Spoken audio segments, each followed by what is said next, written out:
accidentally traversing into the esteemed world of battle through the heavens.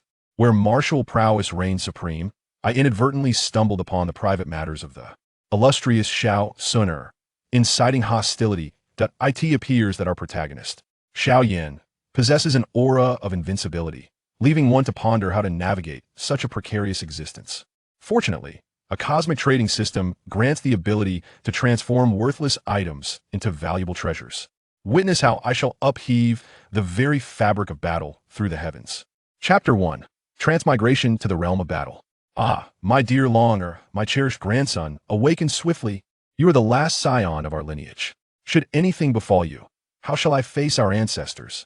Within a grand abode, an elderly man, whose hair had grayed significantly, called out to a youth of approximately 15 or 16 years, tears glistening in the corners of his eyes. Perhaps it was his heartfelt plea that moved the heavens, for the boy, who appeared to be on the brink of death, suddenly opened his eyes. The old man, upon noticing the boy's awakening, was overwhelmed with joy. Splendid. My dear grandson, you have finally returned to us. Come, this is a second-grade health elixir I procure from the Tamir family. Consume it, and you shall be restored. Before Xiao could comprehend the situation, the rotund figure was already attempting to feed him a pill the size of a marble. Naturally, Xiao hesitated to swallow it, uncertain of its nature. What if it were poison? Yet, inexplicably, a force compelled him to relent. Ultimately, he ingested the elixir and immediately felt a surge of vitality coursing through him, as if subtle transformations were taking place within his being. Alas, your grandfather is powerless to confront Xun'er, for her background is far too formidable. Here, take this pouch containing 1,000 gold coins. Use it wisely. Remember, never provoke Xun'er. I shall procure another health elixir for you. Rest well. The elder handed Xiao a bulging pouch before departing. Upon receiving it, Xiao felt its weight significantly. When he opened the pouch, his eyes widened in disbelief. Heavenly realms. What lay before him? Gleaming gold, pure, resplendent gold. This pouch must contain over 10 pounds of gold. How many red Mao Zedong notes could this be exchanged for? Xiao, a tragic underdog, had grown up in an orphanage. After turning 16, he left the orphanage to strive for success. Having received little formal education, he resorted to laboring at construction sites. After several months, he could no longer endure it and transitioned to polishing shoes. As the saying goes, heaven bestows great responsibilities upon those destined for greatness, first testing their resolve, strengthening their sinews, and challenging their endurance. After accumulating a modest sum, he ventured into stock trading, ultimately reaping small profits. He persevered and, by the age of 30, had become a modestly wealthy entrepreneur. With newfound wealth, he finally sought to fulfill a significant ambition in his life, maintaining a young model. Yet at the moment of intimacy, he encountered a body unlike any he had ever seen, and in that instant, he was utterly overwhelmed, succumbing to an untimely demise. Alas, it is indeed a lamentable tale. Fortunately, I have bequeathed my will, ensuring that 80% of my estate will be donated to an orphanage upon my demise, thus repaying a portion of his kindness. Murmured Xiao as he set aside the burdens of his past. For life must continue, must it not? He found himself perplexed upon awakening. He had arrived in this unfamiliar realm, where an elderly man had administered to him a so-called elixir of vitality.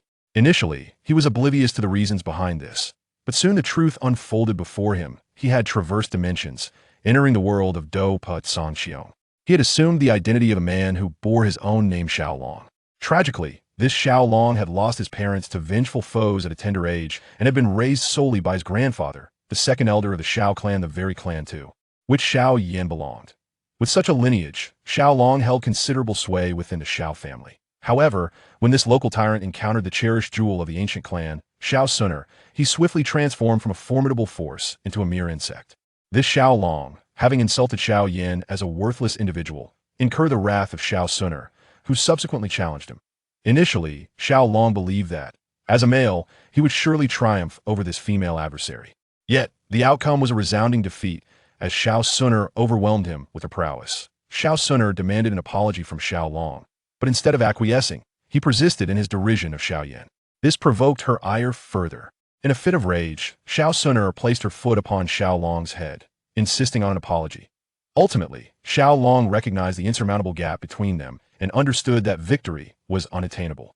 Thus, he sought an excuse, believing that a true man could bend and yield, and resolved to apologize at last. Xun'er lifted her foot from his face. However, it was summer, and she was clad in a remarkably short skirt. As Xiao raised his gaze, he beheld a most astonishing sight in that moment, he was rendered speechless. Though merely 15, Xun'er was already lauded as the most beautiful maiden of the Xiao clan, even the entire realm. Xiao had long desired to be close to her, and now confronted with such beauty, he was utterly captivated. Needless to say, Xun'er noticed his gaze and, in a fit of indignation, delivered a forceful kick to his head, sending him tumbling from the arena. Thus, Xiaolong's existence came to an abrupt end, allowing for his spirit to take possession of this new body. Such is the melodramatic nature of this tale. How surprising. This seemingly innocent girl, Xun'er, is revealed to possess a rather enticing allure. She wears white undergarments, and what is that dark object? Could it be? Xiao could not suppress a gulp. Though he had not witnessed it firsthand, the memories that flooded his mind provided ample insight. At such a young age, Xun'er had developed remarkably well, truly deserving of her title as the heroine of Do Song Xion. This revelation ignited a fervor within Xiao, who had only glimpsed the form of the fairest woman before.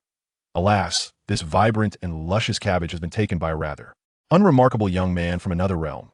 Xiao sighed, lamenting that Xun'er was infinitely more captivating than the young model he had been supporting, yet she was not destined for him. There was naught he could do. Xiao possessed the aura of a protagonist, complemented by his father, the esteemed elder of the 5-star Do Master clan, Xiao. With the guidance of the 9-star Do Zun, Yao Chun, and the admiration of Xun'er, a young leader from an ancient and formidable lineage, how could Xiao possibly compete? With Xiao, his grandfather was merely a 1-star Do Master, unable to even best Xiao, let alone Yao Chun and Xun'er. What if I see Xiao's ring while the opportunity presents itself? This thought suddenly struck Xiao. What enabled Xiao to transform from a mere, impoverished youth into an affluent and handsome figure? It was none other than Yao Chun. If he could somehow acquire Yao Chun, would he not also be able to stage a comeback? However, this notion was swiftly quashed. Xiao's residence was adjacent to that of Xiao. There was no way he could stealthily infiltrate Xiao's abode without arousing suspicion. Moreover, Xun'er was perpetually by Xiao's side, leaving him no chance whatsoever. Most importantly, he recognized that he could not provoke Xun'er. At present, her prowess likely surpassed that of a great Do Master, especially with the formidable 9-star Do Huang, Ling Ying, serving as her protector. There was no way he could snatch Xiao's ring. Alas, for a poor wretch to aspire for a reversal of fortune is indeed a formidable challenge. Xiao sighed in resignation, choosing to abandon such unrealistic thoughts. He retrieved a coin from the pouch his grandfather had given him and placed it near his lips, biting down gently to discern any differences between the coins of this realm and those of Earth. Yet with that single bite, complications arose. Ding dong, a low-grade mineral has been detected within the possession of the host. The multiverse trading system is now activated. Commencing countdown, 10, 9, 8, 1. The system is now operational. Shall the host proceed to trade this low-grade mineral? In the wake of this announcement, a dispassionate voice echoed in Xiaolong's mind, stirring a tempest of emotions within him. Chapter 2. The Redemption System. Is this truly the legendary system that he has acquired? Does this imply that he can become the protagonist? The most blissful moment in life is not the elevation to power or wealth, nor the heart-wrenching loss of a spouse in middle age, or the serendipitous encounter with an elderly benefactor. Rather, it is the unexpected acquisition of an invincible system. The system should immediately summon forth a multitude of formidable subordinates, enabling him to dominate all. Xiaolong's previously despondent heart now surged with fervor.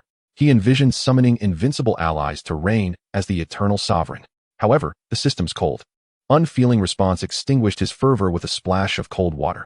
Apologies, this system does not possess that functionality. What capabilities do you possess then? Despite feeling a tinge of disappointment, Xiao did not lose faith in the system. After all, it was a system, a golden finger of sorts. And surely it held its unique merits.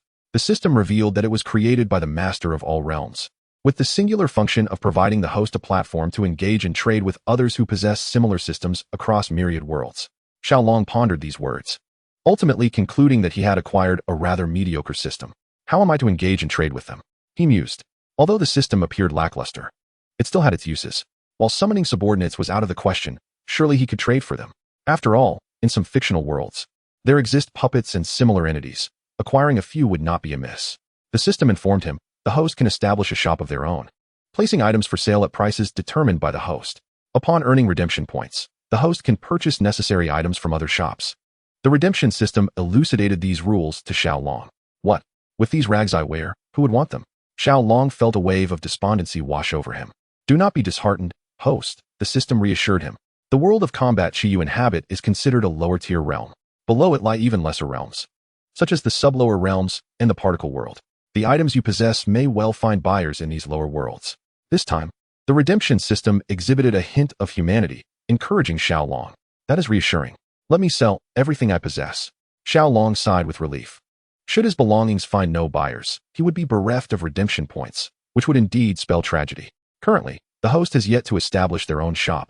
Thus, you must first create a shop before you can sell. The redemption system offered a gentle reminder. Oh, how does one establish a shop? Xiao Long lamented the cumbersome process of what he assumed would be a simple transaction. Yet, recognizing that the system was his sole ally, he refrained from voicing further complaints. The host need only declare the name of your shop. The system shall handle the rest. The redemption system responded in its customary, formatted tone. Let it be named the Heavenly Dragon Shop, Xiao Long declared after a moment's contemplation, choosing a name of commanding presence. Apologies, that shop name is already taken. The host must select a different name. The term dragon is quite commonplace, often evoking immediate associations. Consequently, Xiao Long found himself compelled to continue pondering names. In a man's world, it already exists. Change. I am merely a legend. It already exists. Change. I am a male deity. It already exists. Change. Goodness. How many shops are there now? I have attempted to adopt over 100 names, all of which have already been claimed by others. Host. The system space currently contains 9,999,999,999,999 shops, and countless users are actively creating their own establishments. I hope the host can summon your ingenuity to strive to become the first trillionth host to possess your own shop. He once believed that acquiring the system meant his ancestors had struck gold, yet it appears that countless others' ancestors are equally fortunate. Alas, let us call it the Ancestral Fortune Shop. Xiao Long whimsically uttered this name. Congratulations, host, on becoming the owner of the first trillionth shop. May I inquire if the host wishes to consign any items? The exchange system finally brought a sense of relief to Xiao Long. This time, it was not merely about it already exists. Change. Xiao Long realized for the first time that acquiring a name is genuinely challenging. Please consign all items I can offer. Determined to exchange for something formidable, Xiao Long decided to stake all his possessions. Very well, it has been determined that the host possesses only gold coins, a kidney, blood, a heart, and corneas. Upon receiving Xiao Long's command, the exchange system commenced gathering the items he could relinquish. However, this left Xiao Long utterly dismayed. Wait, why are you inspecting my kidney? You aren't planning to sell it, are you? Absolutely not. If my kidney is sold, I would suffer from deficiency. Wouldn't I be left impotent? That is completely unacceptable. Xiao Long was horrified. If his kidney were truly sold, he would have little left to live for. Host, do you wish to cancel this order? Noticing Xiao Long's dissatisfaction, the exchange system humanely presented an option. Cancel it, quickly. Xiao Long, unable to bear the thought of his vitality diminishing, promptly canceled the order. Cancellation successful. Does the host wish to consign any other items? The exchange system continued to inquire. After some contemplation, Xiao Long resolved to make proper use of the system, and thus he decided to proceed with consigning items. He had recently learned that gold coins could be consigned, so he chose to consign the 1,000 gold coins gifted by his grandfather, setting a target price of 10 exchange points. This price was suggested by the system, as gold coins are quite common and their value is typically low. Finally, after half an hour, Xiao Long's 1,000 gold coins were sold. He received 10 exchange points. Chapter 3, Dragon Claw Hand. Congratulations, host, on acquiring 10 exchange points. Might I inquire if the host wishes to purchase anything? The system's voice resonated in his mind once more, this time imbued with a hint of congratulations. Oh, could you assist me in finding suitable combat techniques, or perhaps potions to enhance my level? Xiao Long pondered, uncertain about what his limited exchange points could procure. He decided to let the system make a selection for him, considering that it had become something of a mentor. Regrettably, the host's 10 exchange points are insufficient to purchase any potions. Thus, I shall recommend a selection of combat techniques. Soon, a cascade of information regarding these techniques flooded Xiao Long's mind. Dragon Claw Hand, a high-level yellow-tier technique, costs 8 exchange points. Golden Bell Shield, a top-tier yellow technique, requires 10 exchange points. Iron Sand Palm, a high-level yellow technique, also costs 8 exchange points. A myriad of familiar combat techniques inundated Xiao Long's consciousness. Though the methods for cultivation were conspicuously absent, After considerable contemplation, Xiao Long decided to exchange for the high-level yellow tier technique, Dragon Claw Hand. No further explanation is necessary. Congratulations, host, on acquiring the high-level yellow tier technique, Dragon Claw Hand. This technique encompasses 5 stages: initiation, minor achievement, major achievement, perfection, and invincibility. As the host, any technique purchased in the marketplace will be directly cultivated to the initiation stage. To advance the Dragon Claw Hand to the minor achievement stage requires 1 exchange point. To the major achievement stage necessitates 2 exchange points, and invincibility demands 4 exchange points. The system's elucidation left Xiao Long momentarily speechless. This system truly possesses remarkable capabilities. Without hesitation, he opted to elevate his proficiency to the major achievement stage. With 2 exchange points remaining, which could yield little else of value, he resolved to utilize them. Very well, host, you have now cultivated the Dragon Claw Hand to the major achievement stage. You can unleash threefold the power of a high-level yellow tier technique. As the system's announcement concluded, Xiao Long felt an influx of knowledge regarding the application of the major achievement Dragon Claw Hand. Splendid. Let us see who can defeat me now. Overjoyed, Xiao Long reveled in his newfound ability to unleash thrice the power of a high-level yellow tier technique.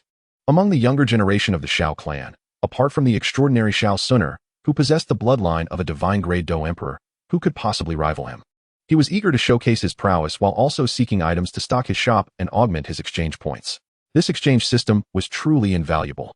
Xiao Long leapt from his bed and exited his courtyard, embarking on a leisurely stroll. Upon stepping outside, he chanced upon a captivating young lady. Xiao Long couldn't help but acknowledge his fortunate romantic prospects. Drawing from his prior memories, he recognized her identity. Xiao Mei, despite being merely 14, was already a budding beauty.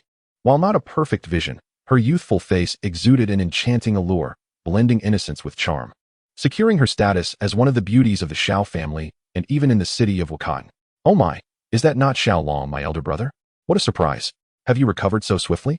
It appears that the second elder has shown remarkable kindness towards you, seemingly utilizing substantial family funds to procure elixirs for brother Xiao Long. Upon encountering Xiao Long, Xiao Mei immediately began to mock him with a tone that was notably sharp and caustic. Indeed, Xiao Mei embodies such traits when Xiao Yan was favored. She followed him closely, but now that his talents have waned, she has promptly discarded him. Such a woman evokes a sense of disdain in Xiao Long. While her beauty is undeniable, she is rather immature, and thus, Xiao Long has no intention of granting her any favor. Nevertheless, it is true that the cost of second-grade elixirs is rather steep, amounting to no less than 70 to 80,000 gold coins. Even with Xiao Long's grandfather being the second elder, it is implausible that he could procure such a vast sum independently. It must have been provided by the family. Upon learning of this matter, Xiao Mei felt quite displeased, as she too desired elixirs, although she currently has no use for them. She anticipates needing them once she advances to the rank of a fighter. It is generally understood that one cannot consume elixirs during the period of Do-Chi cultivation. However, the nourishing elixir is an exception, designed solely for the treatment of injuries. Its consumption carries no repercussions. That is because I, Xiao Long, am a genius, while you, Xiao Mei, are a fool. Thus, the family would never allocate such resources to you. Xiao Long unabashedly began to deride this materialistic woman. What are you saying? You inept fool, unable to best even a woman, yet you dare to speak against me. Being called a fool incited considerable ire within her, prompting her to bring up the incident where Xiao Long was bested by Xun'er as a means of ridicule. Ha ha ha, Xiao Mei. Do you dare to exchange blows with this so-called fool? Xiao Long smirked coldly, believing that the best way to handle such a woman was to defeat her decisively. Upon hearing his challenge, Xiao Mei was momentarily taken aback and fell silent. Humph, you lack even the courage to spar with a fool. It seems you are the most inept among the inept. Observing her hesitation, Xiao Long intensified his mockery, his expression rife with disdain. You, who fears whom? Let us fight right now. Provoked by Xiao Long's taunt, Xiao Mei's anger flared, and she accepted his challenge. She was not without confidence. She believed that Xiao Long had yet to fully recover from his injuries and could not perform at his peak strength. Moreover, with her father's assistance, she had mastered a high-tier yellow-grade combat technique, the Iron Mountain Palm, which bolstered her confidence. The two ascended the arena, prepared for battle. The vicinity of the arena was already populated with numerous disciples of the Xiao family practicing their combat techniques, ensuring that every match attracted a significant audience. Furthermore, the fact that both Xiao Long and Xiao Mei were descendants of elders heightened the interest surrounding this duel. However, upon witnessing Xiao Long's composed demeanor as he appeared on the arena, the spectators could not help but engage in hushed discussions. Goodness, Xiao Long was beaten so badly. and he has recovered in just 3 days. What miraculous elixir has he consumed? Indeed, his grandfather is the second elder. What is there to fear? Xun'er has already declared that she will strike Xiao Long whenever she sees him. Humph, indeed. Xiao Long deserves a beating for daring to treat Sister Xun'er in such a manner, and now he has the audacity to bully Sister Mayor. He is truly contemptible. Xiao Long is not deaf. He heard every word of the audience's murmurs. Instantly, he helplessly touched his nose, realizing that he had indeed earned the wrath of many. Moreover, Xiao Xun'er is exceedingly petty, isn't she? Every time they meet, she strikes him, making Xiao Long reluctant to venture outside. Can he really be blamed for that incident? If blame is to be laid, it should be on Xiao Xun'er herself. After all, who told her to wear such a short skirt with only a pair of panties underneath? If she dresses so scantily, how can she expect not to be looked at? If merely glancing leads to violence, wouldn't all men on earth be in peril? Chapter 4. The Milking Dragon Claw. Xiao Long, prepare yourself. Just as Xiao Long was lost in thought, Xiao Mei made her move. With a fierce strike, she unleashed a formidable technique, the yellow rank intermediate skill, Heavenly Remnant Leg. Her long, slender leg aimed directly at Xiao Long's lower region. My goodness, such malice. Who would dare marry you after this? Xiao Long was taken aback, astonished by the existence of such a technique. He also mused that he was fortunate this martial world lacked high heels. Otherwise, this move would be the bane of countless men. As he beheld that approaching, elegant leg, an insidious thought crept into Xiao Long's mind. Truth be told, he had never touched a girl's leg, especially that of a beautiful girl. But now, one was practically offering herself to him. How could he possibly refuse? Flying Stone Palm. Xiao Long utilized the yellow rank intermediate skill he had previously mastered, the Flying Stone Palm. He caught Xiao Mei's delicate leg with ease. A resounding clap echoed throughout the arena. The audience was left bewildered. Where's the justice in this? Just 3 days ago, Xiao Xun'er had been taken advantage of by Xiao Long, and now, merely days later, Xiao Mei had also fallen victim to his advances. It must be noted that both Xiao Xun'er and Xiao Mei are the cherished blossoms of the Xiao family. In an instant, they were sullied by this brute named Xiao Long. At that moment, every spectator in the stands echoed a single thought. Release that girl, let me take her place. Yet, they could only roar in their hearts, none daring to voice their outrage. Damn you, Xiao Long, perish. Xiao Mei, still a young girl with an immature mind, could hardly endure such a blatant violation. However, with her leg firmly grasped by Xiao Long's powerful hand, she found herself unable to escape. With no other recourse, Xiao Mei resorted to using her hands. She swung her arm back and aimed a slap at Xiao Long's head, hoping to wake the lecher from his stupor. But how could Xiao Long comply with her wishes? Initially, when Xiao Long had struck Xiao Mei's ample rear, the audience had managed to tolerate it. But now, their patience had been utterly exhausted. They surged up the steps toward the stage, intent on delivering a collective beating to this beast named Xiao Long, seeking to vent their pent-up indignation. In their eyes, Xiao Mei was a figure beyond reach. However, they are acutely aware that Xiao Mei is not someone they can merely fantasize about. Yet, they cannot bear the thought of someone else possessing what remains unattainable to them. Should she fall into another's hands, they would undoubtedly seek retribution, especially when someone like Xiao Long has sullied the image of their revered goddess in broad daylight. Such an affront is simply intolerable. Humph. Xiao Mei, unsteady on her feet, collapsed to the ground. Those who had rushed onto the stage hastily approached her to inquire about her well-being. However, a woman of Xiao Mei's stature would hardly deign to acknowledge those she looked down upon, thus she paid them no heed. Nevertheless, the audience continued to grovel and fawn over her, displaying an obsequiousness that elicited disdain from Xiao Long. Xiao Long, you have injured Mayor. How do you intend to rectify this situation? At this moment, those with a quick wit began to hold Xiao Long accountable, seizing the opportunity to present themselves favorably in front of Xiao Mei. Yes, Xiao Long, apologize to Mayor at once. Indeed, apologize. A group of ordinary members from the Xiao family banded together to chastise Xiao Long. After all, Xiao Mei was their goddess, and they felt compelled to defend her honor. What of Xiao Long's grandfather being the second elder? They had not hesitated to criticize even the son of the clan leader. A bunch of worthless fools, what? Do you wish to challenge me? Xiao Long scoffed disdainfully. In a one-on-one confrontation, he felt no fear. Although he might not be able to defeat the dozen or so individuals, the family rules dictated that they could not gang up on a single person. So he remained unperturbed by their numbers. Xiao Long, do not revel in your arrogance. We have already summoned Xun'er. She will arrive shortly, and then we shall see how you behave. What? Xiao Xun'er is coming? That's not good. Xiao Long understood that Xiao Xun'er's prowess was formidable. Even before reaching the Dozun realm, she had bested the protagonist, Xiao Yan. The extraordinary flames that Xiao Yan relied upon were insignificant in her eyes. For Xiao Xun'er possessed a flame ranked fourth among the extraordinary. Furthermore, her combat techniques were largely composed of heavenly tier skills, and her cultivation methods were of the same caliber. Thus, prior to attaining the Dozun stage, Xun'er could easily overpower Xiao.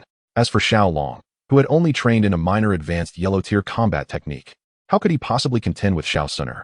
The best course of action was to retreat. A wise man knows when to yield. Taking a step back now to return later when he has grown stronger to avenge himself upon Xun'er, Xiao quickly deliberated in his mind, and then resolved to depart. Xiao, where are you headed? Aren't you quite arrogant? Why the sudden cowardice? A timid soul. Upon witnessing Xiao intention to flee, the surrounding crowd began to mock him.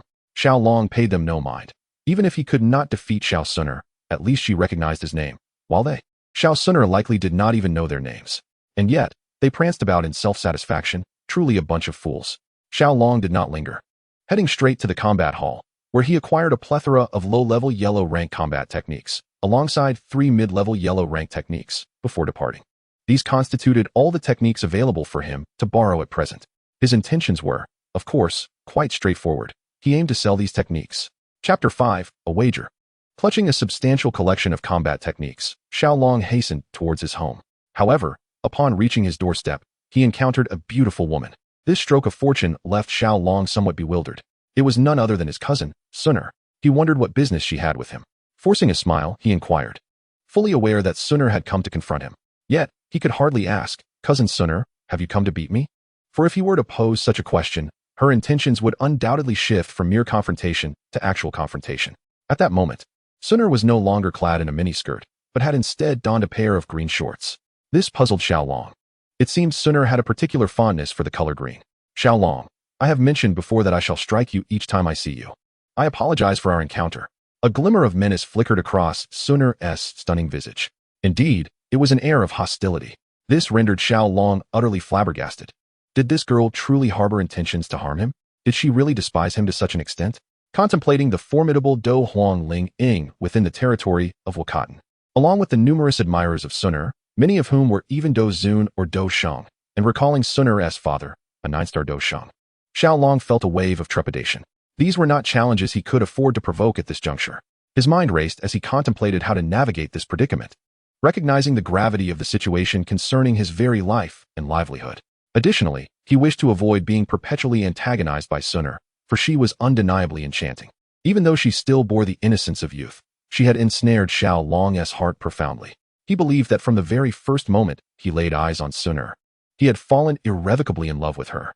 Xiao was certain that his affection for Xun'er would not wane. He was not the type to abandon someone after a fleeting romance, merely leaving a few hundred coins behind as parting gifts. Xun'er was still quite young. Her animosity towards him stemmed from his inadvertent glimpse of her modesty. Thus, Xiao resolved to approach this matter from that perspective.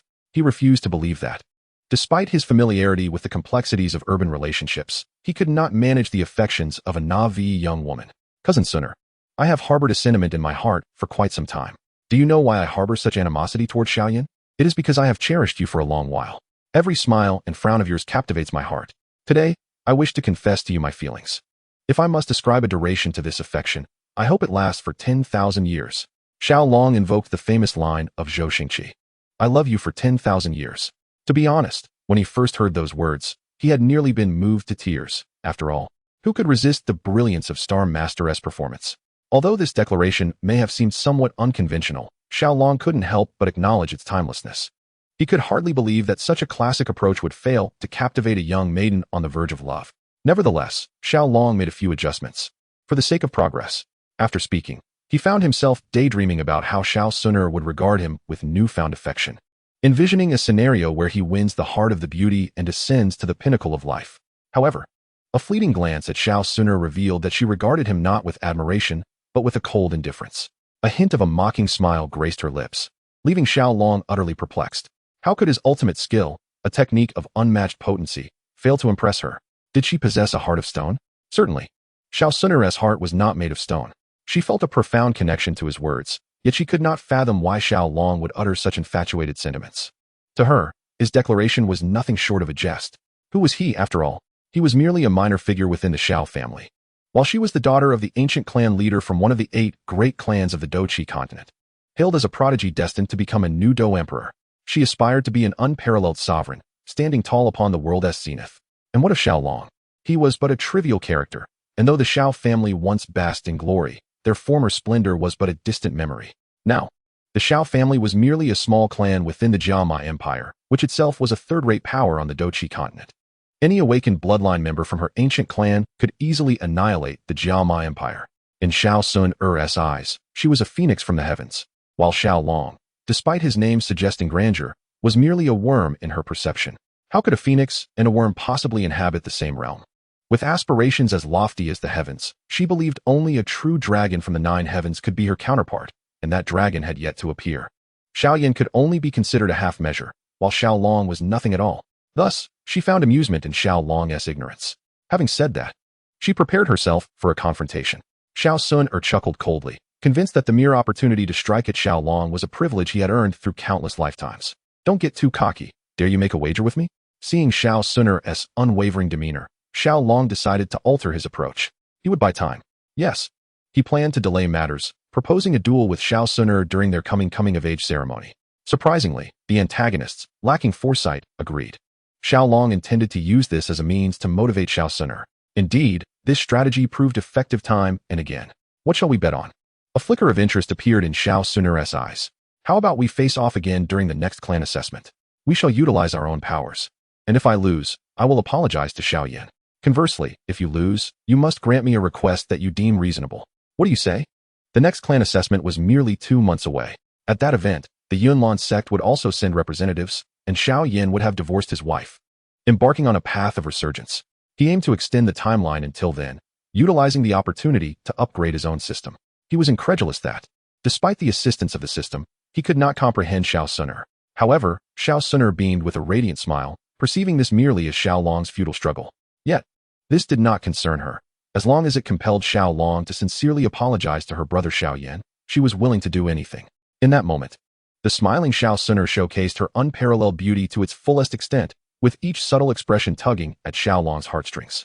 Xiao Long lamented, "Xiao Yan, I despise you. What a magnificent and succulent cabbage. Such a pity." Unbeknownst to him, Xiao Xun'er caught wind of his sentiments, and her smile swiftly vanished, replaced by a visage of fury. She had just contemplated sparing Xiao Long, but it seemed that would be a grave error. With a whip extracted from her spatial ring, she approached Xiao Long menacingly. "Hey, cousin Xun'er, what are you doing? Don't come any closer, or I won't hold back," he warned. "Damn it, Dragon Claw." Before long, the Xiao household was filled with the sounds of anguished wails akin to a slaughterhouse. Cursed Xiao Xun'er, one day I will repay today's whip punishment 100-fold. In his room, Xiao Long lay on the bed, pen in hand, copying the combat techniques while occasionally emitting pained groans. Chapter 6, The Powerful System. After 3 hours of diligent copying, Xiao Long successfully transcribed 15 low-tier, yellow-grade combat techniques and 3 mid-tier yellow-grade techniques, placing them in his shop for sale. Exhausted, Xiao Long then succumbed to sleep, having been thoroughly tormented by the mischievous Xiao Xun'er. Upon awakening the next morning, he discovered that his 18 combat techniques had been purchased 30 times. Among these, the low-tier yellow-grade techniques were bought 20 times, while the mid-tier techniques were sold 10 times. Combat techniques were not single-use items. They could remain on the counter for continuous sale. Each purchase resulted in a replica generated by the system. The low-tier yellow-grade techniques, valued at 4 exchange points each, had garnered a total of 80 exchange points from 20 purchases. The mid-tier techniques, costing 6 exchange points each, yielded 60 exchange points from 10 sales. Thus, Xiao Long now possessed 140 exchange points. System, quickly find me something suitable. Such as the Foundation Establishment Elixir by Yao Chan. I am in urgent need. His desperate desire for the elixir was palpable. The system responded, searching for suitable items. Found the Peiyuan pill, a second-tier elixir, requiring 20 exchange points. Would the host like to exchange? In no time, the exchange system presented its findings. What? I don't want the Peiyuan pill. I want the Foundation Establishment Elixir. Remember, it is the Foundation Establishment Elixir. Xiao Long exclaimed in frustration. He dared not consume the Peiyuan pill, especially given its exorbitant cost of 20 exchange points, money that could otherwise procure 2 high-tier, yellow-grade combat techniques. Apologies, host. It has been detected that the foundational spirit liquid you possess is a unique concoction created by Yao Chun and is not available in the system marketplace. The primary purpose of the Peiyuan Dan is to solidify one's foundation, and it will not cause any adverse effects, so you may consume it without concern. The exchange system has also altered its tone, now imbued with a hint of regret, perhaps for its inability to fulfill Xiao Long's request. Hearing this, Xiao Long felt a wave of relief wash over him. Indeed, the foundational spirit liquid was formulated by Yao Chun, who does not have an exchange system. thus rendering the liquid unavailable for purchase. Fortunately, there remains the Peiyuan Dan. Although it is somewhat costly, Xiao gritted his teeth and made the purchase. Motivated by the desire to triumph over Xun'er in the clan's trials. Congratulations, host, on your successful purchase. The system is now ready to elaborate on the efficacy of the Peiyuan Dan. In no time, the extraordinary capabilities of the exchange system left Xiao astounded. An upgrade had occurred, which was undoubtedly a positive development, leading him toward the path of becoming a fighter. To achieve this advancement, one requires a gathering chi powder, a concoction that only alchemists of the 4th rank and above can produce. The Xiao family, as a clan, would not dare to purchase such a precious elixir due to its exorbitant cost. Moreover, it is typically scarce. Whenever gathering chi powder becomes available, it is fervently sought after. Xiao sought to acquire it from the system marketplace, only to be met with disappointment. There was none to be found. Why? The exchange system explained that the Duki continent possesses its own unique characteristics, and no other realm in the myriad worlds mirrors its cultivation system. Furthermore, Xiao is the sole individual in the Duki continent to possess an exchange system, meaning that the system marketplace does not hold the gathering chi powder he requires. This revelation made Xiao aware that the system is not infallible. However, rather than feeling disheartened, he was filled with exhilaration. He alone possesses the exchange system in the Duki continent, and it will remain so indefinitely, unless he meets his demise. In other words, he is truly one of a kind. With the exchange system at his disposal, he could dominate the Duki continent. Although the system marketplace lacks gathering chi powder, he could procure it externally, perhaps at the Mitel auction house, where it is certainly available. Yet, the price could reach hundreds of thousands, even nearly 1,000,000 gold coins. How could he possibly amass such wealth? Xiao was plunged into deep contemplation. 1,000,000 gold coins was a sum the Xiao family could not provide. Nor could his grandfather. This meant he must rely solely on himself. However, at that moment, he possessed not a single gold coin to facilitate the purchase of gathering chi powder. While Xiao was lost in thought, his combat skills were once again purchased. 2 were of the intermediate yellow rank and 1 of the low yellow rank. This meant he had gained an additional 16 exchange points. With the original 120 points, he now had a total of 136 exchange points. This realization sparked newfound inspiration within him. In the Duki continent, the most valuable assets are none other than advanced combat skills, techniques, and medicinal pills. As long as he has the system and exchange points, he can acquire them all. In the system, this 136 exchange points can be used to redeem what level of martial arts on the Duki continent. Xiao inquired with a hint of hope. Since top-tier yellow-level martial techniques only require 10 exchange points, it stands to reason that the martial techniques would not demand an excessive amount of exchange points either. He should be able to afford them.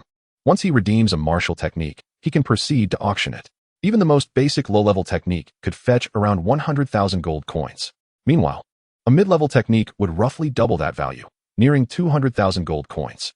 The high-level techniques are even more expensive, around 400,000 coins. Hence, if he could redeem 2 high-level techniques, he would have a means to gather energy.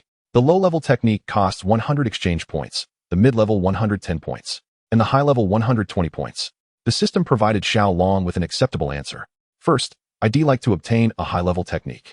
Upon receiving Xiao's command, the exchange system initiated a search for martial techniques. Subsequently, Xiao selected a technique called ninefold overlapping waves. As the name suggests, it consists of 9 layers, with each layer doubling the power. Upon reaching the 9th layer, one could unleash 9 times the strength. This is indeed extraordinarily formidable. However, there are limitations. Below the Do Huang realm, one can achieve a 9-fold enhancement, but above that realm, the amplification becomes significantly less potent. If one were to cultivate to the Do Xun or Do D levels and still achieve a 9-fold enhancement, the 9-fold overlapping waves would not merely qualify as a high-level technique. It is somewhat akin to the Dragon Claw technique, which can at most increase strength 5-fold below the Doshur level, but that effect ceases beyond that threshold. After redeeming the 9-fold overlapping waves with the system's assistance, Xiao cultivated to the 1st layer, enabling him to augment his power 2-fold. This doubling of strength, however, surpasses the thrice-enhanced power of the Dragon Claw technique, owing to the vast difference in their levels. Suddenly, he was left with only 16 exchange points, which he intended to use to elevate the rank of 9-fold overlapping waves. Yet, each layer increase required 10 exchange points. Reluctantly, he proceeded to enhance it, reaching the 2nd layer of 9-fold overlapping waves. Ultimately, with nothing else to occupy his time, Xiao resolved to hone his combat skills. He was concerned that Xun'er might be waiting for him at the entrance, which is why he refrained from venturing out and opted to practice within his courtyard. However, it was clear that his worries were unfounded. Xun'er would not be so idle as to wait outside his door every day. The previous occasion was merely a fleeting whim.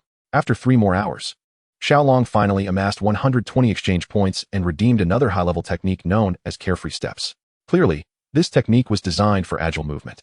With it, he could maneuver freely without fear of being caught. This technique comprises 5 realms, and similar to the Dragon Claw, Xiaolong, constrained by his limited exchange points, could only cultivate it to the beginner level.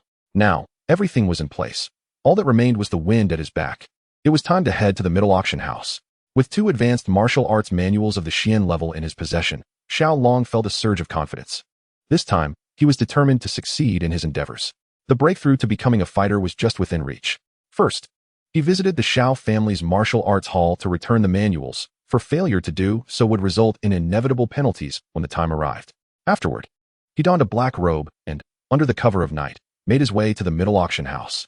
His pace was brisk, driven not only by the urgency of his gathering energy, but also by the anticipation of encountering a captivating beauty waiting for him at middle, the enchanting Yafei.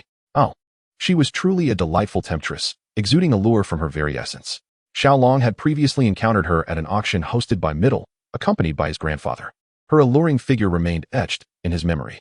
Alas, he mused, if only Yafei were to don black stockings, her seductive charm would undoubtedly reach new heights, making her the epitome of a bewitching femme fatale. Wait a moment, stockings?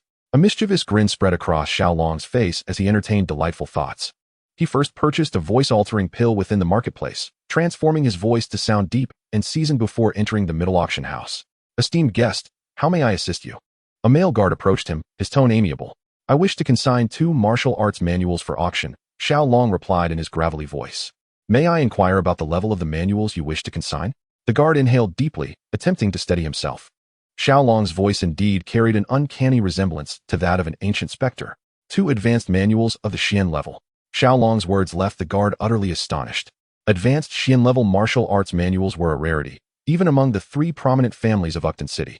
The sight before him, a figure clad in black who possessed not 1, but 2 such manuals, was truly unbelievable. Please, esteemed sir, allow me to escort you inside.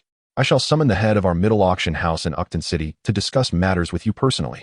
The guard recognized that this was a matter far beyond his authority and thus respectfully guided Xiaolong into the venue, ensuring he was well accommodated before seeking out Yafei. Such advanced martial arts manuals were not just a rarity in Aucton City, even in larger cities. Including the imperial capital of the Gamma Empire, they were regarded as highly prestigious. Ah, so the head of Aucton City's operations was none other than Yafei? How intriguing, Xiaolong thought, realizing he ought to prepare himself thoroughly, for he was about to encounter a true beauty. A wicked smile curled at the corners of his lips. Yafei was a remarkable beauty on the continent of martial arts, and upon meeting her, he was determined to forge a closer connection. Having devised a plan to win her favor, Xiaolong was aware that Yafei was a member of the middle family, who, dissatisfied with her life dictated by her family, had ventured to Aucton City to carve out her own destiny, aiming to achieve great accomplishments and ascend to a higher position within the family. Yet, no matter how hard she strove, her fate seemed sealed. Destined to be wed to the scion of the Mu family, one of the 3 great families of the Gamma Empire. Subsequently, due to the involvement of Xiao Yin and Hai Bodong, life underwent a monumental transformation. No longer would he be under the dominion of the Meitel family.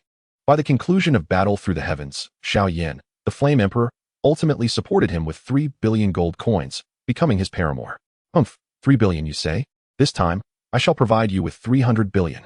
Xiaolong coldly scoffed, intent on surpassing Xiao Yin in this regard. A mere 1,000 gold coins equated to 10 exchange points. Thus, 300 billion would require 30 million exchange points. Alas, it seems I may have overstated my claims. As Xiaolong pondered, a striking figure materialized before him. Meitel Yafei, a 9-star Do fighter. The narrative of Battle Through the Heavens had not previously mentioned Yafei's rank, only later revealing her to be a Do Zong. Nonetheless, being a member of the Meitel family and overseeing the grand affairs of Aucton City, her level must be formidable. A 9-star Do fighter, quite commendable. Sigh, this compelled Xiaolong, who initially planned to tease Yafei, to reconsider. There was little he could do. Rank had a way of imposing itself. Sir, do you require the auction of 2 high-level Xian-class Do techniques? Yafei sweetly inquired. With a face as enchanting as a fox spirit, clad in a qipao, her long, slender legs occasionally revealed, yet the depths of her allure remained tantalizingly concealed, evoking a sense of longing. To the denizens of the Do Chi continent, Yafei was considered near perfection. However, to Xiaolong, she still fell short of that ideal. Alas, she wore flat boots. The combination of a cheap Hao with flat boots. Oh, how unsatisfactory it appeared. Indeed, I wish to auction 2 high-level Xin-class Do techniques. Behold, Xiaolong realized he had momentarily lost composure and quickly recalibrated his demeanor, presenting the techniques, 9 layers of waves and carefree steps. Yafei effortlessly accepted them, perusing their contents. To her astonishment, such techniques, when cultivated to their zenith, could rival even low-level Earth-class techniques, their worth far surpassing that of the high-level Xian-class techniques. With admiration, Yafei exclaimed upon examining 9 layers of waves, "Ah, excellent taste. Precisely what I seek." Her words enlightened Xiaolong. This 9 layers of waves was comparable to Xiaoyan's 8th-level collapse, and at its pinnacle, its power would vastly exceed that of high-level Xian-class techniques, rendering it quite remarkable. Simultaneously, Xiaolong silently admired Yafei's keen insight. Her discernment was indeed sharp. After inspecting 9 layers of waves, Yafei continued to browse carefree steps, but this time, she offered no commentary. After all, carefree steps was akin to other high-level Xian-class movement techniques. "Sir, may I inquire when you plan to auction these techniques? If time is not of the essence, I propose that you grant our Mitel auction house 3 days to promote your Do techniques vigorously, ensuring that you return loaded with rewards," Yafei suggested. The sudden introduction of these high-level Xian-class techniques necessitated promotion, without attracting the truly affluent. Not only would Xiaolong's profits be limited, but their auction house's gains would also suffer, potentially alienating wealthy patrons, an unwise course of action indeed. "I am not in a hurry. Please feel free to promote as you see fit." Xiaolong, however, remained indifferent. "Thank you for your understanding, sir. Our auction house is willing to reduce your commission by half as a gesture of goodwill." Yafei believed that Xiaolong was undoubtedly a significant figure, one not to be offended, and befriending him would be advantageous for her. Thus, she took the initiative to lower the fees to cultivate their relationship and enhance goodwill. "Excellent. I am increasingly satisfied with your auction house. Rest assured, if I have any high-tier combat techniques in the future, you shall be my first choice." Xiaolong nodded in approval. He did not mention that his first choice was the Mitre auction house, but rather Yafei. Why? Because he was interested in her. "Ha ha ha. Thank you, sir." Upon hearing Xiaolong's words, Yafei felt a sense of discomfort. "Miss Yafei, may I have a word with you privately?" Noticing the 2 young maidservants beside her, Xiaolong felt somewhat restricted in his movements and resolved to send them away. After contemplating for a moment, Yafei nodded and dismissed her 2 attendants. "What do you wish to discuss with me?" Yafei maintained a calm demeanor. Yet she was aware that this old man was likely interested in her. Alas, what could she do? Her beauty attracted the attention of every man in Ucton City. Sigh. Being beautiful is a burden. "Miss Yafei, I know you are a strong-willed individual. Your decision to become an auctioneer in Ucton City undoubtedly stems from your desire to make significant contributions to the Mitre family, thus gaining control over your own life. Am I correct?" Xiaolong's gaze, filled with fervor, scrutinized Yafei, though the black cloak obscured her view. "Indeed, what you say is true." Yafei nodded, as this was not a secret among the upper echelons, and she found nothing unusual about it. "Unfortunately, Miss Yafei, although Ucton City can be considered a large city, it may not be sufficient for you to achieve a contribution that would astonish the Mitre family. It seems your aspirations may not come to fruition." Xiaolong expressed with a hint of regret. Had it not been for Xiaoyan's interference, Yafei might truly have been unable to take charge of her own life. "What exactly do you wish to convey?" There is no need for veiled insinuations. As she observed Xiaolong's rambling discourse about her, Yafei began to feel displeased. She had only engaged in this private conversation due to the prospect of 2 high-tier combat techniques. Yet if Xiaolong were to overstep, there was no reason for her to maintain a pleasant demeanor. Although the Mitre family was not exceedingly powerful, it was one of the 3 prominent families of the Gamma Empire and should not be trifled with.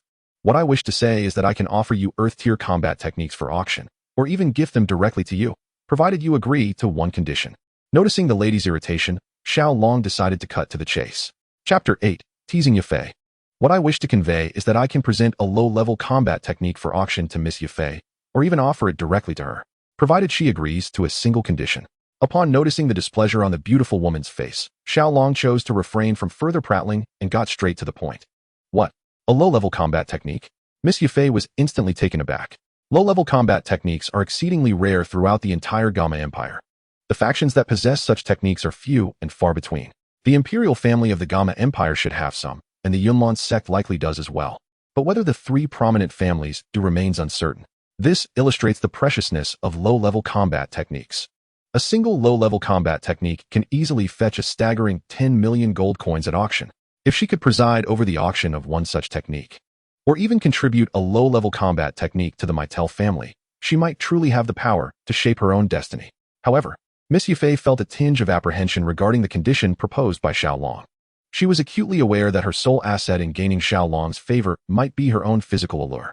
Yet, from his voice, it was clear that he was an older gentleman, and the thought of surrendering herself to someone of his years was beyond her. Furthermore, even if Xiao Long were not elderly, the prospect still seemed daunting. Nonetheless, for the sake of her future, Yufei mustered the courage to inquire. May I ask what the gentleman's condition entails?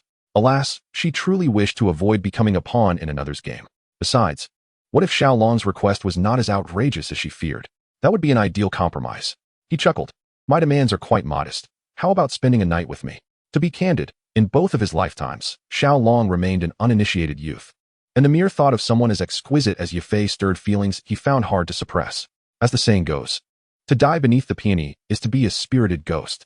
Sharing a night with Yufei would require no sacrifice of life, only the exchange of combat technique. A far more favorable bargain. While low-level combat techniques may be rare for the average individual, they held little value for Xiao Long. He could simply await the sale of his shop and then redeem it. In total, it would require but a few days. He had also learned that a low-level combat technique required 200 exchange points. With a stroke of luck, Xiao Long could amass the necessary points in a single day. My dear sir, Yufei replied. Though she considered herself merely a woman, she possessed her own dignity. I would prefer you refrain from making such jests. They are entirely unamusing. Chuckling, Xiao Long assured her, I was merely jesting. Observing Yufei's expression, reminiscent of a volcano on the verge of eruption, he realized his whimsical dream could not materialize, prompting him to promptly amend his words, yet he felt a lingering sense of disappointment. Very well. I shall present a low-level combat technique in exchange for a condition, one that is quite simple. I request that Miss Yufei don these items in my presence. Xiao Long placed a pair of black stockings and a set of black thigh-high boots upon the table. These items were, of course, redeemed from the system's marketplace.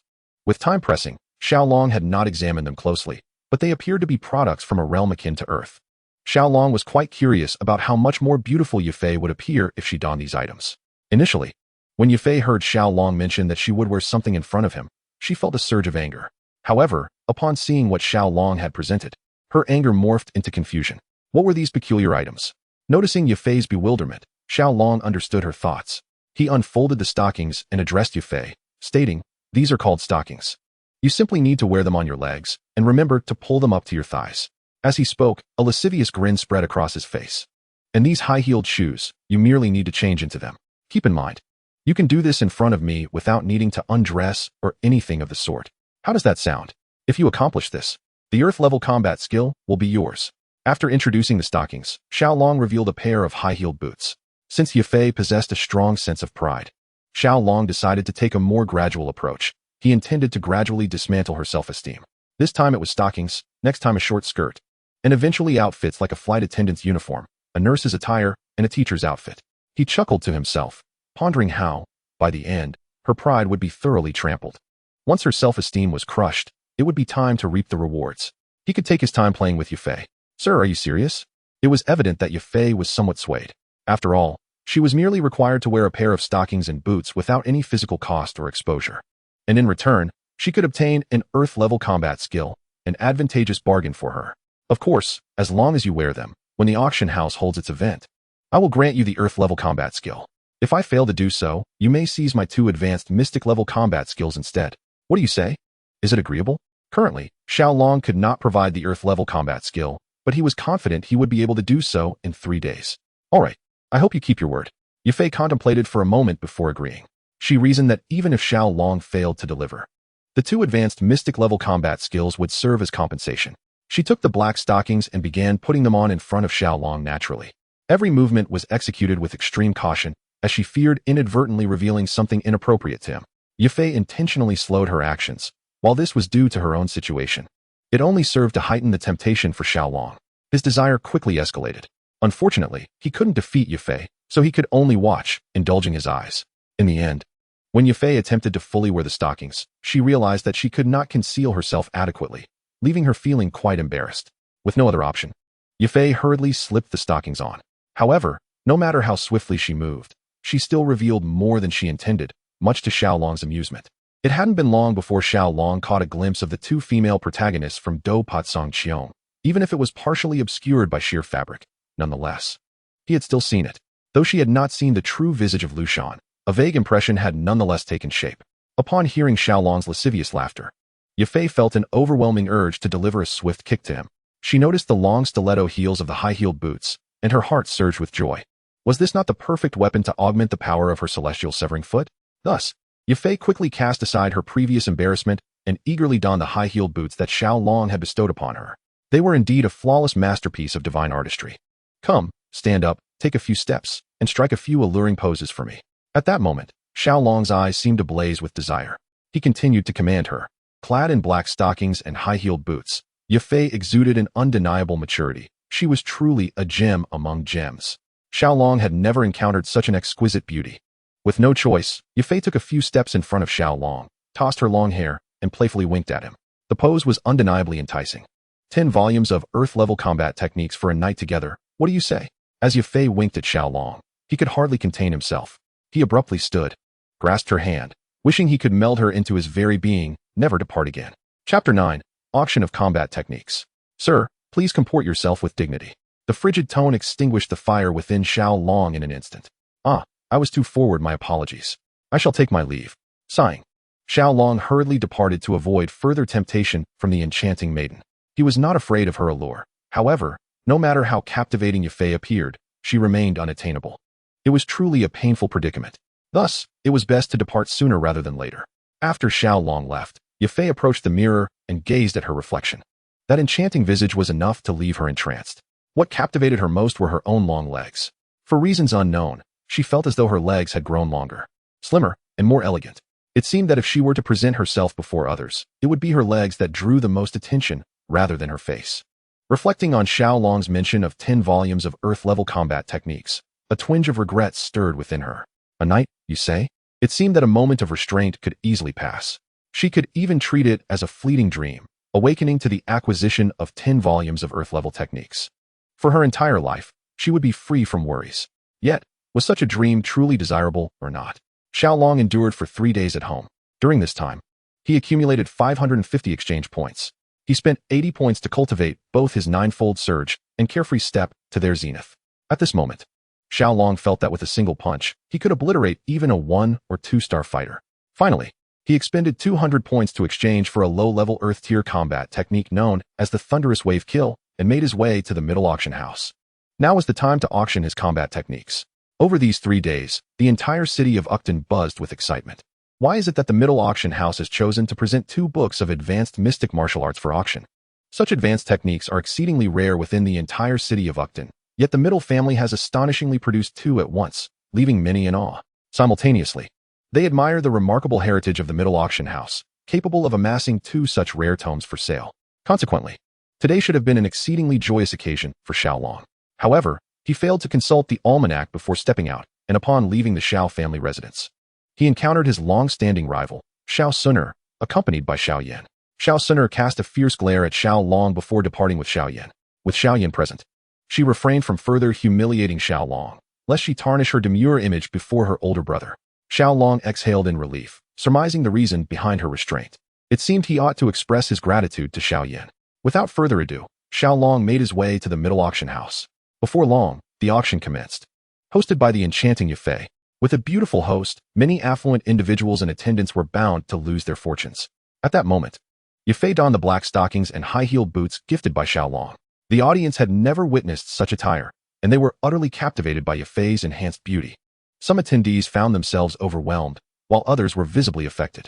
Xiaolong, bemused, wondered if the reactions were truly so exaggerated. He himself remained composed, even though he knew that in the future, Yafei would dutifully warm his bed. Unbeknownst to him, he noticed the sparkles of admiration in Xiao Zhan's eyes. While Xiao was engulfed in a tempest of thoughts. The stockings, were they not a novelty of Earth? How could they possibly exist in the Doqi continent? Was it mere coincidence, or were other denizens of Earth also present in this realm? Xiao mind was a whirlwind of confusion. So absorbed was he in contemplating Yafei's stockings that he failed to notice the growing ire on Xun'er's face beside him. Just wait, Yafei. Xun'er vowed silently, swearing to acquire a pair of stockings that would far surpass Yafei's in allure. Seeing the crowd's fixation on Yafei's stockings, an idea sparked in Xiaolong's mind. What if he ventured into the sale of stockings? This could prove to be a lucrative endeavor, with stockings merely serving as a point of exchange, and each point being worth 100 gold coins. It meant that as long as his purchase price exceeded 100 gold coins, he would profit. In fact, he could even produce stockings, earn gold coins, and ultimately convert them into exchange points. However, this would not be an endeavor accomplished overnight. Careful planning was essential. For now, his focus remained steadfast on the auction. Initially, the items presented were of little interest to Xiao. At long last, after 2 full hours, the auction was nearing its conclusion. Now, we have arrived at the moment for the Pisceid or assistance, and I trust that all present have gathered here for this very item, the esteemed advanced martial technique, the carefree steps. The lights on stage dimmed suddenly, revealing a jade plate upon which lay a cerulean scroll. Esteemed guests, this advanced technique is being auctioned by a venerable predecessor, with a legitimate provenance that guarantees a smooth transaction, so please bid with confidence. Lady Yufei gently lifted the blue scroll, her smile radiant. Miss Yufei, please place your bid. We can hardly wait. Came an eager shout from the crowd, the speaker's true intentions unclear, whether genuine desire for the item or merely an attempt to catch Yufei's attention. Maintaining her charming smile, Yufei announced, the starting bid for the carefree steps is set at 200,000 gold coins. Upon hearing this exorbitant price, the venue fell into a hushed silence, as it was evident that many lacked the means to acquire such a treasure. In a secluded corner, Xiaolong's lips curled into a smile. Excellent. Starting at 200,000, it was clear that it would take at least 300,000 to 400,000 to secure it. And the higher the price, the more exhilarated he felt. In the front row, Xiao Zhan and his companions exchanged glances, visibly shaken by the astronomical sum. Yet they felt powerless. After all, this was a matter of one party willing to pay and another willing to sell. If you did not bid, there were plenty who would. Under the staggering price of 200,000, the atmosphere grew somewhat chilly. However, undeterred by the awkward silence, Yufei maintained her enchanting smile. She was fully aware of the allure of this advanced technique, and some individuals would likely go to great lengths, even risking their fortunes, to possess it. As she had anticipated, the lull did not persist for long. A balding middle-aged man was the first to tremblingly call out a bid, 210,000. Xiao Long glanced towards the source of the voice. He recognized the balding man as a prominent arms dealer from Wutan City, who nearly monopolized weapon sales in the region. Although not as powerful as the 3 major families, he was nonetheless a significant figure in Wutan City. 230,000. Following the middle-aged man's bid, an elderly man clad in yellow swiftly followed suit. This elder was a prominent herbal merchant in Wutan City, possessing several apothecary shops and considerable wealth. Shooting a fierce glare at the elder, the balding man shouted again, 240,000. Amidst the murmurs of scattered bids, the high price of 200,000 had indeed deterred many. 300,000. Finally, as the 2 men appeared to be running out of steam, the first-row competitor, Jailebi, coldly interjected, 330,000. In Wutan City, the only families capable of competing with the Jailebi family were the Xiao family and the Oba family, and now, the one bidding was none other than the patriarch of the Oba family, Obapa. With a cold glance at Obapa, Jailebi retorted, 350,000. With a twitch of his eye, Obapa grinned, 370,000. 380,000. 400,000. Faced with the relentless bidding of Obapa, Jailebi unhesitatingly followed suit, exuding an air of determination as the price lingered at 430,000.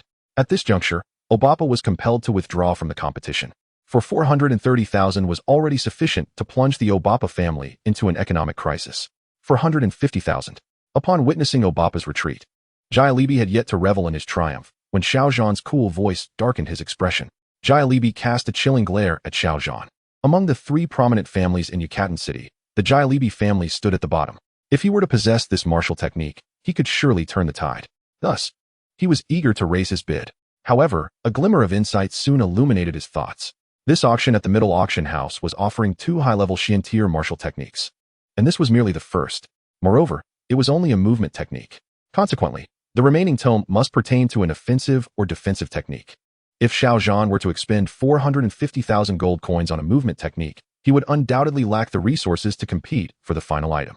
Thus, it would allow Jailebi to emerge victorious. Hence, he ceased his bidding. Chapter 10. Taking advantage of Yufei. What? Is there anyone willing to bid higher than Xiao Zhan's 450,000? Yufei, noticing Jailebi's silence, turned her gaze to the others present. Yet, with even the Obapa family relinquishing their bid, who else could possibly raise the stakes? Consequently, the movement technique fell into Xiao Zhan's hands. Xiao Zhan is truly a fool. In a corner, Xiao Long scoffed. For reasons unbeknownst to him, he felt a sense of satisfaction witnessing Xiao Zhan's predicament. Well, the movement technique now belongs to clan leader Xiao Zhan. Next up is a high-level Xian-tier martial technique, 9-fold waves. The 9-fold waves were extraordinary. For upon reaching the 9th level, one could unleash ninefold their inherent power, comparable to low-level Earth-tier techniques. Yufei presented the ninefold waves once more.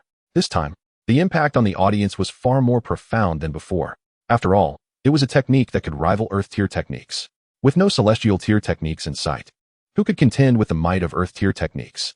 It can be said that possessing an Earth-tier technique would earn them great renown throughout the Gamma Empire. The starting bid for the high-level Xian-tier technique, ninefold waves, was set at 300,000 gold coins, with each subsequent bid no less than 10,000. Observing the audience's reaction, Yufei felt quite pleased. Thus, she raised the base price from 200,000 to 300,000, an increase of a full 100,000. Although this price seemed steep, no one objected. After all, the final price for a high-level Xian-tier technique would surely exceed 300,000.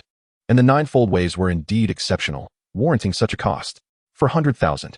No sooner had Yufei finished speaking than Jai Libi interjected. This time, an unmistakable smugness adorned his features. Xiao Zhan was no longer in a position to compete with him, having already laid out 450,000 gold coins previously. However, compared to his rival, Obapa, he was resolute in his pursuit of the ninefold waves. Yet, he underestimated the true worth of this coveted technique. 450,000. Speak up, Obapa. Cultivating the ninefold waves to its ninth level rivals the prowess of Earth-tier combat skills. Obapa would rather tighten his belt for several months than let this opportunity slip through his fingers. Cursed be it, 500,000. Galabai was incensed at the unexpected appearance of another contender after Xiao Zhan, and in a fit of rage, he swiftly raised his bid by 50,000 gold coins. Upon witnessing Galabai's escalation to 500,000, Obapa hesitated, contemplating whether to continue bidding. Yet, he soon made up his mind. 510,000. This time, he only increased his offer by 10,000 gold coins, revealing his waning confidence. Heh, you're still too inexperienced to compete with me. 520,000. Galabai sneered, adding another 10,000. This time, Obapa fell silent. Alas, it appeared that Galabai was destined to emerge victorious. Seeing Obapa withdraw, Xiao Yan realized that the ninefold waves would now fall into Galabai's hands. Galabai had always harbored animosity toward the Xiao family, and with the ninefold waves in his possession, he would likely pose a threat to them. Concern began to weigh heavily on Xiao Yan, observing her brother's discontent. Xun'er contemplated stepping in to purchase the ninefold waves. However, she quickly reconsidered, pondering how Xiao Yan would perceive her if she were to bid. Even if she acquired the ninefold waves for him, would he accept it? Ultimately, she held back. Perhaps I shall secretly gift him an Earth-tier combat skill in the future. Xun'er mused quietly. In the end, the ninefold waves were acquired by Galabai for 520,000 gold coins. Coupled with the stealthy steps auctioned by Xiao Zhan, Xiao Long now possessed 970,000 gold coins. After deducting the fees, he still had 900,000. Purchasing a chi-gathering pill was more than sufficient. Subsequently, Xiao Long departed from the auction house and retreated to a secluded corner on the street. He retrieved a black robe with concealed aura properties from the exchange system, which he had obtained by redeeming 6 points, and re-entered the waiting room of the middle auction house. The guards, evidently aware of Xiao Long's identity, granted him immediate access. After waiting for 5 or 6 minutes in the same spot, Yufei finally arrived. Sir, here are the proceeds from your combat skill auction. After deducting a 5% handling fee, you are left with 930,000. Upon seeing Xiao Long, Yufei recalled the embarrassing incident before him. Her cheeks flushed with a delightful hue that sparked the imagination. She handed him a spatial ring. Clearly, this time, she had not even received half of her fee. Xiao Long did not accept her ring. Instead, he pushed it back toward her. Noticing her puzzled expression, he clarified, I require a chi-gathering pill for my disciple. And 930,000 gold coins should suffice for such a purchase, correct? Xiao Long was astute enough not to reveal his personal need for the chi-gathering pill, as the shrewd Yufei would undoubtedly deduce the truth. Referring to it as a necessity for his disciple was, without a doubt, the most prudent course of action. Certainly, that will be ample. Generally, the gathering essence powder is priced around 700,000 to 800,000, with 930,000 gold coins absolutely sufficient for its purchase. This is the Earth-tier combat skill. The Sky-Shattering Wave Strike, an exceptionally potent offensive technique, which I shall bestow upon you as per our agreement. Xiao Long presented the Earth-tier combat skill, the Sky-Shattering Wave Strike. To Yufei, this formidable technique requires dual short halberds for execution. However, Xiao Long had no inclination towards short halberds, thus he had not cultivated it. Yufei was taken aback that Xiao Long genuinely gifted her an Earth-tier combat skill, stirring a peculiar sentiment within her. Yet, she accepted the skill. It would be foolish to refuse an Earth-tier technique. Hold on a moment. Xiao Long grasped Yufei's delicate hand with a playful smirk. Sir, do you have further matters to discuss? She inquired. Truthfully, Xiaolong was quite curious about the spatial ring, as he currently possessed none. In the system marketplace, a single spatial ring required 30 exchange points. Frugal by nature, Xiaolong refrained from purchasing one, contemplating instead to acquire a spatial ring from Yafei, ideally her own. A token of affection. Very well. Yafei removed her spatial ring from her ring finger, transferring all its contents to another ring before handing it to Xiaolong. An intermediate spatial ring, in comparison to the Earth-tier combat skill, was indeed a trivial matter. Ah, delightful. The spatial ring that adorned Yafei's finger was certainly not something Xiaolong could wear. Since he could not don it, he decided to relish it for now. One must admit, the ring bore Yafei's alluring fragrance, which Xiaolong found exceptionally pleasurable. Chapter 11. The Path to Conquering Yafei. Unbeknownst to Yafei, this rogue Xiaolong was audaciously inhaling the scent of her spatial ring before her very eyes. She scolded him internally as a shameless lecher. Yet, inexplicably, a hint of pride blossomed within her. Why? Because even the spatial ring she wore was so cherished by Xiaolong. One could only imagine how much he must appreciate her as a person. Bah. Yafei chastised herself internally for such shameless thoughts. Miss Yafei? If I am not mistaken, the mightiest among your Mitre family is Mitre Tingshan, correct? A combat king. A smile of cunning spread across Xiaolong's face as he devised a plan to train Yafei. However, this smile bore no semblance of goodwill. Instead, it was steeped in malice. Indeed, the patriarch of the Mitre family is Mitre Tingshan, a formidable combat king, but whether he is the strongest in the family remains uncertain. Are you aware of the Ice Emperor, Hebedong, who was one of the top 10 powerhouses of the previous Gamma Empire? Xiaolong remarked with a hint of mysterious amusement. Hebedong is currently sealed by the Serpent Tribe leader, Medusa, and now possesses only the strength of a combat spirit, lurking in the Tagore Desert. Yes, he was a combat emperor of our Mitre family, but alas, he was slain by Medusa. Had Hebedong not met his demise, our Mitre family would undoubtedly have ascended to greater heights. After all, there are only a few prominent Do Emperor experts in the Jiama Empire. Yun, the leader of the Yunlan sect, and the guardian of the royal family, Jia Xingtian. I must inform you that Hai Buodong is not dead. Rather, he has been stripped of his powers. I know where he is hiding. Miss Yafei, should you manage to retrieve Hai Buodong, you would earn the favor of a Do Emperor, a value you can surely fathom. The favor of a Do Emperor is exceedingly precious in the Jiama Empire. If you wish to learn of Hai Buodong's whereabouts, then tonight, come alone to the Yaju Inn in the northern part of the city. Let us not miss this opportunity. Before Yafei could voice her inquiries, Xiaolong preemptively silenced her, articulating his demands before striding away, leaving her with nothing but his receding silhouette. After departing from the middle auction house, Xiaolong allowed a lascivious smile to escape his lips before hastily making his way toward the Xiao residence. This evening, he had significant matters to attend to. Once Xiaolong was gone, Yafei took his place, becoming ensnared in contemplation.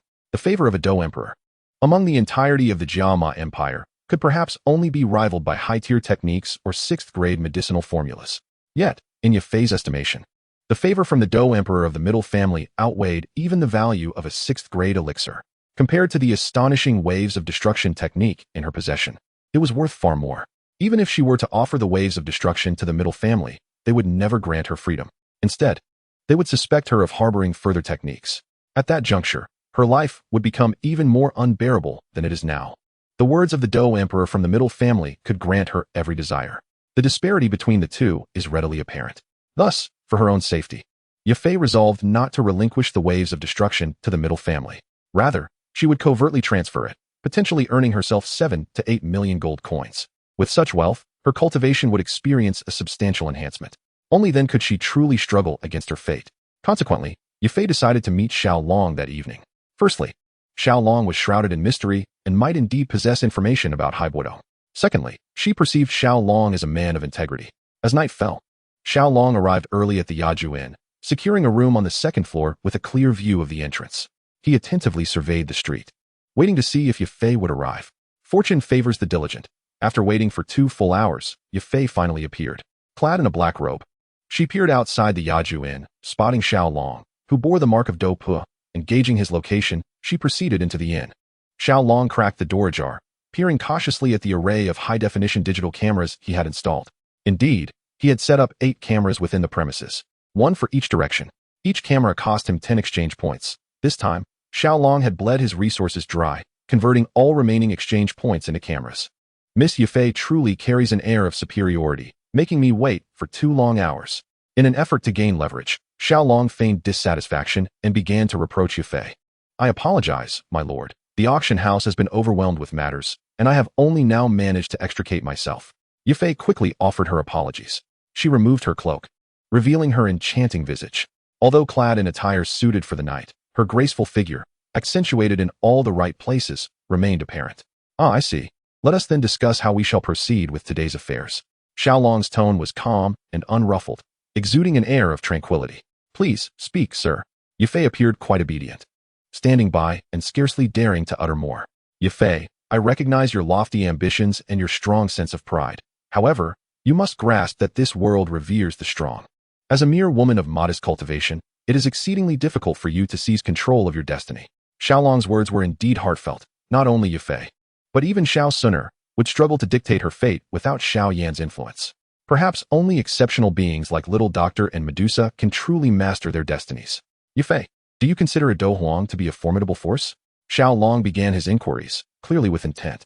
Do Huang is among the elite few in the entire Gamma Empire, certainly a powerful entity. Upon mention of Do Huang, admiration shone upon Yufei's face. Alas, one wonders if she shall ever reach such heights in her lifetime. The Gamma Empire is merely a third-rate power within the continent of Duki. If Do Huang were commonplace in the realm, would that not imply that strong individuals abound everywhere? Xiaolong burst into laughter. As anticipated, Yufei's perspective was limited. She had no understanding of the true nature of the Duki continent. A look of shock crossed Yufei's features, the Do Huang she had so long idolized. Could they truly be so commonplace in the central region? Allow me to enlighten you. The Gamma Empire lies in the northwest of the continent, where hundreds of empires exist, each boasting several Do Huang. In fact, the northwest harbors thousands of Do Huang. So do you still regard them as formidable? The more Yufei struggled to comprehend, the more exhilarated Xiaolong became.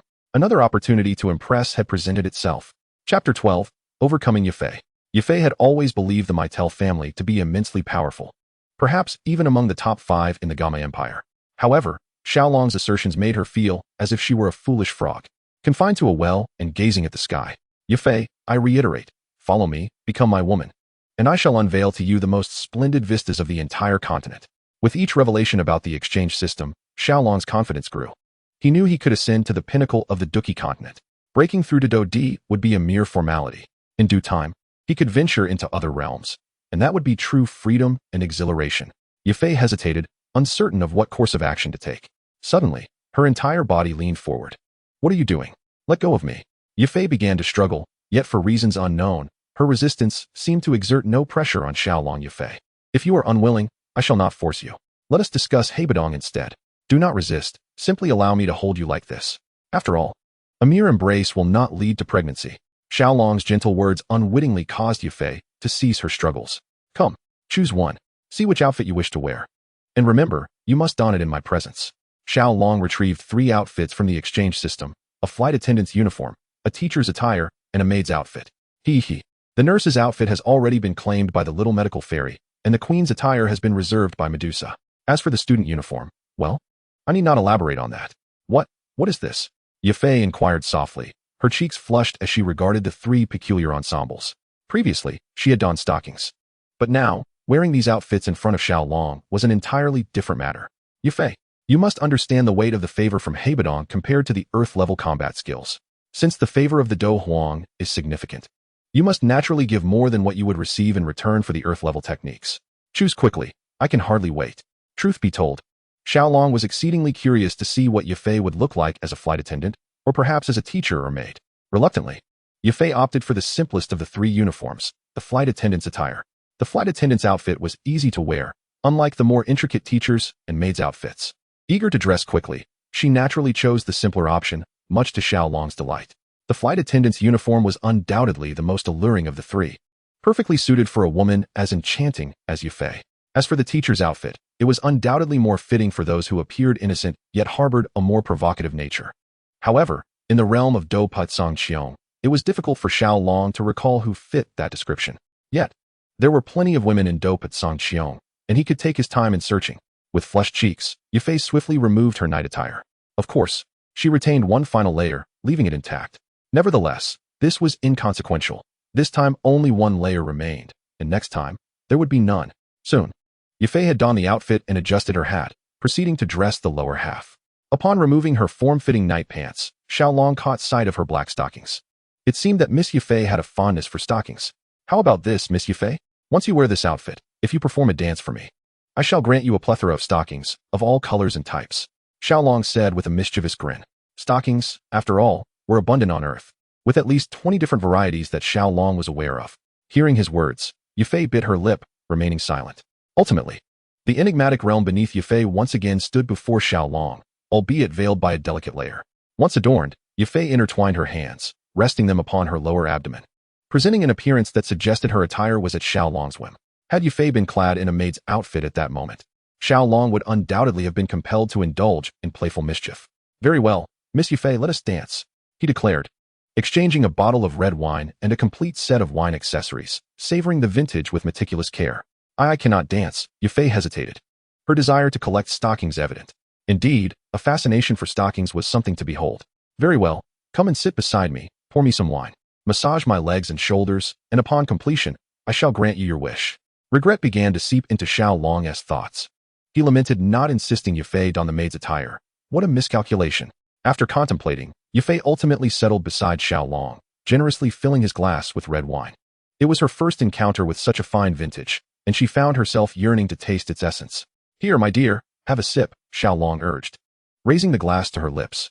The overwhelming curiosity prompted Yufei to part her lips, and she consumed approximately 150 milliliters in a single gulp. Was it delightful? Xiaolong inquired, refilling her glass. Indeed, Yufei affirmed, nodding appreciatively, her first experience with such exquisite wine leaving her captivated. Another, please. Once more. Xiaolong brought the filled glass to her lips. By now, Yufei was becoming somewhat dazed, yet she inadvertently opened her mouth again, draining yet another full glass. Xiaolong continued to indulge her, and as she did not refuse, he kept pouring. After 4 glasses, Yufei finally reached her limit. Now please massage my legs. Xiaolong, in a rather grand manner, placed his feet upon her lap, subsequently exchanging for a packet of fine tobacco and a lighter. The room soon filled with wisps of smoke. Life is but a simple pleasure of fine wine, quality tobacco, and the company of a lover in a cozy space. Xiaolong had accomplished all this. What more could he desire? Yufei, encountering cigarettes and a lighter for the first time, gazed on with curiosity. Yet her hands did not falter in their task. Taking a deep inhale, Xiaolong exhaled smoke towards Yufei's face.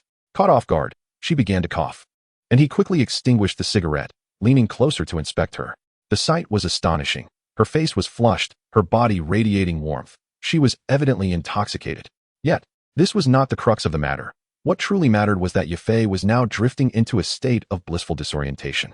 Xiaolong had not anticipated such a turn of events. His initial intent was merely to have Yufei don 3 outfits and dance for him.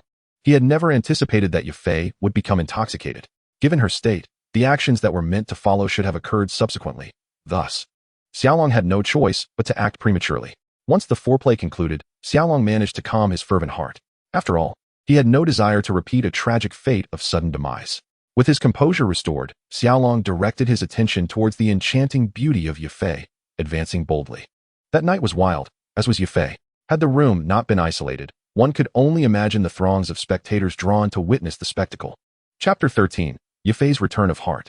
The following day, sunlight streamed into the room, piercing Xiaolong's eyes, rousing him from slumber. The entire chamber was in disarray. The sheets lay strewn across the floor, and the flight attendant's attire was reduced to tatters. Beneath him lay the exquisite beauty, Yufei, with bruises marking her delicate form. A faint scent of blood lingered in the air. Gazing at Yufei, trapped beneath him, Xiaolong felt an overwhelming sense of satisfaction. Finding a natural beauty like Yufei on Earth was indeed a rare treasure. Consequently, he sensed a stirring within him. After all, it was morning, and men often experience such urges. Yufei felt discomfort coursing through her body, as if something was pressing down on her, making it difficult to breathe. Once her mind cleared, she became acutely aware of her surroundings. "You scoundrel!"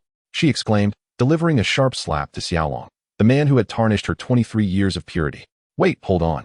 This wasn't an old man, but a young man she recognized from somewhere. Despite the myriad questions racing through her mind, her hand did not cease its assault. "Oh, so after just one night, you wish to murder your husband?" In a contest of strength, Xiaolong was confident that he was not weaker than Yufei. Setting aside his mastery of the 9 layers of waves, Yufei's current frail state rendered her unable to exert much force. "It's you. I remember now, you are Xiaolong." Yufei's sharp memory finally connected the dots. "Indeed, I am your husband." With the deed already done, Xiaolong felt no shame in assuming the role of Yufei's spouse. You shameless man. Yufei attempted another slap, only for Xiaolong to firmly grasp her wrist, rendering her unable to break free. Aware that she was no match for him, Yufei resorted to tears, knowing that crying was often a woman's most potent weapon. Many men found themselves powerless against such an emotional display. However, Xiaolong was not among them. On the contrary, he harbored a deep disdain for tears. He had concluded long ago, from his upbringing in an orphanage, that crying was a sign of weakness. Throughout his life, he had seldom shed tears, fully aware that it was a display of cowardice. Upon seeing Yufei in tears, Xiaolong's previously buoyant mood vanished instantly. What are you crying for? If you must weep, then do so elsewhere, he said coldly, releasing her hand. His tone betrayed a hint of irritation. This was the first time Yufei encountered such a domineering man, who not only took away her innocence and silence, but also forbade her from crying. Was there no justice in this world? Yet, for reasons unknown, she found herself unable to cry any longer. Now, that's better, my little treasure. No more tears. Come, let me take you shopping. Having swiftly subdued Yufei, Xiaolong felt a swell of satisfaction. It seemed that a more forceful approach was the way to handle her in the future. Get lost. Who are you calling your little treasure? How disgusting. Yufei retorted. Her face twisted in disdain. All right, Yufei, regardless of your thoughts, you are mine now. I have but two demands. 1. Be obedient. 2. Do not seek other men. Fulfill these, and the rewards will be substantial. I promise you shall ascend to the rank of Dodi, Xiaolong declared, pulling her into his embrace and speaking softly. Having navigated the business world, he understood that a woman like Yufei could be easily swayed with enticing benefits. After a moment of internal struggle, Yufei finally rested her hand on Xiaolong's shoulder, appearing demure. What other choice did she have? Her body was already claimed, and despite his arrogance, Xiaolong was not unpleasing to the eye.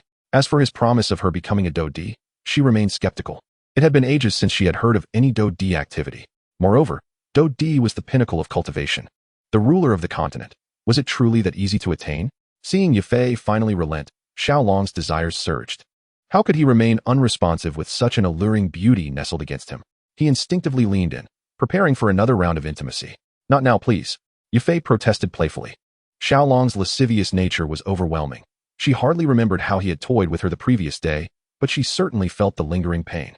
Further intimacy was out of the question. Fine, then put on some clothes. You're too tempting. Xiaolong conceded, realizing he had to restrain himself. Why don't you help me? Yufei began to pout, playfully clinging to him. All right, but I may not be able to resist, so don't blame me for being unsentimental, Xiaolong warned with a smirk. Humph, Yufei replied, feigning annoyance before attempting to don her night attire. Xiaolong stopped her, gesturing towards the maid outfit and classroom attire nearby. Yufei understood his intent and, rather than being bothered, wore a charming smile. Very well, but remember, I didn't bring any guards this time, so you must protect me. She always insisted on having escorts during outings for her safety, as one could never be too cautious against impulsive individuals. Ah, right, I almost forgot, Xiaolong acknowledged sheepishly. Thus, he put away the maid outfit and the classroom attire, intending to have Yufei wear them for his amusement next time. What about the stockings? At that moment, Yufei suddenly recalled that Xiaolong had promised her the stockings and began to voice her complaints. All right, here you go. Xiaolong promptly exchanged all 80 of his newly acquired points for 80 pairs of stockings, tossing them all at Yufei. There were black, white, brown, leopard print, lace, and every conceivable type. Yufei gleefully stored them all in her spatial ring. Now, she could change once a day, or rather, whenever she pleased. She immediately donned a white pair before Xiaolong, slowly putting them on while occasionally exhaling warm breaths in his direction, her eyes filled with allure and seduction. Well then, if you choose to play with fire, don't blame me for the consequences. Xiaolong lunged at her once more, this time disregarding any pleas for mercy. If one chooses to play with fire, one must be prepared to be burned. After another intense morning, it ultimately ended with Yufei begging for mercy. First conquest of a beauty. However, it was rather awkward when he encountered Xun'er on the way. Xiaolong's heart sank once again. This time, Xiaoyan was not by her side, and Xiaolong was genuinely worried that Xun'er might give him another beating. Though he had a fondness for braids, he preferred them to be wielded by him rather than against him. Xun'er's keen senses detected the lingering scent of a woman on Xiaolong, and her lips curled in disdain. What a fool, wasting such a splendid youth on frivolous pursuits instead of honing his skills. Feeling repulsed by Xiaolong, Xun'er couldn't be bothered to confront him this time. With her head held high, she strode away like an arrogant little swan. Just wait, Xun'er. We'll see how you flaunt your arrogance in the future, Xiaolong muttered quietly to himself. However, given Xun'er's considerable prowess, it was unlikely she would miss his words. Xiaolong quickly composed himself and retreated. Chapter 14. Secrets Within the System. Sigh. Ever since Xiaolong acquired the exchange system, he found himself feeling rather bored and at a loss for activities. On the system's suggestion, he decided to explore the system mall. This greatly broadened Xiaolong's horizons, revealing a myriad of extraordinary things. For instance, he discovered that animated series could also represent different realms, where someone had acquired a system and opened a store within the mall. For example, the stunning tsunami kill that Xiaolong had previously purchased piqued his curiosity. It seemed to be a signature technique of the Vanguard from Luo's adventure. Once he found a shop called the Thunder Hall and took a stroll inside, everything became clear. His stunning tsunami kill was indeed purchased from there, along with other remarkable techniques like the Thunder Half-Moon Slash and the Storm Nebula Split, all skills belonging to characters from Luo's adventure. Within the realm of combat, the leaders of the Motorcycle Clan wield techniques of the low-tier Celestial level, while the Beast Clan possesses intermediate Celestial level skills. In contrast, the Motorcycle Clan's combined techniques are classified as advanced Celestial skills, with their ultimate combination transcending even that tier. However, the fearsome tidal wave kill he procured is merely a simplified version, categorized as a low-tier terrestrial skill. While the combat techniques are noteworthy, what truly astonished Xiaolong was the availability of robots for purchase, both from the Beast Clan and the Motorcycle Clan. This revelation broadened his horizons significantly. Nonetheless, even the most basic motorcycle from the Moonlight Hall of the Motorcycle Clan requires 100 exchange points, and its strength is merely that of a fighter. There's no way around it. Clad in iron, one could withstand any assault from combat energy. Even scrap metal serves a purpose. Regrettably, Xiaolong found himself financially constrained, unable to produce even 100 points, thus setting that ambition aside for the moment. In any case, the system marketplace offered an almost infinite array of goods. As long as one possesses exchange points, anything can be acquired. This even includes exotic flames, rare types of fire that manifest in nearly every realm. Unfortunately, their cost is exorbitant. Even the weakest exotic flame demands thousands of exchange points, a luxury far beyond Xiaolong's reach. After spending 2 days wandering the vast system marketplace, Xiaolong reluctantly took his leave. With trillions of shops available, he had only managed to peruse a few hundred, leaving an overwhelming multitude unexplored. However, he soon devised an excellent strategy for courting women. Since they are fond of shopping, why fret about not having enough to explore in his expansive marketplace? They could shop for a lifetime without exhausting its offerings. 2 days later, Xiaolong accumulated over 100 exchange points. Without hesitation, he purchased an off-road vehicle from the Thunder Hall, a type known as the Shockwave, priced at 120 points. He intended to store it in his shop, planning to venture into the monster forest once he became a fighter. The idea of cruising through the monster forest in an off-road vehicle was quite enticing.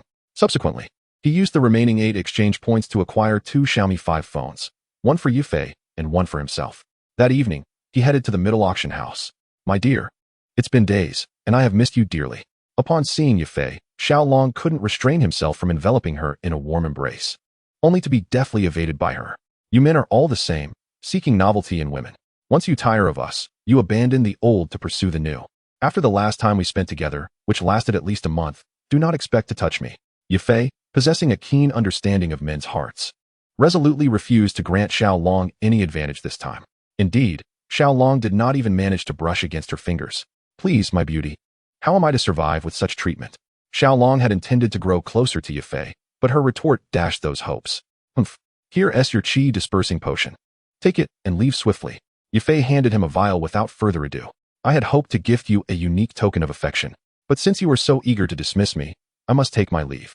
This left Yufei in a state of distress. She merely spoke with her lips. For who has ever seen newlyweds, fresh from their bridal chamber, suddenly devoid of affection? Yet, Xiaolong genuinely believed her, and he was even prepared to present her with a gift. Xiaolong's secrets were well known to her. Everything he possessed was of exquisite quality. However, before he could give it, he attempted to leave, which was utterly unacceptable. "Oh dear, you truly intend to drive me to despair." Yufei quickly stepped forward, entwining her arm with Xiaolong's, playfully chiding him. He chuckled, knowing this little lady was all talk and no action, and decided to administer a small punishment. With a firm smack on Yufei's ample posterior, he left her breathless. Subsequently, Xiaolong settled into his seat, with Yufei perched on his lap. He took out the Xiaomi and elaborated on its features, discussing music, photography, and more. This revelation filled Yufei with joy, as she clutched her phone with an affection that mirrored that of a novice experiencing a smartphone for the first time. Naturally, it culminated in Xiaolong thoroughly indulging her. This time, she donned a teacher's attire. After a whirlwind of passion, Xiaolong reluctantly took his leave. Had time permitted, he would have certainly dressed Yafei in a maid's outfit and had his way with her. However, given their location at the Meitel auction house, lingering too long would raise suspicions.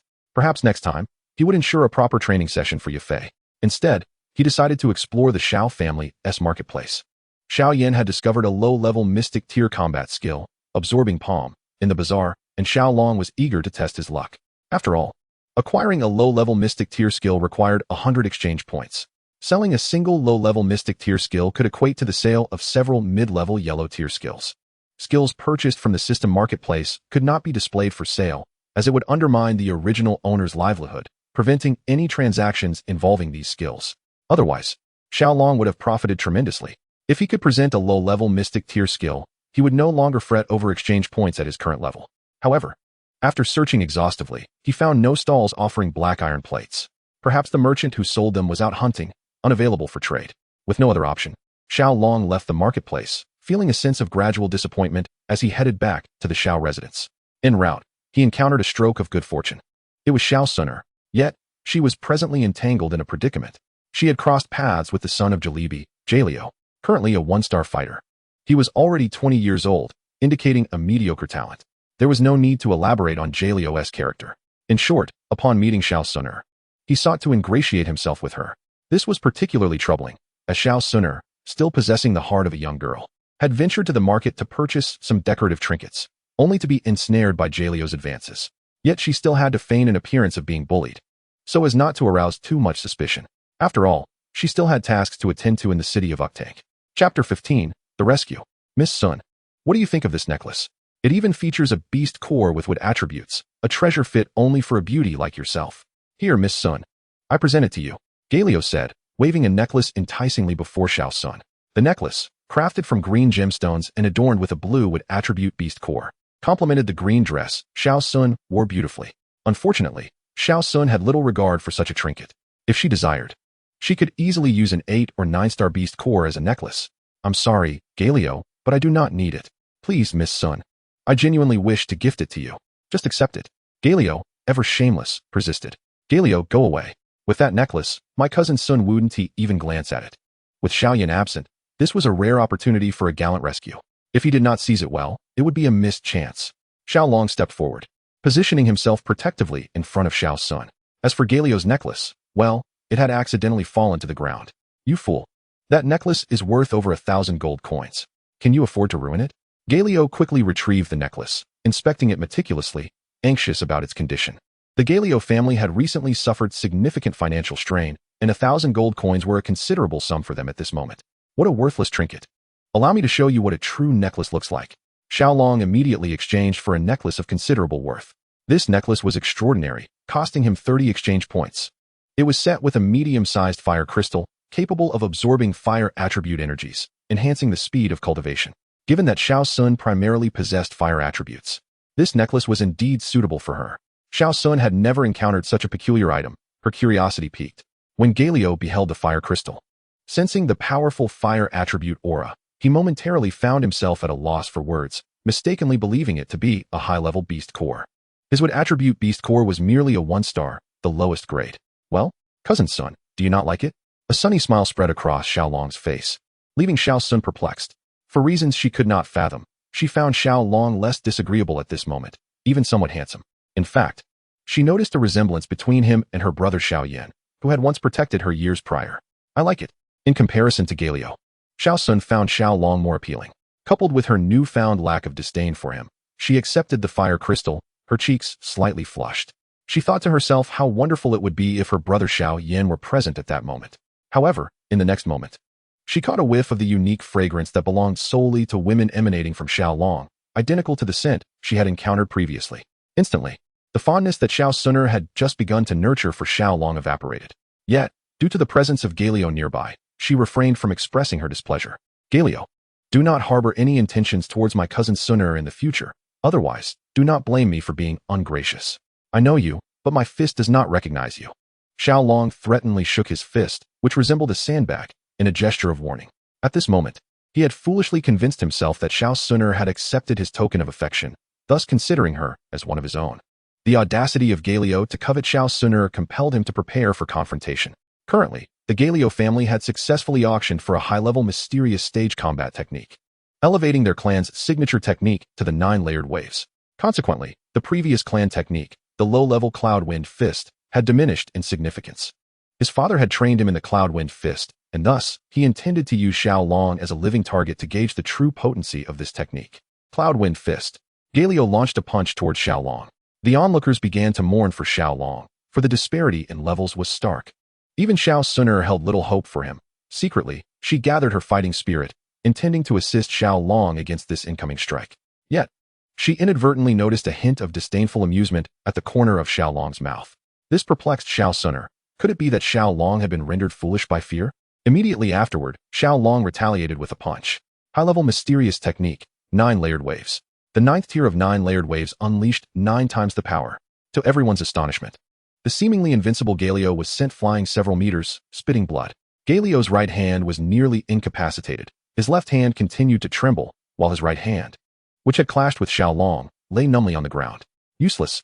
Xiao Long couldn't help but taunt, a profound disdain evident on his face. Galio, already gravely injured, heard Xiao Long's derisive words, which ignited his fury, causing him to spit out a mouthful of blood before losing consciousness. For the sake of avenging the young clan leader, Galio's guards, witnessing their master rendered unconscious by Xiao Long, brandished their weapons, intent on retaliating. This was the Xiao family's market. Did they intend to provoke a war between the Xiao and Galio families?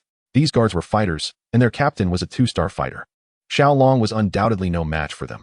However, this was the Xiao family's territory, and thus, he felt no fear. As Xiao Long spoke, the guards stationed by the Xiao family in the market quickly gathered. Should Galio's guards dare to strike, they would interpret it as an act of war between the two families, and they would eliminate these several Galio guards without hesitation. Certainly, the young patriarch of the Galio family would not meet his demise, but he would certainly face a thorough reprimand from the Xiao family. Observing the surrounding circumstances, the guards of the Galio family dared not make any rash movements. They were merely protectors and held no authority to determine whether the two families would engage in conflict. Should they dare to take action, the Xiao family would not be the only ones to exact punishment. The Galio family would ensure their demise as well. Ultimately, they departed, carrying Galio as if he were a lifeless dog, retreating in disgrace. All is well now, everyone may disperse, Xiao Long proclaimed with a smile. Dismissing the onlookers gathered around to witness the spectacle, he then cast a bittersweet smile at Xun'er, awaiting her judgment. Chapter 16, Amending Relations. Xun'er spoke softly, returning the fiery crystal necklace to Xiao Long. No, dear cousin Xun'er, please keep it as a token of my contrition, he implored, refusing to accept it. His gaze filled with hope. How he longed for Xun'er to accept it. Such an act would at least signify that she bore no ill will towards him. Of course, it hardly indicated any fondness. After a moment of silence, Xun'er ultimately accepted the necklace. Well, cousin Xun'er, in a few days, I shall present you with an even finer necklace that can quadruple your cultivation speed. Upon seeing Xun'er accept the gift, Xiao Long was overwhelmed with joy. Since she no longer harbored aversion towards him, he could now take the initiative and pursue her rather than remaining in a passive state of enduring blows as before. What? A quadrupled cultivation speed? Xun'er was taken aback. Indeed, this is a medium-grade fiery crystal, capable of doubling cultivation speed, while a top-grade fiery crystal can enhance it fourfold. Xiao Long explained with a smile. This fiery crystal operates on a tiered system. Low-grade offers a single enhancement, medium-grade twofold, high-grade threefold, and top-grade quadruple. The pinnacle variety requires 60 exchange points, and initially, Xiao Long possessed only 35, thus limiting him to the medium grade. However, the fiery crystal also has restrictions. It is only beneficial for those at the Fighter King level and holds little efficacy beyond that. Oh, thank you. Xun'er, for the first time, lowered her head and expressed her gratitude to Xiao Long. How wonderful. Affection has blossomed. Xiao Long's heart surged with elation. From her simple thank you and her demeanor, he could deduce that she no longer rejected him. Not at all, cousin Xun'er. I was overly arrogant previously and spoke harshly to cousin Xiao. After reflecting for several days, I realize it was entirely my fault, and I intend to apologize to him. I hope you can find it in your heart to forgive me. As for what transpired on the arena, I assure you it was unintentional. Rest assured, I will keep it to myself and speak of it to no one. Xiao Long understood that, at this moment, Xiao still held sway over Xun'er's heart. Therefore, to further cultivate affection in her eyes, he must begin with Xiao. Proposing an apology was undoubtedly the wisest course of action. As for the matters concerning the arena, Xiao Long certainly could not confide in anyone. Such delightful occurrences are best appreciated in solitude. Upon hearing Xiao Long's initiative to apologize to Xiao Yan, Xun'er gazed at him in disbelief, attempting to discern if he was deceiving her. However, she found no trace of insincerity upon his countenance, suggesting that his words might indeed hold truth. This newfound possibility stirred a flicker of affection within her for Xiao Long. Indeed, he had transformed. Yet, were Xun'er to discover that all of Xiao Long's actions were merely to win her favor, one could only wonder what thoughts would cross her mind. Nevertheless, when she heard Xiao Long mention the events in the arena again, a spark of irritation flared within her. Yet, upon listening to his explanation, her anger dissipated. After all, Xiao Long had simply stumbled upon the incident and should not be held accountable for it. Thus, Xun'er chose to remain silent, merely nodding in response. This filled Xiao Long with immense joy, as it seemed that the rapport between him and Xun'er had indeed blossomed a little further. This was undoubtedly splendid news. As they walked, Xiao Long and Xun'er engaged in delightful conversation, with Xiao Long sharing numerous jokes that elicited joyous laughter from her. Before long, they arrived at her home. Xiao Long couldn't help but reflect on Einstein's words, for if one were to sit beside a beauty, an hour would feel like mere minutes. After chatting with Xun'er for 20 minutes, Xiao Long felt as though only a few fleeting moments had passed. Well, goodbye? Upon hearing Xun'er call him cousin in a sweet tone, a wave of sweetness washed over Xiao Long's heart. After taking a few steps, he suddenly remembered something. He quickly turned back, catching up with Xun'er, and handed her a parcel. Although puzzled, she accepted it with a charming smile before closing the door behind her. Once the door was shut, Xiao Long noticed an engraving of a little girl on it. Though the depiction was rather crude, he recognized it as Xiao Yan's handiwork.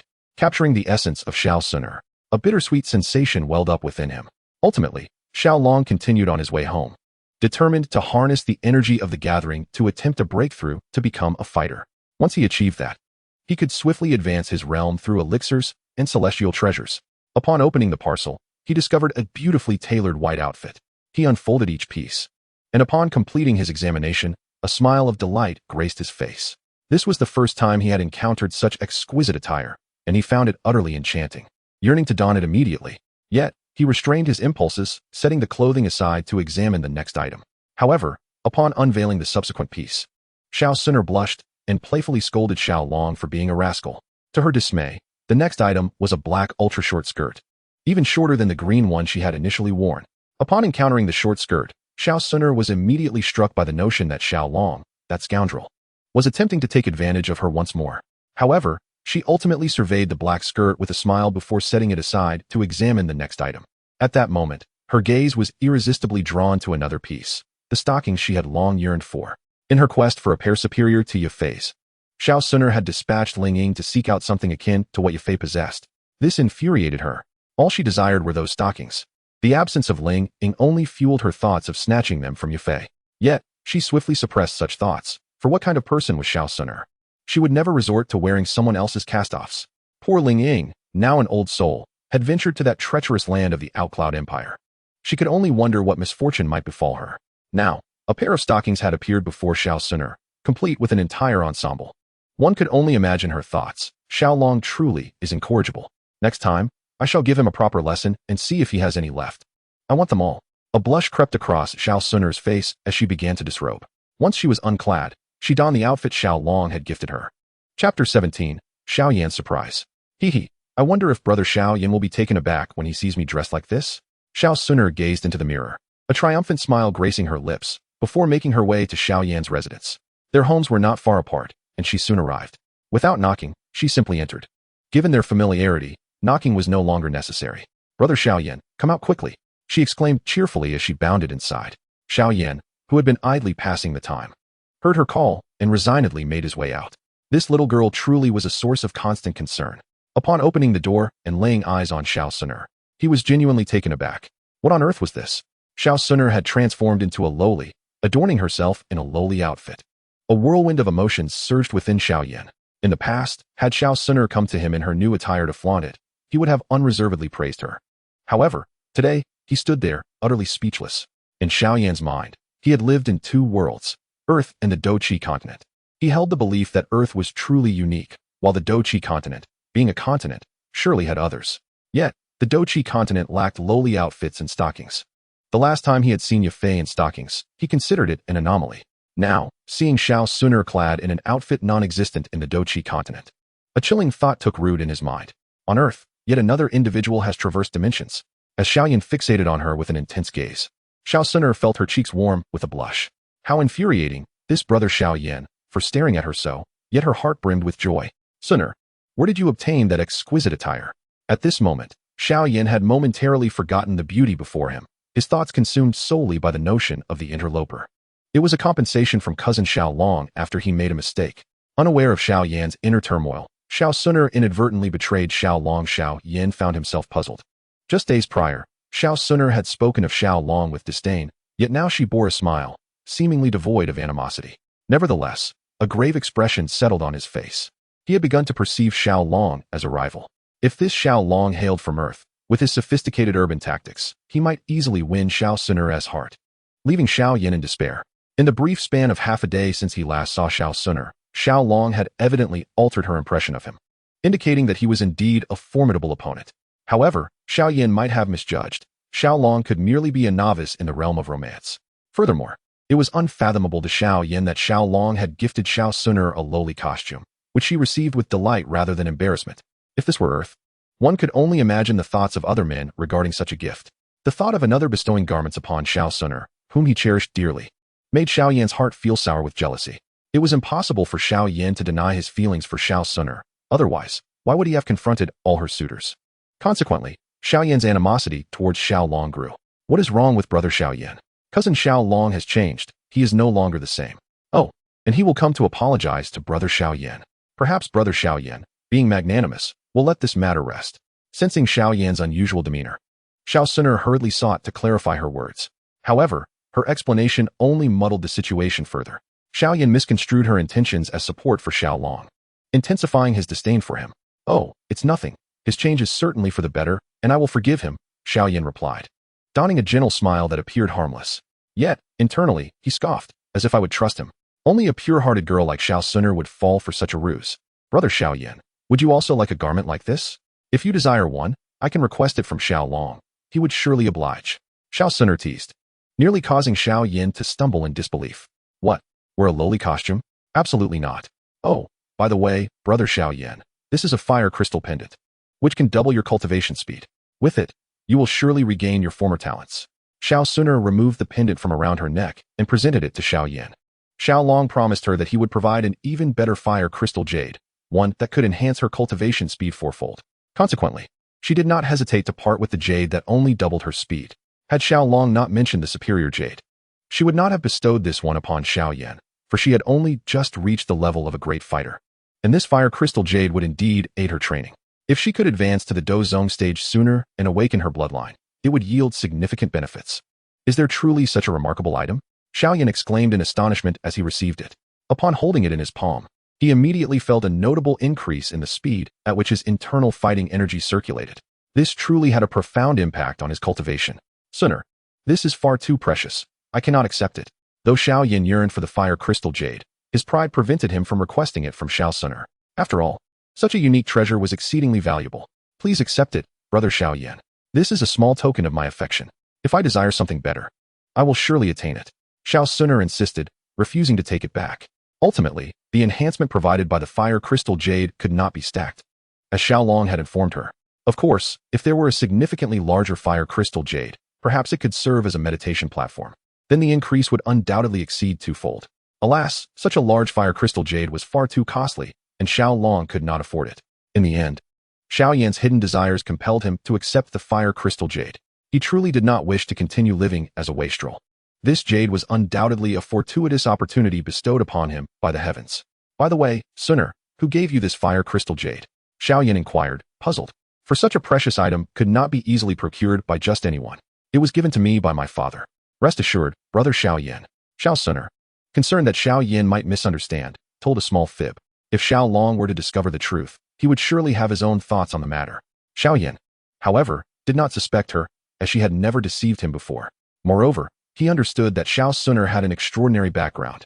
Perhaps she was the only one in the Xiao family capable of presenting such a valuable item. Chapter 18, Xiaoyan's Visit. Only upon stepping into the realm of fighters could one be considered to truly begin their cultivation. As the energy entered his mouth, a faintly cool sensation spread throughout. And moments later, a wave of warm, pure energy surged from his mouth into his body, causing Xiao Long to tremble intensely. With a calm visage, Xiao Long swiftly formed hand seals to absorb the fighting energy, his breathing gradually stabilizing. The gentle fighting energy within him responded eagerly, quickly intertwining with the potent medicinal essence, and began a fervent process of refinement. Inside the room, the previously tranquil fighting energy suddenly intensified. Wisps of white fighting energy seeped from the air, continually flowing into Xiao Long's body. With his teeth clenched against his lip, the collision of two energies within him sent waves of sharp pain coursing through Xiao Long's meridians. Fortunately, his veins were far more resilient than those of an ordinary person, allowing him to endure the discomfort without sustaining significant harm. Inside him, the fighting energy enveloped clusters of pure green energy, which, through frenzied refinement, were continuously assimilated into a pale, white fighting force. With this newfound strength supporting him, the scale of Xiao Long's fighting energy was visibly expanding at an astonishing rate. Although the pure medicinal power was being refined continuously, it seemed to flow in an endless stream. Each time the fighting energy assimilated a cluster of medicinal essence, an even larger surge of energy rushed in to take its place. Under the dual forces of internal refinement and external infusion of fighting energy, Xiao Long's internal fighting force gradually filled most of his meridians. The refinement continued, and just as the sustaining strength of the pure medicinal power began to wane, Xiao Long, immersed in the exhilaration of his rapidly growing power, suddenly realized that his fighting energy had swelled to a critical point of no return. This expansion caused his meridians to twitch gently, waves of intense pain splitting his lips. Yet, Xiao Long understood that this was the pivotal moment, the moment to condense the cyclone. Only by gathering the cyclone could he successfully break through to the fighter level. With conscious control, the surging fighting energy within him contracted rapidly towards his lower abdomen, as the pale white fighting energy within his meridians instinctively retreated. When all the fighting energy converged at his lower abdomen, it began to transform into a milky white hue. Then, employing his spiritual power, Xiao Long compressed this fighting energy. Gradually, the mass of fighting energy in his lower abdomen diminished. At last, despite all his efforts, the fighting energy remained stubbornly unchanged. Xiao Long recognized that he had reached the threshold. This was indeed his prime opportunity to break through to the fighter level. A soft groan escaped him, marking his transition into a true fighter. The difference was like day and night. Now, Xiao Long could be regarded as the foremost expert among the younger generation of the Xiao family. In high spirits after his breakthrough, Xiao Long decided to indulge in a hot bath to relax. Shortly thereafter, someone came knocking at his door. This time, it was not a beautiful woman, but a man, Xiao Yan. "Oh, what a pleasant surprise to see you, cousin Xiao Yan. Please, come in."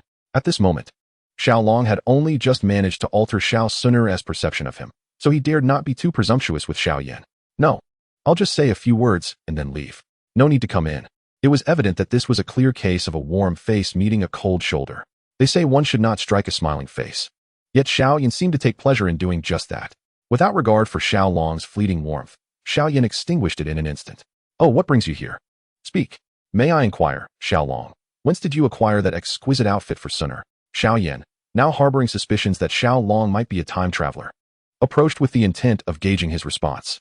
However, he could not reveal his own status as a traveler, so he refrained from exposing too much of himself and instead inquired about the origin of the garment. "What's the matter? Could it be that my cousin Xiao Yan is also considering purchasing a similar piece to gift to Xun'er?" Xiao Long surmised Xiao Yan's thoughts. Yet he too could not admit to being a time traveler, for that would only lead to complications. Thus, he began to feign ignorance. "Oh, is it not merely a matter of playing the role? Every individual possesses the potential to act. The only variable lies in the skill of their performance." Xiao Long considered his acting abilities to be quite commendable, hence he felt no trepidation of being uncovered by Xiao Yan. "Let us not divert the topic. Simply tell me how you came by that outfit." Xiao Yan, with a frosty demeanor, showed no inclination for idle chatter with Xiao Long. What a farce. Xiao Yan was far from a sage. Having been humiliated by Xiao Long, how could he simply forget? The reason he later chose to overlook the grievances with Xiao Ning and the others was merely that he had ascended to a realm beyond theirs. At Xiao Yan's level of cultivation, he had long perceived himself as superior, while Xiao Ning and his companions struggled at the bottom. In those times, people often ceased to dwell on such minor grievances. Yet presently, Xiao Yan remained a person of humble standing. Thus naturally he would be concerned about these matters. Xiao Long let out a cold laugh, his fighting spirit no longer concealed. The momentum he exuded momentarily pushed Xiao Yan back several paces. It is indeed true that the kind-hearted are often taken advantage of. Having shown Xiao Yan a modicum of courtesy, he was met with relentless pressure instead. This struck Xiao Long as quite humorous. "Xiao Long, have you broken through to the fighter realm?" Xiao Yan exclaimed, disbelief etched across his face. The speed of Xiao Long's advancement was such that even at his peak, he would have felt utterly outclassed. Enough, Xiaoyan. I have no desire to engage in further dialogue with you. From now on, let us coexist peacefully. That outfit was purchased from outside. Please take your leave. Xiao Long, wishing to end the conversation, firmly closed the door. Frustrated and powerless, Xiaoyan had no choice but to depart in anger. After he left, a striking figure emerged across from the door, letting out a gentle sigh before walking away dejectedly. This individual was none other than Xun'er. Xun'er, having noticed Xiaoyan's visit to Xiao Long, had stealthily followed him. She too was eager to discern how Xiao Long would treat Xiaoyan, curious to see if he had indeed changed as he claimed. What she witnessed left her in disbelief. Xiao Long's performance was commendable.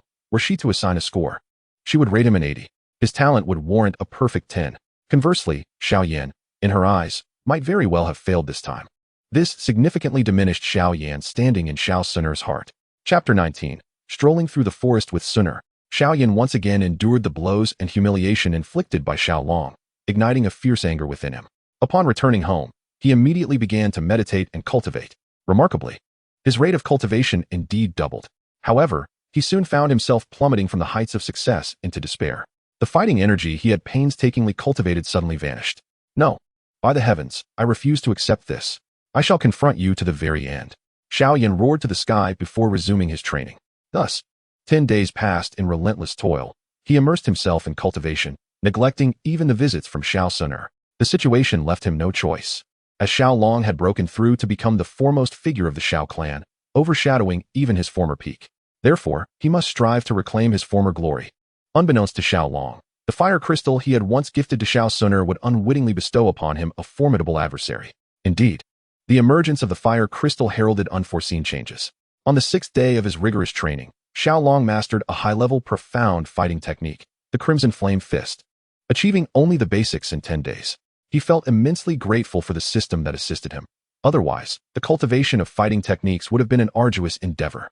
Ultimately, he lost interest in continuing his training, exchanging 40 points to elevate the Crimson Flame Fist to its pinnacle. He then resolved to take a leisurely stroll outside. Upon stepping out, he encountered the despondent Xun'er. Xun'er, would you care to accompany me for a little outing?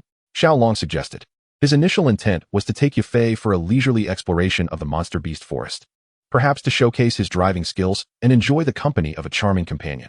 Meeting Xun'er on the way was merely a reflexive invitation. He held no expectations.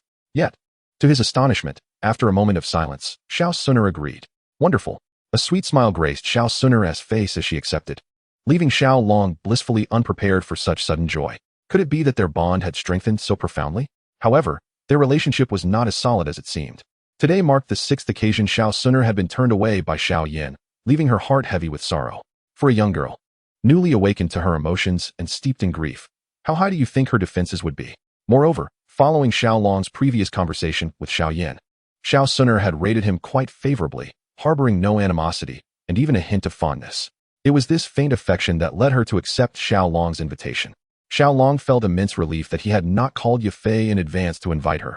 Otherwise, he would have been at a loss for whom to accompany today. Since he had not invited Yafei, he would gladly devote his time to the beauty at his side. It is truly splendid.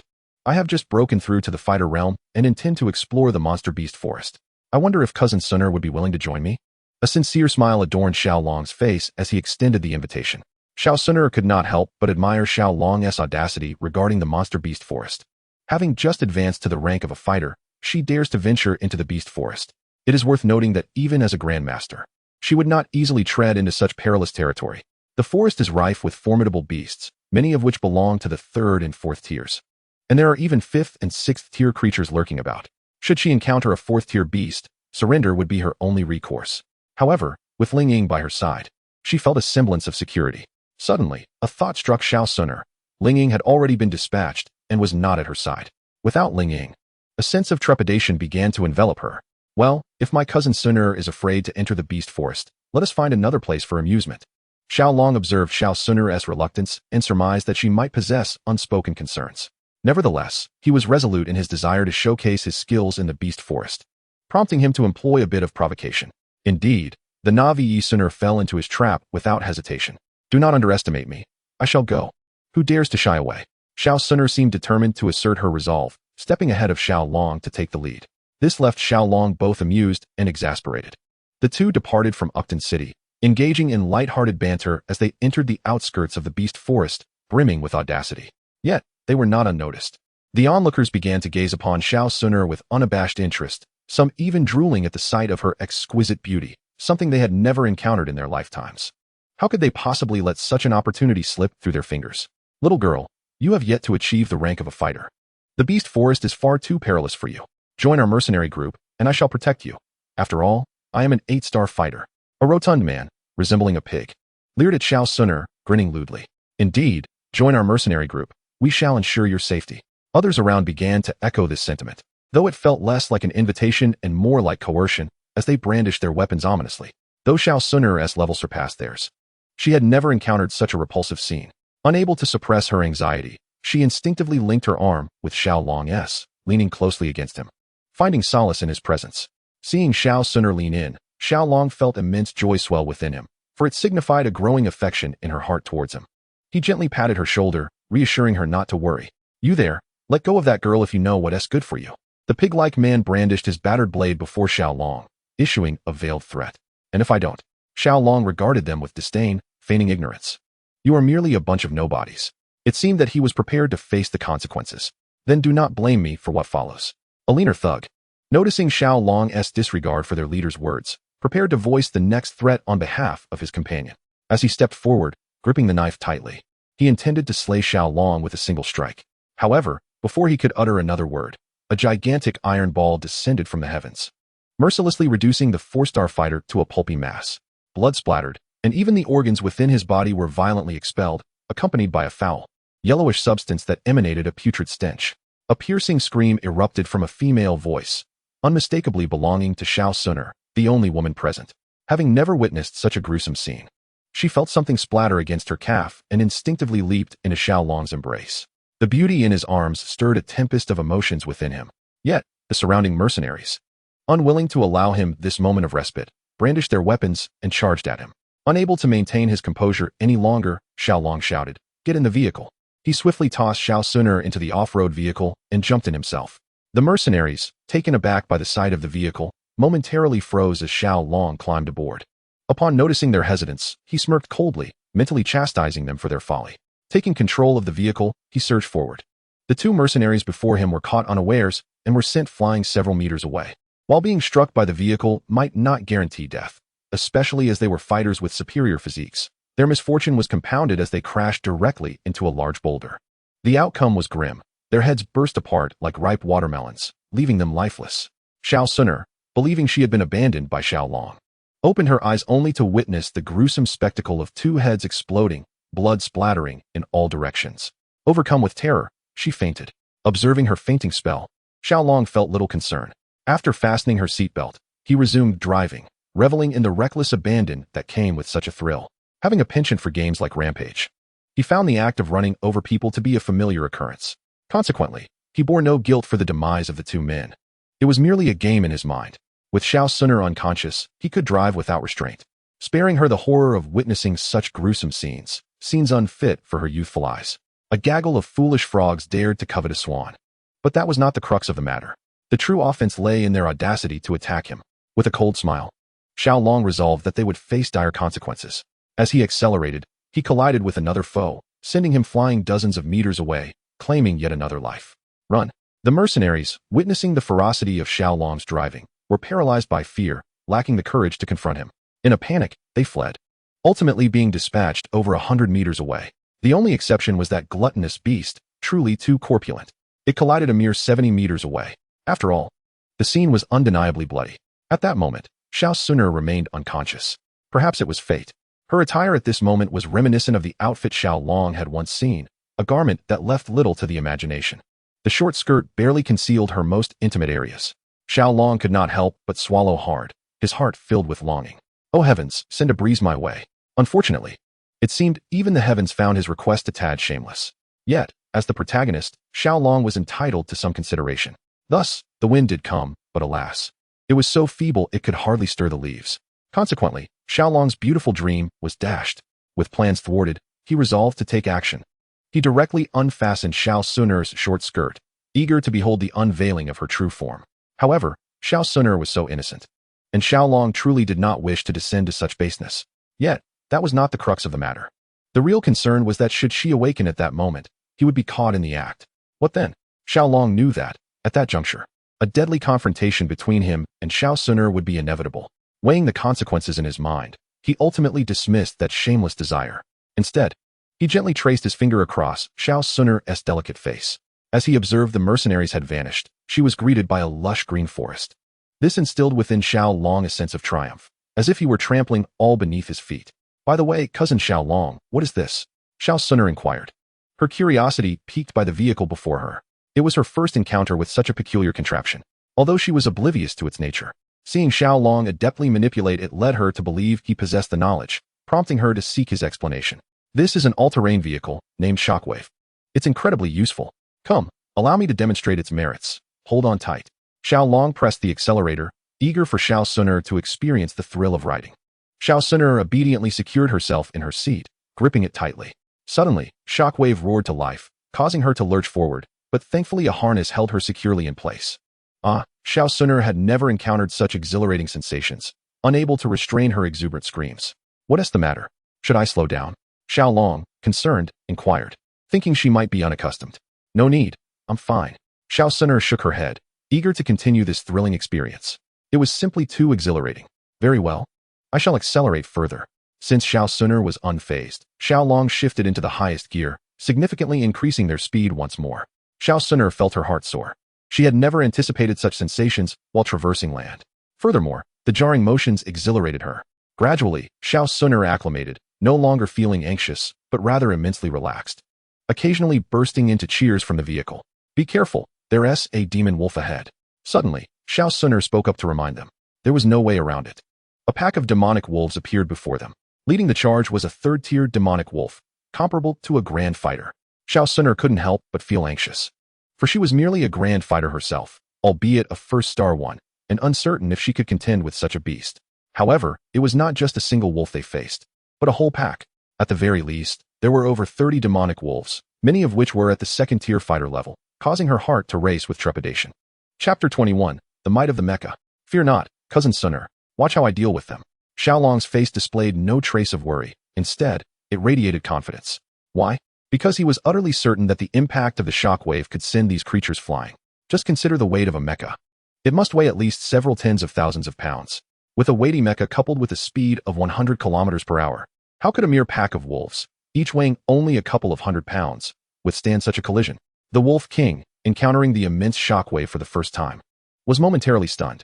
Then, it was sent flying over 100 meters away, ultimately meeting its demise with just a couple of blows. Thus, a third-tier grand fighter-level demonic wolf was brutally slain. With their leader vanquished, the pack descended into chaos. Xiaolong drove forward, dispatching 3 more demonic wolves, and soon, the entire pack had scattered. Let us go, Xun'er, and gather the magic cores. Upon reaching the fallen wolves, Xiaolong disembarked and cleaved open a wolf skull, revealing a magic core the size of a fist before their eyes. This was a third-tier magic core, worth several thousand gold coins. Certainly, it would yield dozens of exchange points. Xun'er, remaining in the vehicle, observed Xiaolong with growing curiosity, noticing that he was becoming increasingly enigmatic. Ultimately, Xiaolong extracted the magic cores from the remaining 2 wolves, 1 second-tier magic core, 1 first-tier magic core, and another that had yet to form a core. The total worth of the 3 cores amounted to 70 exchange points, yet to be sold. Come, let us continue our adventure. After tidying up, Xiaolong resumed driving, taking Xun'er on a leisurely tour through the monster beast forest. This time, they traversed a rugged path. With the shockwave's robust build, there was no concern for flat tires or fuel shortages. As they entered a low, dense thicket, Xiaolong maneuvered the vehicle through it. Suddenly, Xun'er let out a scream. Xiaolong turned around only to find her missing. Looking up, he saw 2 monkeys seizing Xun'er and dragging her away. They were the hybrid apes, notorious for their assaults on women. You filthy monkeys, release that girl. Let me handle it. Mecha transformation. This was dire. If Xun'er were taken by those lecherous beasts, the consequences were unthinkable. Xiaolong would never allow such a fate to befall her. She was his. He immediately commanded the shockwave to shift into battle mode. There was no way around it. The shockwave from the off-road vehicle had not harmed the monkeys perched above. However, once transformed into a mech, the shockwave towered over 30 meters high. In its grasp were 2 colossal hammers. Die! With a fierce command, Xiaolong directed the shockwave to bring one hammer crashing down upon the unfortunate hybrid ape behind him. The creature, struck with immense force, met a tragic end. The hammer, weighing 1,000 pounds, combined with Xiao Long's tremendous strength, unleashed an unfathomable power. Yet, he could only surmise that the unfortunate hybrid ape was sent flying over 300 meters away. Being merely a Tier 1 hybrid, it was inevitable that not a single bone remained intact. Its body lay shattered. Witnessing the swift demise of its companion, the remaining hybrid ape was struck with terror. Abandoning Xiao Xun'er to flee alone, Xiao Long quickly ushered Xiao Xun'er into the safety of the mech, resolute in his pursuit of the vile creature. Anyone daring to threaten Xiao Xun'er would not escape his wrath. He was a protector of beauty. Utilizing the advanced technology embedded within the shockwave, he locked onto the fleeing hybrid ape's trajectory. Then, like a heavenly meteor, a hammer descended, striking the retreating creature with precision. Another blow sealed its fate. Ultimately, Xiao Long achieved yet another double kill. "Don't look," Xiao Xun'er exclaimed, her cheeks flushing a rosy hue, rendering her irresistibly charming.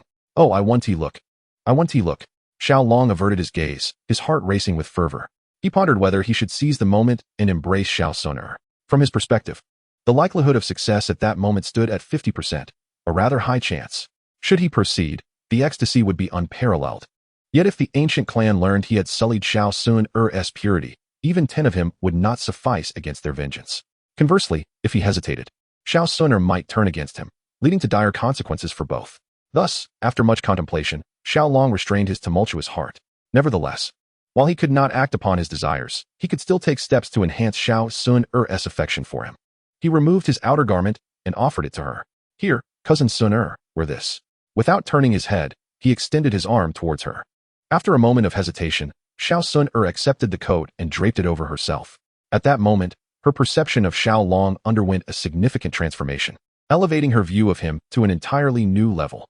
Xiao Long, clad only in a vest after relinquishing his coat, revealed shoulders honed from the rigorous training of 9 layers of waves and crimson flame fist. Upon seeing this, Xiao Xun'er's face flushed a deeper shade of red, her heart racing anew. These accursed beasts were truly courting their own demise. "Fear not, Xun'er, I shall avenge you." With unwavering determination, Xiao Long maneuvered the mech deeper into the heart of the beast-infested forest. Upon encountering each magical beast, Xiao Long wielded the shockwave with a series of powerful strikes, obliterating their heads with ease. Within a mere few hours, he had dispatched 7 third-tier magical beasts, 18 second-tier ones, and 30 first-tier creatures, acquiring 7 third-tier magic cores, 18 second-tier magic cores, and 25 first-tier magic cores. These consumables were promptly placed for sale in the marketplace. Continuing to pilot his mech, Xiao Long ventured further into the magical beast forest, on the brink of entering the territory of 4th-tier beasts. Although the shockwave's potency at this level was modest, his mech's robust construction rendered lower-tier beasts virtually ineffectual against him.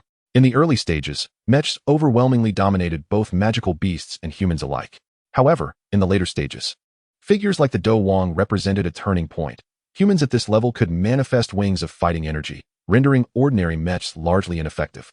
A Do Wong level expert could easily contend with 6th-tier mechs, while Do Zone level warriors, capable of traversing the air, could manage even 10th-tier mechs. As for the superlative Do Zun and Do Shang, even 15th-tier mechs posed little threat to them. Concerning Do D level titans, it remained uncertain whether a 6th-tier war king could stand against a Do D. In the early stages, a 1st-tier mech faced little challenge, provided it did not encounter beasts above the 5th tier. Nevertheless, the magical beast forest housed no more than 10 5th-tier beasts, and only 1 6th-tier beast, the amethyst-winged Lion King.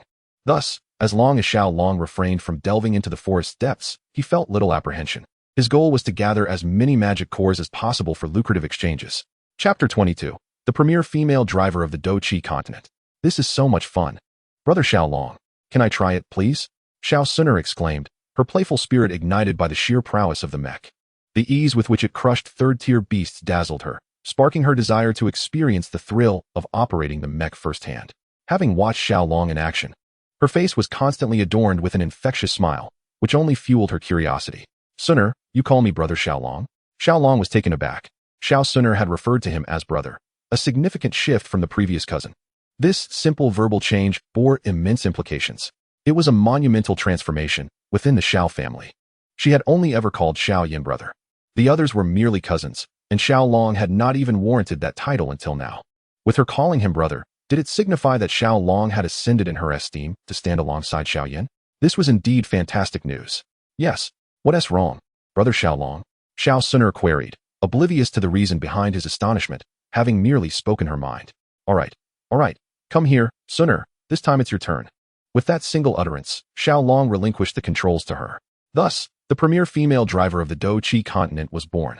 The female driver is indeed a more terrifying presence than her seasoned counterpart. How wonderful it is that Brother Xiao is so kind to Xun'er. With immense enthusiasm, Xun'er settled into the driver's seat and immediately began to mimic Xiaolong's skillful driving. Although she had never driven before, after observing Xiaolong for several hours, she had grasped the technique.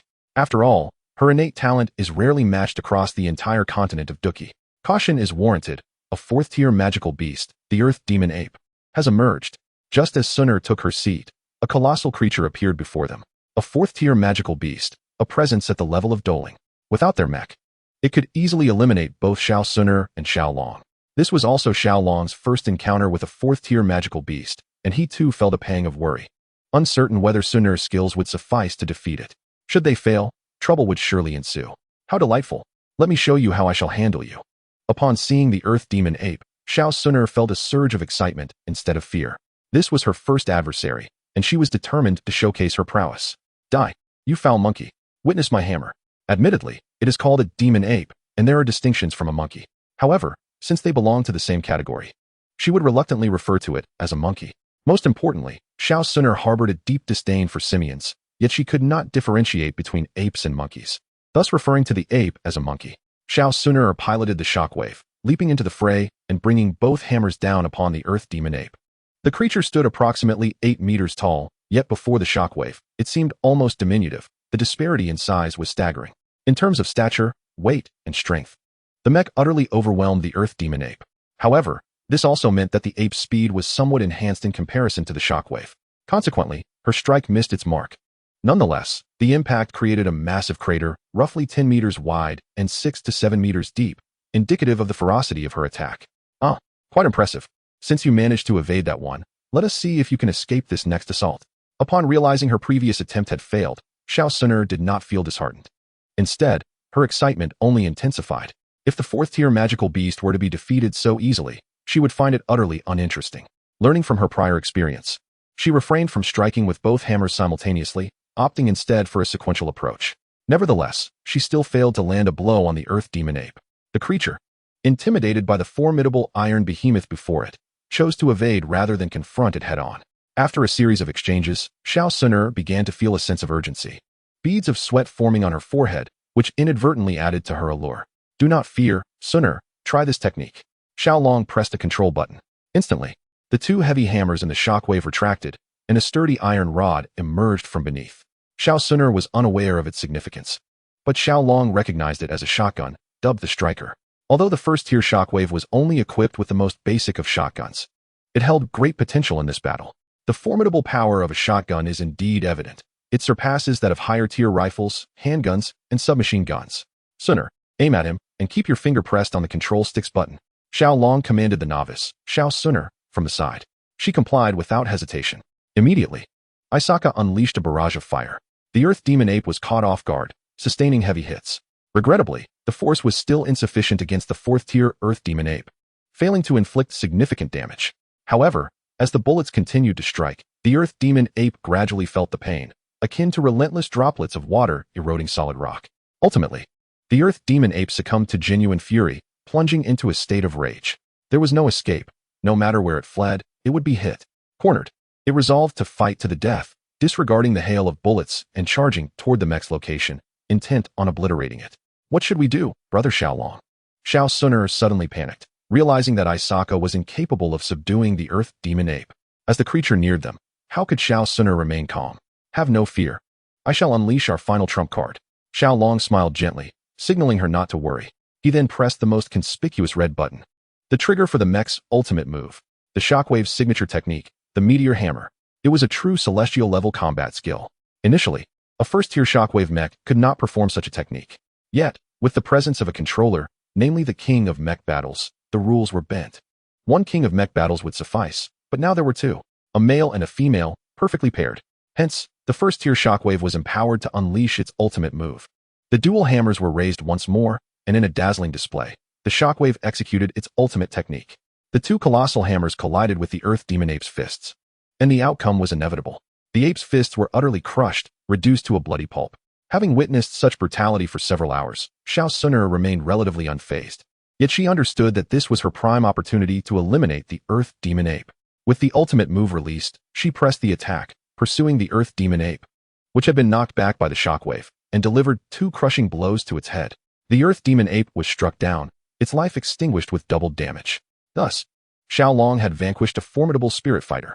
No, it should be noted that both Xiao and Xun'er together had defeated a spirit fighter. One must acknowledge the terrifying power of unity. It can amplify capabilities exponentially, achieving feats unattainable alone. Oh, the magic core of a 4th-tier magical beast is indeed a valuable treasure. Xiao descended from the mech and collected the Earth Demon Ape's magic core.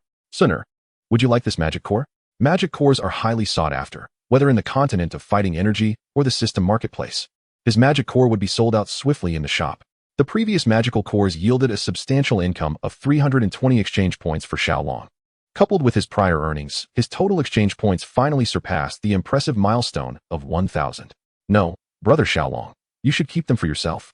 Xun'er insisted, expressing her disinterest in such magical cores, willingly allowing them all to be bestowed upon Xiao naturally. He had no objections. After all, the magical core of a 4th-tier beast was worth 70 exchange points. Xiao was not inclined to relinquish such treasures easily to others. Without further ado, he promptly deposited them into his shop. Chapter 23. The Amethyst-Winged Lion King Xun'er. Shall we continue on our journey? Xiao inquired after securing the magical cores and boarding his mecha. Having just slain a 4th-tier beast, Xun'er was brimming with confidence, fortified by her trust in the mecha and her own abilities. Yes, let us hunt a 5th-tier beast. Xiao encouraged her to take control of the mecha as they ventured deeper into the forest. The 5th-tier beasts resided in the innermost depths of the monster forest. Along the way, they encountered another 4th-tier beast, the Azure Stone Python. Thanks to Xiao's guidance, Xun'er ultimately succeeded in defeating the Azure Stone Python. Xiao, unable to contain his pride, lavished her with praise, which delighted her immensely. Her little head held high. She resembled an arrogant little swan. Once the accolades were bestowed, Xiao intended to descend and collect the magical core. However, before he could act, a tremendous roar echoed from the heart of the forest. The thunderous roar nearly caused Xiao to tumble from the mecha, prompting him to swiftly secure the door and assess the situation. Soon, a ferocious tiger materialized before Xiao and Xun'er, the ruler of the monster forest, the 5th-tier beast, the saber-toothed tiger. Finally, we meet you, 5th-tier beast. As the saber-toothed tiger appeared, Xun'er immediately commanded the mecha to charge forward, unleashing her ultimate technique, the meteor hammer. Originally, the shockwave was not meant to be used repeatedly, yet Xiao had secretly procured energy crystals to replenish its power, allowing for continuous use of the skill. However, Xun'er could not have anticipated that the 5th-tier beast would serve as a watershed moment. With a single swipe of its claw, the saber-toothed tiger severed the right arm of the shockwave, plunging it into chaos. The mecha's systems began to fail. Seizing the opportunity, the saber-toothed tiger climbed upon the massive frame of the shockwave, wreaking havoc. The entire mecha was rendered incapacitated, and it was on the verge of destruction. What should we do? Brother Xiao, think of something quickly. With the control stick rendered useless, Xun'er found herself utterly helpless, desperately seeking Xiao's assistance. With no options left, and with Linging absent, her safety was no longer assured. Do not worry, Tornado, come forth. Xiao swiftly expended 130 exchange points to summon a 1st-tier mecha, the Tornado. The Tornado's design was based on a helicopter. The saber-toothed tiger, no matter how fierce, could not ascend into the skies. The aura transformation was limited to human combat kings. Beast kings could not achieve such a feat.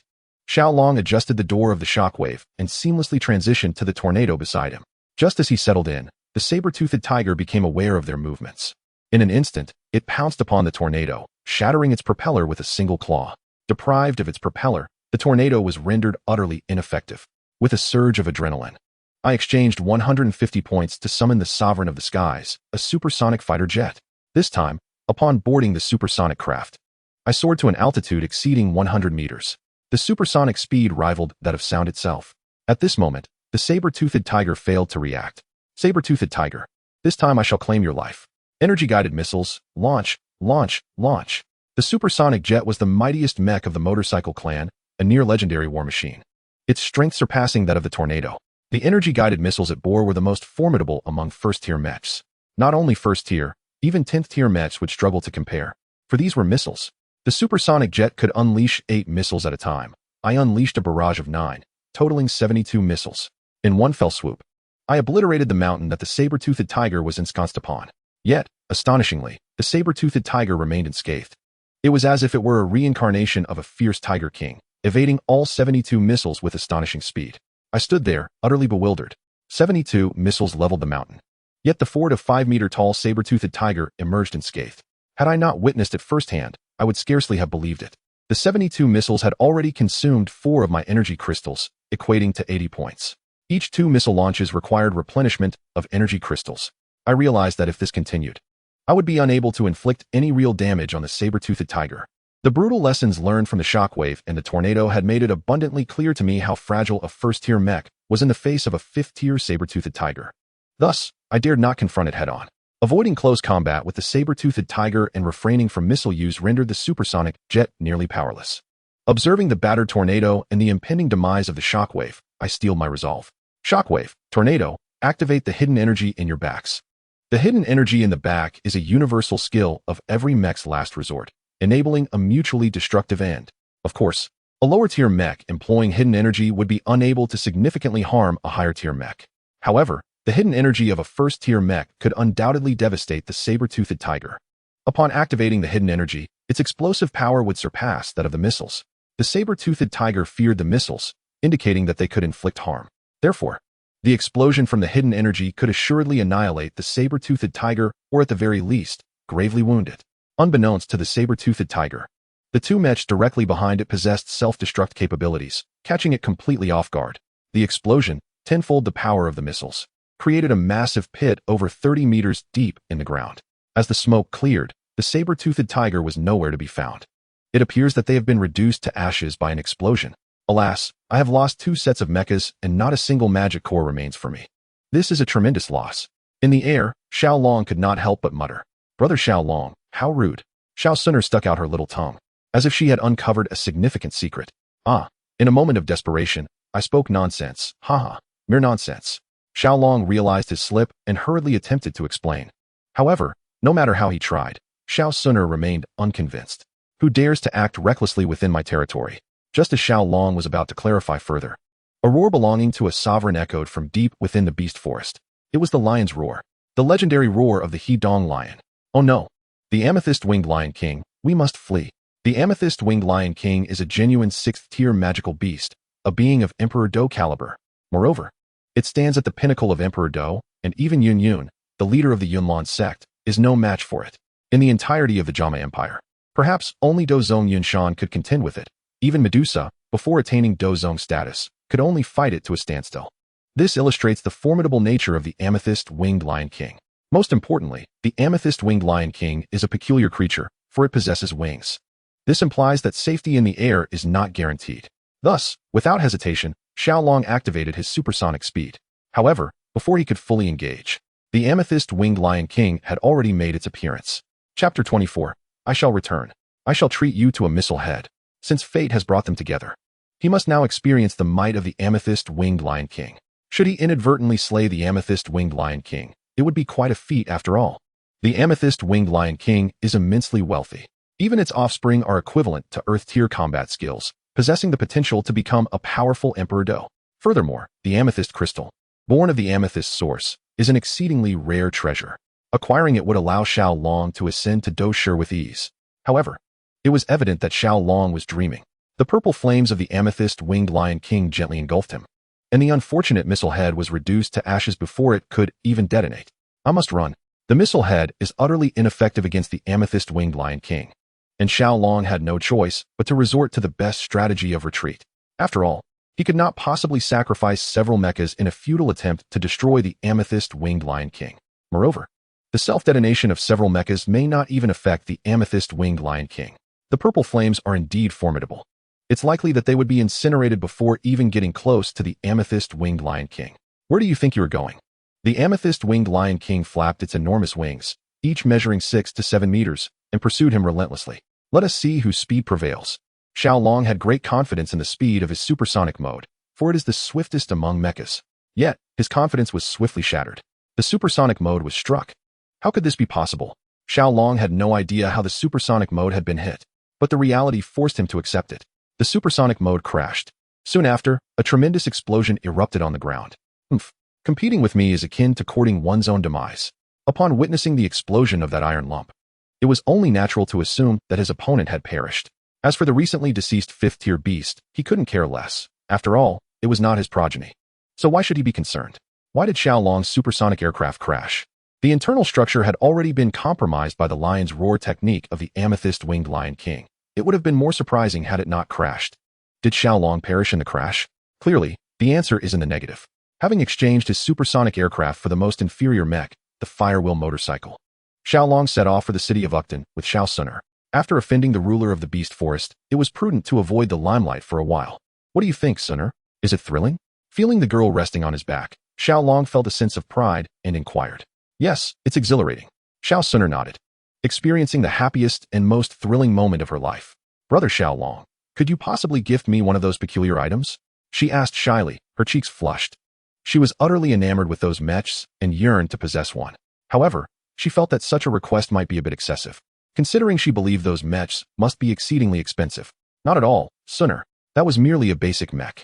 In the future, I shall present you with a superior one, capable of vanquishing even a Do Xun or Do Sheng. Xiao Long chuckled, nodding in affirmation. As for mechs, they could be exchanged with points. However, a first-tier mech would likely be of little use to Xun'er, who was of a higher level. It wouldn't be long before she would render it useless. If he were to give her one, it would have to be the finest.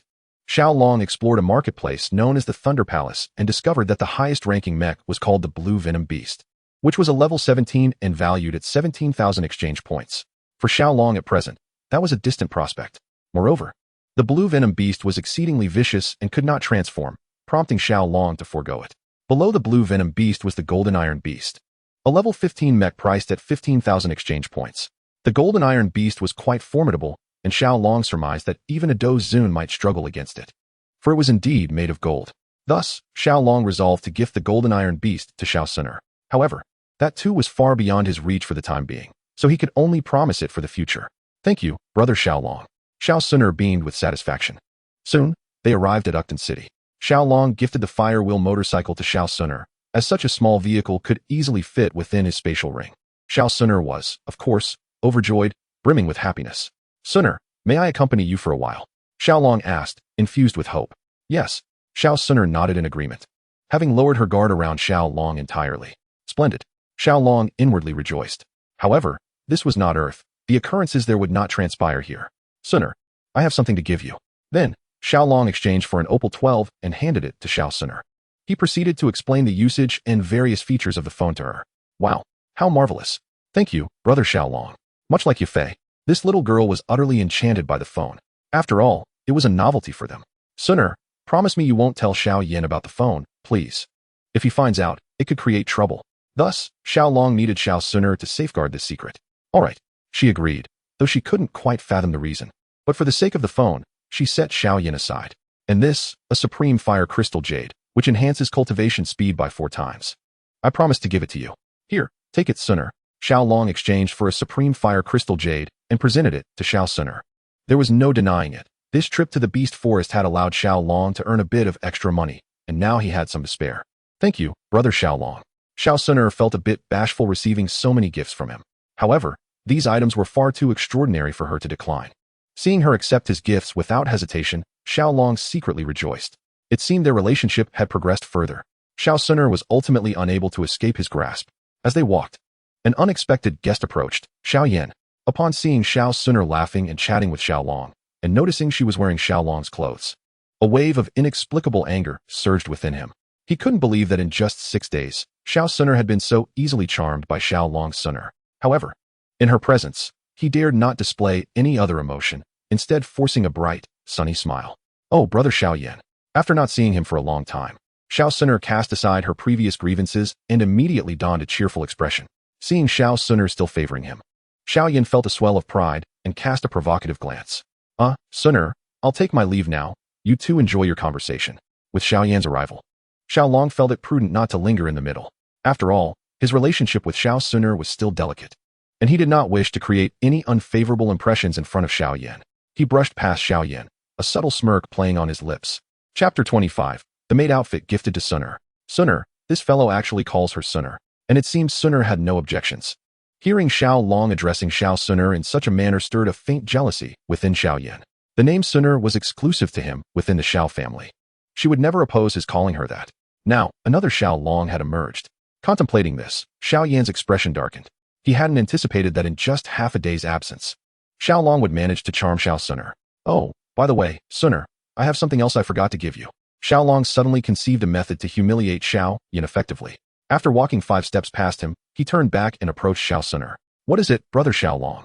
Xiao Xun'er inquired with curiosity, for she had never disliked anything he had gifted her. Here, Xun'er, I have purchased a new outfit for you. I wonder if you will like it.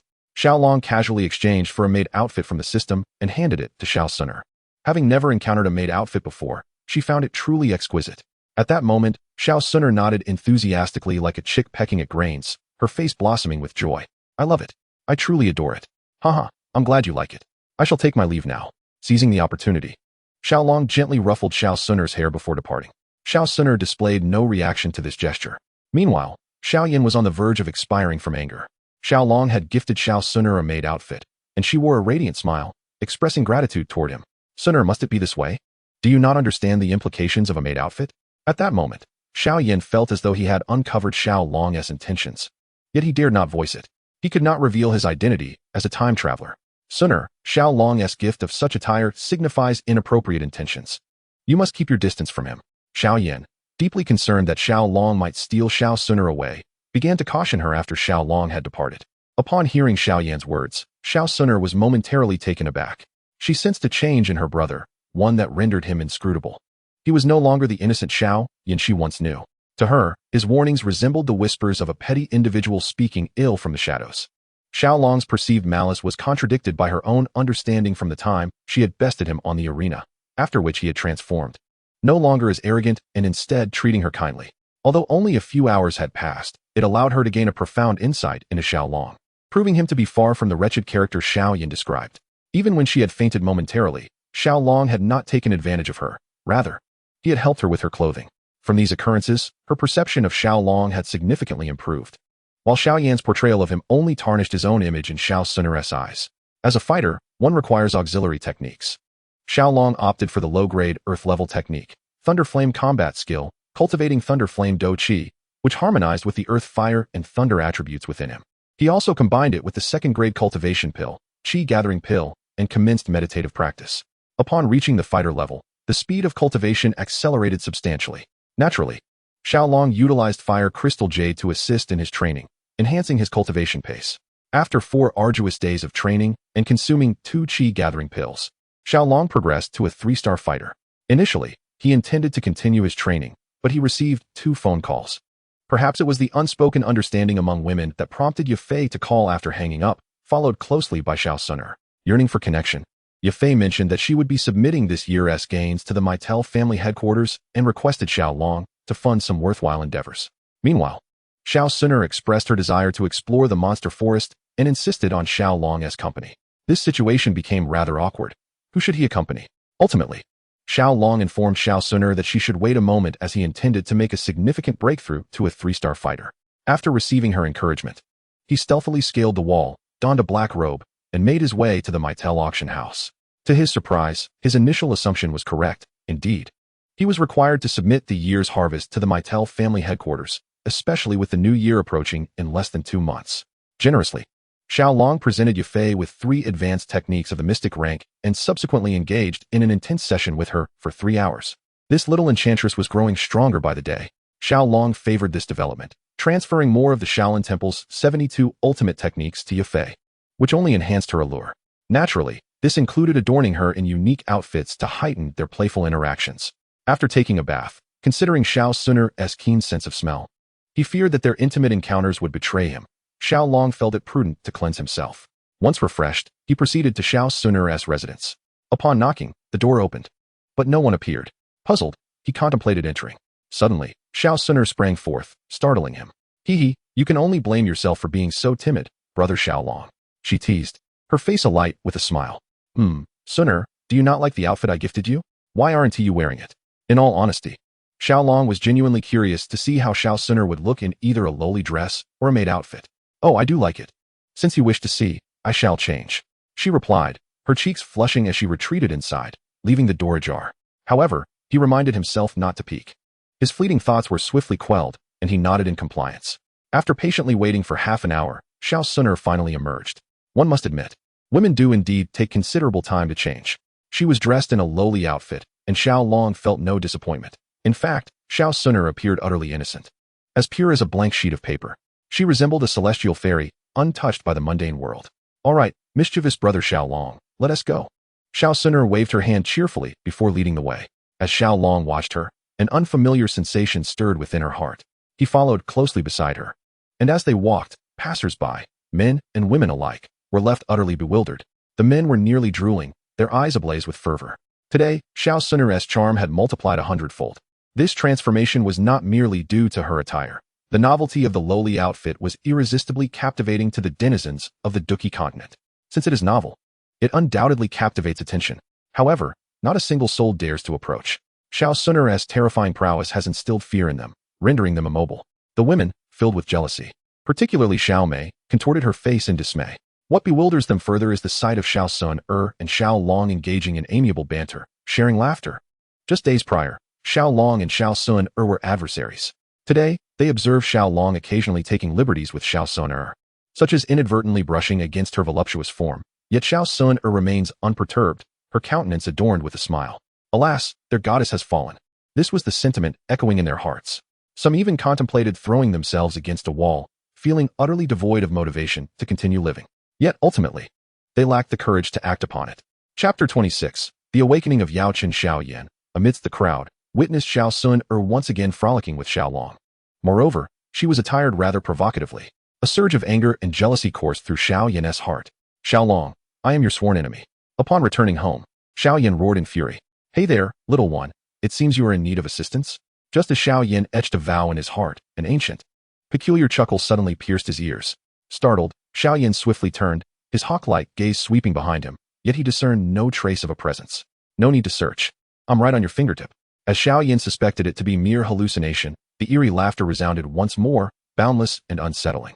His pupils constricted as his gaze abruptly fixed upon the dark, archaic ring adorning his right hand. Is it you who speaks? Xiaoyan, suppressing the terror within, endeavored to steady his voice. Impressive composure for a little one. You haven't jumped in fright yet. The ring echoed with a mocking laughter. Who are you? Why are you in my ring? What do you intend to do? After a brief silence, Xiaoyan articulated the critical question with clarity. Who I am isn't your concern. Rest assured, I mean you no harm.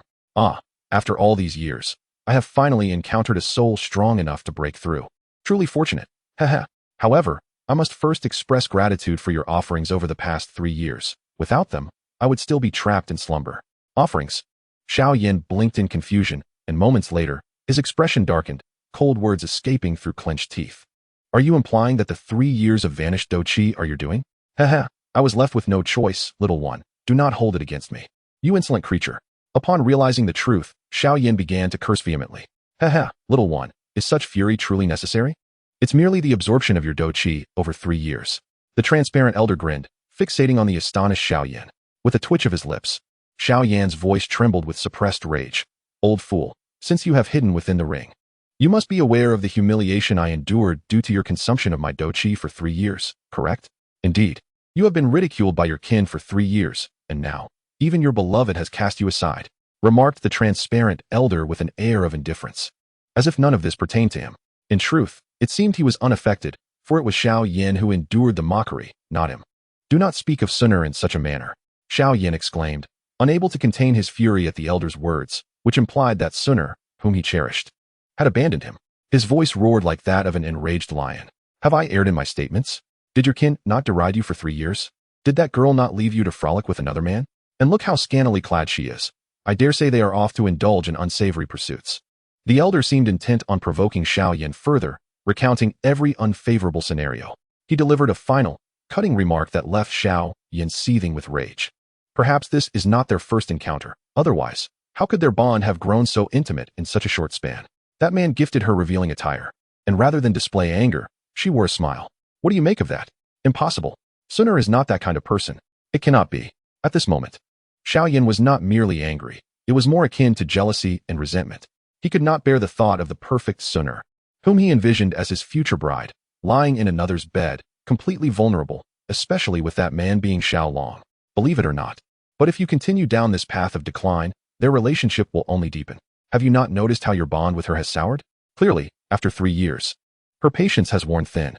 Her heart, driven by vanity, could no longer endure, leading her to seek companionship elsewhere. If you do not showcase your abilities, she will become another's woman, a mere plaything, and you will be powerless to stop it. As the elder perceived the moment was ripe, he began to counsel Xiao Yan. No, I want Xun'er. I cannot allow anyone to take her from me. Tell me, what must I do? Xiao Yan, grasping at a glimmer of hope, sought the elder's guidance. Seeing Xiao Yan's resolve rekindled, a faint smile broke upon the elder's visage. Ah, talent and strength. The elder chuckled heartily. At the mention of this, Xiao Yan joined in laughter, a sense of relief washing over him. Indeed, I now comprehend why my fighting spirit has waned. Once I rid myself of your presence, who within the Xiao clan can rival my talent? Given time, who could match my prowess? A newfound confidence illuminated Xiao Yan's face, a reflection of his belief in his own capabilities.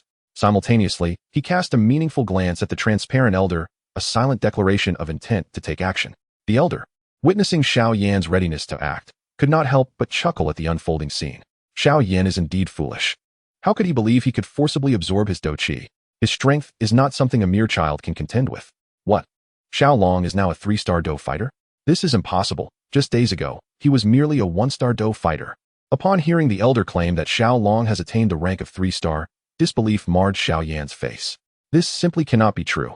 What is impossible about it? Xiao Long must have encountered fortuitous opportunities, and the cultivation method he practices is of the earth tier, which explains his rapid advancement. Consider this. Were it not for his ascension to 3-star Do fighter, would your beloved be so obedient to Xiao Long, publicly displaying affection? The transparent elder is resolute in using Xiao Long and Xiao Xun'er to spur Xiao Yan on, disparaging Xiao Xun'er with great disdain. Xiao Xun'er has been thoroughly vilified. What should I do with this earth-tier cultivation method? Just as a flicker of confidence ignited within Xiao Yan, he suddenly succumbed to despair.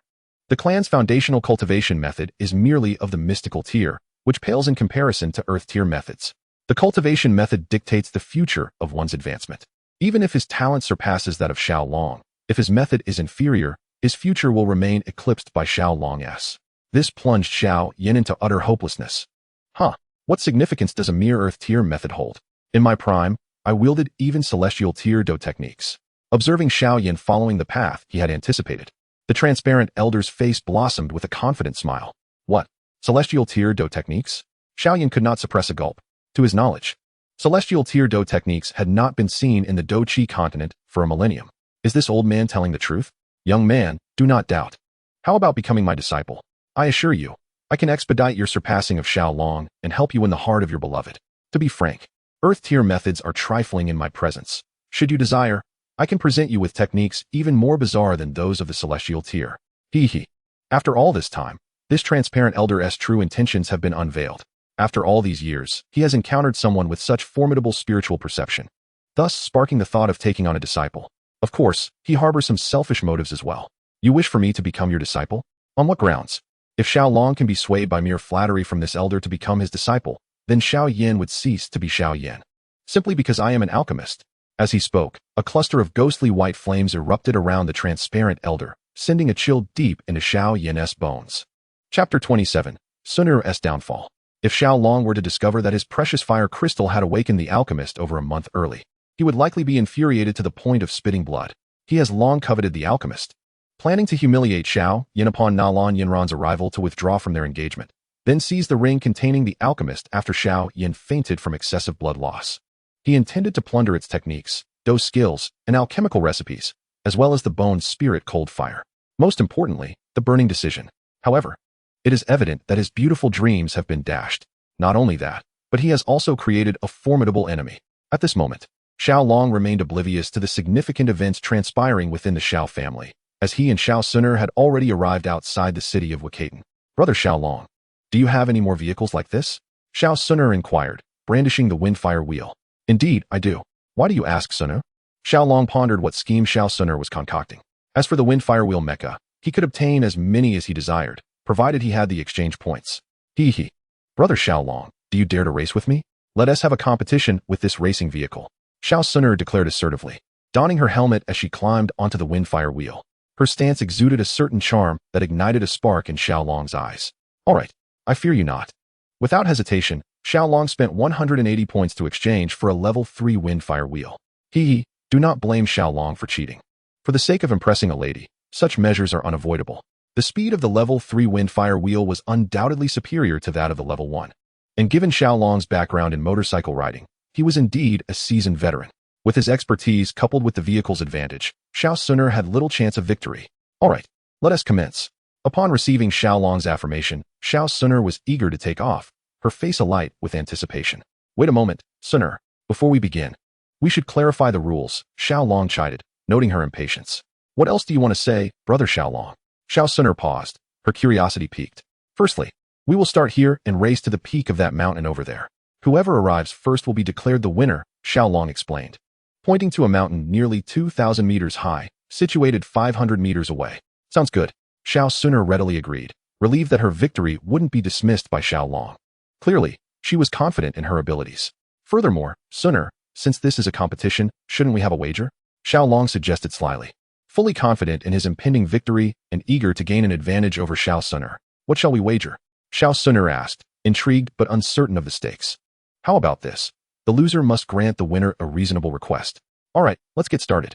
Without a moment's hesitation, Xun'er accepted, revving up her vehicle in preparation for the race. In contrast, Xiaolong was not overly anxious. The advantages of skill, equipment, and experience were indeed formidable. From the outset, Xiaolong surged ahead of Xun'er. Xun'er, I shall take the lead. Xiaolong waved back at her as he sped towards the finish line. How is this possible? Poor Xun'er was unaware that motorcycles could be deceiving. Although the level 1 and level 2 Windfire wheels appeared identical, their internal designs were markedly different. The capabilities of the level 3 Windfire wheel were evidently far superior. Xun'er, unwilling to concede, maximized her speed. Gradually, it seemed she was about to catch up with Xiaolong, which brought a smile back to her face. Let you revel in your triumph for a while. Xiaolong chuckled, clearly not exerting himself to the fullest. If he were to completely overwhelm Xun'er, it would yield the opposite effect. His intention was to surge ahead of her in the final few meters, ensuring she would feel discontented, attributing her failure to bad luck, thus compelling her to persist in their playful competition. This strategy resembles the age-old adage, cast a long line to catch a big fish. After all, countless individuals have been ensnared by such subtle tactics. Conversely, if Xiaolong were to pull Xun'er back several hundred meters, the game would lose all meaning. There would be no challenge left, as defeat would be inevitable. Xiaolong, it appears you are not as formidable as I imagined. Soon, Xun'er matched Xiaolong's pace, her confidence surging. She playfully shook her little head at him, exuding a sense of pride. However, as a novice, her inattention to the road ahead posed significant dangers, especially in such mountainous terrain where risks are magnified. Xun'er, be cautious and do not underestimate the situation. Xiaolong, concerned for the delicate beauty before him, felt compelled to issue a warning. Xiaolong, I see that you merely wish to overtake me while I am distracted. I shall not fall for your tricks. Clearly, emboldened by her slight advantage, Xun'er misconstrued Xiaolong's good intentions. Almost immediately, a cry of alarm escaped her lips. Without a doubt, Xun'er had flipped her vehicle. This was not the highway. It was treacherous mountainous terrain. One misstep could lead to calamity, even for seasoned drivers. Xun'er, Xiaolong hastily applied the brakes, reaching her side and discarding the flaming wheel that had pinned her leg. Xiaolong, it hurts. Tears welled in Xun'er's eyes. This was the first time she had ever suffered such a significant injury, leaving her quite distraught. Upon inspection, Xiaolong noticed a gash measuring 6 or 7 centimeters on her calf below the knee, the black stockings torn asunder. Do not fear. I will help you remove your stockings. At that moment, Xiaolong's sole focus was on tending to Xun'er's wound. He lifted her left foot and carefully removed her dainty shoe. Soon, a delicate foot adorned with black lace appeared before him. To be honest, an unexpected and somewhat inappropriate thought crossed Xiaolong's mind, causing him to swallow hard. Xiaolong, you. Xun'er felt a wave of embarrassment wash over her as she noticed Xiaolong's gaze fixated on her foot. She suddenly found herself grappling with some rather peculiar thoughts, wishing fervently for Xiaolong to caress her foot, even to kiss it.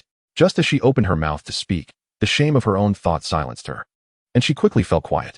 Xiaolong, jolted back to reality, composed himself, one hand gently caressing her foot while the other began to remove her stockings. However, this revelation was quite extraordinary.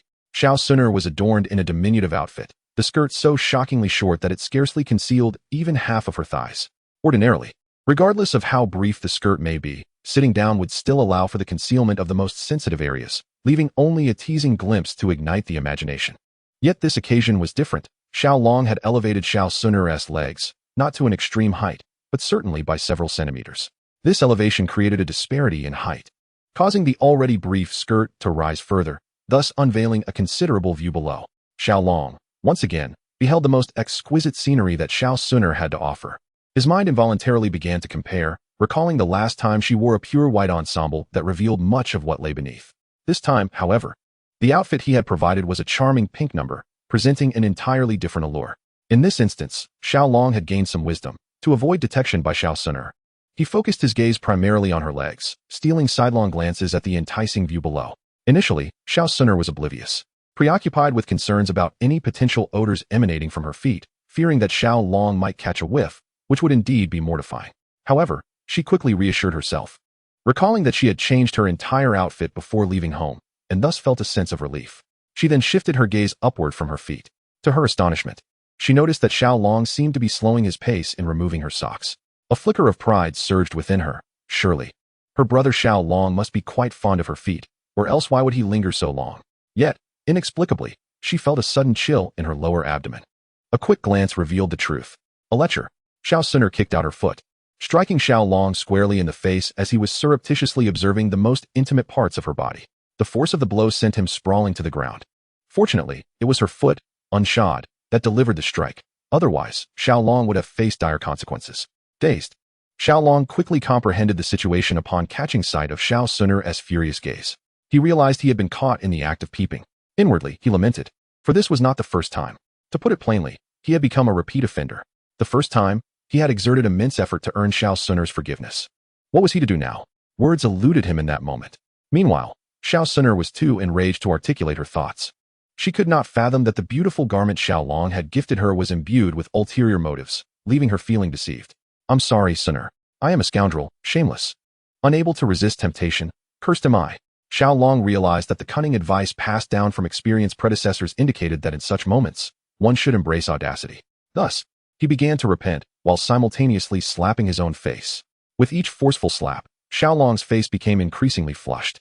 His action stemmed from having watched numerous television dramas where a man, caught by his wife with a mistress, would resort to self-flagellation or kneeling in repentance. Vowing never to err again, the compassionate woman would invariably forgive him.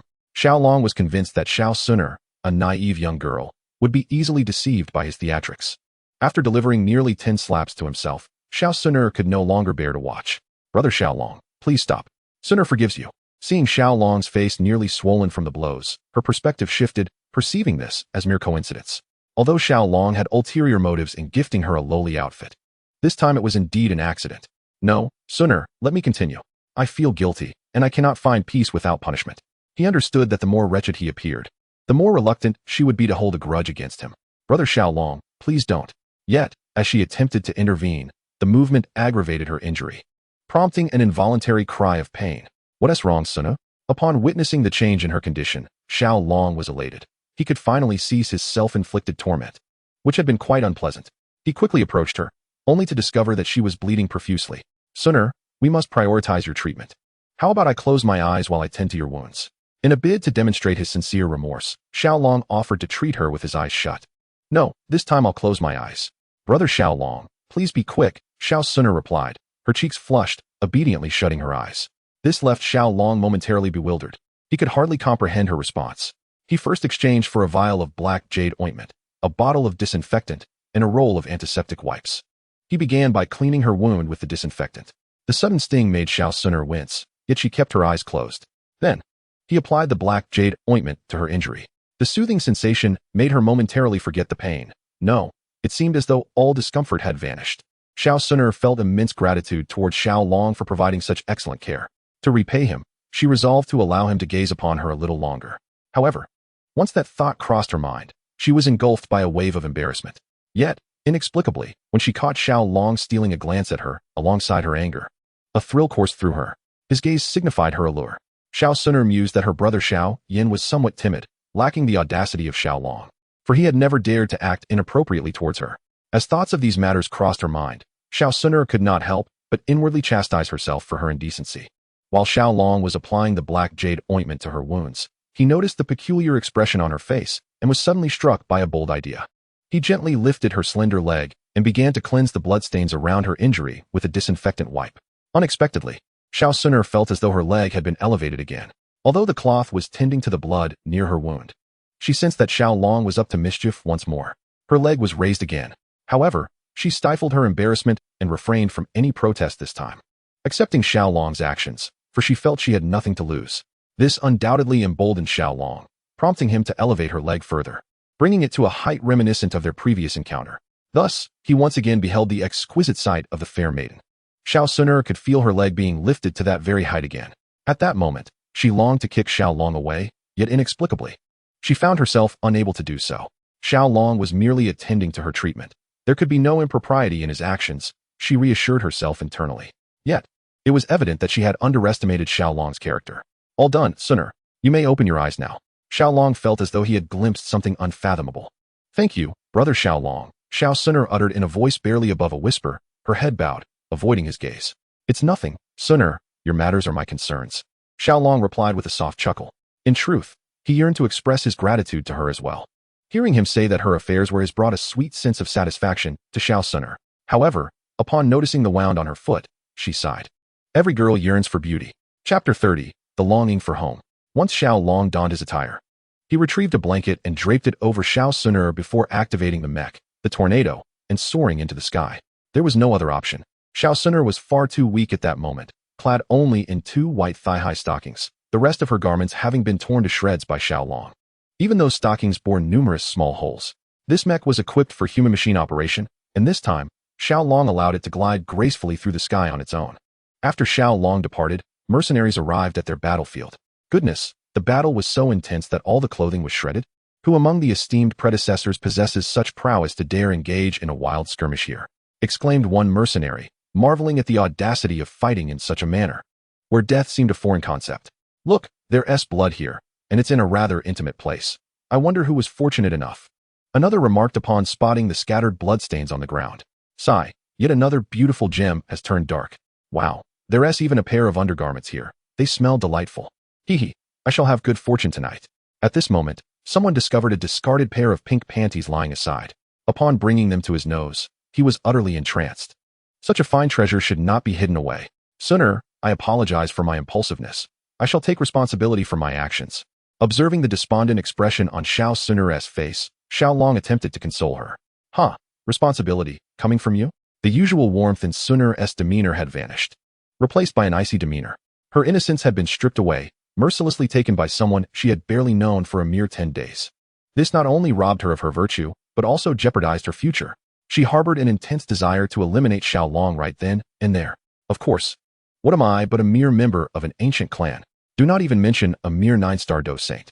Even a Do Emperor is but an ant in this world. Moreover, Do Saints are merely a group of frogs confined to a well. Xiaolong scoffed. Regardless of the accuracy of the sequel to Battle Through the Heavens, Do Emperors are nothing but trash, let alone Do Saints. Just a trivial ancient clan and a 9-star Do Saint?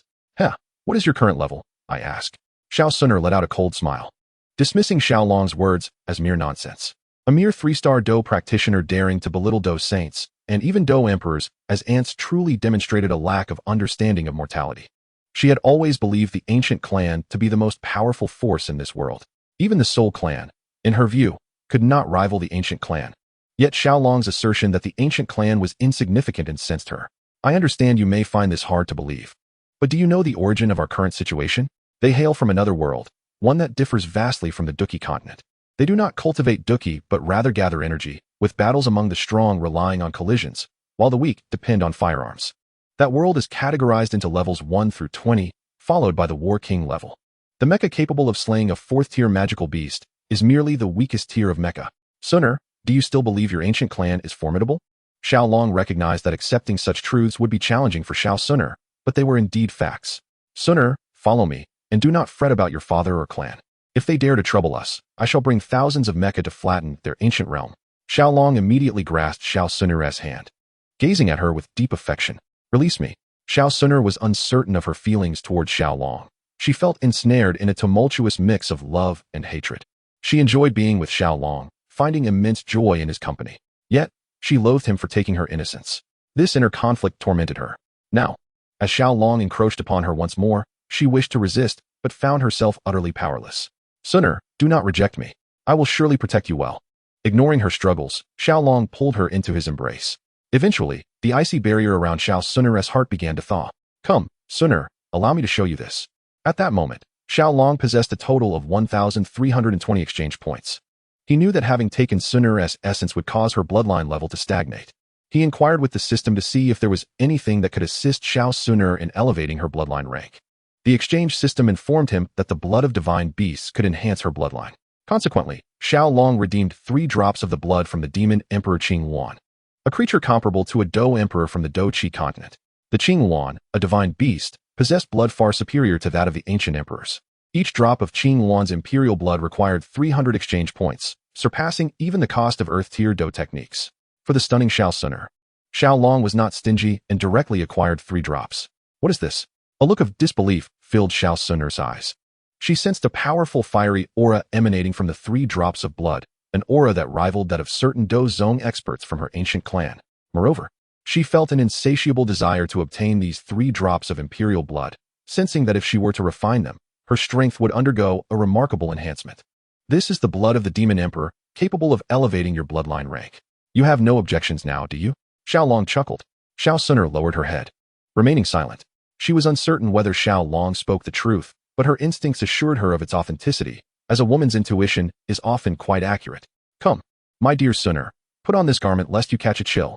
Noticing her silence, Xiao Long realized his plan had succeeded, and he set the imperial blood aside to exchange for another set of the same adorable outfit as before. No. Xiao Xun'er's cheeks flushed crimson. Xiao Long was about to tease her again. Come, my dear, allow me to assist you in dressing. Ignoring her protests, Xiao Long pulled Xiao Xun'er from the blanket. Before him unfolded a divine masterpiece, and Xiao Long could hardly resist the urge to press her beneath him once more. However, recognizing her fragile state, he refrained from acting inappropriately. Finding the undergarment cumbersome, Xiao Long opted to discard it altogether, not bothering to assist her with it. No, you must wear that. Xiao Xun'er protested softly, her face aflame. It matters not whether you wear it or not. Regardless of her agreement, Xiao Long proceeded to dress her. As Xiao Xun'er lacked the strength to resist, he then placed the short skirt upon her, leaving her uncertain about whether she had worn anything beneath. At this, Xiao Xun'er could no longer endure and attempted to snatch it back.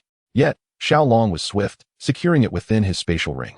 Xiao Xun'er, feeling helpless, remained pouting, clearly displeased with Xiao Long's recent actions. Ah, look, there is a cave ahead. Shall we explore it? At that moment, Xiao Long spotted an ancient cave nestled within a cliff. He promptly suggested this to Xiao Xun'er, though she did not respond. She ultimately allowed herself to be led by him. Chapter 31, The Side Quest of the Little Medical Fairy. There lies a foul monkey. Let us slay it. As they were caught in the whirlwind, upon nearing the cave, Xiao Xun'er seemed to discover something intriguing. She tugged at Xiao Long's hand and pointed toward the edge of the cliff. Upon glancing over, Xiao Long spotted a first-tier combined ape. Alas, one could only lament the unfortunate fate of this creature, as it had crossed paths with the enchanting Xiao Xun'er. He pressed the red button, and dozens of small missiles were launched toward the ape, resulting in a swift and tragic end for the hapless beast. There is also a bothersome black serpent, quickly eliminated as well. After dispatching the ape, Xiao Long paid no heed to the magical core and proceeded directly toward the cave. Upon reaching the platform before the cave, he observed a serpent coiled there. It was not merely black, it was a first-tier rock serpent, renowned for its formidable defense, making it a challenging foe among first-tier magical beasts. However, when stone meets iron, the outcome is all too predictable. After collecting the magical core, he unceremoniously discarded the serpent's carcass over the cliff.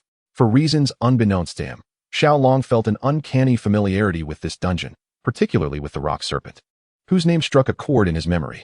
Ah, Xun'er, the passageway here is far too narrow for the mech to pass. We must disembark. The cave's entrance was too small to accommodate more than 2 or 3 individuals at once, making it impossible for the imposing mech to enter. Ultimately, Xiao Long forcibly assisted Xiao Xun'er down.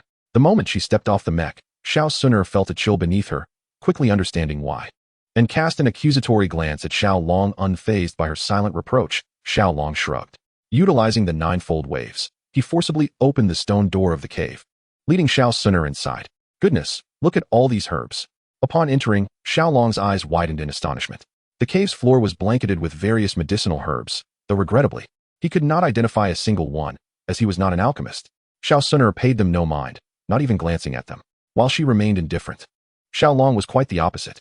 He collected all of them for the system marketplace, along with the accompanying gold coins, which amounted to several 100,000, yielding a substantial profit for Xiao. 3 stone boxes. Upon noticing the 3 stone boxes atop a table, Xiaolong was momentarily taken aback, his lips twitching involuntarily. This cave was indeed the dungeon that had appeared when Xiao Yin was courting the little physician. He had just completed a run of it. So how could he possibly continue his pursuit of the little physician? Yet, the keys were required. Seeing the 3 stone boxes, a hint of interest flickered across Xun'er's face. Unfortunately, all 3 boxes demanded keys. Fear not, I know where the keys are. With remarkable speed, Xiaolong retrieved the 3 keys from the skeletal remains, along with the remnants of the pure Lotus Demon Fire map. Xun'er was not surprised. She had grown accustomed to the capabilities of her man. The 3 stone boxes were swiftly opened. The first box revealed an advanced flying combat technique of the mysterious tier, the purple cloud wings. Xun'er, you have yet to reach the rank of Do Wang. Thus, take this Ziyun wing to cultivate with. While the art of aerial combat may be an immense temptation for others, it holds little allure for Xiaolong.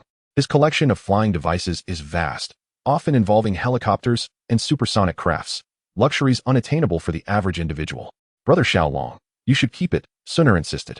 Now a great Do Master, she would not take long to ascend to Do Wang, and it was certain that her ancient clan possessed such aerial techniques, rendering them unnecessary for her.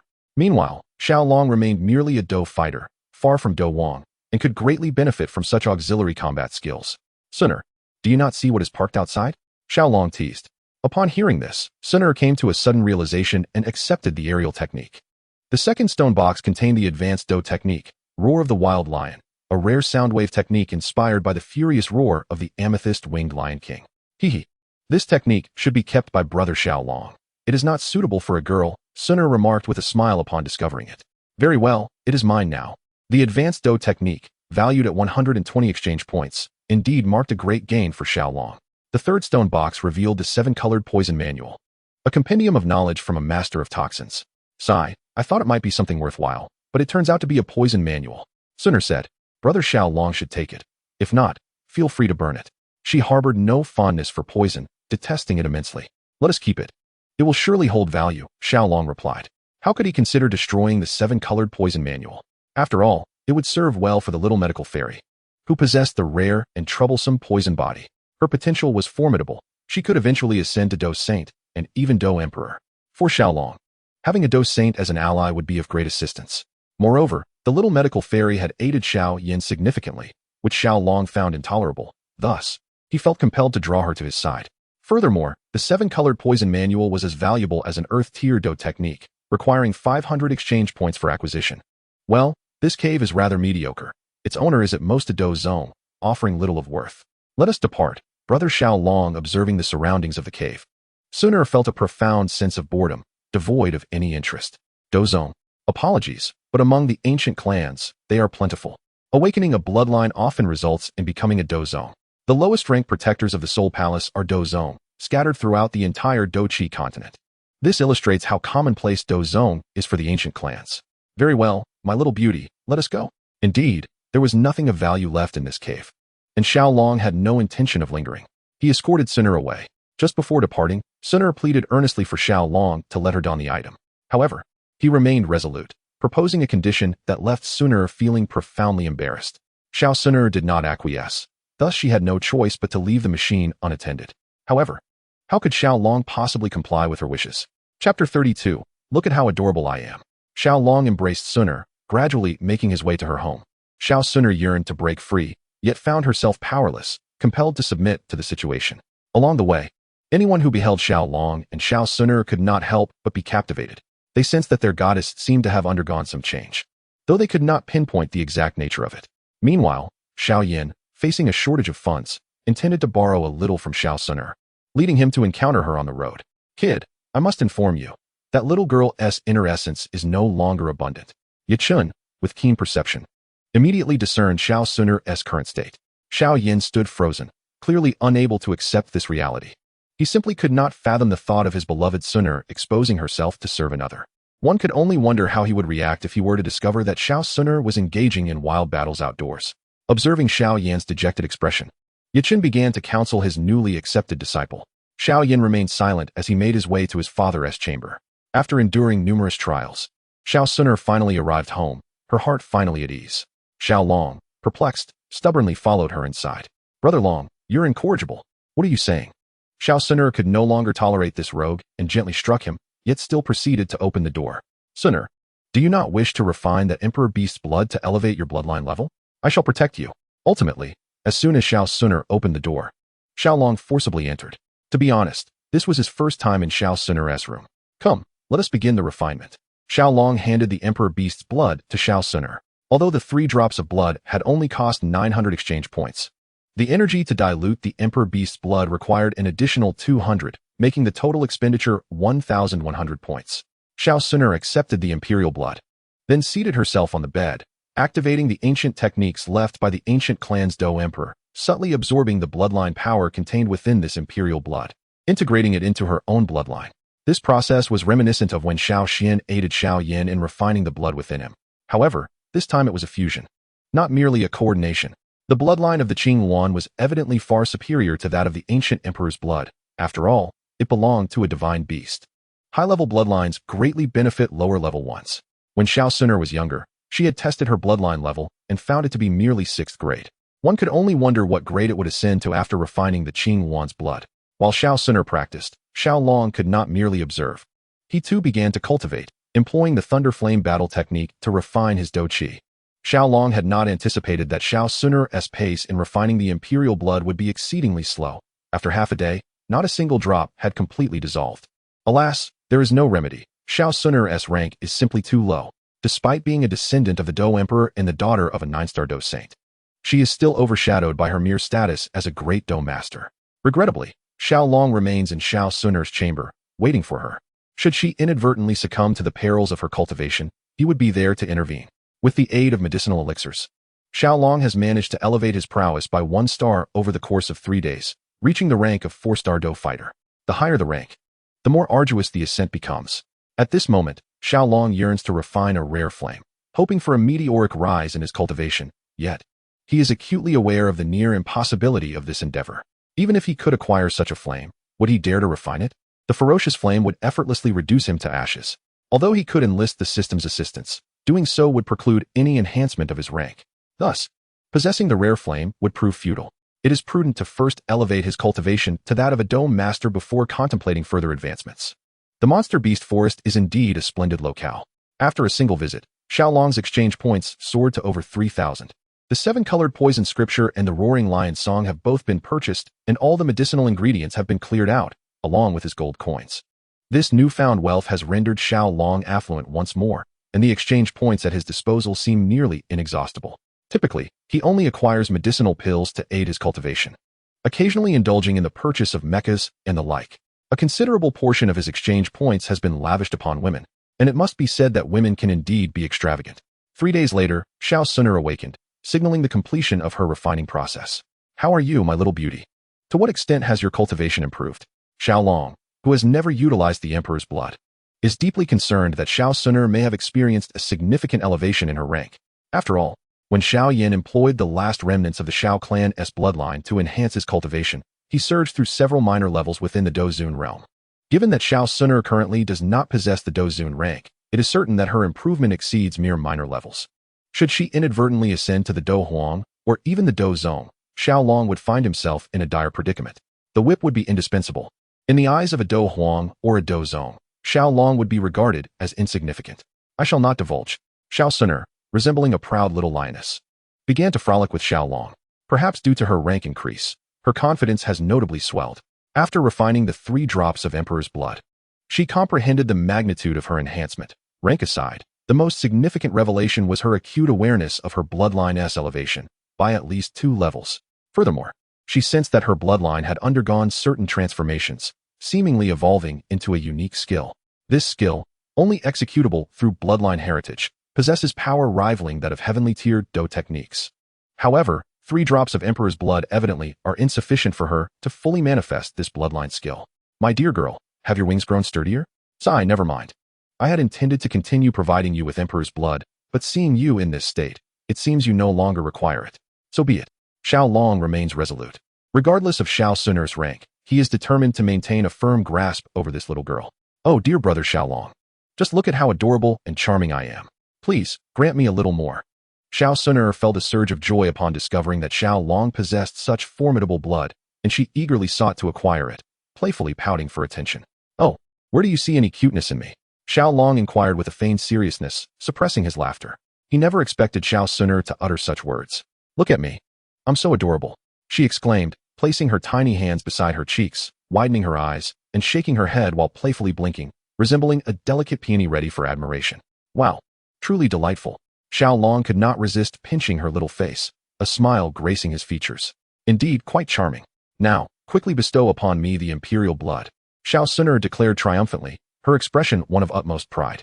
Chapter 33, A Hint of Pressure. Xun'er, that is merely the most ordinary blood of a Dou emperor, just wait. I will procure for you blood from even mightier beings. When purchasing the imperial blood, the system had cautioned Xiao Long not to refine too much, lest it lead to significant troubles later on. Moreover, it was merely the most common blood of a Dou emperor level Qing Yuan, thus possessing minimal value.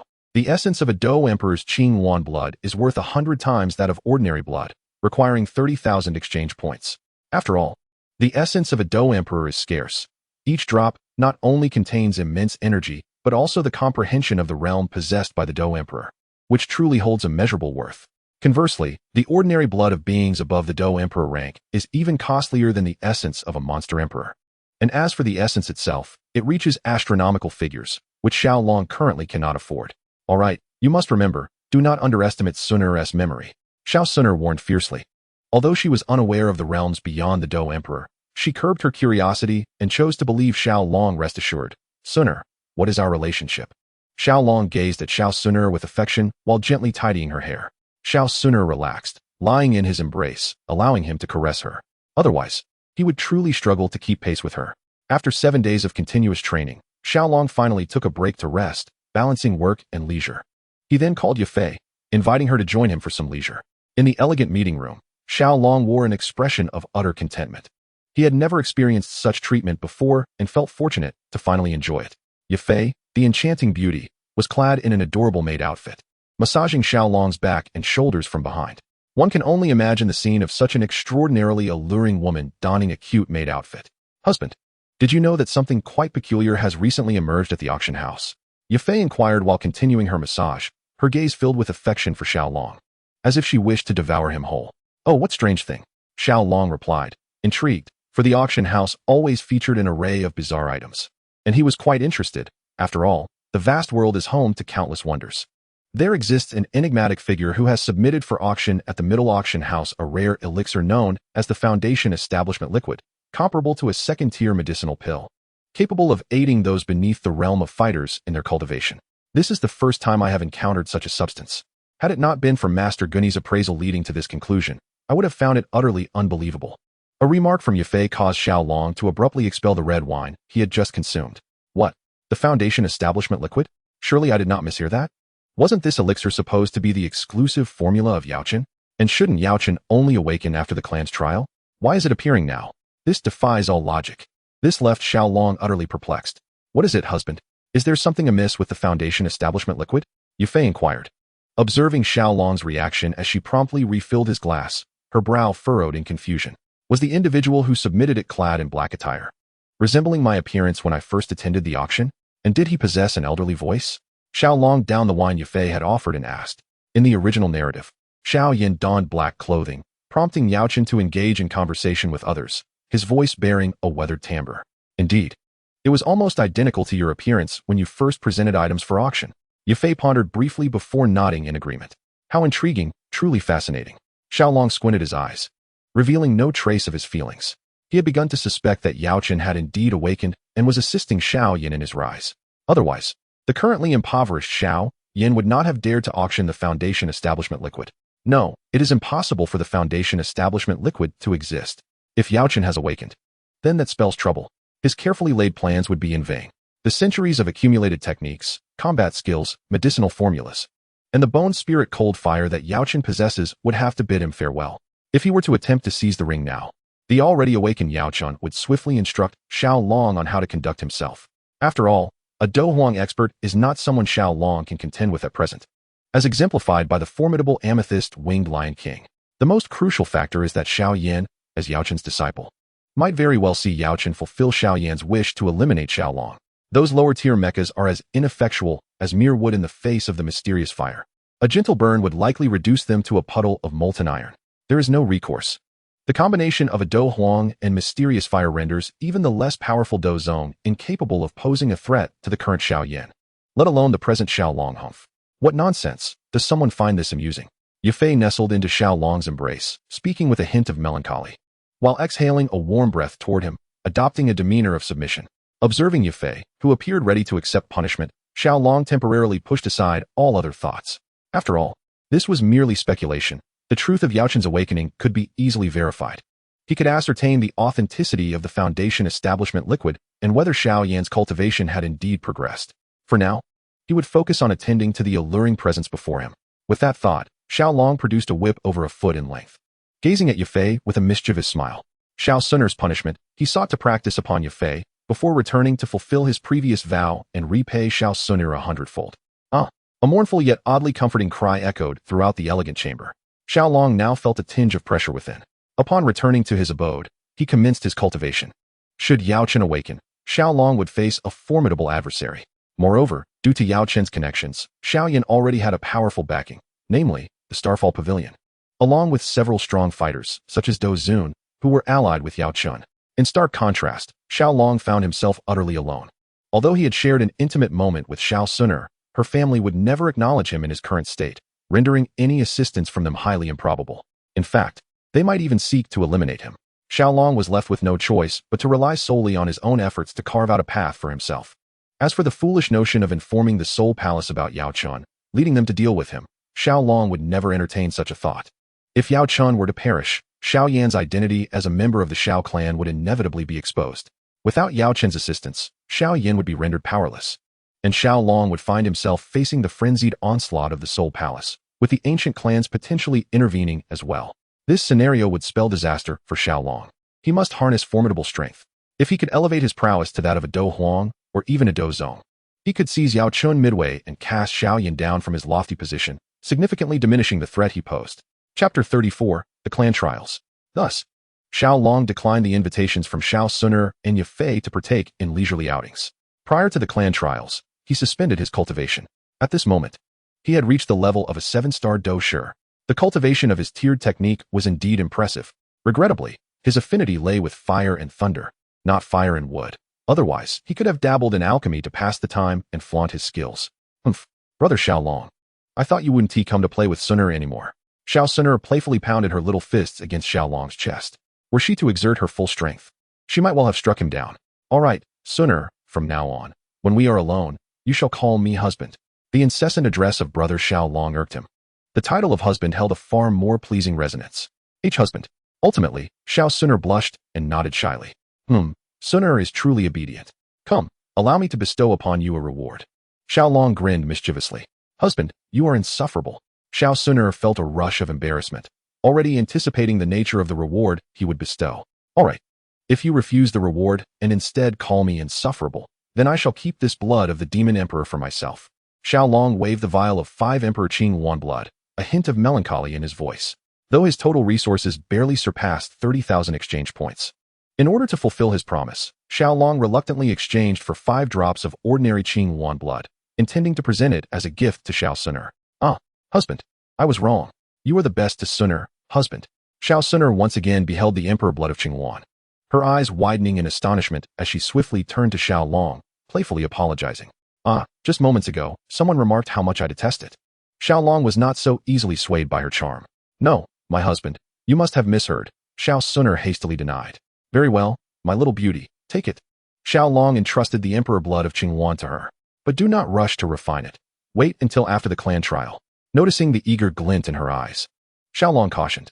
The process of refinement would consume an entire day, which would cause her to miss the clan trial tomorrow. Additionally, there was the matter of tonight's romantic interlude. Yes, I shall heed your words, brother Xiao Long. Xiao Xun'er obediently nodded. My dear, a moment of romance is worth a fortune. Let us retire early.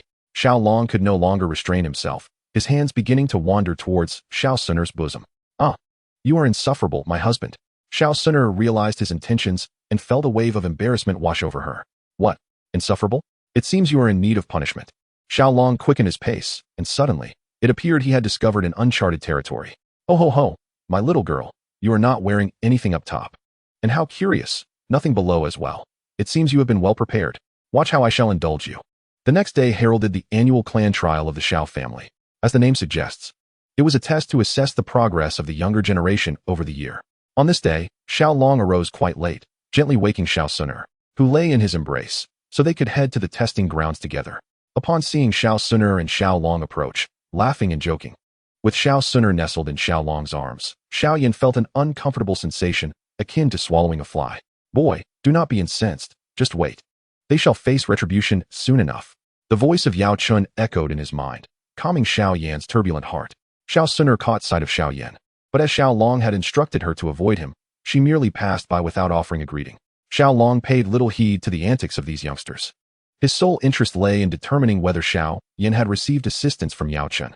Xiao Mei, the examiner called out, and Xiao Mei leapt forth.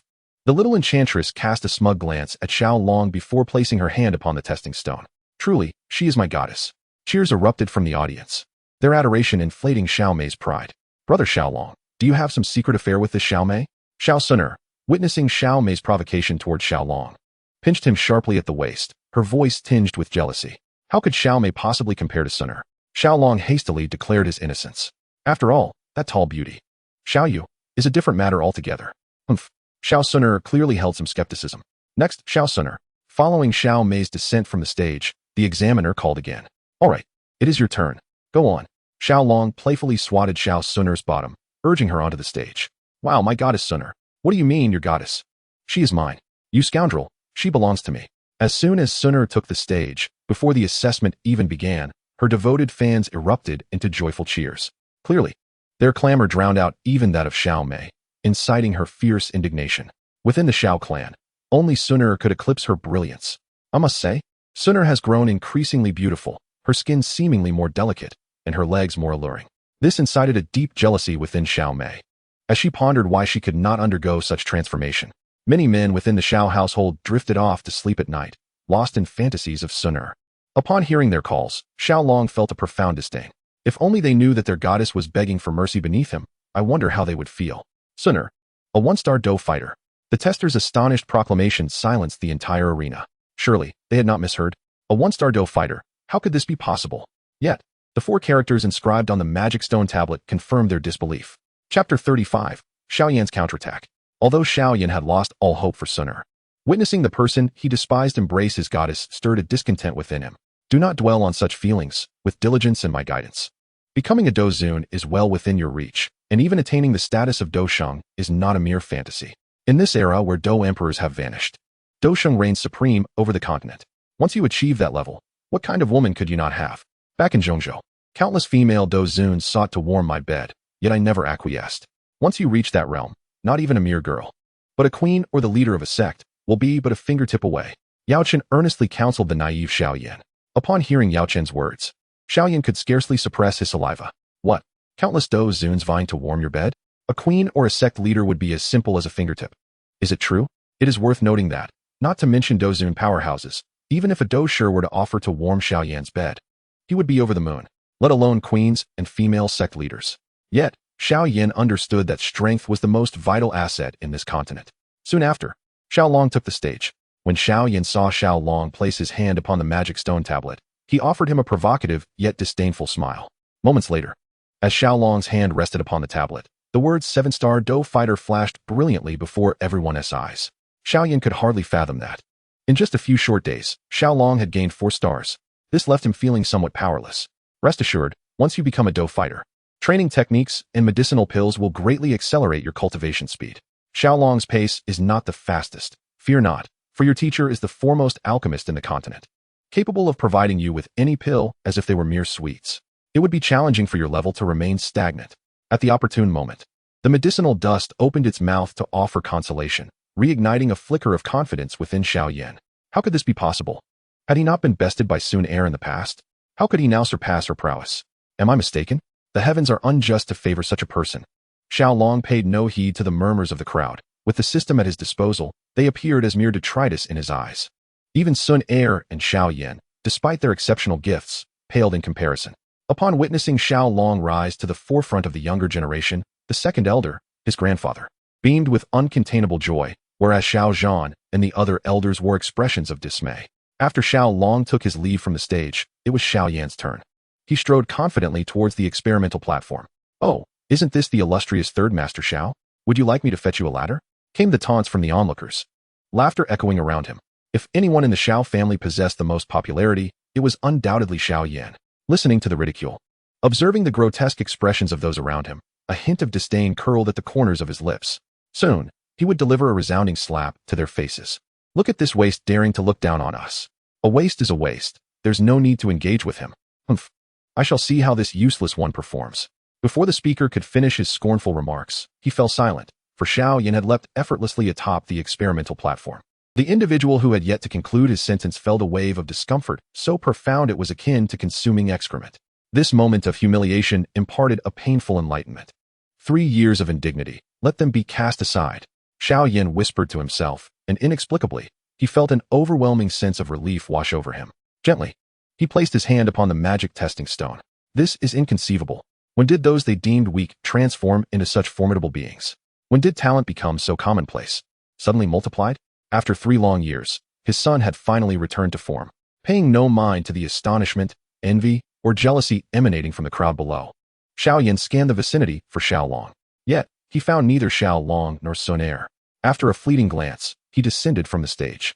In the entirety of the Xiao family, only Xiao Long and Xun'er commanded his attention, the rest posed no threat. The gazes that once might have inflated Xiao Yan's pride 3 years prior were now utterly inconsequential.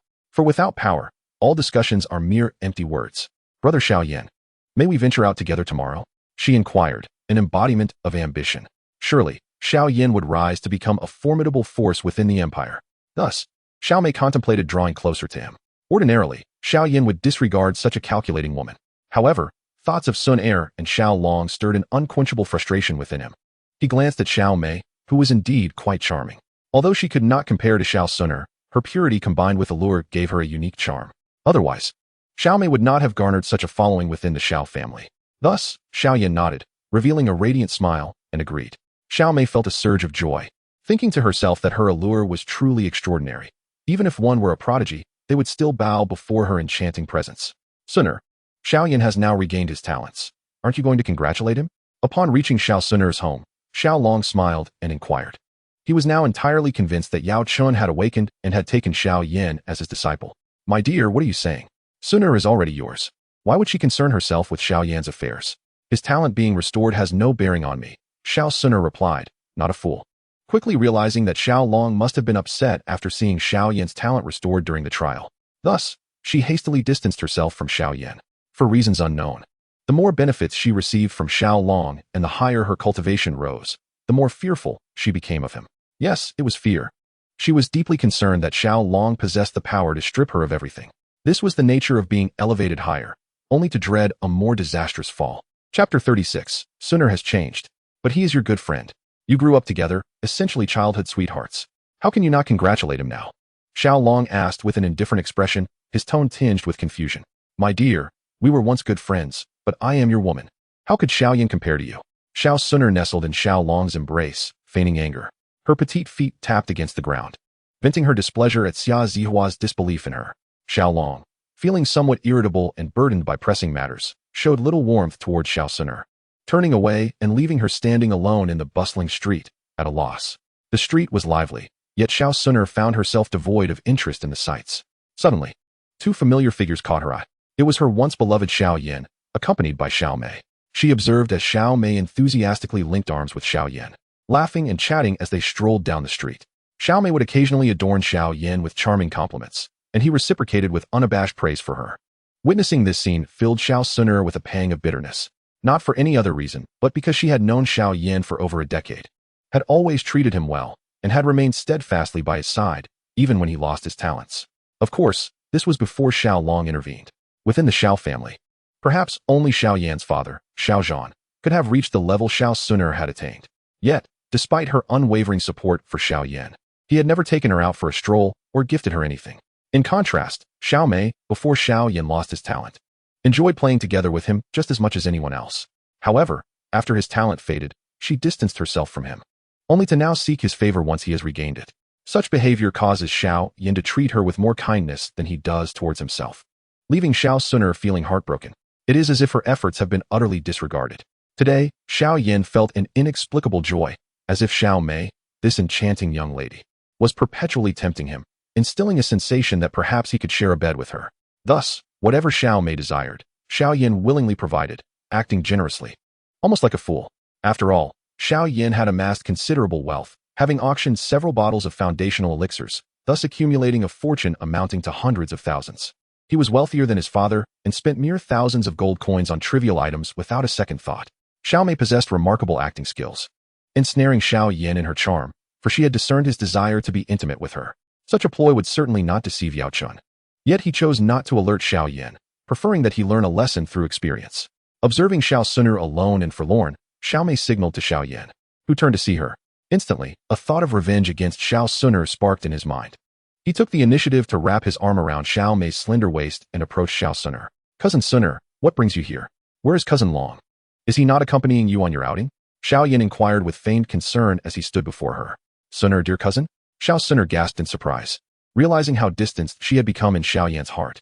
A bitter smile crept across her face, and the last remnants of her affection for him dissipated completely. Oh, Cousin Yan, Cousin Mei, Long is engaged in his training today. I came to buy him some things and prepare a delightful meal as a surprise. So I ventured out alone, Xun'er replied, her face aglow with happiness and confidence as she concocted an excuse to comfort herself. Oh, I see. Would you like us to accompany you, dear cousin? Upon hearing Xun'er's intentions to surprise Xiao Long, an unnameable jealousy ignited within Xiao Yan. At that moment, noticing Xiao Yan's silence, Xiao Mei interjected, no need, I will go alone. Farewell, enjoy your outing. It seemed she relished belittling Xun'er, for only in doing so could she ease her own heart. Alas, she was consumed by envy of those who surpassed her. Xun'er wandered the streets, purchasing numerous items before joyfully bouncing her way to Xiao Long's residence. Upon pushing open the door, she found it empty, causing a pang of disappointment in her heart. She lay down on Xiao Long's bed and gradually succumbed to slumber. Uncertain of how much time had passed, she felt a hand kneading her thigh, with a distinct inclination to delve deeper. Startled, she awoke abruptly. Who is it? Who else could it be? Xiao Long found it amusing. The little lady was indeed quite sensitive. Husband, where have you gone? Xun'er pouted cutely as she nestled into Xiao Long's embrace.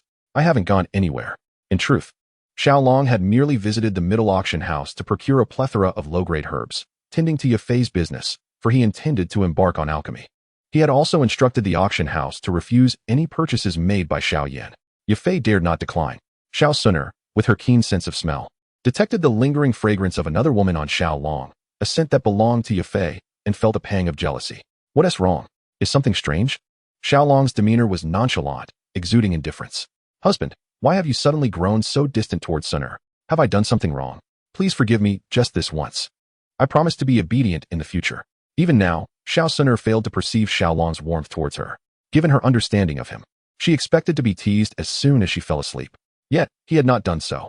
Moreover, despite her embrace, he showed little reaction, and the scent of another woman heightened her fears of being abandoned. Women, generally, are quite sensitive. Where have I been cold towards you? You've done splendidly. Xiao Long cupped her delicate face, speaking earnestly. Initially, he had felt a twinge of jealousy regarding Xun'er's excitement over Xiao Yan's restored talents.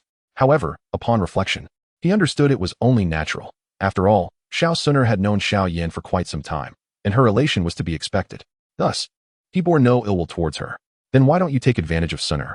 Why not tease her? Xun'er's melancholic expression amused Xiao Long. What is this? Have you become addicted to me bullying you? Do you have a penchant for masochism? However, her next words left Xiao Long utterly astonished. Husband, Chapter 37, The Reason. Xun'er, what are you saying? Xiao Long's face grew serious. Although Xun'er would put up a slight resistance when he needed something, ultimately, she would acquiesce.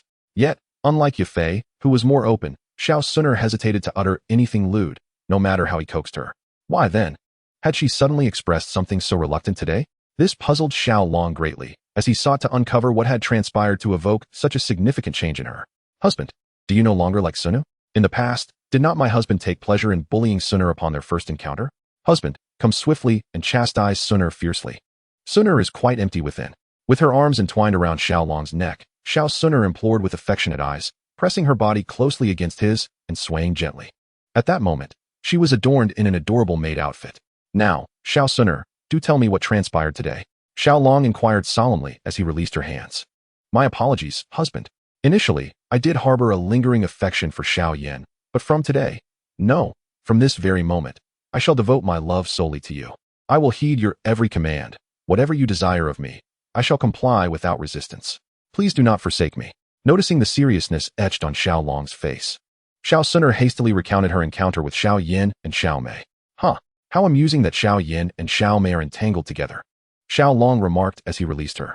It seemed today, Xiao Yin had extinguished the last flicker of hope within Xun'er, leading her to submit wholeheartedly to Xiao Long. You mentioned you would prepare a delightful meal for me as a surprise, Xiao Long mused, taken aback by the domestic side of Xun'er he had not anticipated. I cannot cook, Xun'er confessed, lowering her gaze.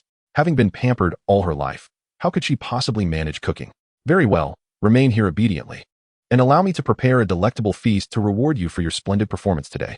I hope your future conduct is even more remarkable, Xiao Long said with a mischievous smile, sensing that Xun'er's last shred of dignity was about to be trampled underfoot. Xun'er, blushing, sat demurely on the bed. To be honest, Xiao Long could manage simple dishes, as those were the meals he consumed daily. However, preparing exquisite cuisine was beyond him, for he had never experienced such delicacies, let alone made them himself. In the kitchen, he had actually purchased a wooden attribute spirit root from the system. In order to refine medicine, Xiao Long required both fire and wood attributes, but sadly, he lacked the wood attribute within him. Thus, he procured a royal-grade wood attribute spirit root from a merchant in a Xinxiao realm. The exact level of this royal-grade spirit root eluded Xiao Long. Yet the presence of royal suggested its superiority. Most importantly, having expended 800 exchange points for it, Xiao Long was further convinced of its high caliber in the Xinxiao world. After 2 hours, Xiao Long had successfully implanted the spirit root within himself. Through the inner sight attainable only by those who reached the fighter level, he discerned a slight emergence of the wood attribute within him. With a smile, Xiao Long then purchased a selection of delicacies from the system marketplace. These exquisite dishes were sourced from a vendor named the Gourmet Supplier, renowned for its culinary creations crafted from spiritual herbs. He arranged the dishes elegantly upon the table and went to summon Xun'er. However, this lazy little pig had fallen asleep once more, reclining on the bed with her feet resting on the floor. Evidently, she had begun sitting upright but had succumbed to drowsiness, inadvertently collapsing into slumber. After all, 2 hours had already passed. Xiao Long did not wake her immediately. Instead, he leaned down to inspect the depths of Xun'er's legs. Indeed, there was nothing there, which stirred a sense of guilt within him. Could it be that he had inadvertently caused Xun'er to develop a habit of not wearing anything? That would be a heavy burden of guilt. Eventually, Xiao Long roused Xun'er from her slumber. No matter what Xiao Long said, Xun'er insisted on staying by his side, which dashed his hopes of a romantic candlelit dinner. My husband, you are truly remarkable, so capable and talented, like a paragon of perfection, she exclaimed, her eyes brimming with admiration. For reasons unknown, today she believed that Xiao Long would easily triumph over Xiao Yan. Xiao Long longed to confide in Xun'er that it was all due to the system, yet she was not entirely wrong. He was indeed quite proficient. Come, Xun'er, drink this cup of wine, so we may be together for all eternity. This time, Xiao Long had chosen a particularly potent red wine, served in a relatively large glass capable of holding 300 milliliters. While it could not be filled to the brim, 250 milliliters would suffice. Xun'er obediently drank the entire glass. Afterward, she felt a delightful dizziness wash over her, and as she gazed at Xiao Long, it seemed as if multiple images of him danced before her eyes. Shaking her head, she let out a silly giggle. Come, let us have another drink and forget about that heartless fellow, Xiao Yan. Noticing Xun'er swaying, Xiao Long realized she was likely intoxicated. He decided to offer her another drink to ensure she was thoroughly inebriated. The spirited young girl, who had experienced quite a shock earlier, finally quieted down. Xiao Long held her close, doing nothing but drifting off to sleep beside her. After all, there was little joy in engaging with a woman who lacked awareness. The following day, Xun'er awoke to find that it was already late, past 10 o'clock. Not seeing Xiao Long and feeling no difference in her body from the previous day left her with a peculiar sensation. She sought out Xiao Long, who was engrossed in alchemy. My husband, why have you begun studying alchemy? Surely, that would consume a great deal of your time. Xun'er found it quite strange. Her own attributes were of the wood and fire elements, making her exceptionally suited for alchemy. If she desired, she could seek out a 9th-grade alchemist from the ancient clan to be her mentor. However, she refrained from pursuing alchemy, worried it might detract from her cultivation.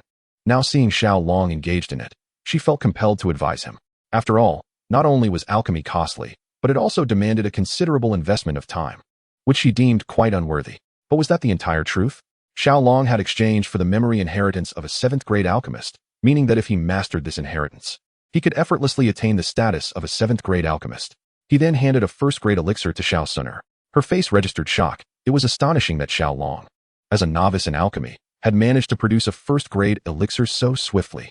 Is your husband truly remarkable? Xiao smirked. The system is indeed exceptional. All those so-called geniuses and prodigies in alchemy pale in comparison. My husband is truly amazing. Although Xun'er was uncertain of the exact meaning of husband, she chose to align with Xiaolong's sentiment, expressing her admiration sincerely. My lord, may I consume this? She inquired eagerly, gazing at the elixir in her hand. For reasons unknown, she felt an overwhelming desire to possess everything associated with Xiaolong. Chapter 38. Yunlan Sect. Perhaps I should refrain from this. Xun'er's face suddenly flushed crimson as she realized the nature of the spring elixir. Should she consume it? She could only dread the potentially embarrassing actions that might ensue. In her heart, she chastised Xiaolong for being so mischievous as to concoct such a thing. However, she had misunderstood him. The creation of spring elixirs was merely a necessary aspect of alchemy. After all, was it not Xiao who had once used a spring elixir to incapacitate Yun? I have a small matter to attend to. Please wait for me in the hall. I hear that the people from Yunlan sect have arrived. You should go and observe. I will be with you shortly. After tidying the alchemy furnace, Xiaolong instructed Xun'er. Today marked the occasion of Nalan Yunran's visit to annul their engagement, promising an entertaining spectacle not to be missed. Understood. Xun'er nodded in agreement, and they parted ways. As she entered the hall, she indeed found a multitude of individuals gathered. The Yunlan sect had truly arrived. Yet, such a minor sect was clearly beneath her notice. Nevertheless, since Xiaolong had urged her to observe, she felt compelled to do so. Upon seeing Xun'er, the second elder of the Xiao family, Xiaolong's grandfather, hastily brought her a chair. He was well aware of her significance, and being a resident adjacent to Xiaolong's dwelling, he was also privy to the ambiguous relationship between her and his grandson. Regardless of the reasons, he felt it necessary to treat Xun'er with utmost courtesy. After expressing her gratitude, Xun'er settled into the chair and surveyed her surroundings. A glance at the members of the Yunlan sect revealed one truth. They were all utterly insignificant, hardly deserving of her attention. The situation was quite dramatic. Nalan Yunran had come to call off her engagement upon hearing that Xiao had become a waste. However, she was not inclined to believe such rumors. Not only Nalan Yunran, but the entire Yunlan sect was skeptical, viewing it as a mere facade orchestrated by the Xiao family to deceive them and preserve the marriage alliance. In a fit of anger, Xiao directly issued a letter of divorce. Following Nalan Yunran was a young man who, enraged, prepared to confront Xiao. Yet, with a single strike, Xiao unleashed an 8th-level force that matched the young man's strength, even seemingly gaining the upper hand. One could only speculate if the enigmatic Yao Chun was involved. In any case, Xiao had put on quite the performance, and both parties had irreversibly severed their ties. What is so remarkable about the Yunlan sect? In our Xiao family, there are two 16-year-olds who have already attained the rank of fighter, one of whom has even reached the 7-star fighter level. As for Nalan Yunran, she is nothing but a trifling matter. Amidst the crowd, a member of the Xiao family could no longer bear the disdain and began to mutter under his breath.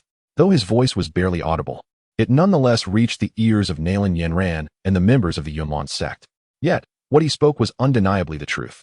Who dares to speak such nonsense? A 16-year-old 7-star fighter? If you have the courage, summon him forth. I, the young master, will fight to the death. Observing the foolishness in their eyes, the male disciple accompanying Nalan Yunran from the Yunlan sect could no longer remain silent and challenged Xiaolong to a duel, eager to display his prowess before his goddess. Having achieved the rank of 5-star fighter by the age of 20, he regarded the Xiao family's claims of genius with skepticism. Nalan Yunran had always been the pride of the Yunlan sect, treated like a princess by her peers. With her noble lineage as the legitimate daughter of the Nalan family, one of the 3 great families of the Jamar Empire, and as a disciple of Yun, the sect leader, she was a renowned figure throughout the empire, and few dared to speak ill of her. Thus, it was a humiliation for her to be treated in such a manner at the Xiao family, and she was undoubtedly eager to see what this so-called 16-year-old 7-star fighter looked like. Approaching 18 herself, and only a 3-star fighter, she was already a rarity in the Jamar Empire. Even within the long-established Yunlan sect, she would rank among the top 5. Her pride was immense. Yet now someone had surpassed her, and not just marginally. Naturally, she was unwilling to accept this. However, Xiaolong was nowhere to be found. Xiaolong, come forth. It is time for you to show your prowess. Why do you hide away? Surely, you are not waiting until the last moment to appear, you pretentious fool. Aren't you the one who loves to flaunt your abilities? Why do you not come out? After waiting for several seconds without a glimpse of Xiao, the members of the Xiao family began to lose patience and searched for him, yet he remained elusive. Huh, a 16-year-old 7-star fighter? What a joke. He does not even dare to show himself. It truly makes me laugh. The male disciple from the Yunlan sect burst into laughter, clearly viewing the situation as mere entertainment for the Xiao family. He found it hard to believe that there was indeed a 16-year-old 7-star fighter. Little did he know that his words would bring about his own demise. You, a mere waste, think you are worthy of invoking my brother Xiaolong's wrath. Upon hearing this insult toward Xiaolong, Xun'er, filled with rage, stood up and coldly reprimanded him. The moment she appeared, the members of the Yunlan sect realized that the Xiao family had such a stunning beauty, one far surpassing his goddess. Instantly, he transformed into a lovesick fool. May I inquire who you are, my lady? A certain male disciple feigned a gentlemanly demeanor and spoke softly to Xun'er. You are not entitled to know. Xun'er, filled with disdain upon her arrival, thought that were it not for Xiaolong, she wouldn't even bother with these worthless individuals. I am Yunxian, the grandson of Elder Yunling from the Yunlan sect. Miss, your talent is exceptional. If you were to join our Yunlan sect, you would undoubtedly achieve great success. And reaching the Do Huang or Do Zone levels would not pose any difficulty.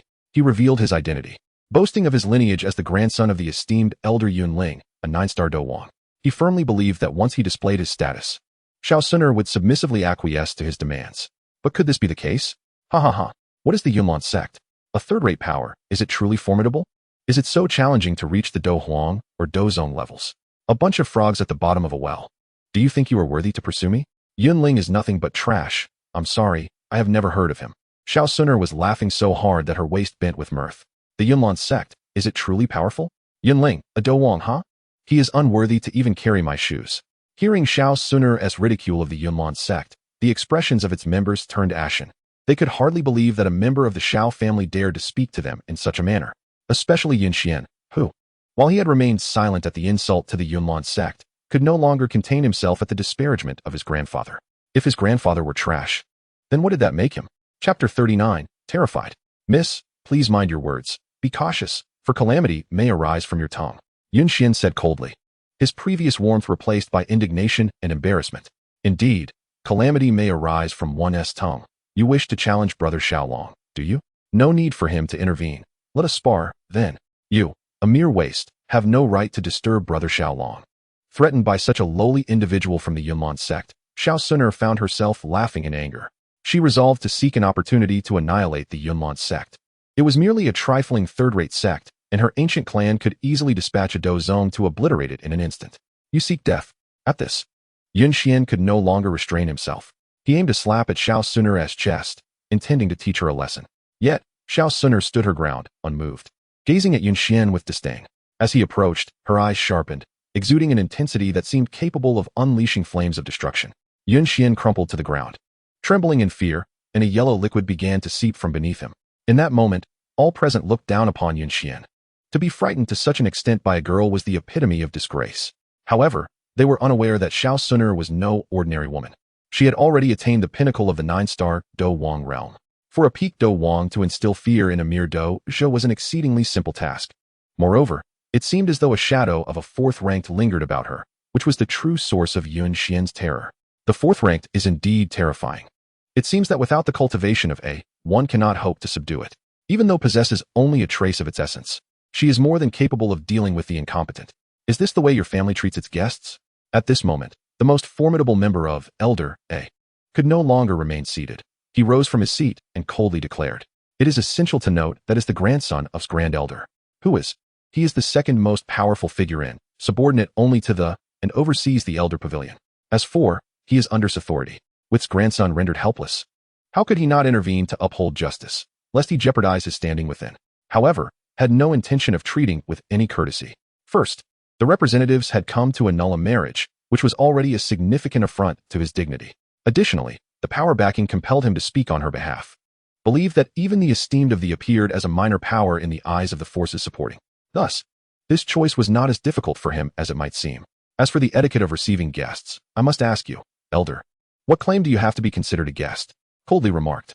Furthermore, yours, despite being a, was so frightened by a mere girl that he lost control of his faculties. What do you expect of me? Should I extol the glorious achievements of your elite? Before could respond, delivered another incisive remark, leaving momentarily speechless.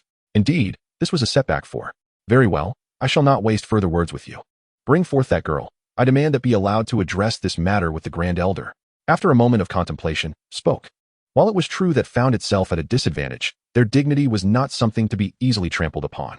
Thus, he felt compelled to apprehend the architect of this turmoil, to provide with an explanation. Elder, you come to our family not only to annul a marriage, but also to demand a person. Do you believe us to be so easily bullied? Could no longer contain the fury boiling within him.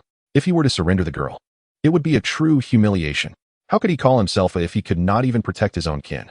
We are not here to plead with you, so do not mistake our intentions. As offered him a semblance of courtesy, S expression soured, and his began to surge, indicating that a physical confrontation was imminent. The phrase about giving face should rightly be directed at us. Depart at once. Our family does not welcome you. Slammed his palm down, shattering the cup on the table. Evidently enraged. Enough, exclaimed. Uncle, we are here solely to annul the marriage. It is my master's directive. Regardless of your family's agreement. This has already been established as a fait accompli. Only Guyi accompanied Nan Yanran on this journey as a formidable protector. While the Xiao family was certainly not a pushover, Nan Yanran had no desire to stir up trouble, so she invoked the name of her master. The head of the Yunlan sect was a true giant in the entire Jiama Empire, and through this connection, even the Do Huang experts treated Nan Yanran with courtesy. While the average Do Huang would also show her some respect, Nan Yanran believed that by mentioning her master, all difficulties would be effortlessly resolved. Indeed, upon hearing her invoke her master, a grave expression crossed Xiao Zhan's face. It was evident that he was now engulfed in hesitation. The name of the Yunlan sect's leader was indeed significant. At that moment, Xiao Long stepped forward, his tone laced with disdain. Isn't the Yunlan sect's leader just Yun? As of now, she is merely a Do Huang and hardly worthy of much regard. Xiao Long had recently visited the room where gifts for the Xiao family were stored in the Yunlan sect, collecting various pills and swords to sell in the system marketplace, thus earning a tidy profit. After all, those pills were not particularly precious. Most were merely first or second tier, with very few being third or fourth tier. Nevertheless, Xiao Long would not relinquish these items. Who are you? Nan Yanran inquired, her displeasure evident at the derisive remarks directed towards her master. I am Xiao Long, the most talented individual of the Xiao family, currently a 7-star doshir. What is the matter? The proud daughter of the Yunlan sect wishes to spar with me? Xiao Long regarded Nan Yanran with a hint of contempt.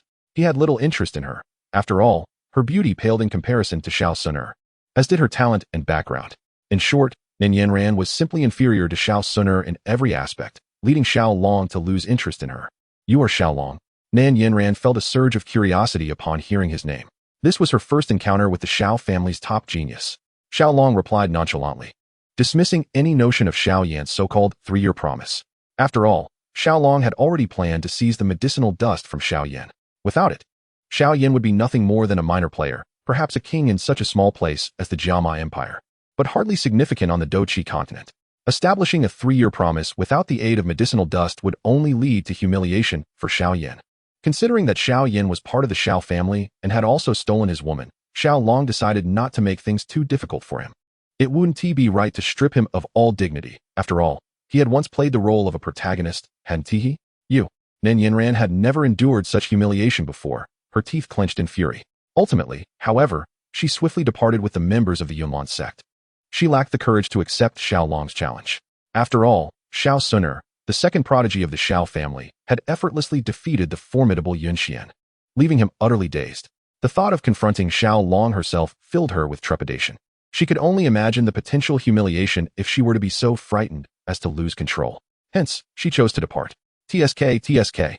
Is she really leaving just like that? How utterly dull.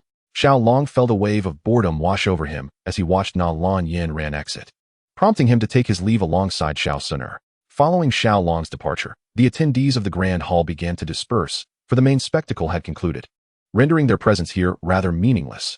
However, the members of the Xiao family were in high spirits today, as they had successfully dealt a resounding blow to the foremost power of the Jamadi Empire, the Yunlan sect. Could they possibly be anything but elated? Yet, Xiao Yan found no joy in the situation. He felt as though his moment of glory had been stolen from him. Just as his talents had begun to re-emerge, he was overshadowed by Xiao Long, leaving him with a sense of frustration.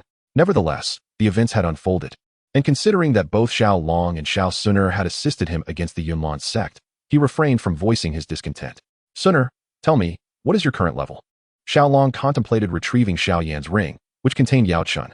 However, Yao Chun was no ordinary individual. At his peak, he had reached the 9th star Dozun, teetering on the brink of semi-saint status, making him a formidable opponent indeed. Even with his ample exchange value and possession of a 12th level mecha, the Green Leopard Beast, he could not guarantee victory over Yao Chun. Thus, he sought assistance, and the enigmatic Xun'er was undoubtedly his best option. Xun'er, currently at the 9th star Do Wang, was unaware of Xiao Long's intentions, but answered his query candidly. In that moment, Xiao Long was left utterly astounded. He could hardly believe that Xun'er had reached such impressive heights, attaining the pinnacle of Do Wang. If she were to refine those 5 drops of imperial blood further, might she ascend to Do Huang, or even Do Zong? Given Xun'er's remarkable prowess, this was indeed splendid news. Should she reach Do Zong, dealing with Yao Chun would pose no challenge at all. Xun'er nodded obediently, snuggling into Xiao Long's embrace as they strolled away together. Suddenly, a wicked thought crossed Xiao Long's mind. Here was Xun'er, a 9th star Do Wang, while he remained merely a 7th star Do Jia. Yet this 9th star Do Wang was at his mercy, subject to his whims. It was astonishing, yet it was indeed the reality of their situation. The potency of that imperial blood was so extraordinary that even Xiao Long found himself tempted to refine a few drops to elevate his own level. With low-grade imperial blood available for exchange, he could acquire over 100 drops. Even a drop of essence blood could be obtained. 100 drops of imperial blood could potentially elevate Xiao Long directly to Do Zun, or perhaps even contend for Do Sheng. However, considering that he needed to exchange for 2 mechas, one, the Green Leopard Beast for himself, and the other, the Golden Iron Beast for Xun'er, each costing 12,000 and 14,000 points respectively, his total exchange points fell short of 20,000, rendering him unable to redeem the essence blood. Furthermore, he was on the verge of acquiring the medicinal dust, which would grant him the Bone Spirit Cold Fire. Should he absorb the Bone Spirit Cold Fire, his cultivation would likely ascend to the doling level. After all, the Bone Spirit Cold Fire ranked 11th, while the Fallen Star Flame, which Xiao Yan absorbed, ranked 14th, allowing him to elevate from a 1-star doling to a 9-star Do Wang, a leap of several small realms. It stands to reason that the Bone Spirit Cold Fire possesses such formidable efficacy. Following closely were the Green Lotus Earth Heart Fire, the Sea Heart Orchid, and the Fallen Star Flame, 3 extraordinary fires remarkably near to Xiao Long. With these dungeons lined up, advancing to the Do Huang and Do Zong realms would be a trivial matter. Thus, it seemed he need not seek the Emperor's blood to enhance his cultivation, for the body of the Blood Emperor pales in comparison to that of the Flame Emperor. With this consideration, Xiao Long resolved firmly. After sending Xun'er away, he proceeded to redeem the mecha. The 12th level Green Leopard Beast materialized before him. The Green Leopard Beast is one of the 3 great war kings under the fierce Tiger King in the Chronicles of Luo Luo, not overly powerful, yet possessing remarkable spirit. In a bid to protect the Tiger King, it once attempted to detonate the hidden energy in its back, but tragically met with failure. Nevertheless, this does not diminish its valor. Standing over 50 meters tall, the Green Leopard Beast now appeared before Xiao Long's eyes. Subsequently, his 12,000 exchange points bid him farewell. But Xiao Long felt this was no loss. Commanding the Green Leopard Beast, he ventured into the Monster Beast Forest, intent on vengeance against the Purple Crystal Winged Lion King. A 12th level Green Leopard Beast should be more than sufficient to confront the peak Do Huang Purple Crystal Winged Lion King. Purple Crystal Winged Lion King, come forth. Xiao Long roared into the depths of the Monster Beast Forest. The Purple Crystal Winged Lion King had previously thwarted his attempt at grandeur, resulting in the needless loss of a mecha. This grudge was not forgotten. Once powerless, he had been forced to endure. Now, equipped with strength, he need no longer tolerate. Who are you? Upon the conclusion of Xiao Long's furious proclamation, the Purple Crystal Winged Lion King appeared. After all, its speed was not to be trifled with. 6 wings were not merely for show. Observing the resplendent Green Leopard Beast piloted by Xiao Long, the Purple Crystal Winged Lion King felt utterly perplexed. It could not recall when it had encountered such a formidable entity. Purple Crystal Winged Lion King, you previously killed my subordinate. Now, I shall avenge him. The complexity of the situation was lost on Xiao Long, who had no desire to engage in lengthy discourse with the beast. Thus he hastily concocted a rationale for himself. I see now. Your subordinate was just like you, albeit a flying contraption, the little wretch that was shattered by my River East Lion's roar. The 6th-tier Do Huang Purple Crystal Winged Lion King, endowed with considerable intellect, swiftly discerned the underlying reason behind the peculiar appearance of the Green Leopard Beast. Since you are aware, then surrender yourself. Xiao Long could hardly fathom that this Amethyst-Winged Lion King was so formidable. Yet what astonished him further was the revelation that this creature possessed the legendary River East Lion's roar. What is happening here? Has the River East Lion's roar traversed into this realm? Regardless of the circumstances, it is prudent to engage first and inquire later. Xiao had long sought a magnificent steed, and although the amethyst-winged Lion King lacked in strength, its appearance was undeniably majestic. Thus, he resolved to accept it, albeit with some reluctance. Ah, young one, since it has come to this, I shall demonstrate the might of my amethyst-winged Lion King's River East Lion's roar. Should you fail to withstand this blast, then you are but a trifling, insignificant being. Upon witnessing the green leopard beast's audacious challenge, the amethyst-winged Lion King felt not anger, but elation.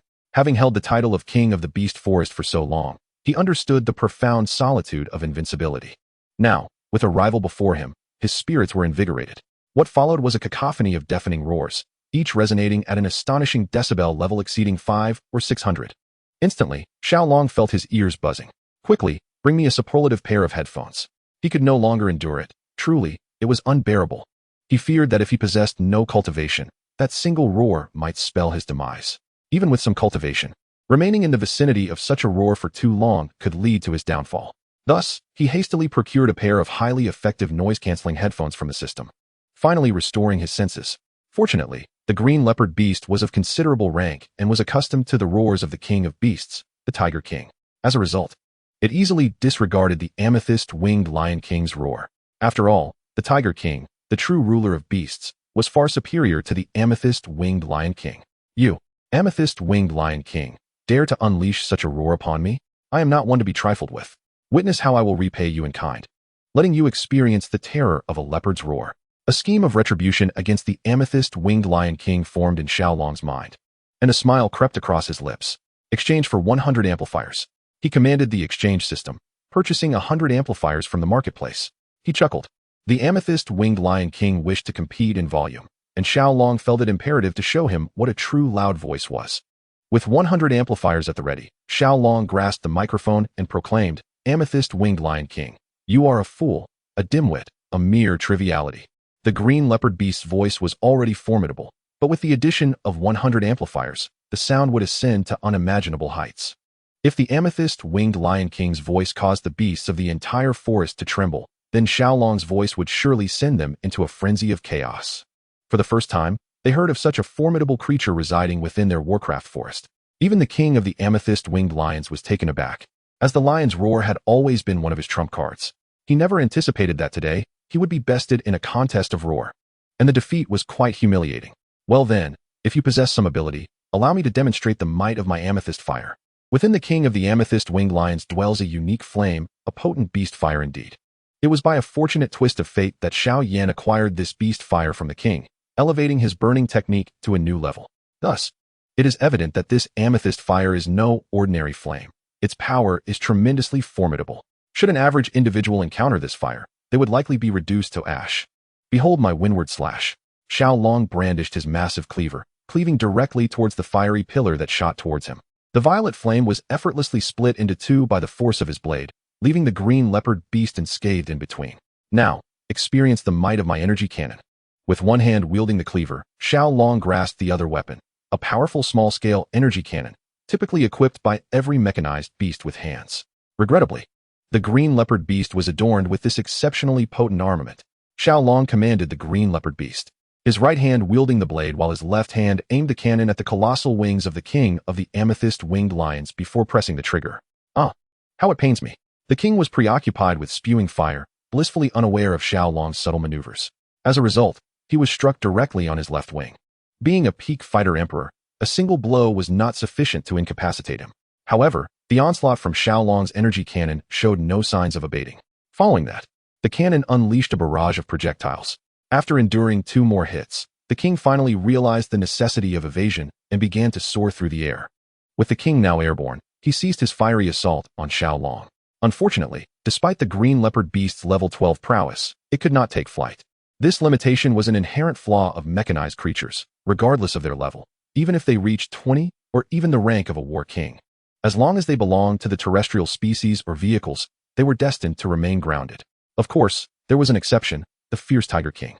This peculiar being possessed an extraordinary skill, Tiger's Wing, enabling him to leap several hundred, even 1,000 meters high for a brief flight. Even aerial mechanized beasts could fall victim to an unforeseen collision with the fierce Tiger King. Alas, The green leopard beast lacked such an ability.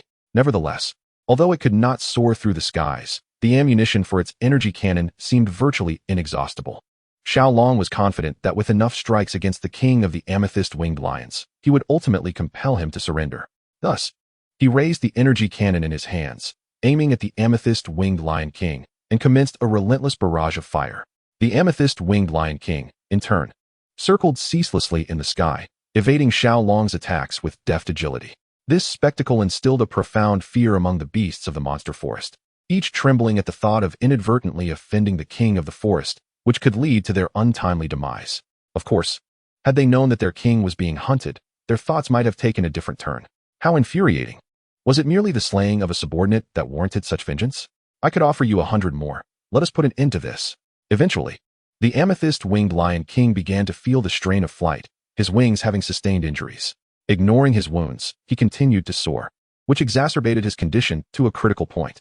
Thus, he had no choice but to consider surrendering to Xiao Long. An end to hostilities would suffice. But I require your allegiance as my subordinate. Seeing that he had subdued the amethyst-winged lion king to the point of submission, Xiao Long was elated. He had no intention of eliminating the lion king. A living amethyst-winged lion king was far more valuable than a deceased one. You shall not have your way. The amethyst-winged lion king, infuriated, could not fathom serving as a subordinate to another, and thus he swiftly rejected the offer. Very well then, descend at once, and behold my flying blade. The conversation had soured, and as Xiao Long unleashed his cannon fire, he simultaneously brandished his blade, predicting the path the amethyst-winged lion king would take, and hurled the blade forth. The lion king, preoccupied with evading the cannonballs, was utterly oblivious to Xiao Long's cunning maneuver. Consequently, he was struck. One of his 6 wings was severed, leaving him with but 5. With an uneven number of wings on either side, his balance was disrupted, compounded by his grievous injuries. Thus, he plummeted from the skies. The massive form of the amethyst-winged lion king fell from hundreds of meters above. What now? Amethyst-winged lion king, do you wish for death or survival? Xiao Long raised the energy cannon, aiming at the lion king's head, a smirk playing on his lips. Now, as the victor, he was determined to embody the demeanor of one triumphant. I concede, you may slay me. The amethyst-winged lion king, once a ruler, maintained a modicum of dignity even in defeat. I have heard that you have a son, presently only at the 3rd tier. What do you suppose will become of him if you perish? Xiao Long was aware of the Lion King's progeny, and the most profound vulnerability of a parent lies in their offspring. What do you truly desire? The amethyst-winged Lion King felt a wave of frustration. Xiao Long had inexplicably berated him, leading the Lion King to believe that he sought the position of Forest King. Yet, a forest can only harbor one king. When the new king vanquishes the old, or vice versa, the defeated king is invariably doomed. Thus, the amethyst-winged Lion King had resigned himself to the inevitability of death. However, it now appeared that he had misjudged the situation. Xiao Long seemed disinclined to end his life. However, since Xiao Long mentioned what would become of his son should he perish, the amethyst-winged Lion King could surmise the implications. He had unknowingly consumed countless magical beasts within this forest, forging numerous enmities. Due to his formidable strength, those beasts dared not provoke him. Yet, if he were to die, his son would likely become a delightful meal for his former adversaries. Chapter 40. The Lion King's Submission. Amethyst-winged Lion King. I have already declared you shall be my subordinate. Xiao Long continued, revealing the true purpose of his expedition to the magical beast forest. Never. The amethyst-winged Lion King resolutely declared, unwilling to surrender to Xiao Long. Do not be so hasty in your refusal. Take a look at this, Xiao Long countered, intrigued by the Lion King's evident tenacity. Nevertheless, he was eager to discover just how long this spirit would endure. He then exchanged for a 7th-grade transformation pill. As its name implies, the transformation pill is a rare elixir that aids magical beasts in assuming human form, a treasure the amethyst-winged Lion King had long desired. With this pill, he could not only transform into a human, but also directly break through to the Dozong realm. However, he understood that the foremost alchemist of the Gamma Empire was only at the 6th grade, and there were scarcely any 7th-grade alchemists in the neighboring empires. Thus, the amethyst-winged Lion King did not harbor excessive hope for the transformation pill. He merely wished to live a simple life, continuing to reign supreme within the magical beast forest. Yet, when the transformation pill appeared before him, an intense yearning surged within him. What is this? Amethyst-winged Lion King. This is a transformation pill. Do you not desire it? If you wish to refuse, so be it. I originally planned to offer one to your son as well. But since you are unwilling, I shall not press the matter. Xiao Long lamented as he prepared to stow the transformation pill away. The amethyst-winged Lion King's eyes widened in astonishment. He had not anticipated that Xiao Long possessed a considerable number of transformation pills. This was extraordinary. To him, it indicated that Xiao Long was indeed a person of significant stature. He contemplated the benefits of becoming Xiao Long's subordinate. Beyond the acquisition of the transformation pill, he would also gain Xiao Long's protection. After all, should he eliminate one of Xiao Long's subordinates, Xiao Long would undoubtedly seek vengeance, demonstrating how much he valued his subordinates. Concurrently, he reflected on the consequences of refusing to become Xiao Long's subordinate, which could only lead to one outcome: death. Thus, after much deliberation, the amethyst-winged Lion King resolved to concede. Boss, let us speak amicably. I agree to your terms. I agree. Unable to withstand the allure of the transformation pill, the amethyst-winged Lion King finally shed his defiance, bowing and scraping before Xiao Long, embodying the very essence of servitude. After all, one must look out for oneself, otherwise they risk facing dire consequences. Moreover, the Lion King had conveniently justified his decision as a means to protect his offspring. With this rationale in mind, he felt a profound sense of relief. I should have said so sooner. Now, consume both of these pills. Xiao Long chuckled softly, fully anticipating the reactions of the amethyst-winged Lion King. Thus, he presented the lion with 2 elixirs. One was the transformation pill, while the other served to exert control over the beast. Xiao Long would not place his trust solely on the lioness' words. He needed to ensure absolute dominion over it to feel secure. The temperament of mythical beasts is not easily subdued. What is this, boss? The amethyst-winged Lion King inquired, bewildered by the unfamiliar pill. This is the 10,000 gu pill. Only by consuming it will I believe that your allegiance to me is genuine. Furthermore, it is essential for your survival, as well as for obtaining the transformation pill and other invaluable elixirs, enabling you to cultivate to the realms of Do Xun and Do Sheng. There is a saying that goes, a stick in one hand, a carrot in the other. Having offered the lion a stick, it was only fitting to provide a carrot as well. This is the art of subjugation. Ultimately, the amethyst-winged Lion King consumed the pill. After all, without the transformation pill, he would only be able to cultivate to the pinnacle of Do Huang throughout his life. However, with the transformation pill and his lifespan extending for thousands of years, reaching Do Xun and Do Sheng was indeed within the realm of possibility. Very well, let us not hasten the transformation. We are about to embark on a significant endeavor. Here is a healing elixir for your injuries. Consume it first. It is said that the transformation of mythical beasts is not an overnight affair and requires considerable time. Yet, Xiao Long lacked the luxury of time. His purpose for seeking the amethyst-winged Lion King was twofold: to subdue him and to enlist his assistance against Yao Chen. With the lioness inclusion, their side would possess 3 Do Huang-level beings, making the confrontation with Yao Chen utterly manageable. Indeed, the amethyst-winged Lion King suppressed the fervor within and spoke. Simultaneously, he accepted the healing elixir provided by Xiao Long and swallowed it. This elixir was a 6th-grade treasure pill, renowned for its profound healing properties for Do Huang injuries. The amethyst-winged Lion King felt his injuries heal significantly, and the severed wing seemed to hint at the possibility of regrowth. After witnessing Xiao Long's remarkable capabilities, the amethyst-winged Lion King cast aside any lingering doubts. I have heard that you possess amethyst spirit crystals, which can greatly enhance a fighter's pure fighting spirit. Why not present some to honor me? Those familiar with battle through the heavens are aware that the amethyst-winged Lion King possesses 2 treasures, the amethyst spirit crystal and the accompanying amethyst source. The amethyst spirit crystal had been appropriated by Yun for Nalon Yin Ran's use, while a substantial portion of the accompanying amethyst source had been seized by Xiao Yan. Both items could assist Xiao Long in elevating his realm, which he would not willingly forego. Moreover, the accompanying amethyst source was immensely beneficial for the offspring of the amethyst-winged Lion King, making it unreasonable for Xiao Long to take it now that the lion had pledged allegiance to him. Conversely, the amethyst spirit crystal held little value for the lion and its progeny, rendering it a treasure in Xiao Long's eyes. Thus, it is evident that Xiao Long has not erred in his reasoning. Indeed, the purple crystal-winged Lion King harbors no objections, for the purple spirit crystal holds little significance for him. It is hardly surprising. The purple crystal-winged Lion King, after cultivating for a mere decade or 2, would possess a single purple spirit crystal, and having lived for several centuries, coupled with his formidable strength, few dare to pilfer from him.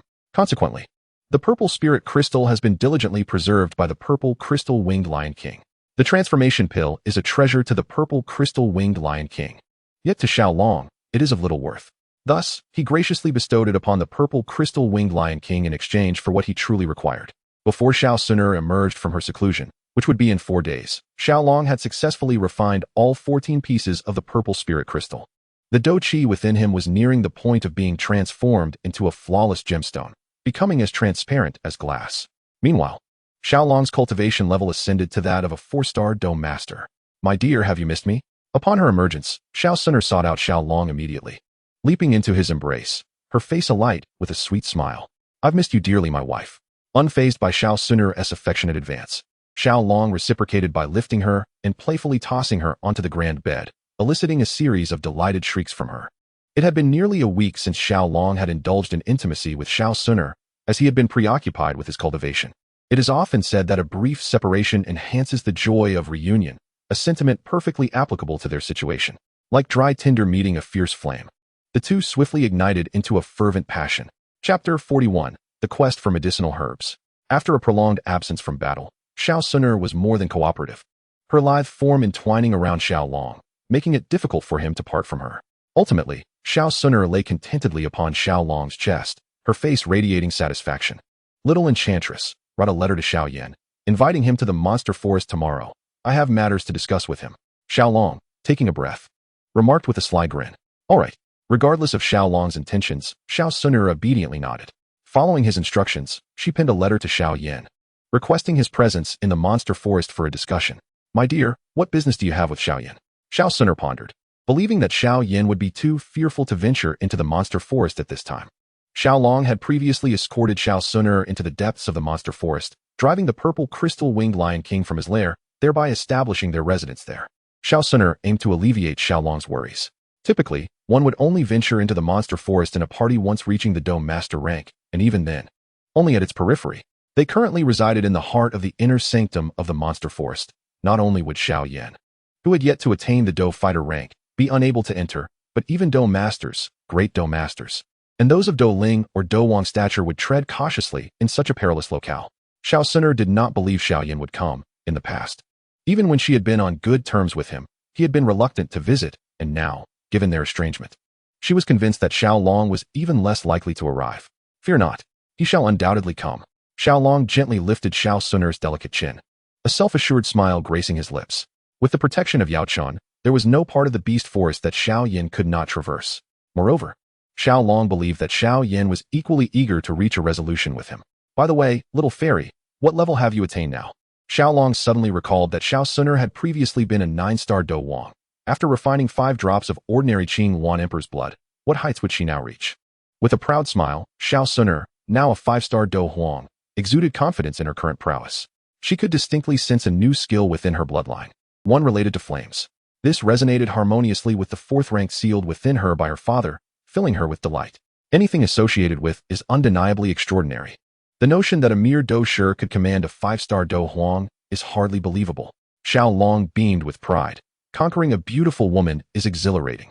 But to triumph over not just a stunning beauty, but also a wealthy and influential lady brings a sense of accomplishment beyond measure. Clearly, Xiao Long found himself in such a situation. Not only would Xun'er willingly submit to her husband, but she would also embrace being playfully teased by him. Regardless of whether he was a Do Huang, Do Zun, or Do Shum, Xun'er gazed affectionately at Xiao Long. "I would never bully you. I will always cherish you." Xiao Long playfully pinched her cheek and replied. Upon receiving Xun'er's message, Xiao Yan was visibly astonished, a faint smile appearing on his face. After being cast aside by Xun'er and unable to reach Xiao Mei, he decided to put such thoughts aside. This matter is far from simple. Do not underestimate it. Yaochun's ethereal form still bore a hint of skepticism, fully aware of Xun'er's formidable background, which was undoubtedly more complex than it appeared on the surface. "Rest assured, with my master by my side, I have faith that he will assist me in this endeavor," Xiao Yan said, glancing at Yaochun with hope. He held immense confidence in Yaochun's terrifying strength. "Very well, let us proceed." Yaochun nodded in agreement. If he, as a master, did not tend to his disciple, who would? Long live the master! Xiao Yan exclaimed exuberantly. How did Xun'er end up in the deepest part of the beast forest? Is she trying to deceive me? Upon arriving in the depths of the beast forest, Xiao Yan found no trace of Xun'er, causing him to ponder doubtfully. Along the way, he even encountered Do Wang-level beasts, which terrified him to no end. He began to suspect whether Xun'er was indeed misleading him, as he found it hard to believe that she, a mere 1-star Do Shi, could venture into such depths to meet him. How could I deceive you, Xiao Yan? At that moment, Xun'er's voice reached his ears. Xiao Yan was filled with joy. It was indeed Xun'er's voice. He turned to locate its source, only to have his smile freeze upon realizing that she was accompanied by Xiao Long lying in Xiao Long's embrace, Xiaolong's hands roamed indiscriminately over Xun'er's body, inciting a deep sense of envy within Xiaoyan. Surprisingly, Xun'er exhibited no sign of annoyance towards Xiaolong's advances. Rather, she seemed to relish the attention. Her face adorned with a smile as she playfully chided, "Brother Xiaolong, you naughty boy." Caught off guard, Xiaoyan felt an overwhelming pang of heartache, inundated by the display of affection before him. "What did you summon me for?" Xiaoyan inquired, his smile fading into a distant memory. "It was not she who called for you. It was I who instructed her to write to you and summon you here," Xiaolong replied, a mischievous glint in his eyes as he regarded Xiaoyan. He envisioned the despair that had washed over Xiaoyan when he had seized Yaochen away from him. In his mind, he could already picture the moment he would generously spare Xiaoyan, allowing him to become his subordinate, and the gratitude that would ensue. "What do you want from me?" As soon as Xiaolong spoke, Xiaoyan's expression soured. It was this very man who had stolen away his future bride. A flicker of murderous intent ignited within Xiaoyan toward Xiaolong. "I seek an item from you," Xiaolong stated, his gaze sweeping over Xiaoyan as he searched for the ring that Yao Chun had once worn. "What item?" Xiaoyan immediately bristled with suspicion, fearing that Xiaolong intended to take his life. "I desire the ring that your mother left for you." Xiaolong's declaration rendered Xiaoyan utterly rigid. A tempest of emotions surged within him. What could Xiaolong possibly want with his mother's ring? Could it be that Xiaolong had discovered the existence of Yao Chen? No, that was implausible. Xiaoyan quickly dismissed the thought, for he had never divulged Yao Chen's existence to anyone. "Why should I part with my mother's ring?" Xiaoyan retorted with a cold laugh. Within that ring resided the formidable Yao Chen. It would be sheer folly to relinquish him. "Do you truly believe you are in a position to question my demands?" Xiaolong asserted, revealing his formidable cultivation as a 4-star Dome Master without reservation. The sheer force of his presence made Xiaoyan falter, nearly bringing him to his knees. "Dome Master? How is that even possible?" Xiaoyan's face contorted in disbelief. Even Yao Chen, residing within the ring, was taken aback. Surely, one could not ascend so rapidly, even with the aid of advanced elixirs. "What is the matter, Xiaoyan? Do you wish to engage in a duel with me?" Xiaolong taunted, a hint of disdain dancing across his features. Xiaoyan did not respond. "It appears you remain as ineffectual as ever, lacking even the courage to fight. A waste of space has no right to exist in this world, so you might as well perish." With that, Xiaolong unleashed a devastating attack, the 9th layer of overlapping waves, a technique powerful enough to rival Earth-tier skills. If all proceeded as expected, this single strike could obliterate Xiaoyan. As Xiaolong prepared to strike, Xun'er showed no inclination to intervene. 8 extremes collapse. In that instant, a surge of formidable energy erupted from Xiaoyan, eclipsing Xiaolong's earlier force by 100-fold. Xiaolong's 9-fold waves was effortlessly intercepted by Xiaoyan, requiring not the slightest exertion. Moreover, the 8 extremities collapse unleashed by Xiaoyan surged toward Xiaolong, seemingly intent on seizing the opportunity to eliminate him. Xun'er, a formidable Do Huang, possessed a soul power that had ascended to the realm of the spiritual and immediately sensed Xiaoyan's distinct change. She hurriedly positioned herself before Xiaolong, intercepting the formidable attack. Ultimately, this power belongs to another," Xiaolong remarked coldly. "This Xiaoyan has relied on Yao Chen's strength. Regardless of the nature of this power, you need only understand that it is within my control." Experiencing the terrifying might of a Do Huang for the first time, Xiaoyan wore a smug expression, disdainfully addressing Xiaolong. It seemed as though he believed he could swiftly vanquish Xiaolong now. After adopting a grandiose demeanor, Xiaoyan cast a greedy gaze toward Xun'er and eagerly declared, "Are you worthy of this?" Xun'er snorted softly, increasingly irked by Xiaoyan. Regret began to seep into her heart for having once shared such intimacy with him. "Unworthy? Who then is worthy?" Xiaoyan proclaimed arrogantly, embodying an insufferable pride akin to a toad at the bottom of a well, utterly oblivious to the vastness of the heavens above. Just as Xun'er contemplated teaching this arrogant toad a lesson, she was halted by Xiaolong. "Yao Chun, emerge. How long do you intend to remain hidden? I am aware you reside within that ring." At this moment, Xiaoyan resembled a mere jester, and Xiaolong had no desire to engage him in idle chatter, redirecting his focus towards Yao Chun. As soon as Xiaolong's words fell, Xiaoyan's face contorted in extreme distortion. The atmosphere fell silent for a moment before a chilling white flame emanated from Xiaoyan's body. "Since you are aware of my existence, I cannot allow you both to live. I must send you to hell." Yao Chen's soul finally manifested. Immediately intent on silencing Xiaolong and Xun'er, he was genuinely concerned that the Soul Palace might discover him, for their power was indeed fearsome. "With your capabilities, do you even have the right?" Xun'er stepped forward, her prowess as a 5-star Do Huang unmistakable. "This is impossible. Even if you hail from an ancient clan, it is inconceivable for one of your age to attain 5-star Do Huang. Who exactly are you?" The secret arts of the ancient clan were extraordinarily powerful. allowing Xun'er to conceal her cultivation level, which Yao Chun initially failed to detect. However, upon voluntarily revealing her strength, she struck terror into the heart of the ancient entity. Could it be that I have slumbered too long, and the world has changed? Upon hearing Xun'er was a 5-star Do Huang, Xiao Yan was rendered utterly bewildered. He had once reveled in his own achievement of reaching the Do Zhe rank at the age of 12. Oblivious to the fact that Xun'er had attained Do Huang at merely 16, rendering any comparisons utterly meaningless. Nevertheless, even if you have reached 5-star Do Huang, what of it? Despite the limitations of my own capabilities, I am still a 9-star Do Emperor, and ultimately, you shall meet your demise. Though astonished, Yao Chun was resolved to eliminate any witnesses. The disparity between a 5-star Do Emperor and a 9-star Do Emperor is vast, and thus, dispatching a 5-star Do Emperor is hardly a daunting task. Moreover, Yao Chun, having reached the pinnacle of his powers as a Do Zun, possesses immense experience, making it effortless for him to slay an ordinary 5-star Do Emperor. But where is your opponent, Yao Chun? Xiao Long was acutely aware of Yao Chun's prowess, considering him nearly equal to Yun Shan, who had only recently ascended to Do Zone. Hence, Xiao Long exerted considerable effort to subdue the Golden-Winged Lion King, ensuring absolute certainty in his plans. Upon receiving Xiao Long's command, the Golden-Winged Lion King made its entrance, instilling a sense of trepidation within Yao Chun. He had not anticipated that a peak Do Emperor beast would align itself with Xiao Long. This 9-star Do Emperor, the Golden-Winged Lion King, matched his strength, as magical beasts of the same tier generally surpass humans, especially since Yao Chun was a mere alchemist with modest combat capabilities. Coupled with the presence of the 5-star Do Emperor, Xun'er, he harbored no confidence in overcoming them. What now? You have 2 Do Emperors on my side. Are you certain you wish to continue this confrontation? Are you confident of your victory? Even if you could defeat the 2 Do Emperors, could Xiao Yan withstand several assaults from them with his frail physique? This time, it was Xiao Long's turn to revel in triumph. Perhaps this is what they mean by the tides of fortune shifting. Very well, what is it that you desire? Speak plainly. After considerable contemplation, Yao Chun ultimately conceded. I seek nothing more than to invite you to join our ranks, abandoning your role as a mentor to that incompetent Xiao Yan. Xiao Long stated matter-of-factly. Yao Chun remained silent. Yao Chun, I am aware that you possess the burning decision. Let me inform you that the burning decision can be cultivated, with 3 types of. It is possible to forge a vessel for the soul. This is a veritable truth, as the last Do Emperor of the Duki continent, Tua Shigu Di, cultivated the burning decision to attain his status. You possess Bone Spirit Cold Fire, and within the Jiama Empire lies the Earth Heart Fire rank 19th.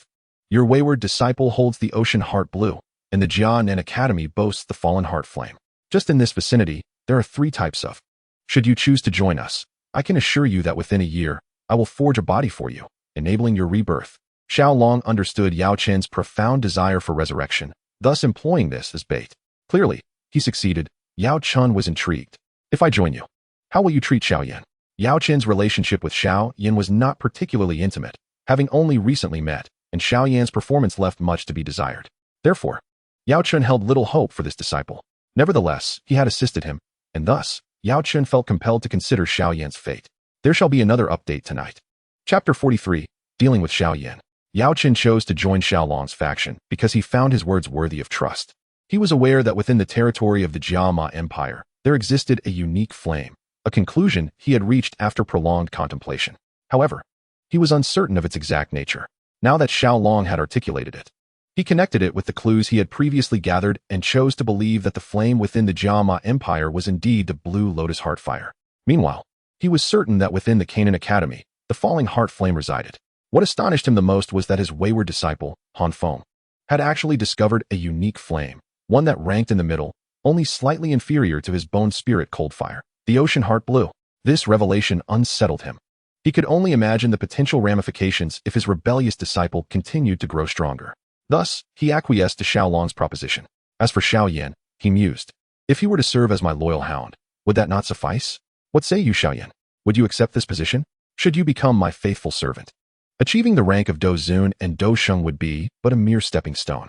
If you perform admirably, the title of Do Di shall not elude you, and I would grant you a realm to govern, where you could revel in authority and enjoy a life of luxury, discarding and acquiring those like Xiao Mei or Nailan Yinran at your whim. After a moment's reflection, Xiao Long spoke. The thought of claiming a protagonist as a mere servant was exhilarating. If you wish for my consent, it is contingent upon one condition. Xiao Yan pondered, his heart stirred. Surprisingly willing to become the servant of his archenemy. This unexpected turn amused Xiaolong, who then chuckled and replied, "Very well, state your condition." This Xiaoyan piqued his interest. "If you relinquish Xun'er to me, I shall comply. After all, you have had your fill of her. How about allowing me a turn?" Xiaoyan's eyes darted towards Xun'er as he spoke fervently. Xiaolong's smile faltered, while Xun'er's countenance turned icy.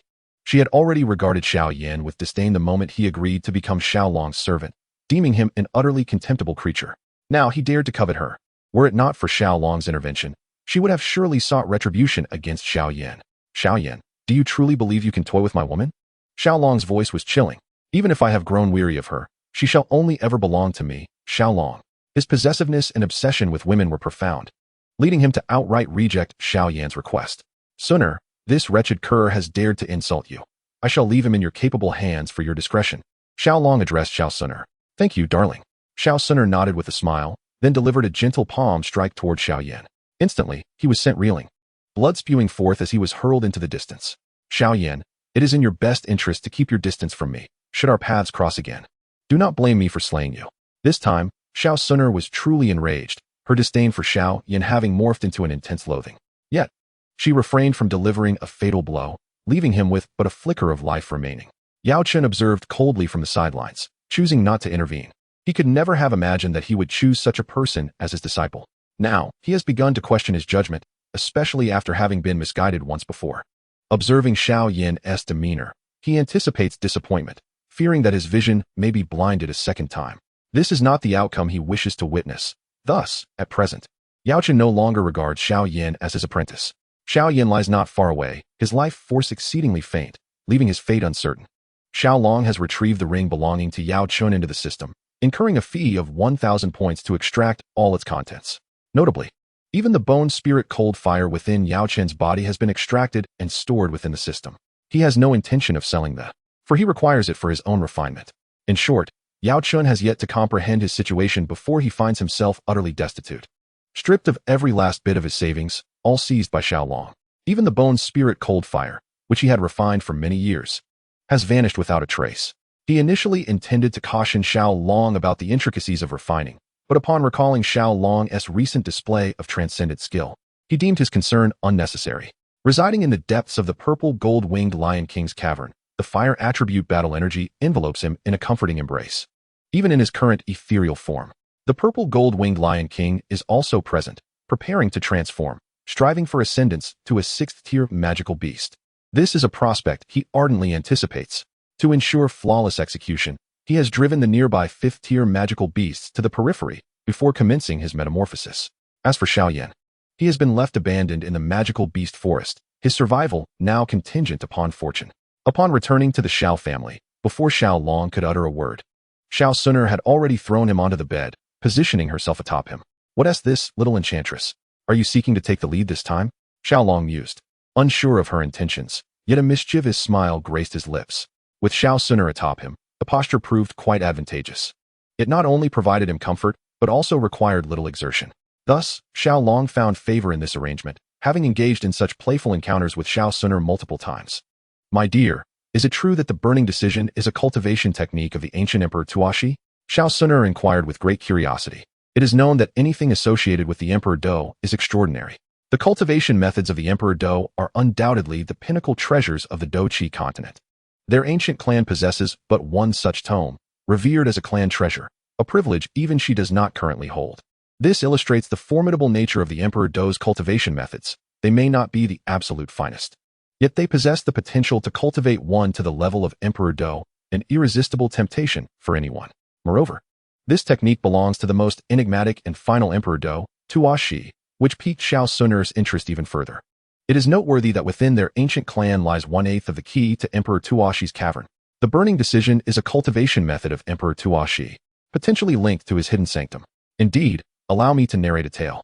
Thousands of years ago, there existed a unique flame, born amidst the heavens and the earth.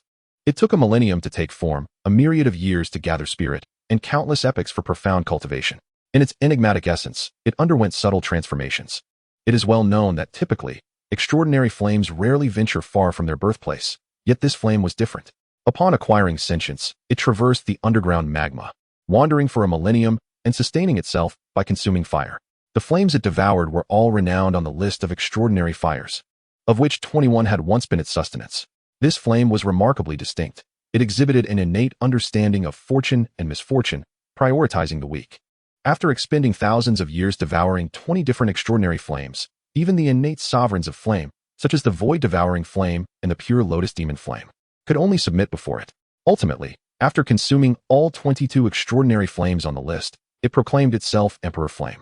After a millennium of cultivation, it emerged with another name, the ancient Emperor Tuo Shi, famed in legends as the foremost among extraordinary flames. Its ability to consume these flames stemmed from its mastery of the burning decision. Xiao Long conveyed all that he knew to Xun'er. Chapter 44. Refining the Bone Spirit Cold Fire. It was truly hard to believe. Upon hearing Xiao Long's account of the ancient Emperor Tuo Shi, Xun'er was left in astonishment. She had never imagined that the famed ancient emperor was, in fact, a singular extraordinary flame. Nor could she fathom that the foremost flame on the list was the amalgamation of 22 different flames. Nevertheless, she chose to believe. For the ancient Emperor Tuo, she had indeed emerged with great prominence and had swiftly vanished, notably without establishing a lineage as other Dou emperors did. The ancient Emperor Tuo, she had no offspring or kin. My dear husband, could you impart the burning decision to me for cultivation? The thought of achieving the heights of the ancient Emperor Tuo, she filled Xun'er with fervor. It had been thousands of years since a Dou emperor had appeared. Should she ascend to that rank, she would earn the reverence of all on the Dou-Chi continent, becoming the goddess in the hearts of the people. Xun'er even contemplated whether, upon becoming a Dou empress, she would continue to maintain such a relationship with Xiao Long. The notion of a Dou empress allowing a man who had not yet attained that status to dominate her was undeniably exhilarating, yet it also left her feeling somewhat embarrassed. Indeed, however, within an era of the Dou-Chi continent, only one individual could attain the rank of emperor through the cultivation of the burning decision. As there were not an abundance of extraordinary flames, beyond the third-ranked flames, there might be more than one. But the pure lotus demon flame and the void-devouring flame existed as singular entities. Thus, in any given era, only one could ascend to the status of emperor through the cultivation of the burning decision. Xiao Long, however, paid little mind to this.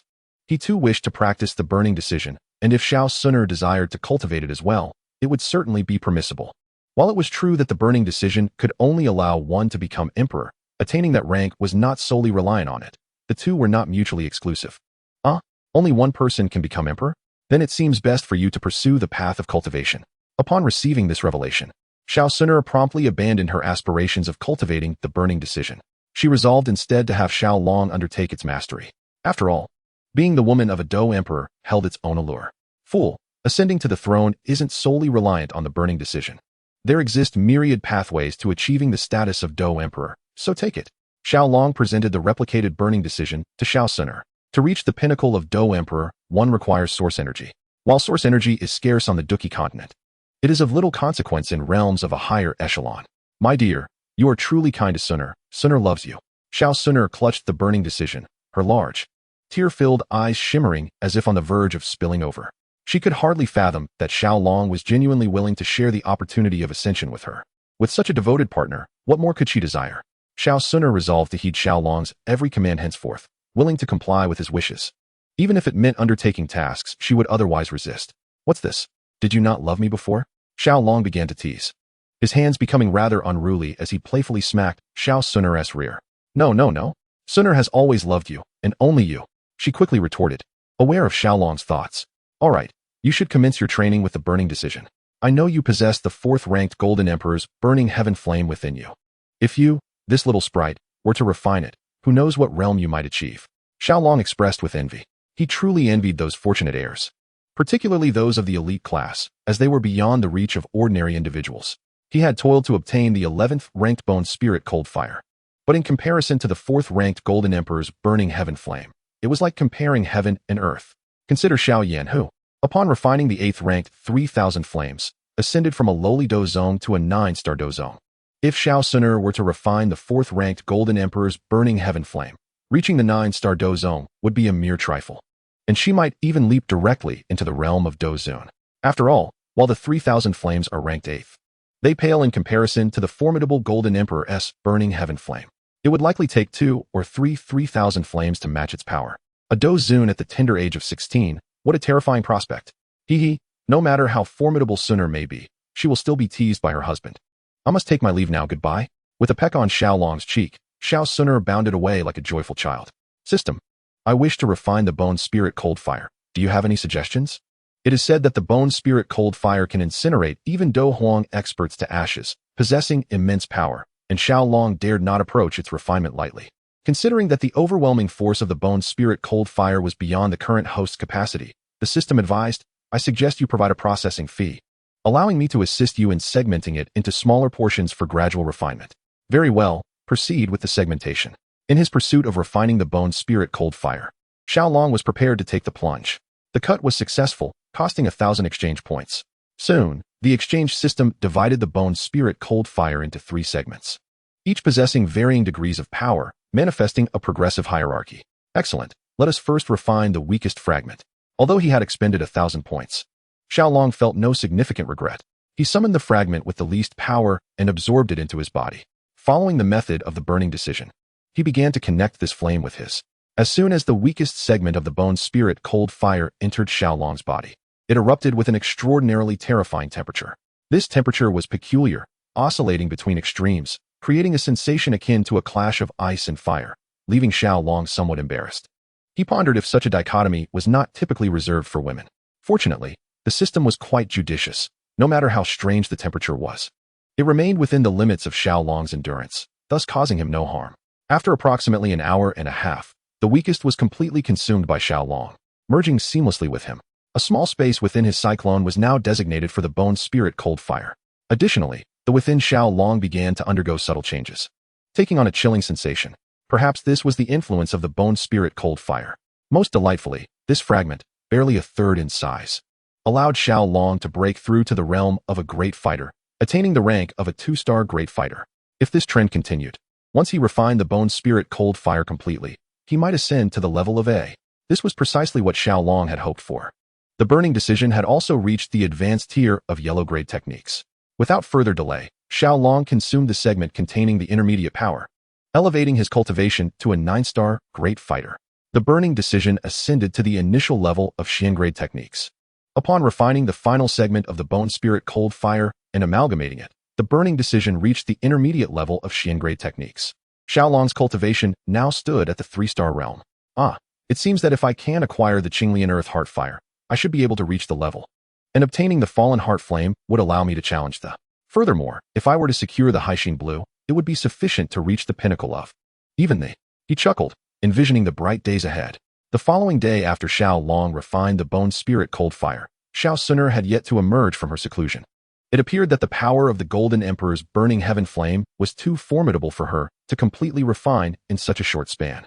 This was fortuitous, as after spending several days at the Middle Auction House, Xun'er finally emerged from her retreat. The results were indeed impressive. She had achieved the rank of a 2-star.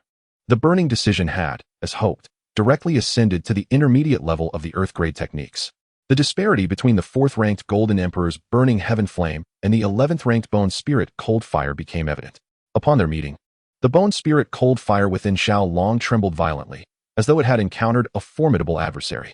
In stark contrast, Xun'er was imbued with an exceedingly vibrant energy from the Golden Emperor's burning heaven flame within her, as if she were showcasing it.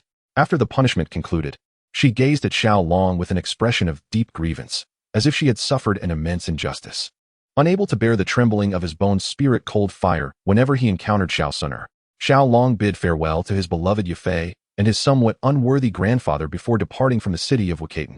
Before leaving, he certainly bequeathed a plethora of items beneficial for cultivation to Yafei and the second elder of the Xiao family, ensuring their seamless ascension to the rank of Do Wang. Subsequently, he summoned Yao Chun and set forth towards the Tagore Desert. Although the Amethyst-Winged Lion King possessed some cultivation, it was merely at the level of a 1-star Do Zong, rendering it insignificant before the 2-star Do Zong Xun'er. Thus, he was left in the Monster Beast Forest to continue reigning as king, though he was still tasked with overseeing the Xiao family's safety. After all, the Yunlan sect might have allied with the Soul Palace, and Xiaolong needed to guarantee their security. With the presence of a 1-star Do Zong Amethyst-Winged Lion King, the Yunlan sect could not pose any substantial threat to the Xiao family. As for the Imperial Jade of the ancient Emperor Tuashi, which served as 1/8 of the key to his cave, Xiaolong chose to disregard it for now. His current strength was insufficient to unlock the ancient Emperor's cave, and he resolved to attend to that high-level instance at a later date. Darling, why must we walk so slowly? If we could fly, we would have already arrived at the Tagore Desert, and you would be refining the heart fire of the Green Lotus by now. Why waste time here? Xun'er initially intended to teleport directly to the Tagore Desert, as the Gamma Empire felt exceedingly small for a Dozone powerhouse. However, Xiao stubbornly refused to do so, leaving Xun'er perplexed. This fellow seemed to relish bullying her in the depths of the mountains, reminiscent of when he first claimed her in the Monster Beast Forest. This constant anxiety plagued Xun'er, as she feared being seen. Little temptress, do you wish to be disciplined once more? If so, then so be it. Feeling embarrassed, Xiao found himself unable to locate Qingshan Town. Thus he had no choice but to proceed slowly. He hoped that by finding Qingshan Town, he would also find the little medical fairy. He was eager to witness what a nurse from this Do-Chi continent resembled. Would she don the same pristine attire as nurses on Earth? The anticipation was palpable. It's clear you harbor ulterior motives. Xun'er was oblivious to Xiao hidden intentions, suspecting he had his eyes set on some other maiden. All right, someone is approaching. Be on your best behavior. Xiao ceased his playful banter with Xun'er, for indeed, individuals were drawing near, and in considerable numbers, 4 to 5 dozen, to be precise. Moments later, a group materialized before Xiao. Leading them was a rather unconventional fellow in his 20s, clearly not of reputable character, either a street thug or a spoiled heir. Esteemed lady, might I inquire if there is any way I can assist you? The leader with the golden hair, upon discovering Xiao and Xun'er, momentarily disregarded Xiao and shifted his gaze toward Xun'er. Good heavens, she was the most exquisite and purest girl he had ever encountered in his life. Even the renowned healer of Qingshan Town, the goddess among women, paled in comparison to her. There was no denying that Xun'er was inherently beautiful. And with Xiao insistence on adorning her in enchanting outfits such as a lowly costume and a student uniform, her allure was further amplified. At that moment, she donned a charming schoolgirl ensemble, a white short-sleeve blouse paired with a black skirt that barely reached mid-thigh, complemented by her slender legs clad in black stockings, which left the golden-haired man salivating. Not only he, but the burly men accompanying him, also found themselves captivated by the stunning beauty of Xun'er, secretly longing to possess her, wishing to indulge in her presence day and night. Xiao observed all of this with a bemused smile. He relished in witnessing their desperate yearning for something unattainable, their silent envy palpable. He also noticed a few individuals in the back of the group who seemed out of place, particularly a woman around 20, who stood out with her graceful stature, embodying purity amidst the crowd. She was the epitome of elegance, untouched by the mire, radiating a sense of sanctity, especially in her pristine white attire that accentuated her purity, evoking an instinctive desire to protect her. Having encountered the youthful innocence of Xun'er and the seductive charm of Yufei, Xiao couldn't help but linger on this woman for a brief moment, contemplating that she must be the renowned healer. Xun'er, however, noticed Xiao gaze lingering on the healer for a full 2 seconds and felt a surge of displeasure, instinctively regarding the woman with suspicion and hostility. The nearby insignificant fighter, possessing only the strength of a mere combatant, was dismissed by her as inconsequential. The healer was baffled by Xun'er's animosity, unsure of how she had offended the young lady. Meanwhile, the golden-haired man, undeterred by Xun'er's fiery demeanor, found himself even more exhilarated. He relished the challenge of conquering a spirited woman, as such victories brought a sense of accomplishment. Miss, I am the vice-captain of the Wolf Head mercenary group in Qingshan Town, he declared. This town is the only settlement within dozens of miles. Might you consider resting here? I would be honored to extend my hospitality. Despite being ignored by Xun'er, the vice-captain was undaunted and continued his advances. His philosophy was to be persistent, believing that such tenacity would eventually yield results. However, Xun'er found his efforts futile. Were it not for Xiao advice to present herself as a refined lady in public and a seductress in private, she would have long since silenced the annoying pest with a swift slap. Very well, we are indeed weary and in search of a place to rest. Let us head to Qingshan Town. Indeed, my lady, though Xun'er harbored 100 grievances in her heart, she could only nod in acquiescence to Xiaolong's words. Despite her irritation at Xiaolong's interjection, she complied, yet could not shake the feeling of being pricked by needles upon realizing that such an exquisite beauty as Xun'er had already been claimed by Xiaolong. He vowed that upon reaching Qingshan Town, he would abduct both Xiaolong and Xun'er, and before Xiaolong, he would ruthlessly toy with Xun'er to avenge his resentment for not having claimed her first. Thus, Xiaolong and Xun'er successfully joined the group. The rough men cast their gazes upon Xun'er without exception, especially when she sat or arched her body, their eyes fixated in awe. This left Xun'er perplexed. She wondered if these unsightly fellows were indeed unwell. In Chapter 46, titled The Performer, Xun'er's arrival overshadowed the previously cherished little healer, who now felt a tinge of disappointment and developed a slight animosity towards the newcomer. Fortunately, she had captivated Xiao Long, who continued to engage her in conversation, which instilled within her a sense of pride. In Xiao Xun'er's eyes, the little healer had transformed into a vixen, Xiao Long's younger brother. Once we arrive at Qingshan town, follow me. I shall protect you. That blonde fellow harbors ill intentions towards your wife. He likely has designs on you as well. Stay close, and I promise your safety, the little healer advised as they approached Qingshan town. Since Xiao Long referred to the young leader of the wolf head mercenary group, Mu Li, as the blonde fellow, the little healer echoed the sentiment. Xiao Long felt a flicker of gratitude towards the little healer for her concern, surprised that she would think of him so soon after their acquaintance. Could it be that his striking appearance had mesmerized her? In truth, he was overthinking. The little healer possessed a compassionate heart and would assist anyone who was not malevolent. Perhaps his good looks played a minor role in her attentiveness. Rest assured, dear sister little healer, I regard the wolf head mercenary group with indifference. Allow me to quietly inform you that I have already attained the dueling stage, Xiao Long declared, considering the little healer a year his senior, thereby establishing a brotherly rapport to enhance their closeness. Is that true? The little healer's eyes widened in disbelief. Could Xiao Long, younger than her, truly have reached the dueling stage? Such a feat would denote considerable strength in the Garma Empire. Indeed, how could I deceive you? Xiao Long replied earnestly. Their conversation remained hushed, imperceptible to most, save for Xiao Xun'er, a Dozuan, and the medicinal spirit within Xiao Long's ring. Witnessing the little healer's adoration for Xiao Long, Xiao Xun'er felt an urge to reveal that she was already a Dozuan, wishing to make the little healer reconsider her aspirations for the man. However, she ultimately remained silent. In the end, their party ventured into the heart of Qingshan town. Sir, would you care to visit our wolf head mercenary group for a while? Along the way, Mu Li could hardly contain his laughter. He was finally going to share a bed with Xiao Xun'er. Aunt, young captain, is this truly the location of your wolf head mercenary group? It feels rather desolate, said Xiao Long, feigning confusion upon arriving at this remote place. This is your final resting place. Capture this brat for me. I wish to toy with this little vixen first. If I find it enjoyable, I may reward you. Mu Li could scarcely restrain his drool, his gaze towards Xiao Xun'er igniting with fervent desire, as if he longed to devour her whole. Yes. The members of the wolf head mercenary group promptly subdued Xiao Long from behind. Xiao Long did not resist. Instead, he wore a face of panic. What do you intend to do? What are you doing? Hee, of course, we are going to have fun with your wife. Just wait, we'll make her feel heavenly. Ha ha ha. The three burly men holding Xiao Long burst into laughter, joined by the others. Little girl, obediently submit beneath me. However, Xiao Xun'er effortlessly evaded this. Husband, save me, she cried, her face reflecting sheer terror, as if she were utterly frightened. This only intensified the urge for conquest. He lunged forward, but suddenly felt as if he were ensnared, his entire body immobilized. Hee, you insignificant wretch dare to harbor thoughts of me? Truly seeking your own demise. Let me show you the depths of my power. Xiao Xun'er's delicate visage shifted from panic to a sinister smile, one that was decidedly wicked. You are a Dozuan expert. Mu Li was petrified by Xiao Xun'er's declaration.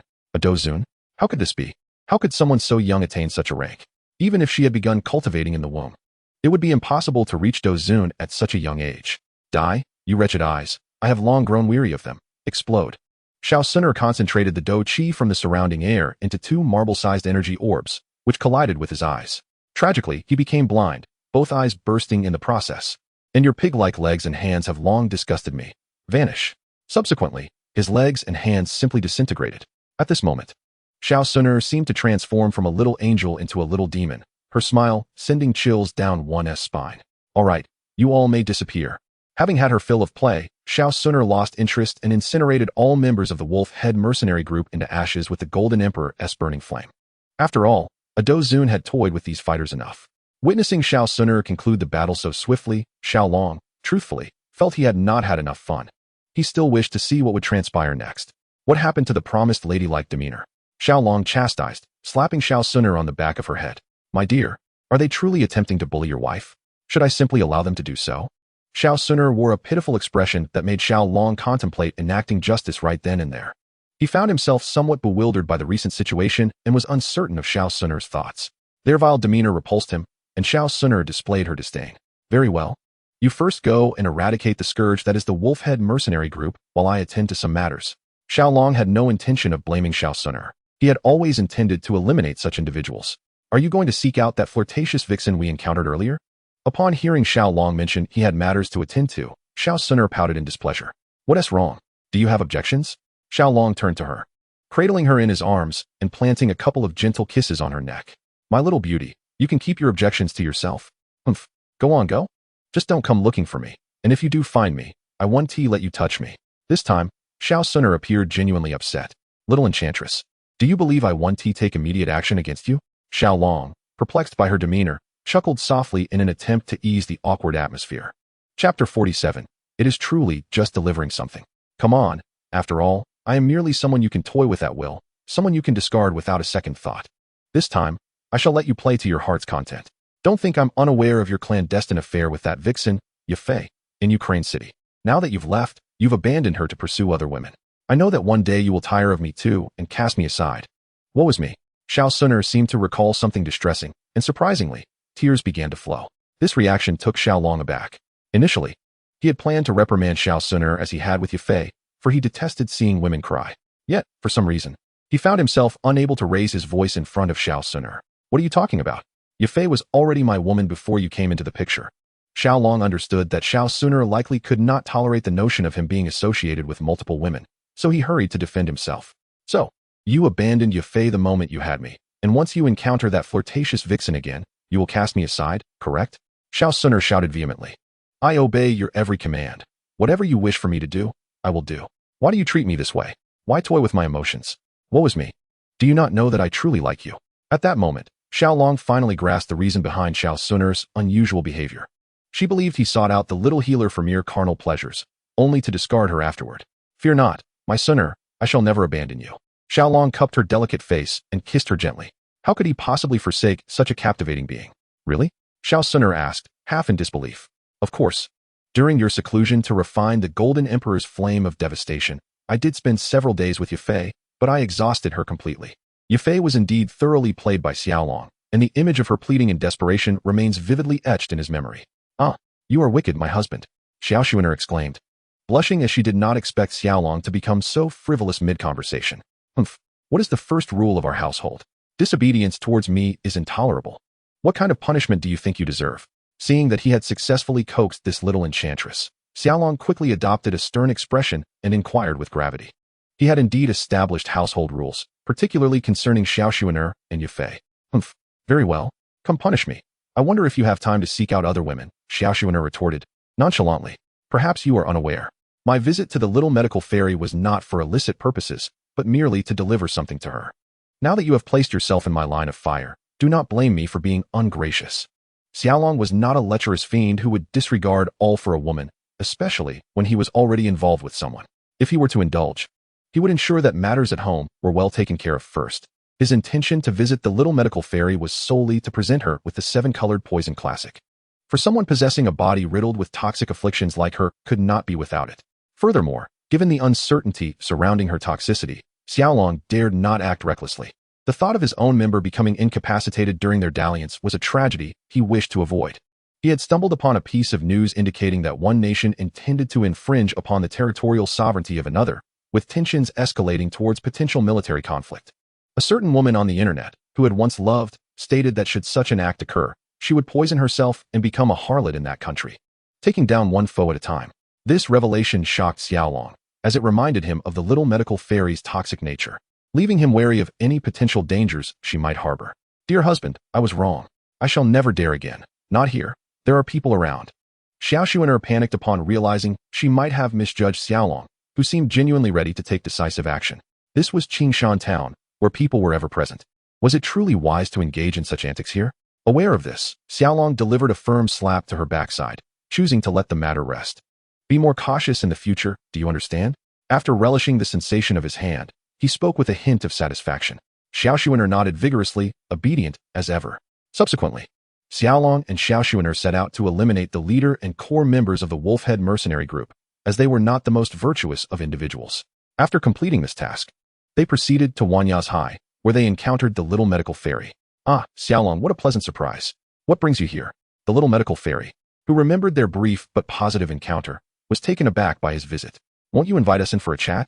Xiao Long said, wrapping an arm around Xun'er and smiling at the little medical fairy. Xun'er felt a surge of joy at his gesture. Please, come in. The little medicine fairy was not entirely devoid of compassion. She invited Xiao Long and Xun'er in, subsequently pouring them each a glass of water. I truly envy the two of you. At such a tender age, you have become an enviable pair of celestial lovers. Observing the affectionate exchange between Xiao Long and Xiao Xun'er, a hint of envy graced the little medicine fairy's face. If Sister Little Medicine wished, she too could seek companionship. I know of someone who, upon meeting her, would be unable to forget her. Although Xiao Xun'er wore a caring smile, her small hand fiercely pinched Xiao Long's waist, utilizing her fighting spirit, causing him considerable discomfort, for Xiao Long's strength paled in comparison to hers. Yet, in the presence of the little medicine fairy, he felt compelled to conceal his pain. Well, I am not like you two, the little medicine fairy exclaimed. Her keen eyes caught the subtle movement of Xiao Xun'er. In her view, Xiao Long's restraint was a testament to his love for Xiao Xun'er. How are we different?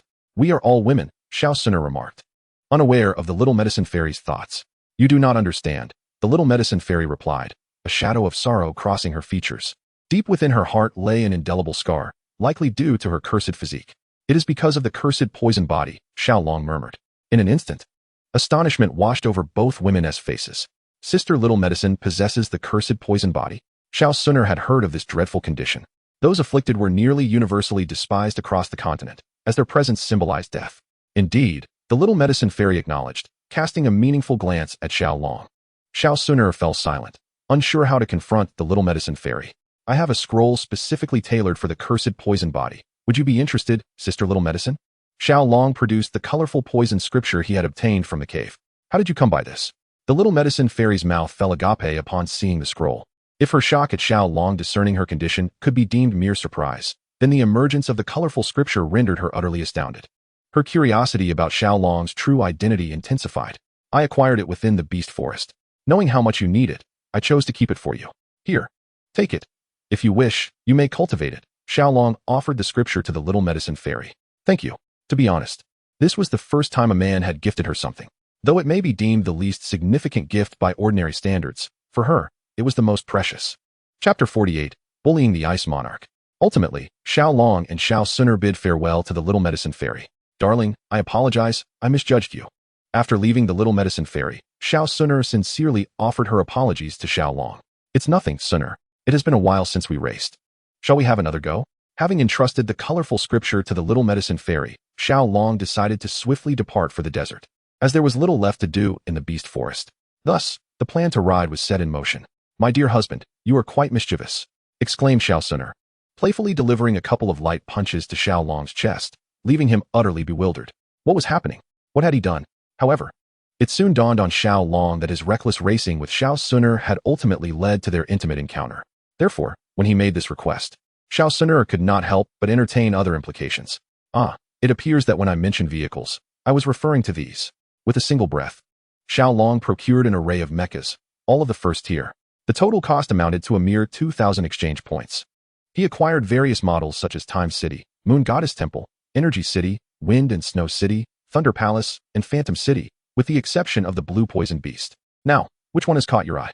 Feel free to choose. The loser will face a penalty, Xiao Long declared, striking a flamboyant pose with his hand resting on the door of the Time City vehicle. Wow, I shall not be modest then. I want this one. Ultimately, Xiao Xun'er opted for the vibrant red mecha from Time City. Very well, I shall choose it. Unbeknownst to her, she failed to perceive the underlying disparity in her eyes. Her selection, being red, implied that Xiao Long could just as easily choose a green one. Navi Xiao Xun'er was completely oblivious to the vast difference between a first-tier and a 12th-tier mecha. The comparison was akin to that between a fighter and a fighter sovereign. Regardless of the efforts made, the latter would effortlessly annihilate the former. Moreover, the Black Panther Beast already possessed remarkable speed, and the Green Panther Beast, being its superior, only magnified that velocity. In truth, the competition had already concluded even before it began. The race continued for a good part of the day, traversing the Beast Forest and entering the Tagore Desert. Upon reaching a place known as Desert City, the two competitors halted their contest, for Desert City was the very destination of Xiao Long's journey. Within Desert City resided the Ice Emperor Hebadong of the Gamma Empire. Although Xiao Long currently regarded Hebadong as merely a minor fighter emperor, oh no, now he could barely be deemed a fighter spirit, he still felt compelled to honor his commitment to Yafei. Most importantly, Hebadong possessed one of the residual maps of the pure Lotus Demon Fire. If combined with that map, it could summon the pure Lotus Demon Saint. The pinnacle of such a feat would be the 9-star Demon Saint of the pure Lotus. a formidable entity capable of obliterating the 6-star demon Saint-level Pure Lotus Demon Fire in an instant. It is crucial to note that the 6-star demon Saint Pure Lotus Demon Fire is a terrifying force in the entire Duki continent. Only the Pure Lotus Demon Saint could annihilate its consciousness, and perhaps only the Void-Devouring Flame could consume it.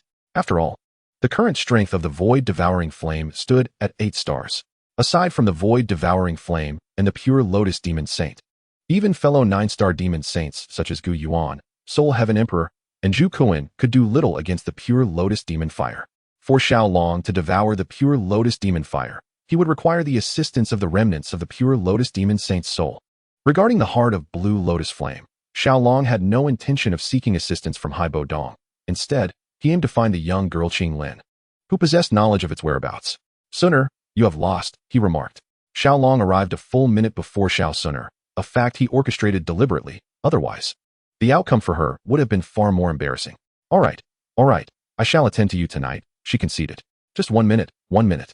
Determined, Xun'er resolved that next time, she would have Xiao Long serve her instead. Without uttering a word, Xiao Long rested for the night in Mo City and, at the break of dawn, made his way to Haibo Dong's storeroom. "Haibo Dong, come out." Xiao Long had no obligation to show respect to a Douling. He could easily dispatch this insignificant figure, even without lifting a finger. After all, even his wife could effortlessly eliminate such a weakling. "Who dares to act so brazenly in my domain?" Upon finishing his words, an elderly man with grizzled hair appeared. His power was at the level of a 3-star Douling. "How dare you speak to me in such a manner, you little brat? Xun'er, teach him a small lesson." Xiao Long shook his head in resignation. The narrow-mindedness within the Jiama Empire was rampant. Haibo Dong, a mere Do Huang, was excessively arrogant, leaving Xiao Long feeling a deep sense of sorrow. "Yes, husband." Following Xiao Long's command, Xun'er unleashed her Dozun aura, specifically directed towards Haibo Dong. The unfortunate Haibo Dong, a prominent figure within the Jiama Empire, found himself kneeling before Xiao Long. Despite his reluctance, he ultimately succumbed to the pressure. "You are a senior of the Dozun realm?" It was only then that Haibo Dong realized he had bitten off more than he could chew, his face paling in shock. While he had encountered Dozong before, none had ever compelled him to kneel. Only those above Dozong, the Dozun, held such power. Haibo Dong could hardly fathom that those who reached Dozun were celebrated figures across the Dochi continent. Yet here they were in such a humble place as the Jiama Empire. It was truly lamentable. "Xun'er, break the seal within him." Haibo Dong bore the seal of Medusa, which posed a challenge for Do Huang and Dozong alike. However, for a Dozun, it was merely a trivial matter easily resolved. Xun'er remained silent, channeling the Golden Emperor's flame of heaven as it coursed through Haibo Dong's body, effortlessly dissolving the seal placed by Medusa. It must be noted that he had toiled for decades in an attempt to break Medusa's seal, yet had met with failure. Now, to witness its sudden disappearance nearly caused him to faint. "Thank you, senior." Regaining his composure, Haibo Dong hurriedly expressed his gratitude to Xun'er and Xiao Long. Xiao Long issued a serious warning. Chapter 49. Am I a pervert? Yes, this is the record you require. The remnants of the Pure Lotus Demon Fire chart ranked 3rd. Please, esteemed senior, take a look. Haibo Dong quickly presented the long-coveted chart to Xiao Long, his obsequious demeanor resembling that of a dog. Xiao Long took the fragmented map, examined it, and found it similar to the one he had previously acquired. He thus affirmed its authenticity and placed it into the system. "Senior, here lies the location of the Heart Fire of the Blue Lotus, ranked 19th. I now present it to you." To curry favor with the formidable Dozun, Xun'er, Haibo Dong had exerted considerable effort. He understood that if he were to receive guidance from a Dozun, the coveted realm of Dozong would be within his grasp. Should he attain the status of Dozong, he would be revered in the Gamma Empire. His ambitions were not grand. He merely sought to reach Dozong. "Forget it. With your skills," Xiao Long shook his head. If he were to heed Haibo Dong's words, it would only lead to needless suffering. Xiao Yan had believed in Haibo Dong, resulting in many misguided paths. He was not foolish like Xiao Yan. Under Xun'er's leadership, Xiao Long and she vanished from Haibo Dong's sight. Haibo Dong sighed, recognizing them as true powers. Should Xiao Yan perish, he would be one of the culprits. How to confront Xiao Ding and Xiao Li became a pressing concern. He was not deranged enough to murder Xiao Yan's entire family. Alas, if those two were willing to cooperate, he would lend them a hand. Xiao Long sighed in resignation. There was no helping it. His kindness was his burden. Xiao Ding and Xiao Li had their enemies, and he would deal with them, allowing the two to reign as local overlords in the Tagore Desert as a form of compensation. Upon arriving at the Iron Desert Mercenary Corps established by Xiao Ding and Xiao Li, Xiao Long encountered the two. "Xiao Long, Xun'er, why have you come alone to such a perilous place?" Did your clan not send guards to escort you? To Xiaolong's surprise, Xiao Ding warmly welcomed him and Xiao Xun'er. This stirred a twinge of guilt within Xiaolong. He should not have slain Xiao Yan. Oh no. Now he somewhat hoped that Xiao Yan had survived the beast forest against all odds. We possess considerable cultivation now, so we naturally do not require guards, he replied. By the way, how is my third brother faring? Xiao Ding finally inquired. His third brother had always been a source of great concern for him. Xiaolong, suppressing his conscience, uttered a benevolent falsehood. Really? Xun'er, is what Xiaolong said true? Xiao Ding and Xiao Li could hardly contain themselves. The news shocked them immensely. Yes, indeed, cousins, Xiao Xun'er managed a forced smile. A hint of regret lingered in her heart. Although Xiao Yan had been detestable, he did not deserve such a fate. Most importantly, it was her own hand that dealt the blow. Wonderful, my third brother is finally well. With the affirmation from Xiao Xun'er, who had grown up alongside Xiao Yan, both Xiao Ding and Xiao Li felt a wave of relief. Though they were unaware of the peculiar relationship Xiao Xun'er had with Xiao Yan, they were merely content that he was safe. Indeed, yes indeed. Xiao Long and Xiao Xun'er collaborated in a performance. Xiao Xun'er, seated upon Xiao Long's thigh, embraced his neck and spoke with a hint of sorrow. Husband, am I being cruel? Should I have not taken Xiao Yan's life? Now, Xiao Xun'er felt a twinge of regret, pondering whether she should have refrained from inflicting harm upon Xiao Yan, despite her aversion towards him. You are certainly not cruel. It was Xiao Yan who brought this upon himself, Xiao Long reassured her, wishing to alleviate any burdens she might carry.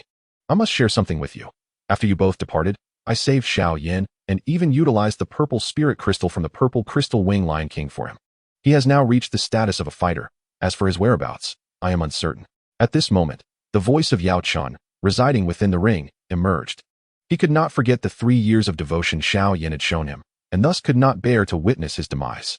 Upon learning that Xiao Yan was alive, Xiao Xun'er felt a wave of relief wash over her, her guilt finally dissipating. Ah, let him live. What can a mere Xiao Yan do to me? Xiao Long held little sentiment regarding Xiao Yan's fate. He had ascended to the realm of fighter spirits, and Xiao Xun'er had become a fighter sovereign. Without Yao Chen's assistance, how could Xiao Yan contend with him? Indeed, Xiao Xun'er nodded emphatically, silently vowing never to take lives lightly again, especially those connected to her. Brother Xiao Long, I desire you, she declared, having already been intimately close to him. Now that matters were resolved, it was time to attend to more pressing affairs. You little temptress. Xiao Long reciprocated her affection with a kiss. Just then, a knock at the door interrupted their intimate moment. Xiao Xun'er let out a disgruntled hum, and Xiao Long felt equally displeased. Who dares disturb us at this hour? Young Master Xiao Long, Miss Xiao Xun'er, it is Qing Lin. The captain and vice-captain sent me to attend to you. I have prepared a bath, should you wish to partake, came the youthful voice from outside. Qing Lin. Xiao Long's intentions of lingering with Xiao Xun'er were now completely dashed. Qing Lin was precisely the target he sought, to locate the green lotus earth heart flame. He required the assistance of this young girl with the green serpent's 3 flower eyes. Xiao Long pushed Xiao Xun'er aside and proceeded to open the door. Oh, you scoundrel!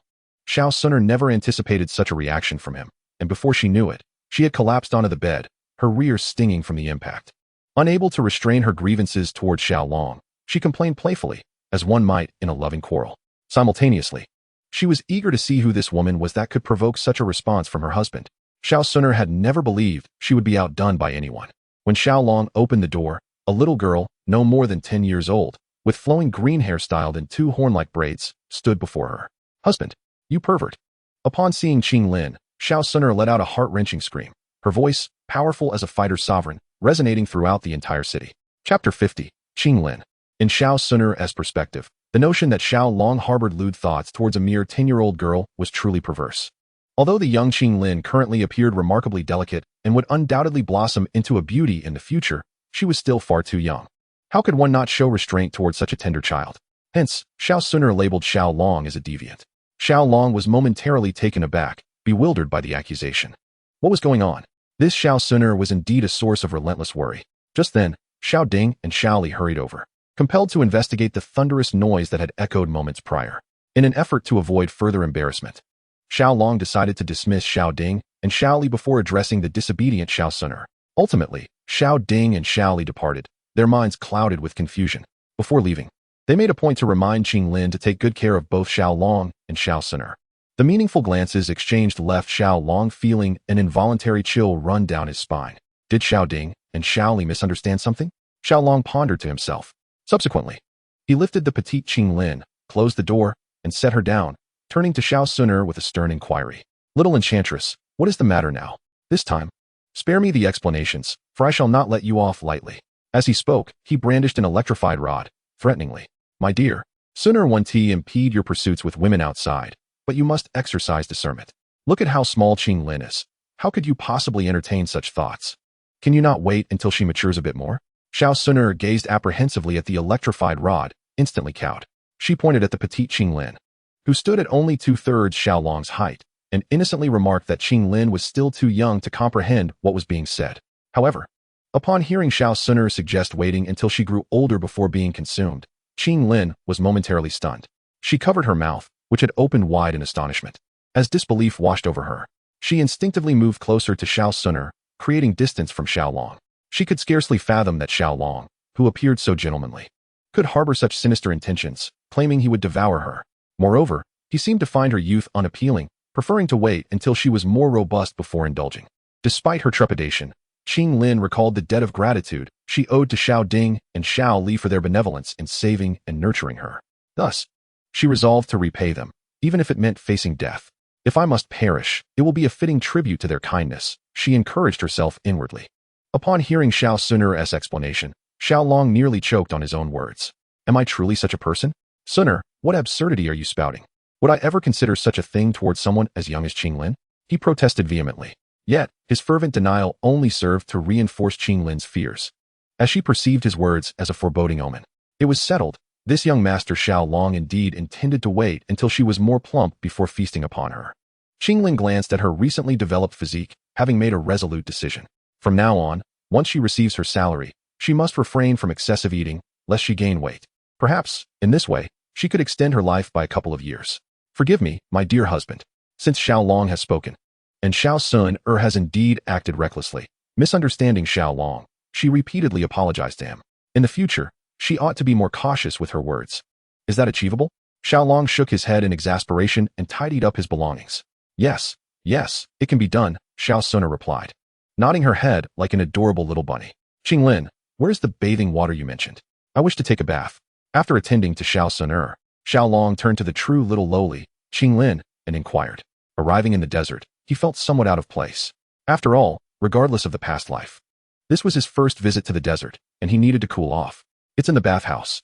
I will lead you there, Qinglin said, taking small, quick steps ahead of Xiaolong. Wait, I want to go too. Ultimately, Xun'er caught up with them. Now, she began to harbor some doubts about Xiaolong. Cousins, have there been any unusual activities among the serpent people in the desert lately? The next day, Xiaolong asked Xiao Ding and Xiao Li. After all, they had spent nearly a decade in the Tagore Desert and were well acquainted with it. He wished to ascertain whether the blue lotus earth fire had been seized by Medusa. If so, he need not exhaust himself searching for it, but could head directly to the serpent tribe instead. Lately, nothing unusual. Everything remains as before. Continuing the struggle against us humans, Xiao Ding replied, his demeanor meticulous. The survival law of the Tagore Desert dictated that humans were killed by the serpent people daily, just as serpent people fell to human hands. I see, then I shall take Qinglin with me. I require her assistance in locating something. Since Medusa had not succeeded, Xiaolong had to take matters into his own hands. Qinglin will help you find something? What is it? Xiao Li asked with curiosity. Qinglin was quite marginalized within her mercenary group, relegated to menial tasks such as running errands and laundry. What could she possibly be tasked with finding? Qinglin possesses an extraordinary constitution. I need her aid in searching for it, Xiaolong stated, revealing his objective without reservation to Xiao Ding and Xiao Li. After all, no one in the entire Gamma Empire could compete with him so there was no cause for concern. Chapter 51, Awakening of the Divine Eye. Alas, cousin Xiaolong, I must say, how could something like possibly appear in such a desolate place? You are overthinking it. Xiao Li, with a more impatient disposition, chuckled upon understanding Xiaolong's thoughts. It had long been rumored that existed here, yet no one had acquired it thus far. Therefore, he could not believe that would be found in this region. However, truly exists here. I can faintly sense it, for Medusa is also in pursuit. Has she found it? Xiaolong asked anxiously. Indeed, both Medusa and Qinglin possessed the ability to sense the approximate location of the. However, Qinglin felt a twinge of uncertainty. She was unsure. Are my two cousins aware of the situation now? There is no time to lose. I shall set out to find it immediately. Xiaolong lifted Qinglin, placing her on his shoulder, and then proceeded outside. Xun'er promptly followed. Wait, Xiaolong. This involves competing with Medusa, who is a formidable Doe Emperor. We cannot contend with her. Upon hearing that Medusa was also after the, Xiao Ding quickly stood up to caution Xiaolong, hoping to avert any trouble. Rest assured, it is merely Medusa. I fear her not, Xiaolong declared confidently. Medusa, despite being a peaked Do Emperor, posed little threat to him at this moment. Alas, let him be. Xiao Ding sighed, realizing that Xiaolong was not his own brother. Thus he and Xiao Li chose not to follow. This suited Xiaolong just fine, as he preferred not to be burdened by 2 extra companions. Qinglin, tell me, where might the be? Point me in a direction. Xiaolong prompted as he took out the green leopard beast, allowing the 3 of them to climb inside. I can tell you, but Master Xiaolong. May I propose a condition? Qinglin said innocently, playing with her fingers, her voice barely above a whisper. Go ahead. Xiaolong, curious about what this naive little girl might suggest, gently patted her head and smiled radiantly. That is, Master Xiaolong, could you please refrain from eating me? The mere thought of becoming a meal for Xiaolong made Qinglin feel quite distressed. She was an unrepentant foodie, unable to resist delicious treats. If things continued this way, she would soon grow plump, which meant she would be at risk of being devoured by Xiaolong. However, she did not wish for death just yet. There were still so many culinary delights for her to explore. Upon hearing this, Xiaolong's expression darkened. A murderous glint flashed in his eyes as he glared at Xun'er. His image before Qinglin had been utterly ruined by her. Xun'er, aware of her fault, dared not meet Xiaolong's gaze. Fear not, Qinglin, you are so adorable. I cherish you far too much to ever think of eating you. Xiaolong gently pinched her chubby little cheeks, wearing a warm smile as he spoke. Really?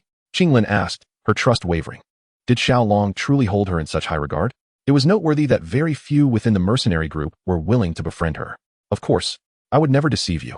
Xiaolong felt a twinge of guilt, akin to luring a young girl into a trap. All right, Master Xiaolong. I sense thee is in that direction. Let us proceed. With Xiaolong's assurance, Qinglin immediately activated her keen little nose, directing him toward their destination. Xiaolong's heart raced with excitement. The heart of Yao Chen also began to stir with anticipation. For the second was within reach, bringing him one step closer to his rebirth. After an entire day of searching in the desert, Xiaolong finally narrowed down the of the 2 to a remarkably small area. It is evident that the azure lotus earth fire lies beneath this expanse of desert, nestled within the molten magma. Now, it is your turn to take action. Arise. Armored Pangolin number 1.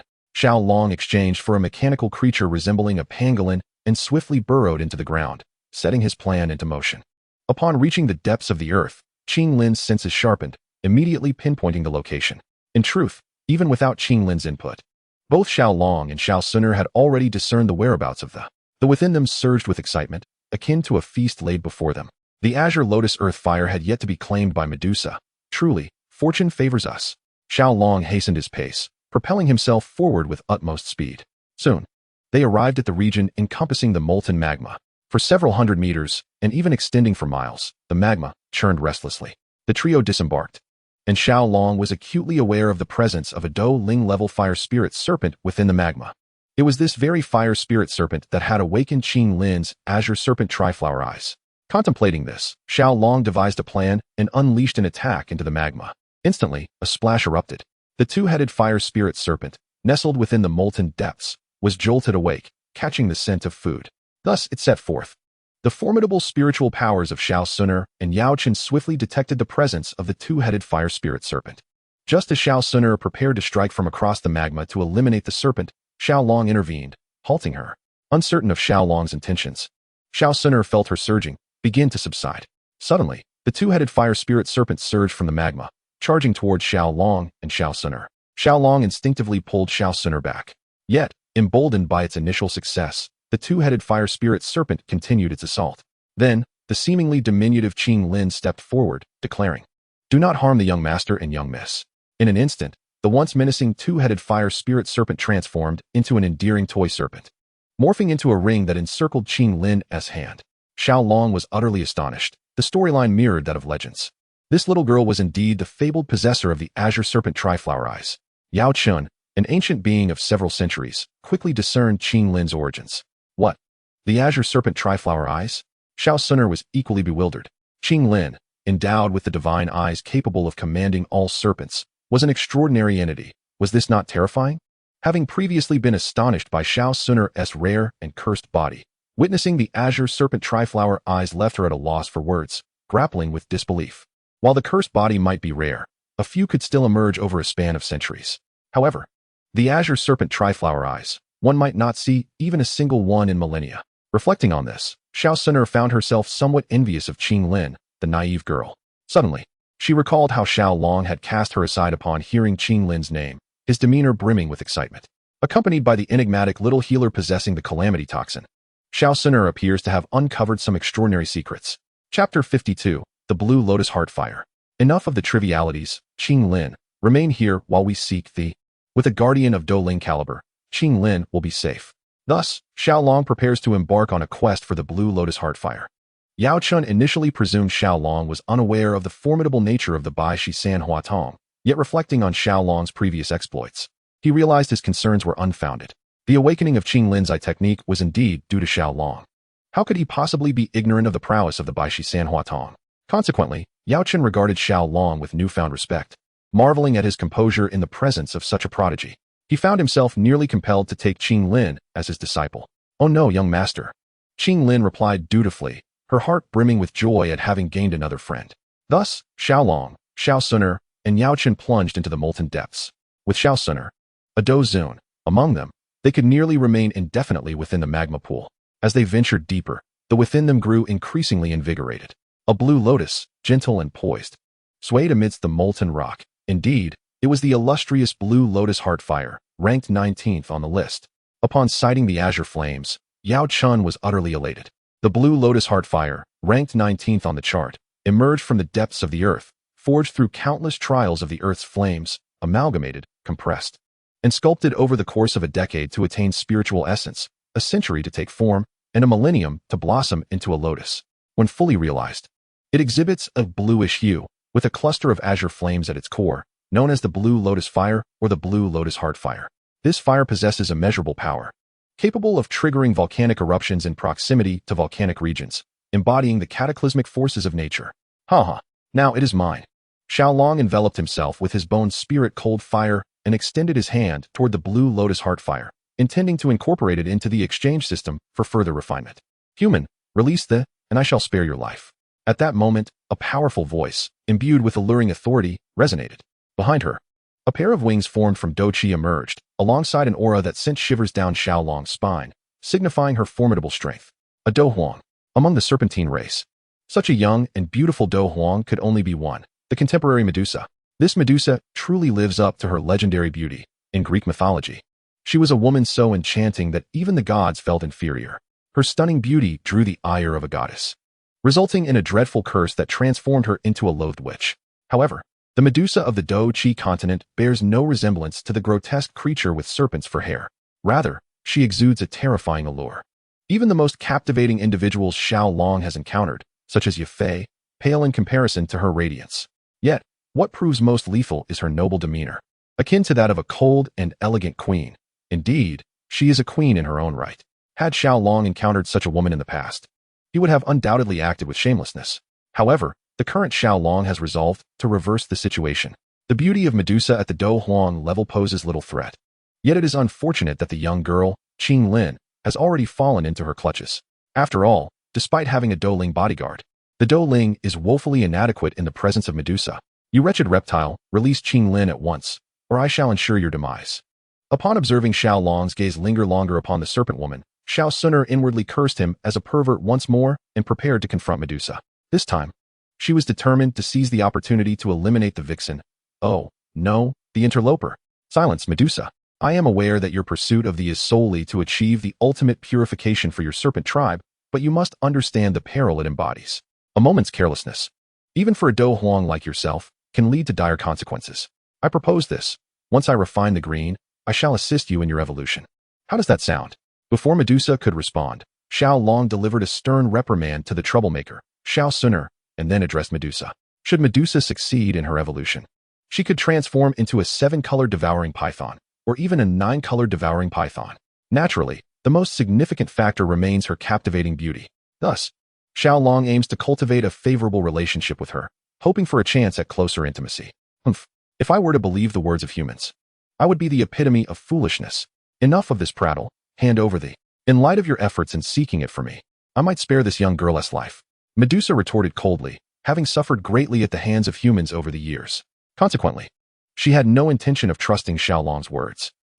When offered wine, You refuse. Let me deal with her.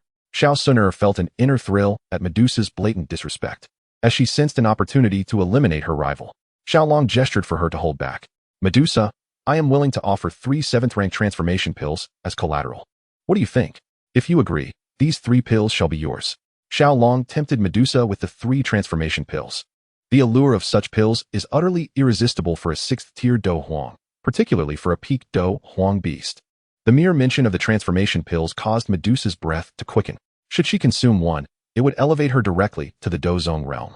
At that point, her serpent tribe would no longer be confined to the Tagar Desert and the small Jama Empire. Yet, she couldn't fathom Xiaolong's intentions. Initially, 1 transformation pill would have sufficed to win her over. Why then was he offering 3? Bring them forth. Without much hesitation, Medusa opted for the exchange. Her choice to risk evolution stemmed from her stagnation at the peak of Do Huang for decades, unable to wait any longer, compounded by her failure to obtain a transformation pill, thus prompting her to take the gamble for a breakthrough. In her view, failing to reach the Dozong realm rendered life devoid of meaning. Now that she possessed the transformation pill, a guaranteed ascent to Dozong, what was there left to risk? Here you go. Xiaolong tossed 3 transformation pills to Medusa. Upon receiving them, Medusa inspected the pills, confirming their authenticity before returning the unconscious Qinglin to Xiaolong and departing without a word. I will find her.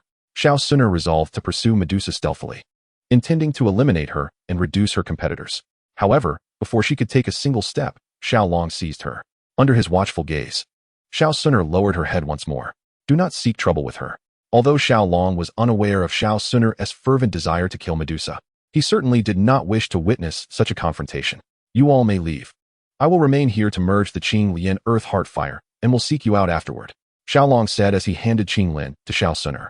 In this place, rich in Do Qi, and with the lotus seat enhancing his cultivation speed, Xiaolong saw no reason to forego such an opportunity.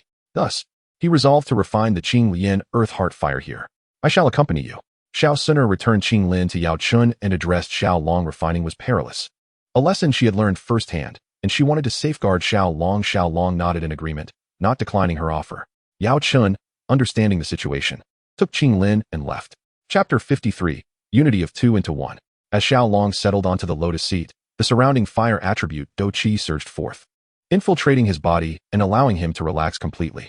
He cradled the flame of the Qinglin Earth Heart Fire in his palm and began to circulate the burning decision, drawing the flame into his being. Once fully absorbed, a violent transformation erupted within his Do Qi. The Qinglin Earth Heart Fire and the Bone Spirit Cold Fire began to vie for dominance over his body. Although the Qinglin Earth Heart Fire was at a disadvantage, it was born in this very place, sitting atop the lotus seat that nurtured it. Xiaolong, despite the Bone Spirit Cold Fire's upper hand, could not be easily overcome. Nevertheless, Xiaolong found himself in a precarious situation. If he allowed these two to wreak havoc within him, he would surely be undone. Thus, he had to resolve this conflict and merge the two flames into one. The powerful burning decision provided immense assistance. Regardless of the might of the Bone Spirit Cold Fire and the Qinglin Earth Heart Fire or the ferocity of their resistance, they could not retain their strength indefinitely as it gradually dissipated, merging into a new form. The merging process inflicted considerable torment upon Xiaolong's body. Despite the healing capabilities of the lotus seat, it was still insufficient. Fortunately, Xun'er had stayed behind. She channeled all her would attribute Do Qi into Xiaolong, ensuring his body remained intact. The merging of the proved to be an enduring endeavor, as Xiaolong first needed to refine the Qinglin Earth Heart Fire before proceeding. Only then could he commence the fusion of the two distinct fires. Thus, completing this final process took Xiaolong a full 10 days. Throughout this period, Xun'er remained steadfastly by his side, offering no complaints, for which Xiaolong felt immense gratitude. At this moment, Xiaolong had already ascended to the rank of a 1-star Do Wang. Furthermore, the burning decision had evolved into a high-level Xian class technique. As he opened the palm of his left hand, a cluster of bluish-white flames coalesced. This was the amalgamation of Bone Spirit Cold Fire and Azure Lotus Earth Heart Fire. However, despite the creation of this new type of, which was sufficiently potent to rank within the top 10 of the, it still trembled in the presence of the golden-hued, resplendent Jin Di Fentianyan. Yet this time, the trembling was less severe. Upon witnessing the quivering bluish-white flames in Xiaolong's hand, Xun'er could no longer contain her laughter. Xiaolong, fully aware of the reason for her amusement, felt a twinge of embarrassment. With a sly grin, he teased her. My dear, do you recall what I once told you? It seems you have forgotten. No worries, allow me to refresh your memory. Before Xun'er could react, Xiaolong drew her into the lotus seat. The seat itself seemed to possess awareness, instinctively closing its petals, obscuring the fiery scene within from view. Come and sit atop. After the deed was done, Xiaolong invited Xun'er to take her place on the lotus seat. She obediently complied, settling herself in a meditative posture. Oh, there is indeed a hint of Guanin's grace, Xiaolong remarked with a nod. If Xun'er were to hold a jade purity bottle and don Guanin's attire, she might truly exude an aura reminiscent of the divine. Who is Guanin? Xun'er inquired, her curiosity piqued by this unfamiliar term, as it was the first time she had heard it. In a manner akin to an eager student, she humbly asked for clarification. Guanin is formidable, with a mere finger. She can vanquish countless Do emperors, Xiaolong pondered before responding. Indeed, Guanin's power was immense, and while the Do emperor stood as the mightiest on the Duki continent, he remained but a mortal flesh, rendering any comparison moot. Is that so? How incredible! From now on, this lotus seat shall belong to me, and I shall surely become as powerful as Guanin. Xun'er wholeheartedly believed Xiaolong's words, resolutely setting her sights on becoming a figure of similar strength. Thus, she graciously accepted the lotus seat as her own. Xun'er, look here, Xiaolong gestured beneath him. Xun'er glanced at him and then at herself. Ah, is this the sensation of transforming Duki into wings? It feels exhilarating. Having reached the realm of Do Wang, Xiaolong could now manifest wings from his Duki. As he tested the sensation of flight, he discovered it truly brought delight. It seems you have refined the Azure Lotus Earth Heart Fire. What shall we do next? Yao Chen inquired, sensing Xiaolong's transformation. After taking a few days to rest and familiarize himself with the control of the, Xiaolong hoped that when the time came for guidance, the esteemed pharmacist would not refuse. He then intended to seek out his disciple, Han Feng, to request the. A smile graced Xiaolong's lips, for regardless of the circumstances, the and the would inevitably fall within his grasp. However, before that, he needed to master the manipulation of, as its formidable power could only be harnessed to a mere 10 or 12% of its potential, which left Xiaolong feeling quite exasperated.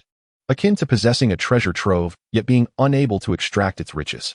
Thus, he resolved to consult the venerable Yao Chen, an expert with over a century of experience in wielding. Very well, as you say, I too long to see my talented disciple. Yao Chen replied with a nod upon learning of Xiaolong's intentions. The aged countenance of Yao Chen darkened momentarily at the mention of Han Feng, revealing a trace of icy displeasure. His feelings for this eldest disciple were undeniably profound. Noticing Yao Chen's burgeoning ire, Xiaolong chose to remain silent.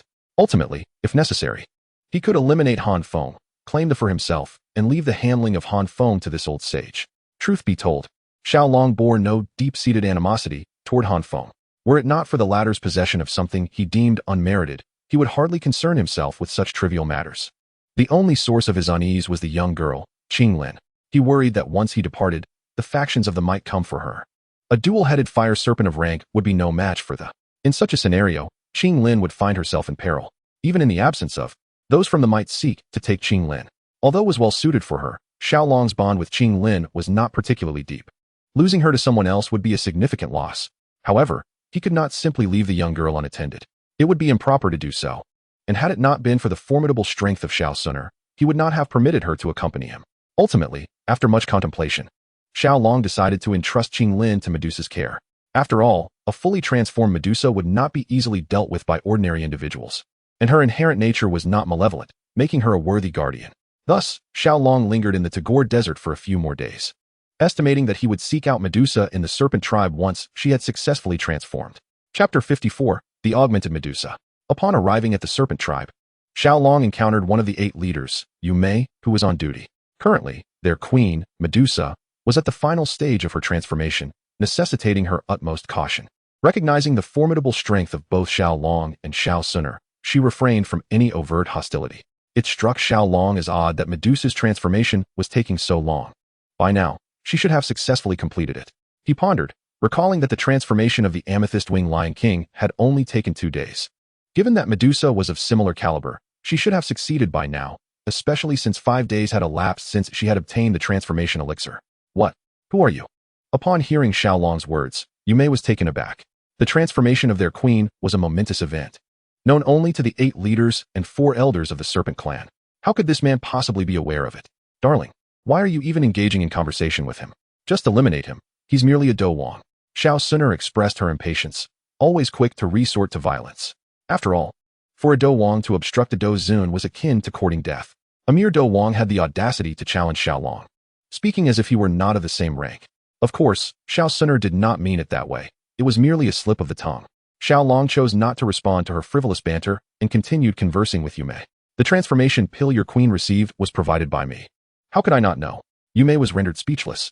Very well, Yume, allow them to enter. Just as the standoff persisted, the alluring voice of Medusa pierced through the tension. Following her command, Yume escorted Xiao and Xun'er to meet Medusa. Medusa, have you become rather arrogant after achieving the dozone? Upon arriving at Medusa's palace, Xiao could not help but mutter a remark about extravagance before directing his gaze to the queen seated upon her throne.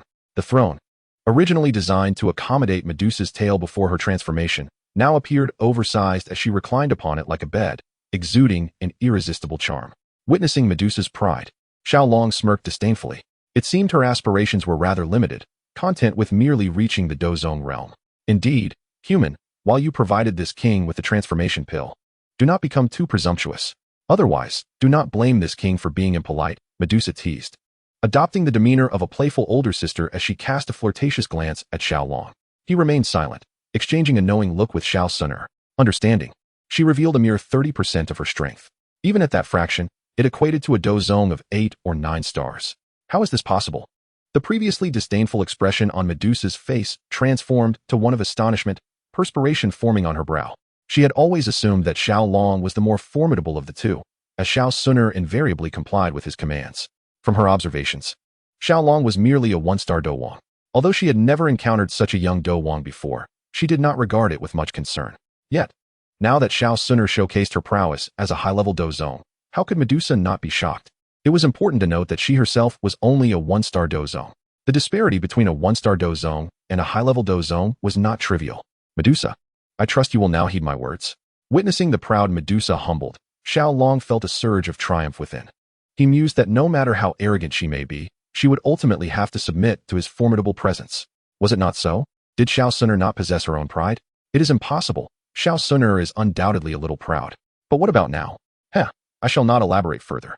Medusa is no different. Humans, no matter how powerful you may be, do you truly wish to cause disturbances in the domain of the serpent people? Clearly, Xiao has underestimated Medusa. She is not one to easily submit. Are you certain? Xiao did not meet Medusa's defiant gaze, but instead glanced at Xun'er once more. Obediently, Xun'er elevated her strength to 70%. As a 2-star dozone, her 70% power barely reached the level of a dozone. This time, even Medusa, who has reigned as queen for decades, began to tremble slightly. This was undoubtedly the first time in her life that she felt fear towards another. What does this signify? It indicates that the strength opposing her far exceeds her own. What exactly do you wish to accomplish? Speak. Medusa suddenly lost her composure. To be honest, she had felt a lack of confidence ever since learning that Xun'er was a high-ranking dozone. After all, although the serpent people have 4 Dohuang elders and 10 Dowang, collectively they are no match for even one high-ranking dozone. Yet, as queen, she bore the pride of her title and managed to hold her ground. But now, she truly could not endure any longer. Uttering these words seemed to drain her of all her strength. Upon seeing Medusa's dejected demeanor, Xun'er felt a surge of satisfaction. She thought that these vixens and mistresses should indeed experience some hardship. I shall bestow upon you a transformation. Xiao chuckled, raising a finger. What transformation? Although Xiao level is not high, he provided Medusa with a transformation pill, which piqued her interest in him somewhat. It is to assist you in achieving the evolution spoken of in the legends of your serpent people. The very evolution you have been scheming about. Xiao spoke slowly, asserting that without evolving into the 7-colored sky-devouring python, she could not truly be called Medusa. The reason I acted as I did before was merely because I could not break through to dozone. Now that I have, why would I engage in such perilous endeavors again? The success rate of that legendary evolution is less than 10%. Am I foolish enough to seek death? Medusa replied weakly. The low success rate of your evolution is primarily due to the overwhelming power of yet I have refined the Azure Lotus Earth Heartfire, tempering its strength to be more docile. Do you still believe the success rate remains so dismal? Xiao expressed his perspective. Indeed, upon hearing this, Medusa was genuinely swayed. For Xiao words held some merit. Moreover, even if you have reached dozone, what does it matter? Even if your lifespan is prolonged, how confident are you in breaking through to dozone? And if a powerful being were to learn of a dozone queen named Medusa, do you think they would not be tempted? Xiao continued. Indeed, the hesitation in Medusa's eyes intensified. She harbored considerable doubt regarding her ability to ascend to the rank of combat sovereign.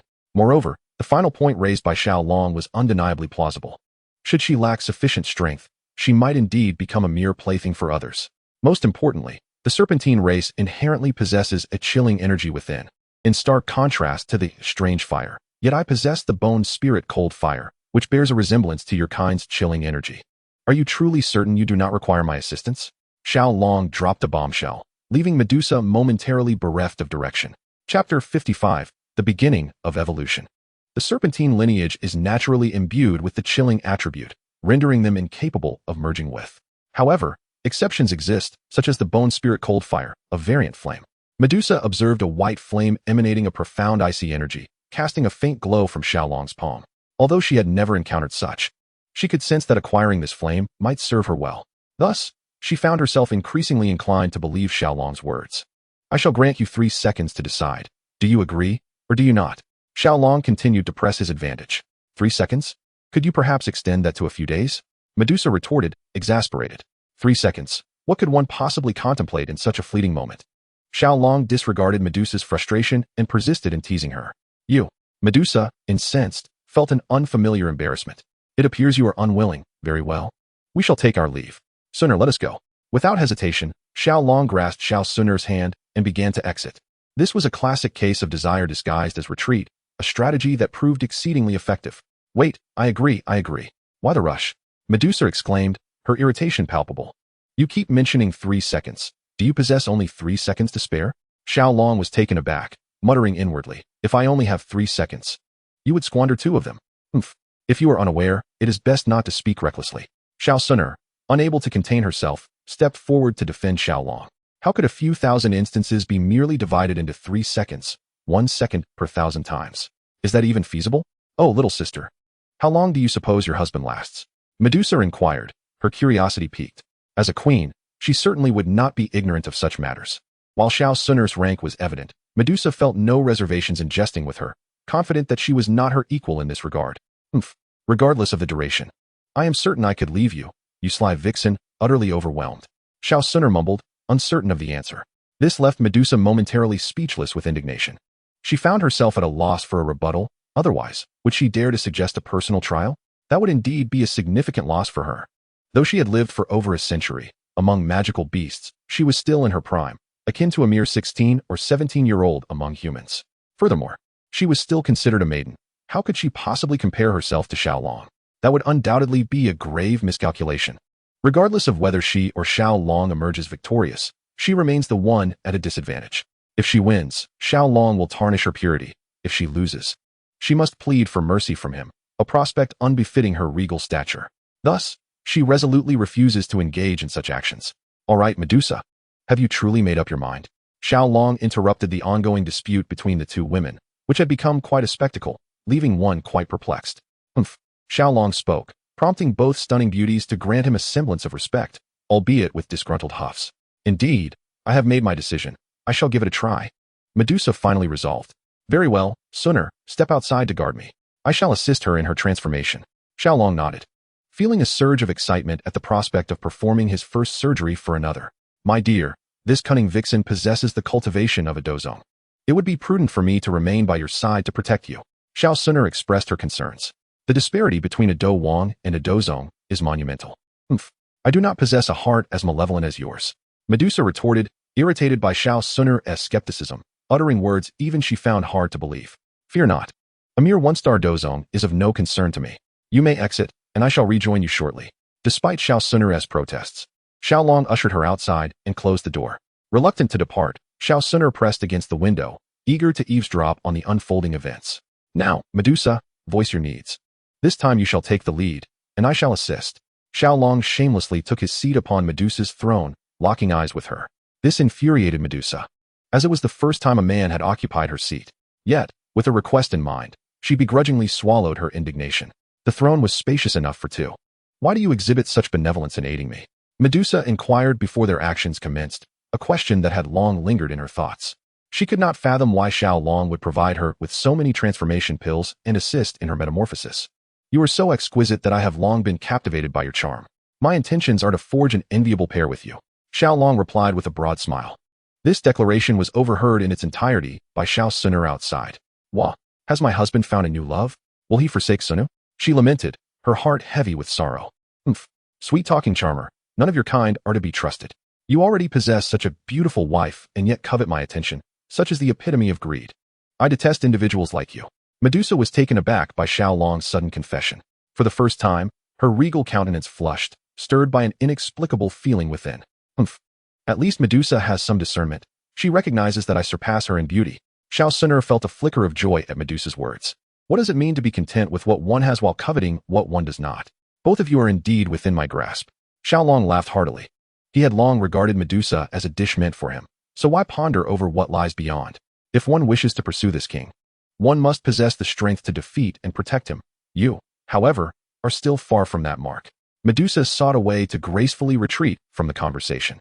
Enough of this. Let us proceed with the evolution. Are you prepared? Yes, I am ready. Let us begin. Medusa nodded, her demeanor exuding a fearless resolve, which stirred a hint of mischief within Xiao Long.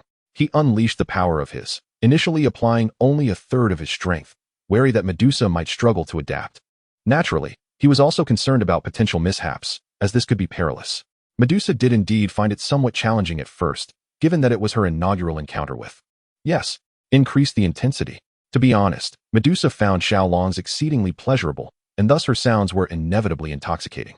This was not lost on Xun'er, who reassured herself that they would never engage in such acts. After all, she envisioned Xiao Long as a paragon of virtue. Moments later, Medusa's alluring sounds echoed once more. Yes, accelerate the pace.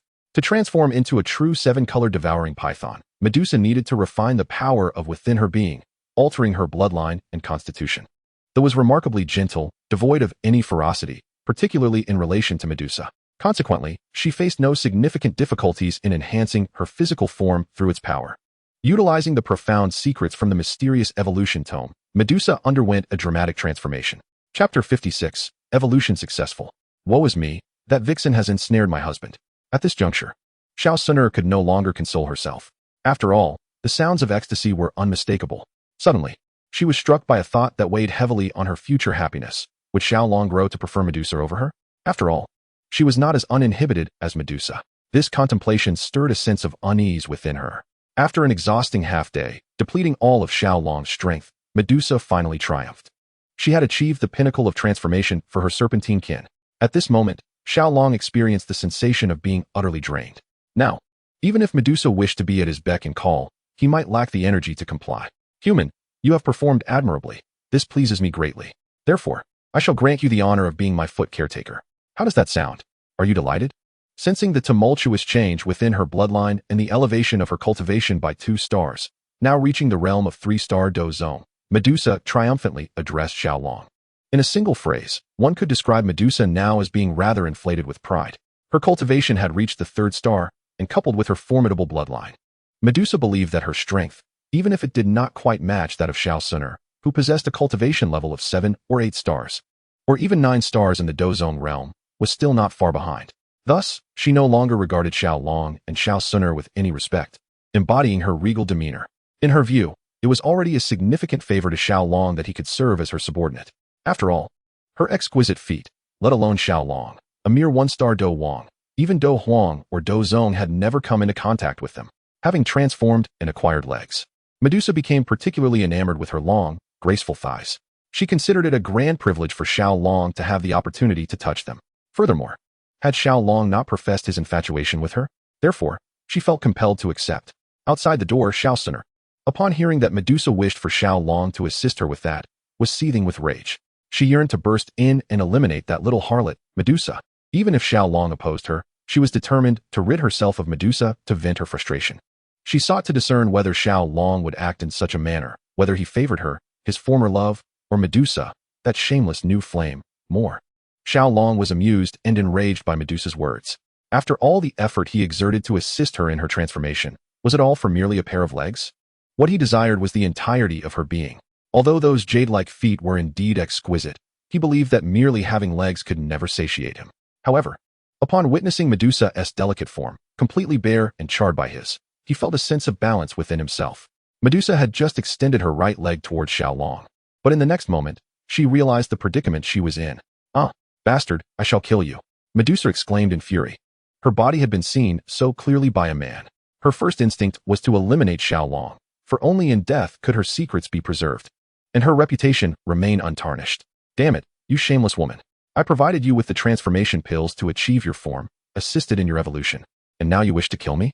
I shall fight back. Xiao Long, realizing that Medusa was not jesting this time, was taken aback.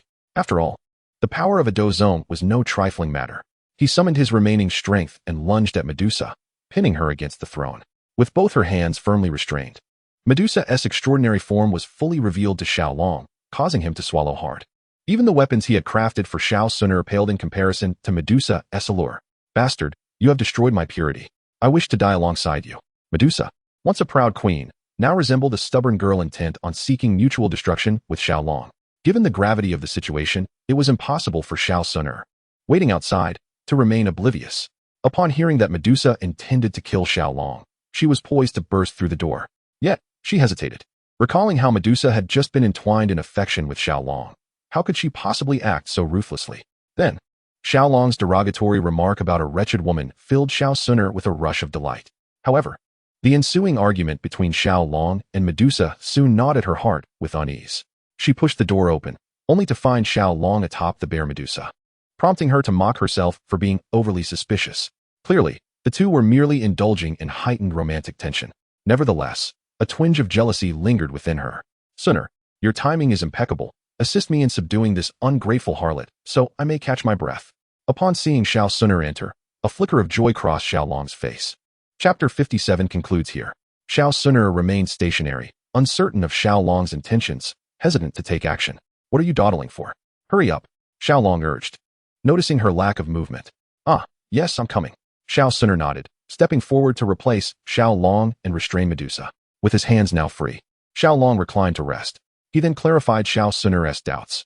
Upon learning that nothing had occurred between Xiao Long and Medusa, a wave of relief washed over her. It turned out Xiao Long still held affection for her. Any blame could solely be placed on Medusa for her brazen advances toward him. When Xun'er discovered that Medusa still sought to kill Xiao Long, her fury escalated. What a quintessential treacherous ingrate. My love, why don't we eliminate this wretched woman once and for all? She proposed, eager to eradicate the threat that Medusa posed. Upon hearing Xun'er's words, Medusa immediately began to resist, believing her own strength matched that of Xun'er. Yet, her struggles appeared utterly futile in the face of Xun'er. The fighting spirit that had seeped into Xun'er seemed to vanish into the abyss, creating not even a ripple. This realization filled Medusa with dread. She now understood that Xun'er had concealed her true prowess, which was undoubtedly far beyond that of a mere Dozong. Let it be. This girl is merely a bit temperamental. Otherwise, she is tolerable. Xiao Long remarked after observing Medusa's exquisite figure for a moment. Such beauty, he found, was not something he could bring himself to harm. He refrained from inflicting cruelty upon a delicate flower. Medusa internally felt a flicker of gratitude toward Xiao Long. My love, this vile woman seeks to take your life. Why do you still spare her? Xun'er questioned. Have you forgotten, Xun'er? Weren't you also intent on killing me at the outset? Xiao Long replied, his face etched with a hint of annoyance. It was rather brazen of Xun'er to bring it up, considering she had once mercilessly beaten him, even harboring thoughts of murder. Yet, in the end, she had obediently submitted to his dominance. I was merely misguided at that time. It has been so long since then. Why must you bring it up now, my love? Xun'er's cheeks flushed with embarrassment, feeling as though she had been publicly reprimanded. She cast a glance at Medusa, who, in her eyes, was indeed a wretched woman. Looking at her with utter disdain, as if to say, you and I are of the same ilk. What right do you have to judge her? Let it go. Let it go. Xiao Long also found little meaning in dwelling on the past. After all, it was bygone, and nothing could be altered, only accepted. Whether it was passive acceptance or active acceptance, was there truly a difference? Why make it so exhausting? Darling, why not take advantage of the moment and toy with this woman? Once you've had your fun, we can leave, allowing her to experience the anguish of abandonment. Let her suffer. Suddenly, Xun'er proposed a suggestion that left Xiao Long utterly astonished. To this proposal, Xiao Long wholeheartedly agreed. However, Medusa vehemently disagreed. Yet, at that moment, she found herself powerless, merely watching Xiao Long, hoping to evade disaster. Medusa was originally a captivating enchantress. When she feigned vulnerability, it only added to her charm. Yet, Xiao Long now found himself unable to act. Was there truly no difference between taking advantage of Medusa and being a bully who oppresses the weak? Did it mean that he could only desire another's body when it came to women? Alas, let it be, Xun'er, let us depart. In the end, Xiao Long refrained from such actions. Though Medusa was undeniably alluring, and the thought of indulging in a forbidden encounter before his wife was thrilling, he ultimately declined. He took Xun'er and left, leaving behind a bewildered Medusa, who had long prepared herself for humiliation but was met with an outcome she had not anticipated. She stood before a polished mirror, gazing at her unclothed form, and even she found herself captivated. How could she expect anything less from a man like Xiao, brimming with youthful vigor? Medusa, perplexed, could only resign herself to the situation. Yet, unbeknownst to her, a seed had been planted within her heart. Darling, why does it seem to me that you have changed? Throughout their journey, Xun'er looked at Xiao with disbelief, as if she had encountered a counterfeit version of him. Oh, how have I changed? Xiao pulled Xun'er into his embrace, playfully exploring beneath her short skirt. While he could not act upon Medusa, it did not mean he was unable to cherish Xun'er. After all, they were a legally bound couple. Xun'er, akin to a devoted acolyte, nestled closely against Xiao, appearing remarkably docile and submissive. You've become more wicked, oh dear. Xun'er felt as though she had ensnared herself. What possessed her to provoke Xiao when she had no reason to? Now it seemed, all of his attention was directed towards her. Men are not appealing unless they possess a hint of mischief. Do you like me this way? To this, Xiao paid little mind.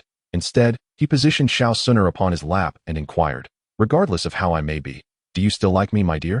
Xun'er, seizing the moment, reclined into Xiao's embrace, her face glowing with contentment.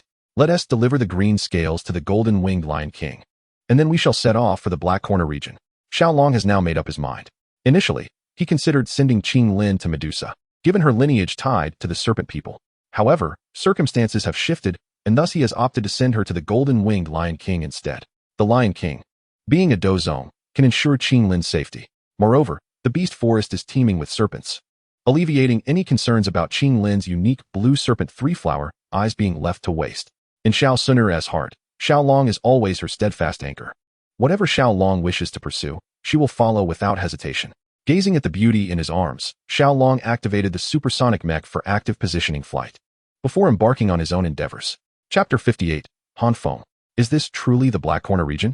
Upon crossing the borders of the Gamma Empire, Xiao arrived at the Black Corner region. It is said to be a place of great chaos, yet for Xiao, it poses little challenge. The most formidable figure here is rumored to be Zhu Kuan, a peak 9-star saint sealed beneath the Jialan Academy. Unable to escape due to the constraints of the Tua, Shi ancient emperor. Aside from Zhu Kuan, the other notable entities are the black and white celestials of the Jialan Academy. They typically refrain from intervention, even if they were to act. Would they not yield upon encountering Xun'er? Indeed, it was in the Black Corner region that I first crossed paths with Hanfeng. I wonder how he fares now. Yao Chen nodded knowingly. He too has traversed this region and does not feel out of place. However, the unpredictability of fate has kept him in slumber for so long that he is uncertain of Hanfeng's current status. Presently, Hanfeng should be at the peak of Do Huang, a 6th-rank alchemist, enjoying considerable renown in the Black Corner region, audaciously proclaiming himself the Alchemist Emperor.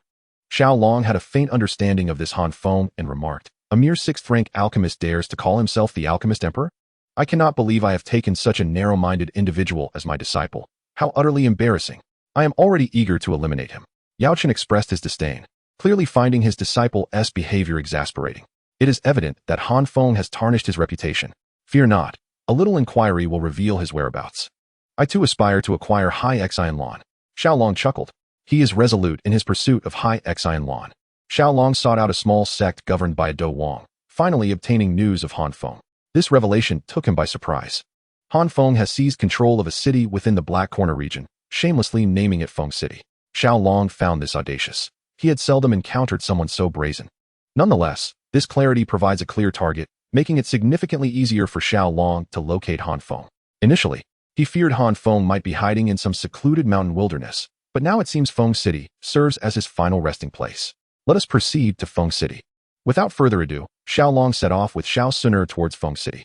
Initially, Yao Chen contemplated remaining hidden within his ring. However, upon realizing that he was accompanied by a dozun of considerable stature, one whose influence surpassed even that of the Soul Palace, his apprehensions began to dissipate. Although the Black Corner region may harbor individuals from the Soul Palace, their actual strength is unlikely to be formidable, primarily consisting of protectors. The true powerhouses are located in the central state or its vicinity. Thus, he felt no trepidation and chose to reveal his soul form to accompany Xiao and the others. The expanse of the Black Corner region dwarfs that of the Jiama Empire, as it is home to a significantly greater number of Do Huangs. along with dozongs and colossal institutions like the Jialan Academy. Feng City, situated near Jialan Academy, would require Xiao Long a full day's journey. Given the vastness of Feng City, locating Han Feng would prove to be quite a challenge. Upon arriving in Feng City, Xun'er expressed her confusion, noting that this city was considerably larger than Wakuten, making the search for Han Feng exceedingly difficult. Rest assured, as a 6th-tier alchemist, Han Feng's spiritual strength must be considerable. Moreover, having trained in the remnants of the burning decision, he is undoubtedly intrigued by. Once I unveil the essence of, he will surely come seeking me. Yao Chun, retreat into the ring for now. I shall meet with Han Feng first. A brilliant idea struck Xiao Long, illuminating Yao Chen's perspective. Xun'er gazed at Xiao Long with admiration, her respect for him deepening. Once preparations were complete, Xiao Long released the essence of the green lotus earth heart fire. As bone spirit cold fire belonged to Yao Chun, revealing its essence could raise Han Feng's suspicions. Should he choose not to come, it would be a disaster. Thus, the green lotus earth heart fire was a more prudent choice. Indeed, the moment its essence manifested, Han Feng, the master of Feng City, detected a faint aura.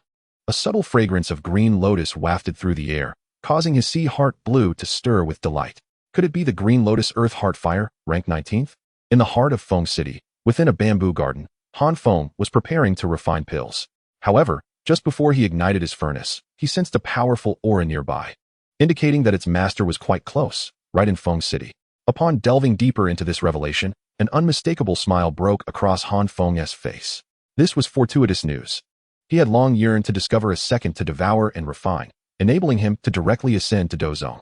Then, he could leave the confines of the Black Corner region and venture forth into the Do-Chi continent. Excellent. Since you have come to me willingly, I shall not let this opportunity slip away. You shall belong to me. Without a moment's hesitation, Han Feng soared from his bamboo garden, propelled by his inner resolve, heading towards Xiao Long's location. Soon, he discerned Xiao Long, the master of the green lotus earth heart fire. Upon realizing that Xiao Long's cultivation was merely that of a one-star Do Wang, any lingering apprehensions within him vanished entirely. Initially, he was apprehensive about the prowess of Xiao Long, pondering whether he might be a Do Emperor. After all, Do was immensely powerful, and it was only after he himself ascended to the rank of Do Emperor that he managed to refine it. Were Xiao Long indeed a Do Emperor, he would not dare to seize it, but would instead approach the matter with caution.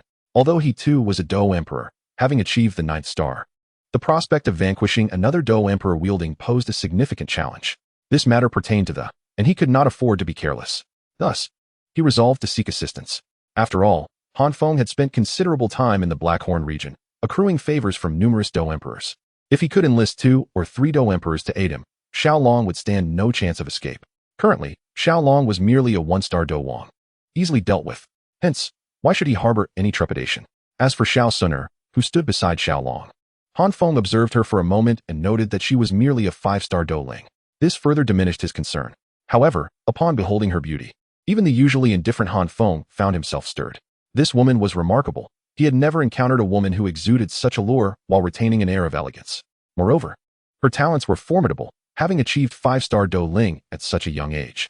Perhaps he could spare her life and recruit her as his alchemical assistant, along with the added benefit of her companionship. As Han Feng gazed at Xun'er, his heart swelled with delight at the prospect. The thought of refining and breaking through to Dozong, while also having a beauty by his side, was simply exhilarating. Such was the pinnacle of life. Chapter 59, Han Feng plays the game. Ah, greetings to you both. Han Feng approached with a benign smile. This Han Feng was quite presentable. Had Xiao Long not been aware of his true nature, he might have easily been deceived. Oh, is that not the renowned Dan Huang? What brings you here?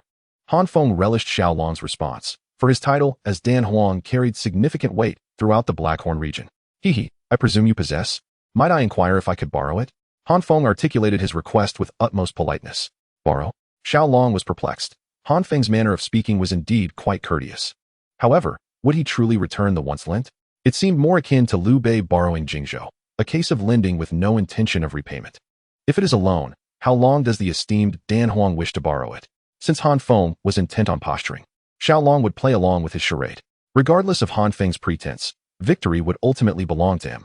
Ah, just a lifetime will suffice. Han Feng chuckled, oblivious to the fact that such a request seemed rather excessive. A lifetime? That seems rather prolonged. The Dan Huang must offer some assurance to make such a request credible. Otherwise, how could I trust you? Xiao Long began to engage in a playful banter with Han Feng. Very well, let the woman beside you remain with me. And then you need not worry about my potential change of heart, Han Feng suggested, glancing at Xun'er and unable to suppress a gulp. He could hardly contain himself, yearning to take Xun'er to bed and fiercely release the pent-up emotions he had been harboring for months. Was the alchemist's remark truly justified? You have borrowed my, and now you wish to claim my wife as well? That seems utterly unreasonable. Xiao could hardly fathom that this scoundrel Han Feng not only coveted his, but also desired his woman. This was intolerable. Now even Xiao had ample cause to eliminate Han Feng. Upon hearing Han Feng's words, Xun'er could not suppress a disdainful smile. This wretch dares to entertain any notions regarding me? What's wrong? I shall act as I please. Do you dare to contest my will? Han Feng found himself at a loss for words with Xiao. He was uncertain whether Xiao was genuinely oblivious or feigning ignorance. When he casually mentioned borrowing the for eternity, he had implicitly conveyed his intent to dispose of Xiao. Yet, this fellow seemed utterly impervious to the implication. Well, even if he missed that, the fact that Han Feng claimed his woman had clearly gone over his head. Ultimately, Han Feng's patience waned, and he erupted in a furious roar. Why would I not dare? Witnessing his proud disciple's newfound prowess, Yaochen could no longer contain himself and stepped forward. Is that you, old fellow? Oh no, it turns out to be my esteemed teacher. Dear disciple, I have missed you dearly. Upon seeing Yaochen, Han Feng was taken aback, followed swiftly by overwhelming joy. The flame decision and bone spirit cold fire in Yaochen's possession were the very treasures he had longed for. It was this very desire that had driven him to betray his master. Yet, in the end, that old rascal Yaochen had managed to escape, earning Han Feng's admiration for his cunning. After Yaochen's soul had fled, Han Feng had tirelessly searched for him, but to no avail. Now, Yaochen had come to him willingly. The long-coveted complete versions of the flame decision and bone spirit cold fire were finally within reach. Han Feng could hardly believe the bountiful harvest of the day. Not only had he acquired two, but he also had the unparalleled Xun'er and the formidable flame decision at his disposal. He could already envision the day he would reign supreme. With the assistance of the blue lotus earth core fire and the bone spirit cold fire, he was confident he could swiftly break through to Dozun and surpass Yaochen. Though Yaochen had once been a Dozun, he was now merely a soul. When Yaochen lost his physical form, the guardians of the Soul Palace had effortlessly subdued him, indicating that Yaochen's power was indeed below the Dozone level. Ultimately, he had to expend an enormous cost, losing a significant portion of his soul power to escape. Presently, it would be a feat for Yaochen to regain his former strength, let alone attempt a breakthrough.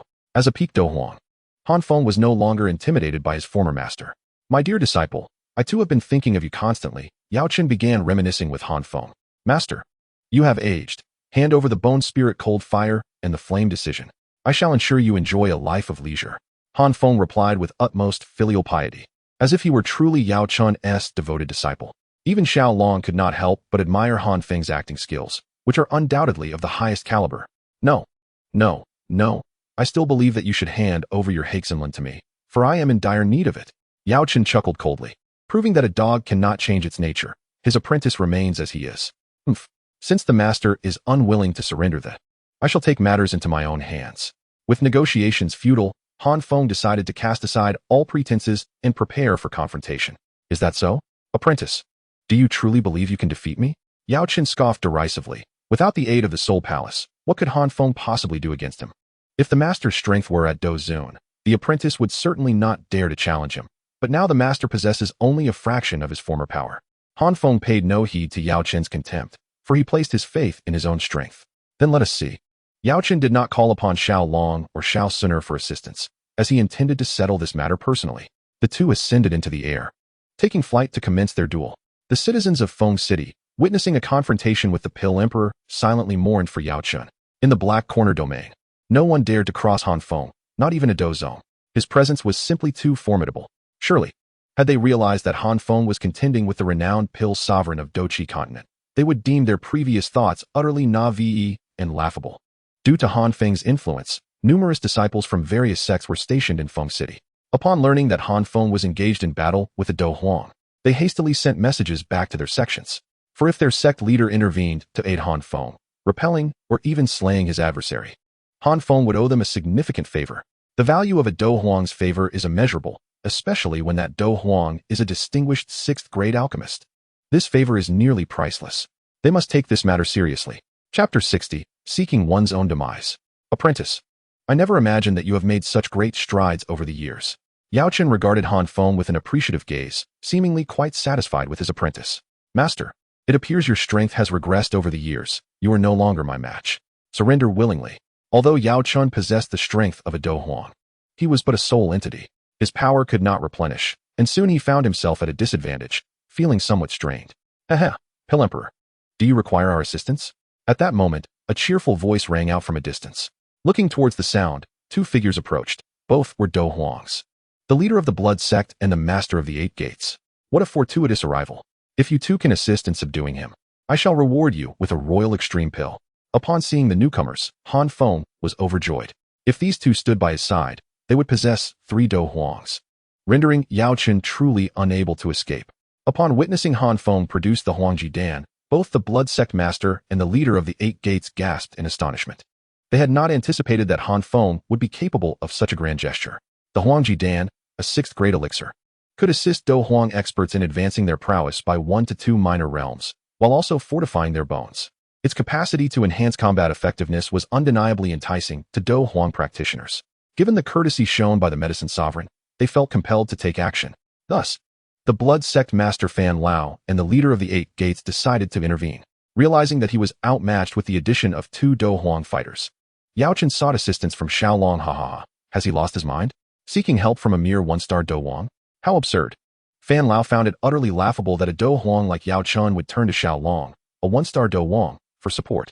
His incredulity led him to question Yao Chun's mental faculties. Ignorant toad, Xun'er, eliminate them both. Xiao Long was equally dumbfounded by Fan Lao and the leader of the Eight Gates. It was his first encounter with someone so willingly courting death. Indeed, after nodding, Xiao Xun'er regarded Fan Lao and the Eight Gates leader as if they were already dead. A mere 5-star Do Ling, prepare to meet your end.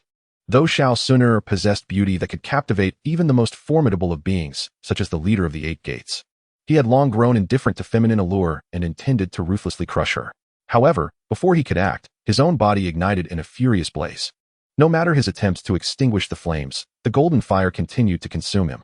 Within 3 seconds, the Do Huang leader of the Eight Gates was reduced to ashes. Blood escape. Witnessing the bizarre demise of the Eight Gates leader, Fan Lao wasted no time in deploying his escape technique. Typically, he would refrain from using blood escape unless faced with a life or death situation, as it inflicted severe harm upon his own body. Yet, with the Eight Gates leader, who was his equal, if not superior, vanquished in a single blow, he dared not linger and fled in haste. Think you can escape? Is that even possible? Xiao Xun'er's soul had already locked onto Fan Lao, even as he sprinted 100 miles away in mere moments. She found and tracked him down effortlessly. With the Imperial Seal technique unleashed, she struck Fan Lao into oblivion with a single mountain-splitting blow. What kind of exotic fire is this? Han Feng could no longer remain composed. He had never expected that the girl he had viewed as merely a warm bed companion, Xiao Xun'er, could possess such formidable power. 2 Do Huang had fallen to her in an instant. Yet, the most terrifying aspect lay within her body, the exotic fire. Initially, Han Feng would have rejoiced at her possession of such a treasure, for he coveted exotic flames above all. However, Xiao Xun'er's overwhelming strength left him with no such hopes. The most alarming sensation was the violent trembling of his Haixin Lan, as a sense of dread began to take root in his heart, shatter his corporeal form. Xiao Xun'er paid no mind to Han Feng's expression. Her greatest delight lay in leading those who fancied themselves lofty and superior from a state of hopeful anticipation to utter despair. However, Han Feng, without uttering a word, resolved to flee, only to find himself effortlessly shattered by Xiao Xun'er, reduced to naught but a spectral form. This ethereal essence, of course, lacked the prowess of Han Feng in his prime, possessing only the strength of a Do Huang. After all, even a soul as formidable as Yao Chun, whose spiritual power had reached heavenly realms, would be diminished to that of a Do Huang upon death. Come to me, Han Feng, Yao Chun declared. While he found it challenging to contend with Han Feng in corporeal form, subduing him in his spectral state was a trivial endeavor. He extended his spectral hand, tightly grasping the feeble Han Feng within his grasp. Master, spare me. I was wrong. I shall never dare again. Han Feng, now acutely aware of his dire circumstances, recognized that he possessed no means to oppose Yao Chun. Thus, he could only hope that Yao Chun might show some semblance of mercy, allowing him to escape unscathed. My dear disciple, when you allied with the Soul Hall against me, did you ever consider sparing my life? Yao Chun retorted with a cruel smile. Rest assured, as your master, I shall not permit you to perish so easily. I will host you well, ensuring that you find yourself yearning for life, yet unable to escape death. With a malevolent grin, Yao Chun produced a white vial specifically designed to contain spectral entities, imprisoning the weakened Han Feng within it, sealing the bottle's opening. Silencing his voice entirely, Yao Chun, hand him over. The Haixin Lan is still in his possession, and I require it to extract it. Xiao Long extended his hand towards Yao Chun, utilizing his system to extract the Haixin Lan from Han Feng's soul sea. A flame resembling a pool of colored seawater materialized in Xiao Long's palm. Such an extraordinary substance would likely elude the recognition of the uninitiated, who would never fathom its identity as, the each possesses unique qualities, truly marvelous. Xiao Long murmured softly. Now, with the addition of Haixin Lan, he had acquired 3 types of. Once he assisted Yao Chun in solidifying his corporeal form, Yao Chun would indeed possess the strength of a Dozun. Together with Xun'er, they would dominate the northwestern region of the Doqi continent, transforming it into Xiao Long's territory. When the time came for Xiao Long to sell off the resources of the northwestern continent, he would reap a vast fortune in exchange points. These would be utilized to procure items that would aid in his cultivation, propelling him to rapid ascension. Most importantly, once he refined the Haixin Lan, the fusion of the 3 would rank among the top 8 on the list, ensuring that when he next faced Xun'er, his own would not tremble in a pitiful display. Chapter 61. The body delivered to my doorstep. Ha ha ha. Yao Chun, I never expected to encounter you in this place. It is indeed a stroke of fortune that requires no labor to find. A voice, loathsome and grating, echoed nearby, just as Xiao Long concealed the Haixin Lan. Members of the Soul Hall. Upon hearing that voice, Yao Chun's expression drastically changed. This was the very presence he had long feared. He never anticipated encountering it in the Black Corner region. Yao Chun, come with me. Without seeing the visitor, a dozen black chains surged forth, wrapping around Yao Chun. You despicable creature. Were it not for my diminished strength, you would not dare to act so recklessly. Enraged, Yao Chun attempted to resist. Yet, he was merely at the level of a Do Huang, and had little power to oppose a Dozong. Of course, had he possessed the bone spirit cold fire, his circumstances would have been more favorable. Without it, he could only passively endure the assault. Cunning little rat, reveal yourself. Such tricks might confound an ordinary person, but to Xun'er, they were mere child's play. As soon as she called out, the members of the Soul Hall were forced to reveal themselves. Heh, who are you? Xiao Long inquired curiously, gazing at the shadow that Xun'er had unveiled, chuckling. In the vicinity of the Black Corner region, there were 3 guardians of the Soul Hall. One was the Guardian Xian, who saved Han Feng in the original story. Another was the Earth-ranked Guardian Yu, who assisted Yun Shan in breaking through to Dozong while capturing Yao Chun, and the last was the human-ranked Guardian Tai, from the Outcloud Empire. He was uncertain which of these they were dealing with, or if it was none at all. I am Xian, the Earth-ranked Guardian of the Soul Hall, and I need to take Yao Chun away. I hope both friends can give the Soul Hall some consideration. Having suffered a setback at the hands of Xun'er, Xian felt a twinge of caution towards her and Xiao Long. Moreover, since he sought Yao Chun, it would be unwise to offend them. Splendid. Splendid. Upon hearing this news, Xiao Long could not suppress his laughter. This left both Xun'er and Yao Chun bewildered, unsure of Xiao Long's intentions. A perfect physical form. Yao Chun, if you desire a vessel, what do you think of this Earth-ranked Guardian Mu? Earth-ranked Guardians possess strength ranging from 4 to 6 stars in Dozong. This meant that Guardian Xian Mu was at least a 4-star Dozong. For Yao Chun to find a suitable vessel, he required a body of Dozong caliber. It was no easy feat to find a Dozong in the Black Corner region, and even if found, it would likely be of lower rank. Here was Guardian Xian Mu, presenting himself willingly, and as a mid-tier Dozong, how could Xiao Long refuse? It is known that the stronger the body one refines and inhabits, the greater the power of the occupant. A 5-star Dozong's body. I am thoroughly pleased. Upon learning of Xiao Long's intentions, Yao Chun laughed heartily. What are you talking about? Guardian Xian was oblivious to the capabilities of the burning decision, leaving him bewildered by Xiao Long's words. Xun'er, eliminate this fellow, ensuring the integrity of the body and the soul. As Yao Chun expressed his satisfaction with this body, Xiao Long had no further objections. Xun'er then prepared to take action. You scoundrel, great tear of sorrow. Even Guardian Xian, no matter how dim-witted, comprehended what Xiao Long and his companions intended to do. In a fit of rage, he immediately took the initiative to strike the ancient emperor's treasure. As for the attack from the law protector Xian, Xun'er felt not the slightest sensation. Even if she stood still to let the wood protector strike, Xian could do nothing to her. However, she would not be foolish enough to allow Xian to strike. Xiao Long intended to capture the wood protector alive, and thus, she could only do just that. She unleashed the ancient clan's celestial-grade fighting technique, the ancient emperor's treasure, specifically designed to ensnare individuals. Before Xian could even attempt to resist, he found himself bound. How dare you truly oppose our Soul Hall? The strength of our Soul Hall is beyond your imagination. Xian now realized the disparity between himself and Xun'er. Nevertheless, he was not overly concerned. For someone as formidable as Xun'er must surely comprehend the nature of the Soul Hall. Hence, he sought to threaten her in the name of the Soul Hall. A mere soul hall is but a small force in the eyes of my ancient clan. Prepare to meet your end. As the pride of the ancient clan, Xun'er held no fear of the soul hall.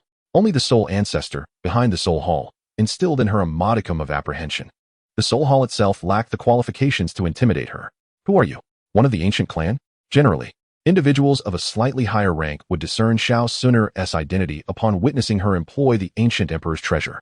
After all, the ancient emperor's treasure is a closely guarded secret of the ancient clan, known only to its members. However, the Wood Protector, being a low-ranking member of the Soul Hall, had never witnessed anyone using the ancient emperor's treasure before. Thus, he only came to realize Xun'er's identity after she voluntarily revealed it. Chapter 62, The Convergence of Three Flames. Correct, yet no reward. Xun'er smiled faintly, and without hesitation extracted the Wood Protector's soul from his corporeal form. After all, this was not a difficult task for a Dozun. She then handed it over to Yao, who, without a word, produced another vial identical to the one used to contain Han Feng's soul and sealed the Wood Protector's essence within it. One must commend the Wood Protector. He was indeed a good soul, voluntarily offering himself just when Xiao Long required a body. Xun'er, go and collect all the wealth from those sects for me. I shall await your return. With the corporeal form entrusted to Yao, Xiao Long instructed Xun'er. For now, the more resources he possessed, the greater the exchange points he could acquire, and thus he would undoubtedly not let the Blood Sect and the Eight Doors, who sought to trouble him, escape unscathed. After all, the decades of accumulation from the Do Huang sects could not be underestimated. Understood. Without further ado, Xun'er soared into the void. Xiao Long and Yao made their way to the small bamboo grove where Han Feng had previously resided, beginning to gather their rewards. Han Feng, indeed worthy of being a sixth-tier alchemist, had an abundance of alchemical recipes, advanced techniques, and numerous finished elixirs within. Xiao Long seized them all for trade. Wood Protector, tell me, where do you report after each soul collection? Xiao Long harbored both disdain and intrigue towards the soul hall. What vexes me is their incessant collection of souls, which leaves Xiao Long feeling quite displeased. What I find appealing, however, is that each branch of the soul hall possesses a source of soul power derived from the extraction of those specters. Xiao Long pays great attention to this. Yet, each branch of the soul hall is guarded by two esteemed elders, and currently, Xiao Long has only Xun'er as his single Dozun. Naturally, he dares not provoke the branches of the soul hall. However, once Yao regains his corporeal form, the situation could change dramatically. It is known that in the original narrative, Yao ascended to a semi-holy level upon acquiring a body. Should I assist the current Yao in restoring his physical form, he would undoubtedly possess the prowess of a Dozun. With two Dozuns at his side, Xiao Long would have ample reason to reconsider his stance. Thus, he comes now to test the waters. Humph, young man, the ancient clan may be formidable. Yet my soul hall harbors no fear, and you are not of the ancient clan. They would not wage war against us on your behalf. Therefore, I advise you to release me promptly, or the wrath of the soul hall is not something a mere Do Wang like yourself can withstand. Seeing that Xun'er is absent and only Xiao Long, a Do Wang, remains, the Wooden Guardian intends to make his move to intimidate Xiao Long Ha. You, a mere guardian, believe the soul hall would engage in battle for you and the ancient clan? You truly overestimate your worth. Xiao Long scoffed. Recognizing the folly of this soul hall wretch, Yao, I leave this fellow to you. I require your assistance in prying open his mouth. With that, Xiao Long cast the guardian to Yao, choosing not to concern himself further. He trusts the old rascal Yao will undoubtedly have methods to torment this individual. Otherwise, those few hundred years of Yao existence would seem wasted. Rest assured, when it comes to tormenting others, Yao ranks among the elite throughout the Doqi continent. Moreover, his deep-seated hatred for the Soul Hall ensures he will show no mercy. And as for that wayward disciple, Han Feng, he has been tortured nearly to death. Were it not for the fact that the soul body is but an ethereal form, Xiao Long might suspect that Yao had truly laid waste to both the Wooden Guardian and Han Feng. Otherwise, how could they have appeared so listless within a mere 10 days? In that span, Xiao Long devoured the high Xine lawn, drawing from his previous experience. This time he exerted significantly less effort. By heavens, this refining of truly seems to be a cheat. Its level escalates even faster than a rocket. After consuming the high Xine lawn, Xiao Long's level surged by over 10 minor realms, reaching the rank of a 3-star Do Huang. Now, he begins to wonder if his ascension might be progressing too swiftly. The burning decision has also fulfilled its potential, achieving the initial level of Earth-grade techniques. When he next encounters Xun'er, lo and behold, Xiao Long's no longer trembles. He speculates that his, formed from the fusion of 3 distinct flames, should rank among the top 7. Thus, he fears not Xun'er as high Xine lawn. Upon witnessing that Xiao Long possesses 3 while she still has just 1 within her, a twinge of envy stirs within her. Darling, next time you acquire, could you allow me to refine it? I have never fused before. I beg you. After indulging, Xun'er nestled in Xiao Long's embrace, playfully expressing her desires in a sweet voice that brought him immense pleasure. But how can that be? You see, your unique flame alone is worth 3 of mine. My burning decision is merely at the initial stage of the earth rank, while yours has already reached the intermediate stage. If you were to refine another unique flame, wouldn't you ascend to the advanced stage of the earth rank? Although Xiao Long relished Xun'er's playful demeanor, he remained resolute in not acquiescing to her request. I want it. I simply must have it. Xun'er insisted, wriggling in his arms, displaying a stubbornness that suggested she would not relent without his agreement. Oh, my dear. What is it that you desire? Though Xiao Long comprehended the underlying meaning of her insistence, he could not resist teasing her. You bully me, and I shall seek revenge, Xun'er exclaimed, akin to a petulant wife, as she playfully grasped Xiao Long's second brother. The once relaxed Xiao immediately perked up at her touch. Xun'er, feeling triumphant, tightened her grip, as though she would twist it off if Xiao Long continued to refuse her. Oh, my dear wife, I was wrong. At the Jialan Academy, there are 2 clusters of fallen star flames. I will share one with you. Xiao Long, fearing that Xun'er might inadvertently cause harm, hastily pleaded for mercy. In all honesty, he initially intended to claim only the uncontrollable unique flame from the Jialan Academy, while the newly birthed fallen star flame was meant to remain under the Academy's custody. After all, a recently developed unique flame would have limited utility. Yet now, he found himself compelled to offer it to Xun'er. 2 identical unique flames, and my husband still wishes to hoard them all for himself. I must impose a little punishment on you. Xun'er believed Xiao Long's words wholeheartedly, though a slight discontent lingered in her heart. How could Xiao Long be so selfish?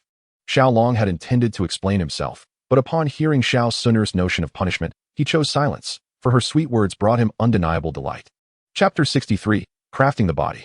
Xiao Long expended 3,000 exchange points to procure a treasure specifically designed to enhance soul power, the Purifying Soul Lotus.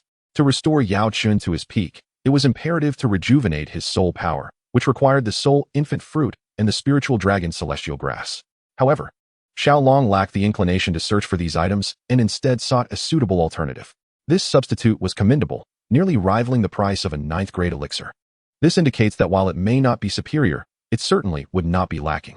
Furthermore, Yao Chen possessed alchemical skills, and with Xiao Long's system, facilitating Yao Chen's future success would be a simple endeavor. Thus, once Yao Chen's soul power was restored, Xiao Long would commence the crafting of a corporeal vessel for him. Of course, prior to this, Yao Chen would need to concoct the 7th-grade elixir, the Yin-Yang Life Continuation Pill, himself, as only he could undertake such a task at this stage. The prowess of Yao Chun has returned to the level of Dozong, rendering the concoction of 7th-grade elixirs an attainable feat. Although the materials are exceedingly rare, he managed to gather them within the Black Corner region. It required an immense effort, yet he successfully refined the elixir. The emergence of a 7th-grade elixir heralded the descent of a Dan Lei. As soon as the Dan Lei appeared in the Black Corner region, it triggered a sensation. Could this possibly be the thunder of alchemy? Has someone truly succeeded in crafting a 7th-grade elixir? Could it be the legendary Yao Huang? Those capable of recognizing the origin of this celestial thunder were none other than the prominent figures within the Black Corner region. They hastened to Feng City to ascertain the situation. If the one responsible for this 7th-grade elixir is indeed Han Feng, it would be a monumental opportunity for them. Although the Black Corner region boasts only a handful of Dozong, it is home to dozens of Dohuang. The elixir necessary for the transition from Dohuang to Dozong is precisely the 7th-grade elixir. They envisioned a doorway leading to Dozong. Alas, it seems likely to be Han Feng. Who would have thought he could attain the 7th-grade level? Such is the will of heaven. At Jialan Academy, the elder Su Qian sighed upon witnessing this celestial thunder. Only Han Feng among them is a 6th-grade alchemist. Thus, he is the sole candidate capable of producing a 7th-grade elixir. However, Han Feng is not the most benevolent individual. This troubled him, as there exists something within Jialan Academy that could incite Han Feng's wrath. The more powerful he becomes, the greater the threat to their academy. We must depart from here. After Xun'er shattered the thunder tribulation with her mountain-shattering seal, Xiao Long led their group away. This place would soon become quite chaotic. It is prudent to leave early. They found a secluded spot, and Xun'er prepared the necessary elements. Yao Chen, are you ready? The Yin-Yang Sustaining Life Pill, a Dozong body, 3 types of, along with some diluted imperial blood, have all been gathered. Xiao Long was quite earnest in refining this body. Although the elixir may not be the finest, there was no alternative. It would indeed cost Yaochen dearly to concoct an 8th grade elixir. As for the body, Xiaolong could only provide him with the dozongs. However, the blood is of the highest quality, aside from Xiaolong.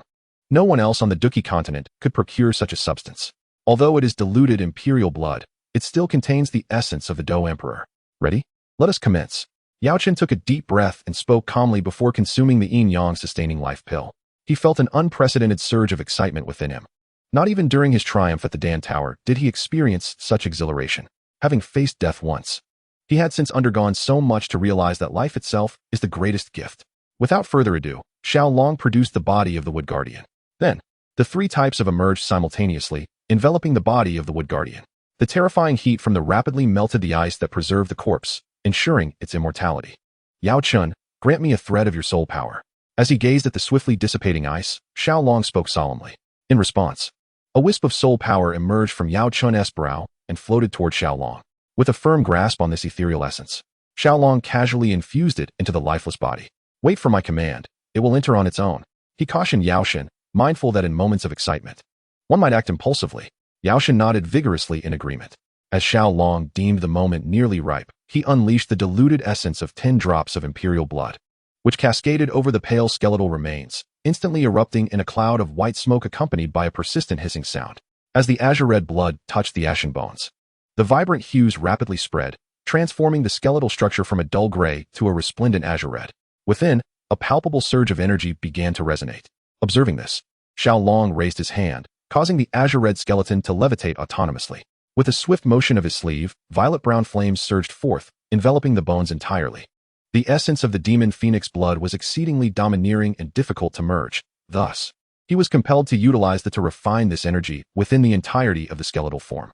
After all, Yaoshen would be an invaluable ally in the times to come. As the flames blazed fervently, a delicate azure-red aura enveloped the skeleton. Nevertheless, the searing heat caused minute bubbles to form on the surface, occasionally bursting and releasing a rich wave of energy. This arduous process of refinement stretched on for nearly an entire day, until Xiaolong's eyelids, previously closed, gradually fluttered open. At this moment, the azure-red hues on the skeletal remains had undoubtedly dulled significantly, losing their former vibrancy. Yet, Xiaolong understood that the energy had permeated deep into the bones under the intense heat. With a deep exhalation of stale air, a flush finally graced his face. He gestured to Yaoshen, who then seamlessly merged into the body. The instant the soul of the ancient elder entered the skeleton, it trembled violently, and vibrant colors began to emerge within the hollow eye sockets. Simultaneously, a formidable force emanated from the corpse, which had previously been reduced to a desiccated state by the suddenly began to regain vitality. This was the miraculous effect of the yin-yang revitalization pill. Xiaolong unleashed the once more, continuing to incinerate the corpse, ensuring that Yaoshen's spirit could merge flawlessly with the skeletal frame. The skeleton gradually became more complete, and only when the skin was restored could the revered Yaoshen, a formidable force in the Duki continent, be reborn from the flames.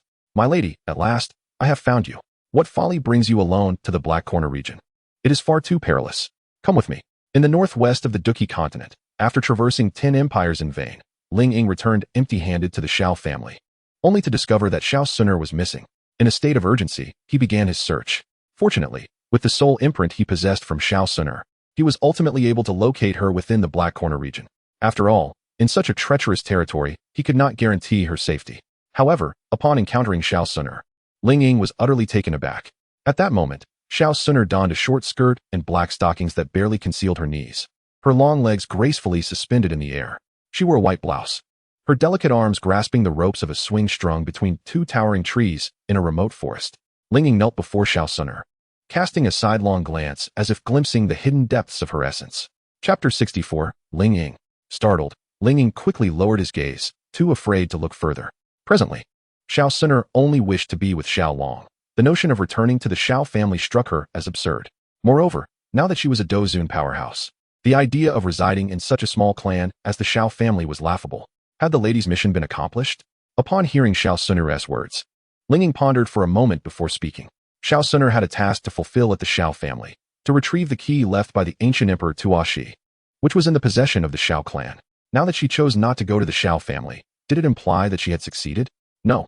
Xiao Xun'er shook her head. Initially, she may have been intrigued by the jade left by the ancient emperor, but after acquiring the burning decision, her interest waned entirely. Without the jade, she could still ascend to the throne. Did that mean the Xiao family had wronged the lady? I shall go teach them a lesson. Ling Ying slightly raised his head and declared, "It's none of your concern. Go wherever you find comfort." A hint of impatience flickered across Xiao Xun'er's face. She worried that if Ling Ying informed Xiao Long, he would scold her for withholding the truth.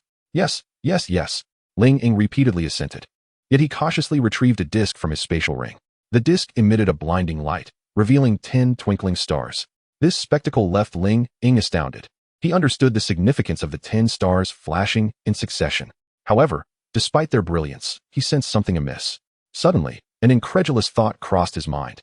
And upon observing Xiao Xun'er's attire, he comprehended the implication. Could it be that the lady had lost her modesty? Ling Ying spoke with disbelief, unable to fathom that such significant events had transpired during his brief absence. Upon returning to the ancient clan, he dreaded the punishment that awaited him. In such a formidable ancient race, losing one's modesty before coming of age was strictly forbidden, as it could tarnish one's bloodline rank. For others, it might not carry much weight, but for Xiao Xun'er, the young leader of the clan, and especially during his watch, Ling Ying could not escape responsibility. This matter must remain confidential. Otherwise, I shall not be merciful. At the mention of this, Xiao Xun'er's emotions spiraled out of control. The aura of a Dozun rendered Ling Ying powerless on the ground. He could hardly believe that the Xiao Xun'er he had once been tasked to protect had suddenly become a Dozun. It was both astonishing and undeniable. Yes, at this moment, Ling Ying dared not defy Xiao Xun'er any longer. His strength had made everything abundantly clear. After all, he was merely an ordinary member of the ancient clan, belonging to that category of individuals whose bloodline had yet to awaken. In comparison to Xiao Xun'er, there was an insurmountable chasm between them. This matter was now beyond his jurisdiction and required the direct intervention of the clan leader. Not long after Ling Ying departed, Xiao Long emerged. He had completed his tasks, and the remaining responsibilities fell solely upon Yao Chun. Xiao Long approached the spot where Xiao Xun'er was swinging, standing before her. As Xiao Xun'er propelled herself on the swing, she leaped into Xiao Long's embrace. I feel so light," Xiao Xun'er exclaimed. Truly, she embodied the essence of a petite girl. Not only was she adorable, but her slight frame rendered her effortlessly liftable. Despite her height of over 170, her weight surely did not exceed 100 pounds. "It's all your fault for not treating me to good food these past few months," Xiao Xun'er complained. She could be considered a bit of a foodie, especially after Xiao Long had dazzled her with an array of delectable dishes, greatly enhancing her appetite. Chuckling, Xiao Long lifted Xiao Xun'er and seated her on the swing, allowing her to perch on his lap as they played together. "Will you love Xun'er for a lifetime and never abandon her?" Xiao Xun'er asked earnestly, turning her head to meet his gaze. In her mind, she envisioned a scene of herself, aged with white hair, her face lined with wrinkles, and her skin no longer youthful, while Xiao Long remained in his prime. His handsomeness undiminished, perhaps even more alluring with maturity. At that moment, Xiao Xun'er would hardly dare to hope that Xiao Long would still hold affection for her. Of course. Why would you even ask such a question? Xiao Long mused, perplexed by the thoughts that seemed to perpetually occupy a woman's mind. It was truly a source of bewilderment. What if one day I grow old and become a hag? Xiao Xun'er continued, expressing her genuine concern about the inevitable passage of time. I shall never allow that day to arrive, Xiao Long declared, tightening his embrace around her, inhaling her fragrant scent deeply, feeling a stirring within him as he spoke. Xun'er, if one day I were to transform into an old man, decrepit and frail, while you remained a stunning beauty or a graceful young matron, what would you do? Suddenly, Xiao Long, seeking to lighten the mood, posed this question. Upon hearing it, Xiao Xun'er felt her cheeks flush. Instantly, her imagination conjured an entirely different scene, an old man, nearly bald, with missing teeth and a face marred by wrinkles, his skin darkened and his frame reduced to mere skin and bones, perhaps emitting a peculiar odor. He would gaze hungrily at her, still possessing her youthful allure as a matron, his eyes filled with lust and desire. The more she contemplated the image, the more embarrassment washed over Xiao Xun'er. "Why are you silent?" Xiao Long urged playfully. To speak candidly, he too was eager to discern what Xiao Xun'er would ultimately decide. "Naturally, I shall attend to you with utmost care." Xiao Xun'er buried her face in Xiao Long's embrace, summoning all her strength to utter such a statement. After which she felt utterly embarrassed to face anyone. "How to serve you?" Xiao Long was relentless. Today, he had the time to thoroughly deal with this audacious little sprite, who seemed to revel in causing trouble all day long. "Oh dear, do as you wish." Xiao Xun'er truly struggled to voice her thoughts, leaving Xiao Long free to act as he pleased. "Very well, you have said so." Xiao Long lifted Xiao Xun'er into his arms, a mischievous smile playing on his lips, as he strode into the room. Chapter 65, The Sage of Medicine. "My dear, this old fellow, judging by his demeanor, seems poised to ascend to the pinnacle of Xun'er, perhaps even to the realm of half-saint. 3 days later, as Xun'er gazed upon the awakening Yaochen, her countenance bore an unprecedented seriousness.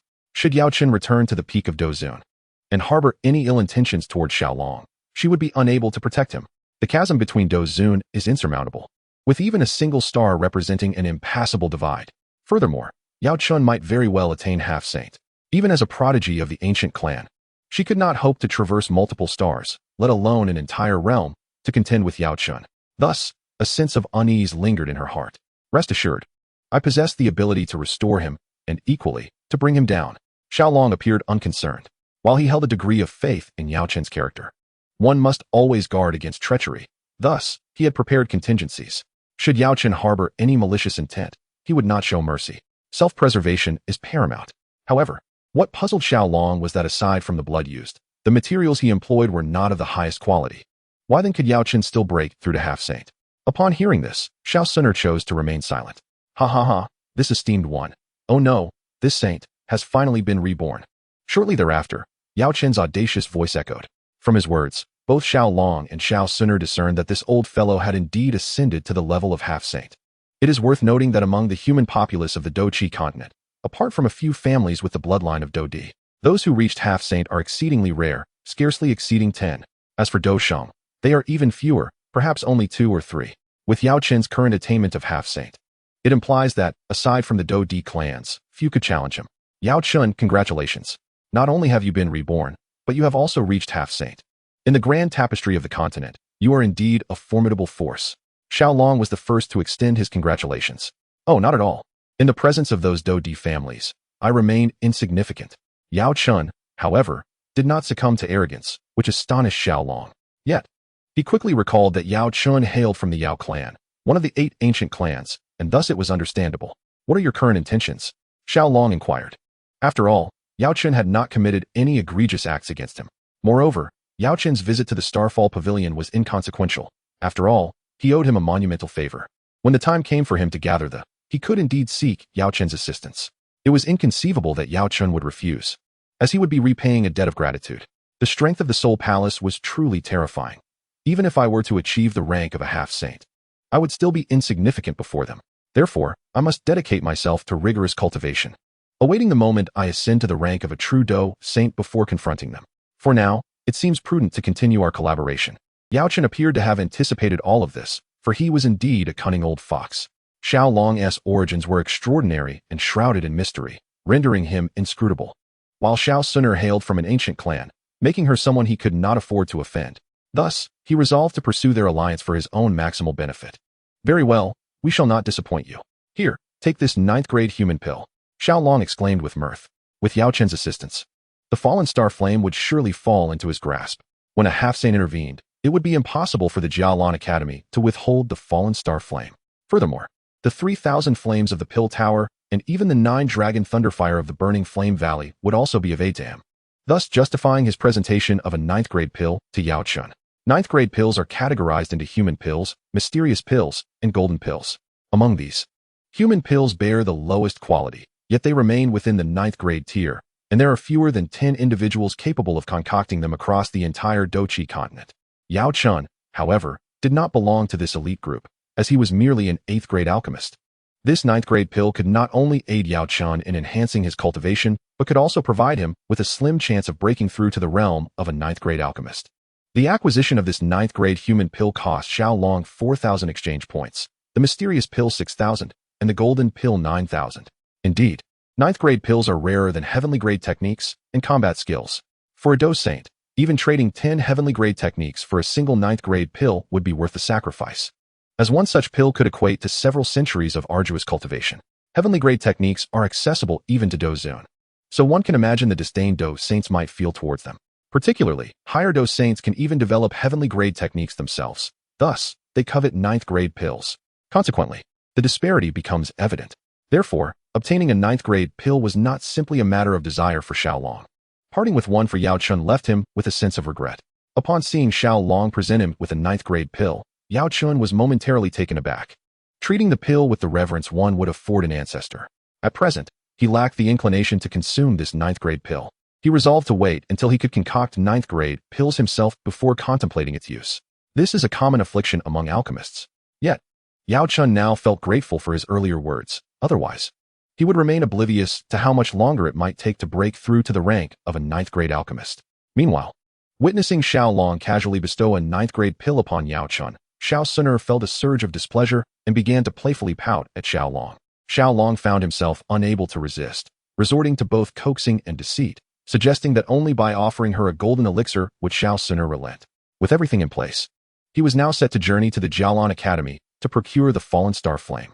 Having spent nearly a month in the Black Corner region, Xiaoyan had accumulated approximately 10,000 exchange points. Though this sum paled in comparison to Xiao Long's harvest of exchange points, it still caused him a twinge of regret. Now, he was poised to reap the rewards. Very well, I have some connections with the president of Jialan Academy. I believe if we propose a reasonable price, there is no reason for them to refuse us the Fallen Star Flame. Yao Chen nodded in agreement. His reputation as the foremost alchemist in the Central State preceded him, and the members of Jialan Academy would likely grant him some consideration should he seek the Fallen Star Flame. Truth be told, Xiao Long was also inclined to visit Jialan Academy. Xiao Yin undoubtedly possessed the strength to gain entry there, and with Yao Chen accompanying him, it seemed the optimal choice. Moreover, he hoped to encounter that fellow, Xiao Yin, during this visit. Chapter 66. Where has Xiao Yin gone? Today, 3 mysterious individuals arrived at Jialan Academy. Under the guidance of a teacher named Ruo Lin, they proceeded towards the office of the Outer Court President, Hu Qian. Along the way, Xiao Long frequently cast sidelong glances at this Ruo Lin instructor. It was no wonder that she had caught Xiao Zhan's attention. She indeed possessed some allure. Her youthful, dewy skin was captivating, and the mere sight of her teacher's uniform stirred something within Xiao Long. Though he felt a stir of desire, he maintained his composure. Yet, this did not escape Xun'er, who began to exhibit a hint of jealousy. Xiao Long could not help but admire how troublesome women could be, filled with jealousy and suspicion. No wonder many men preferred the companionship of girlfriends over the commitment of marriage. Suddenly, he spotted a familiar face and halted in his tracks. Yao Zun, you may go ahead to meet Hu Qian. I've encountered an acquaintance and plan to catch up with Xun'er. Indeed, Xiao Long had spotted the enchanting Xiao Mei amidst the crowd. Very well, Yao Chen acknowledged, recognizing Xiao Mei, as he had previously shared a complicated relationship with her through his former disciple. Furthermore, Xiao Long was not particularly well known, so this transaction could be managed alone. Nodding, Xiao Long took Xun'er to seek out Xiao Mei, and then, seizing her hand, he boldly led her away. Goodness, who is this formidable figure? Is he not concerned about offending that enchantress? Surrounding them, the members of Jialan Academy were both astonished and envious at Xiao Long's assertiveness. Xiao Mei's beauty ranked among the finest at Jialan Academy, garnering much admiration. However, her sister, Xiao Yu, was also no weakling in the outer court of Jialan Academy. Additionally, Xiao Yin maintained a favorable relationship with that little enchantress from Jialan Academy, which deterred most from pursuing Xiao Mei. Yet, Xiao Long's audacity compelled their respect. Jialan Academy bore resemblance to modern universities, the only distinction being the absence of contemporary facilities. However, there still exist some small groves. Hehe. Xiao Long brought Xiao Mei to a quaint little grove, where they settled upon a bench beside a narrow path. Xiao Long sat in the center, with Xun'er on his right and Xiao Mei on his left. He rested his hands on the backrest, effectively enveloping both women in a gentle embrace. Xiao Mei, it has been a long time. How have you been? Given his connection with Xiao Yu and Xiao Mei's remarkable talent, Xiao Long was not at all surprised by her admission to the Jialan Academy. Moreover, as mentioned by the esteemed Yao Chun, Xiao Yan had achieved the rank of fighter with his assistance, making his potential admission to the Jianan Academy a mere formality. After all, a 16-year-old fighter is considered formidable anywhere. Thus, Xiao Long intended to gauge the situation through Xiao Mei. Fortunately, being in such close proximity to the most talented individual from the Xiao family left a faint blush upon Xiao Mei's cheeks. How many from the Xiao family have joined the Jianan Academy this year? At that moment, Xiao Long harbored no ulterior motives towards Xiao Mei, for he was well aware that a beautiful woman, readily available, sat beside him. There are 5 of us, my brother, myself, and a few other grandsons of elders. Xiao Mei answered candidly. This revelation caused Xiao Long to furrow his brow slightly. The fact that Xiao Yin had not come to the Jianan Academy piqued his curiosity. Where could that fellow have gone? Could it be that he encountered another elderly figure like Yao Chun? That seemed improbable. His luck could not be that extraordinary. Oh, how are you finding the academy? Xiao Long gently brushed Xiao Mei's hair and inquired. It's quite good, she replied. For some inexplicable reason, Xiao Mei felt a wave of nervousness wash over her in Xiao Long's presence. Normally, she was a poised individual, unfazed even when around boys like Xiao Yan.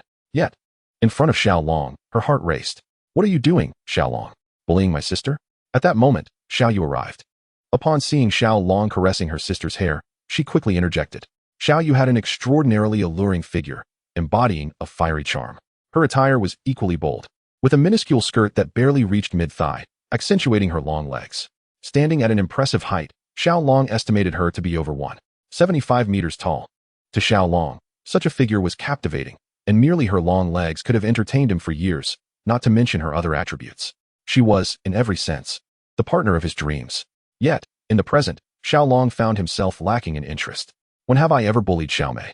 If you don't believe me, ask her if I have mistreated her, Xiao Long retorted, puzzled by Xiao Yu's accusation. How could she perceive him as having bullied her sister?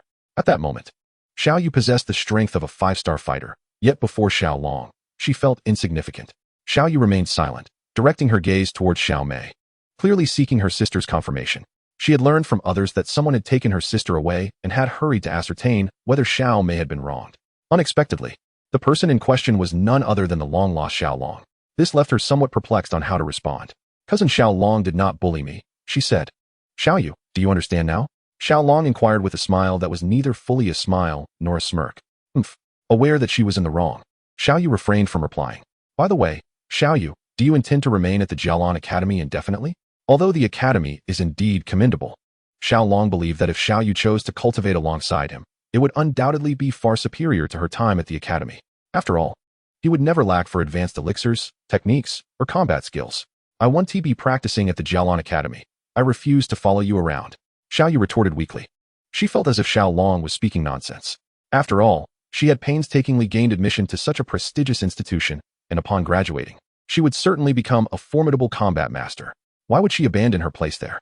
Chapter 67, The Goddess. Xiao Yu was quite tall, not much shorter than Xiao Long.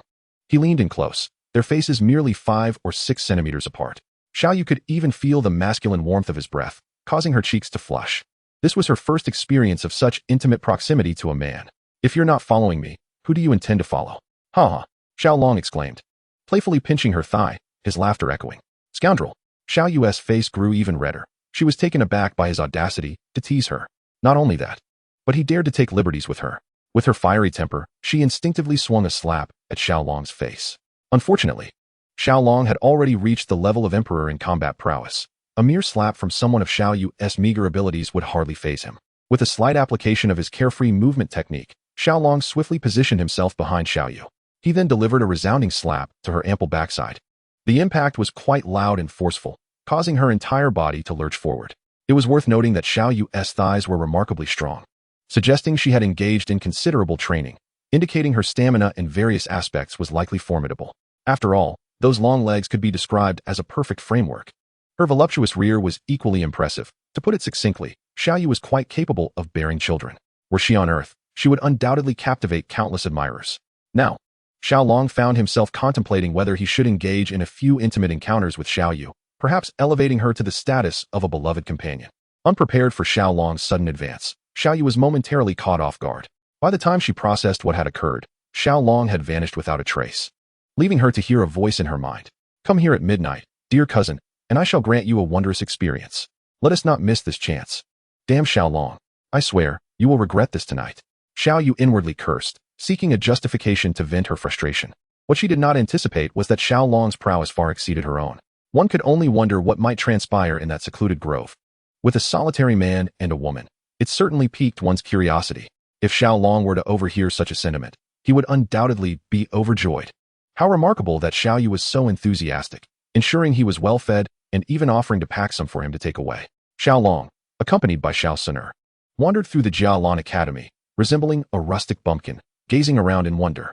Typically, upon encountering Xiao Long's expression of awe and curiosity, onlookers might scoff, and some pretentious individuals would even seize the opportunity to mock him in order to elevate their own perceived status.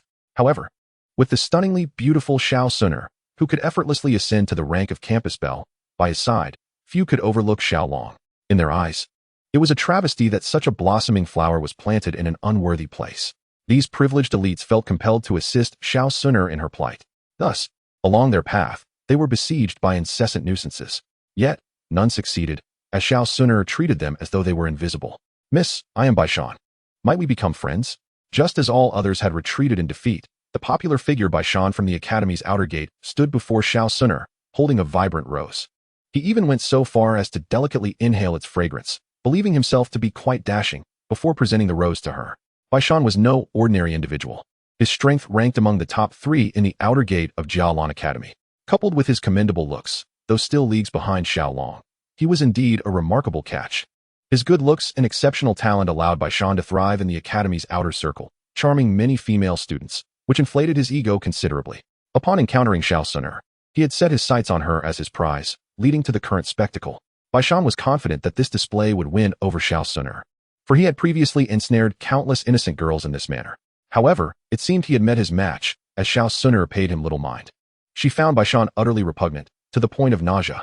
The scent of his overpowering cologne was particularly off-putting, ultimately suppressing her urge to vomit. Xun'er uttered a single word, "Get out." Baishan, unable to fathom that a woman would ever dismiss him, misinterpreted her words as directed at Xiao. He stepped forward, indignantly proclaiming, "Did you not hear? This lady is asking you to leave."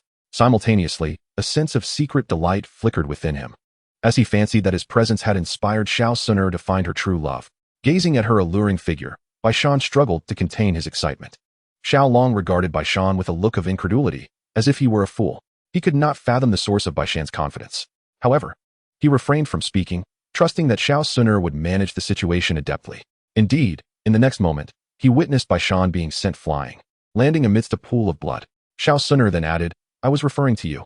The onlookers, drawn to the spectacle, were momentarily stunned. They could not comprehend why the seemingly serene Xun'er had suddenly resorted to such violence. What was most astonishing to them was that Baishan, who ranked among the top 3 in the outer academy, had been effortlessly defeated by a woman. It should be noted that Baishan was currently a 9-star combatant. To vanquish Baishan in an instant required the prowess of a dome master. This implied that their goddess, Xun'er, was indeed a dome master. However, had they known that their goddess could easily dispatch their mentors, elders of the Jialan Academy, and even the head of the outer academy, their thoughts would have been quite different. If they had been aware that their goddess, who had reached the level of Do Xun, had once been preyed upon by a mere Do Ling, and now by a Do Huang, their reactions would have been beyond comprehension. This situation mirrored that of Earth in later times. While the goddess appeared resplendent and pure, few knew the true nature of her character. With Baishan's defeat serving as a cautionary tale, no one dared to provoke Xun'er again. The male students of Jialan Academy could only lament that their parents had not bestowed upon them more favorable appearances. In their eyes, Xiao had become a symbol of a pampered pretty boy. Were Xiao longed to learn of their perceptions, he would likely be infuriated. After all, it was he who was nurturing a wealthy beauty. When had he become a kept man? Chapter 68. The ownership of the shortly thereafter. A stir arose among the higher echelons of Jialan Academy. They were astonished to discover that the renowned apothecary master, Yao had arrived at their academy. It is worth noting that although Jialan Academy was the most formidable force in the Black Corner region, and their own president was exceptionally powerful, the allure of an apothecary master was still immensely significant. The personal visit from Yao left them somewhat flabbergasted. "What brings the esteemed master to our Jialan Academy?" inquired Su Qian, the current authoritative figure within the inner academy. Although he posed the question, his mind was rife with speculation. Perhaps Yao had come in pursuit of the known as the Falling Star Flame within their academy. "As far as I know, your academy possesses the Falling Star Flame, ranked 14th on the list, yet you have been unable to subdue it." A faint smile graced Yao face. "Indeed, the Falling Star Flame has grown exceedingly powerful. We can only keep it sealed for now." Upon hearing Yao words, Su Qian was not taken aback. Instead, he candidly expressed, "Then, might I inquire if your esteemed self could take charge of the Falling Star Flame?" Yao asked, with a hint of urgency in his voice. "The esteemed one is a master alchemist on the Duki continent. It is not entirely impossible for us to entrust it to him." However, Su Qian pondered for a moment. "The Fallen Star Flame has been a source of both affection and resentment for our Jialan Academy." Su Qian constantly yearned to rid himself of this burdensome hot potato. Yet when the moment arrived, he found himself filled with reluctance. "But why? If your esteemed academy is willing to leave the Fallen Star Flame in my care, I am prepared to offer 10 8th grade pills in exchange." Yao understood that there is no such thing as a free lunch in this world, and Su Qian's hesitant speech clearly indicated his desire for a benefit. Thus, Yao did not hesitate and readily promised 10 8th grade pills. Being a peak 8th grade alchemist himself, crafting such pills was a trivial matter, especially now that he had reached the semi-saint level, allowing him to achieve a success rate exceeding 90%. "It is not only the Fallen Star Flame, which ranks mid-table among the. But even the last-ranked Xian Huang Flame could be traded for 8th-grade pills. To an alchemist, holds such value. Su Qian indeed harbored intentions of raising the stakes, but upon hearing Yao Chen's terms, he couldn't help but gasp in astonishment. The master alchemist truly was generous. 10 8th-grade pills could easily entice several Dozong powerhouses to lend their aid. Suppressing his inner excitement, Su Qian spoke. Perhaps the esteemed alchemist is unaware that the fallen star flame is sealed within the burning sky refining tower by our esteemed dean, which has long served as a sacred ground for the cultivation of our inner disciples. Should you take the fallen star flame away, the cultivation speed and quality of our disciples would inevitably decline. Su Qian expressed his concerns. Although 10 8th-grade pills would greatly enhance Jialan Academy's strength, they must also consider the future generations. Pills are finite, while the burning sky refining tower can be utilized indefinitely. In light of this, I possess a unique formula for a pill known as the 3-pattern Qingling pill, a 4th-grade medicine of my own creation. It can assist a dosher in advancing to a dosher, and a dosher can directly elevate 3 minor realms upon ingestion. How about I offer this formula along with 10 8th-grade pills in exchange? After some contemplation, Yao Chun revised his terms. At this point, Su Qian found no valid reason to decline and promptly agreed. There was no alternative. The majority of the inner disciples were already doshers. If they could elevate 3 minor realms at once, the quality of their disciples would be assured.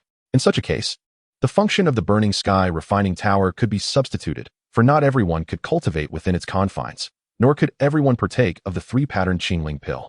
Very well. It is settled then. You may proceed to evacuate the disciples from the burning sky refining tower. Afterward, I shall retrieve the fallen star flame. Yao Chen nodded in satisfaction upon seeing Su Qian's agreement.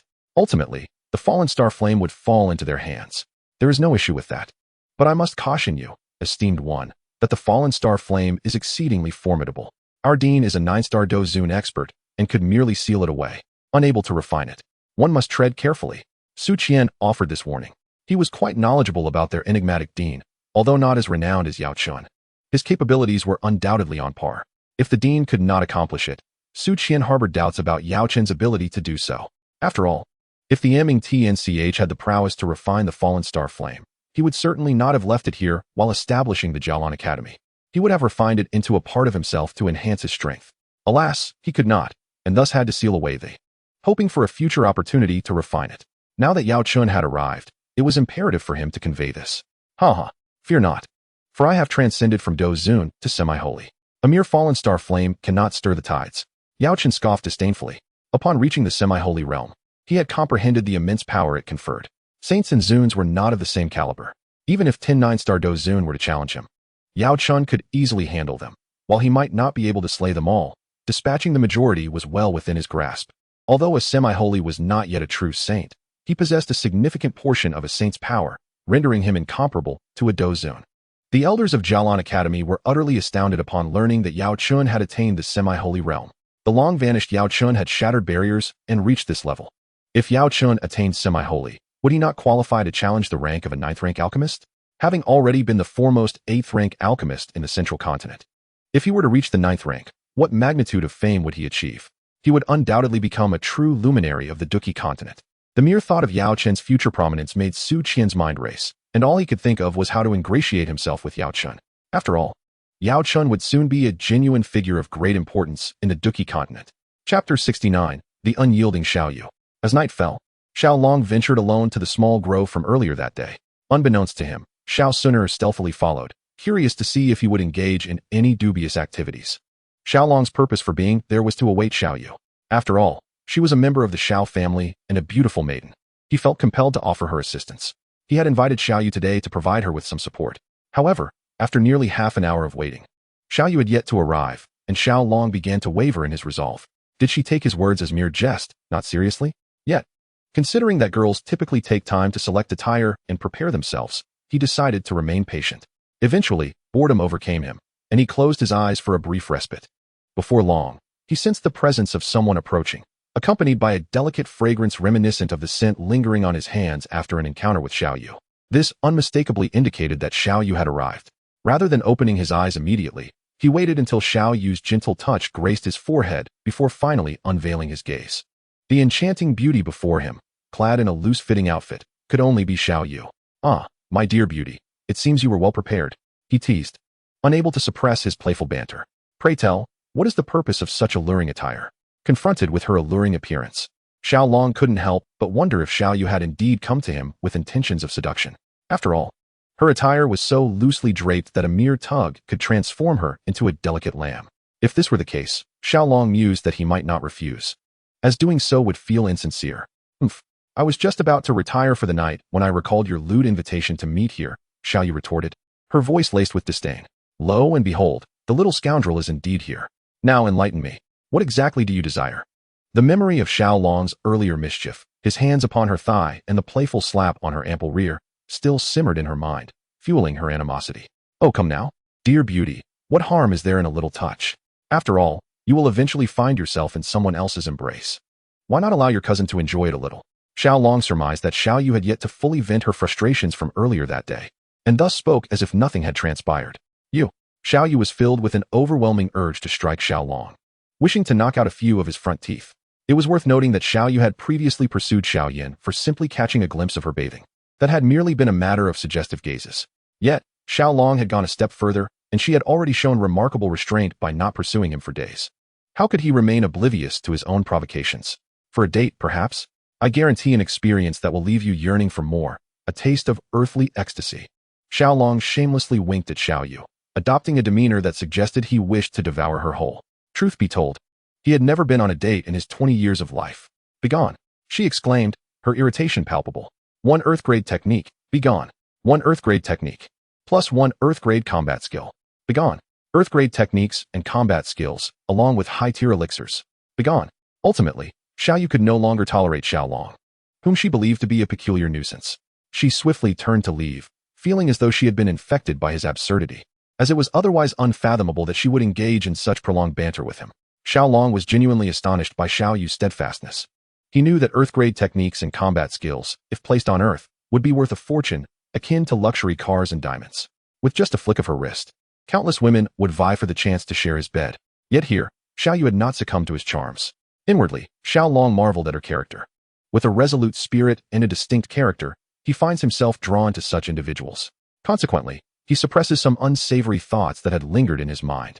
He selects a foundational fire attribute technique of the Earth grade, a basic whip technique, and a rudimentary sword technique, all of the same grade. Both Xiao Yu and Xiao may possess fire attributes. However, as mere combatants, the elementary techniques are the pinnacle of their capabilities, for anything more advanced might elude their comprehension. Moreover, Earth-grade techniques can assist one in their cultivation up to the rank of Dozong, or even Dozuan, which is adequate for the time being. Xiao Yu also has a penchant for the whip, making the advanced whip technique a perfect match for her.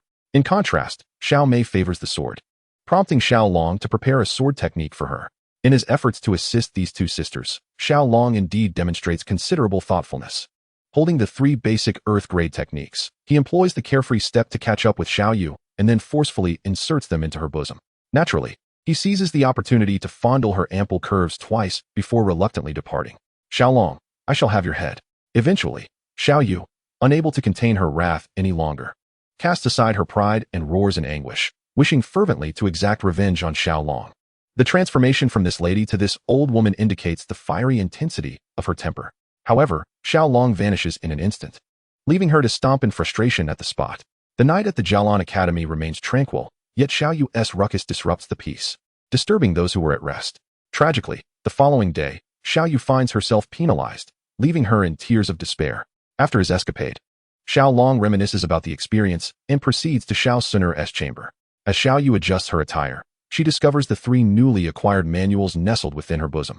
Stunned, she stands frozen in place, taking several moments to regain her composure. She stows the 3 manuals away in her spatial ring without a word, yet unbeknownst to her, a blush begins to creep onto her cheeks, whether from embarrassment at Xiao Long's audacity or from her overwhelming anger remains unclear. Chapter 70. The Fallen Star Flame. 3 days later, around the sacred cultivation site of the Burning Heaven Refining Chi Tower within the inner academy of Jialan Academy, a multitude of powerful beings gathers. Each of them has the capability to transform their fighting spirit into wings. Some can even step through the air. This signifies that all present are above the rank of Do Wang, with the majority being elders from the inner academy, all of whom are Do Wang experts. Among them stand Xiao Long, Xun'er, and Yao Chun. The area surrounding the Burning Heaven Refining Chi Tower has been thoroughly cleared, devoid of any other presence. Very well, let us commence. Upon seeing that everyone has assembled, Su Qian does not delay. Over the past 3 days, Yao Chun has provided them with 10 8th-grade medicinal pills to enhance their cultivation, along with dozens of pills required by Do Huang experts, such as Do Ling Dan, Huang Ji Dan for Do Huang experts, and Pazong Dan, totaling more than 40 pills. He has successfully secured the loyalty of all the Do Huang elders within the inner academy. In addition, the concoction of 103 pattern Qingling pills has indeed enabled the students of the Grandmaster to elevate their cultivation by 3 stars, without any side effects.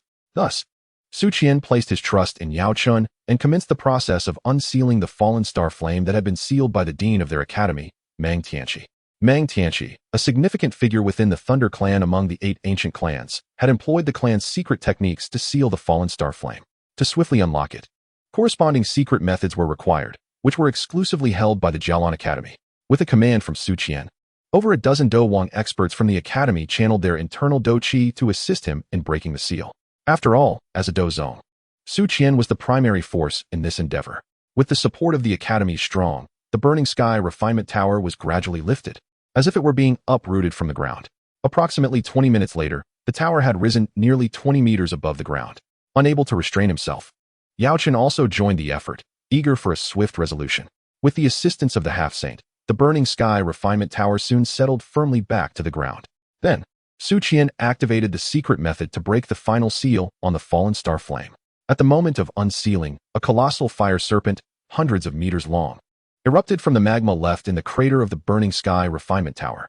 Su Qian and the others were unable to withstand the force and were violently thrown back. With some weaker Do Huang, possessing only 2 or 3 stars, spitting blood from the impact. Brat, do not act recklessly. At this critical juncture, Yao Chun sprang into action, unleashing his full power to attack the fallen star flame. The fallen star flame, ranked 14th in the flame ranking, was expected to be limited to the strength of a Do Zong, yet it now exhibited the might of a Do Zun, causing Yao Chun considerable distress. The overwhelming strength of the fallen star flame was simply a result of its surroundings. Mang Tianqi had chosen an ill-suited location for the seal, sealing it at the very birthplace of the fallen star flame. This location directly connected to the underground lava world, a veritable paradise for flames, imbued with potent fire attributes. Sealed in such an environment, the fallen star flame could only grow stronger by absorbing the surrounding flames. Conversely, had Mang Tianqi sealed it within the ocean or a lake, the fallen star flame would certainly not possess such formidable power today. Thus, to subdue the fallen star flame, Yao Chun had to approach the matter externally, cutting off the source of energy supply from the underground world that enhanced the flame's strength.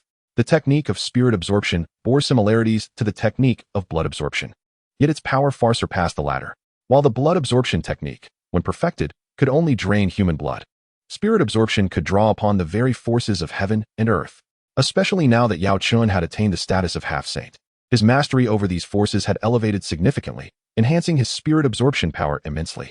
He gathered the fiery energies spewing forth from the underground world, with a substantial portion being directly absorbed by him.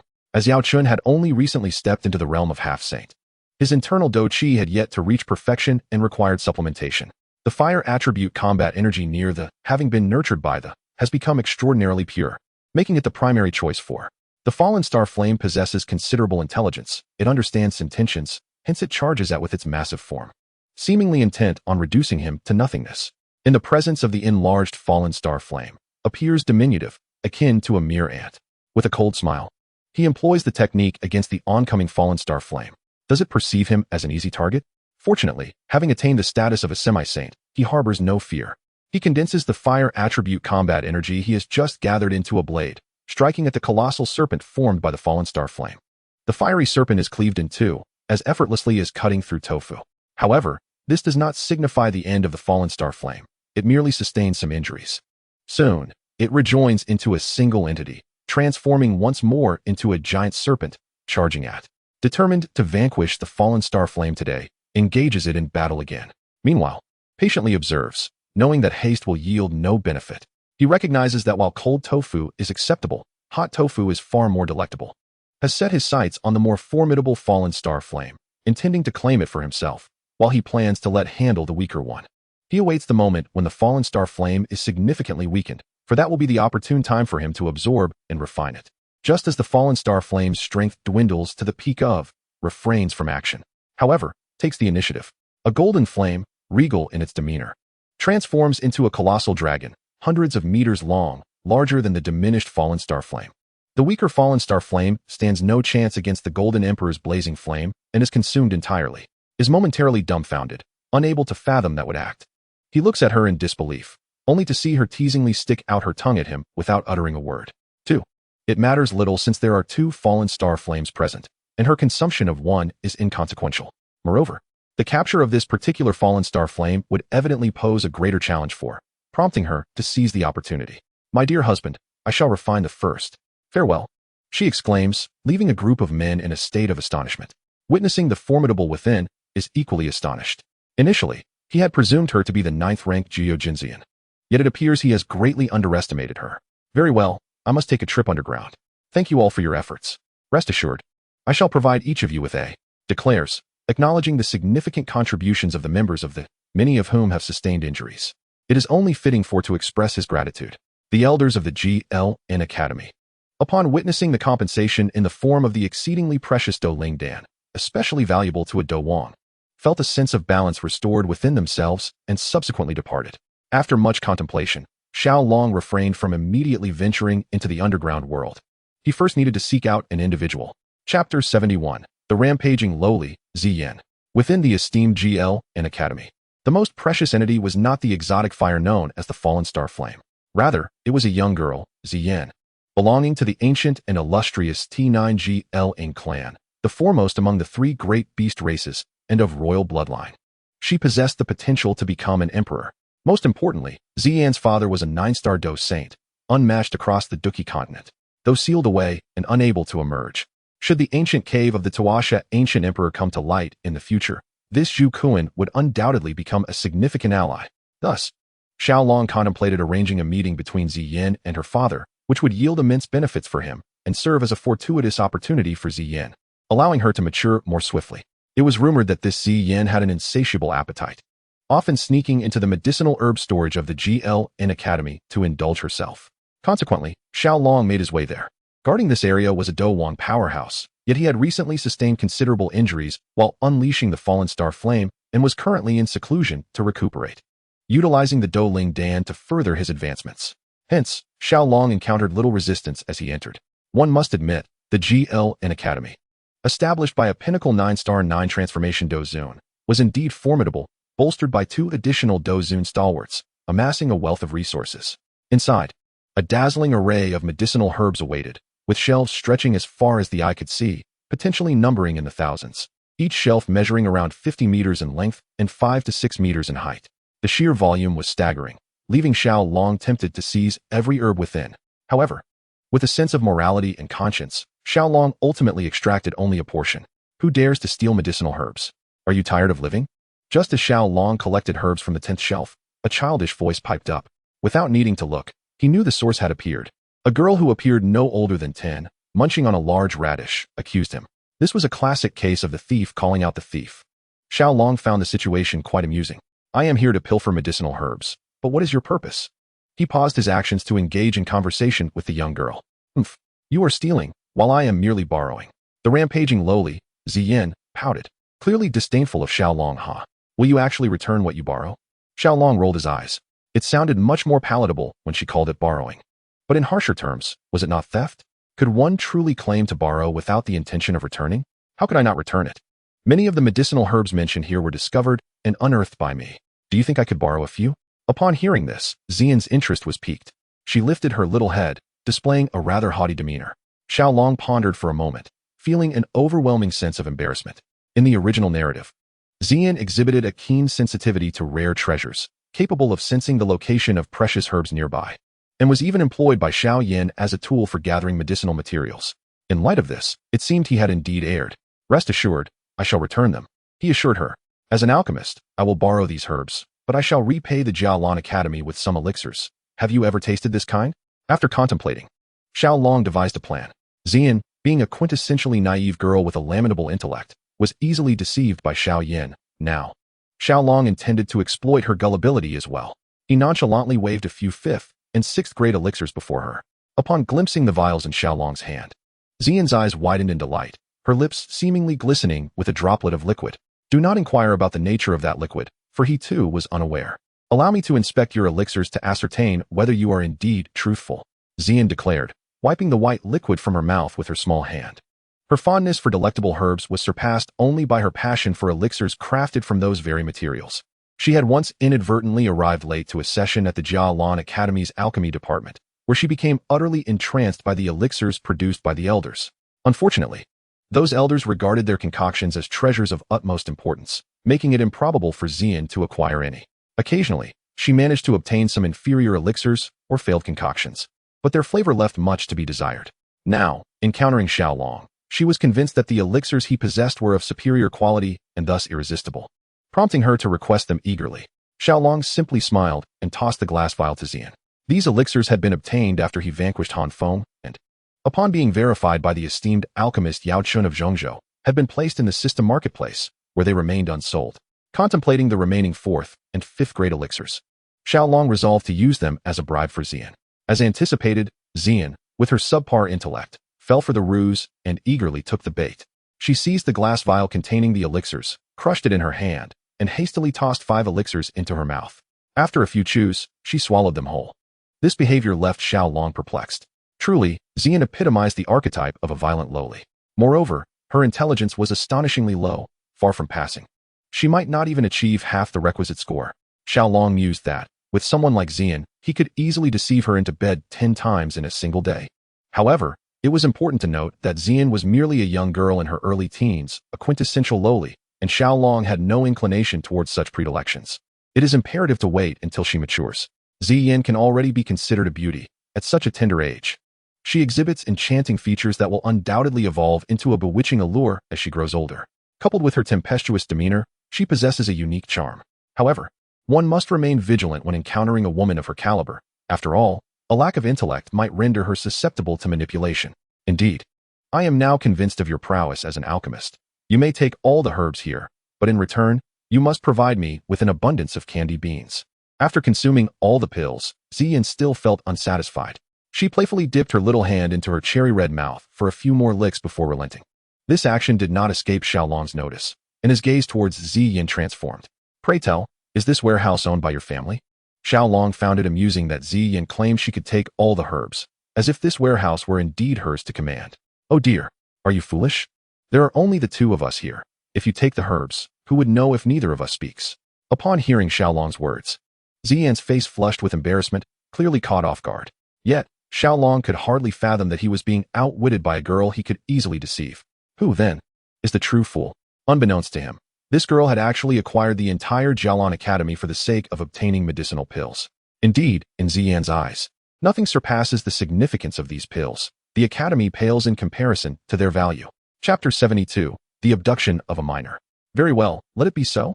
Xiaolong nodded. Recognizing the value of these herbs, he had no intention of letting them slip away. Thus, with their combined efforts, Xiaolong and Xian completely emptied the storeroom of its contents. Xiaolong's shop in the system marketplace could scarcely accommodate the overwhelming influx, and he had expended thousands of exchange points on upgrades, which caused him considerable distress. Fortunately, the system, with its insatiable appetite, ultimately consumed everything. Xian, why not accompany me? What is so great about Jialan Academy? Stay with me, and I shall provide you with pills every day. I guarantee you will be utterly delighted. After leaving the storeroom together, Xiaolong addressed Xian. To be frank, given Xian's immense potential and her significance that rivals even that of Xun'er, Xiaolong genuinely wished to recruit her to his side. Humph, do you harbor ulterior motives towards me? You had better confess your intentions forthwith, or I shall not be so accommodating. Xian's defenses were immediately raised, eyeing Xiaolong with suspicion. Though her intellect may be lacking, she had a certain understanding of human nature. She sensed Xiaolong's dubious intentions and prepared to put him to the test, unaware of his true capabilities. In her eyes, Xiaolong was merely 16 or 17 years old, a mere youth amidst the myriad of so-called prodigies at the Jialan Academy, and at best, he was just a fighter, with only a slightly stronger fighter being a master. And who was she? The foremost expert of the inner court, a formidable Do Wang.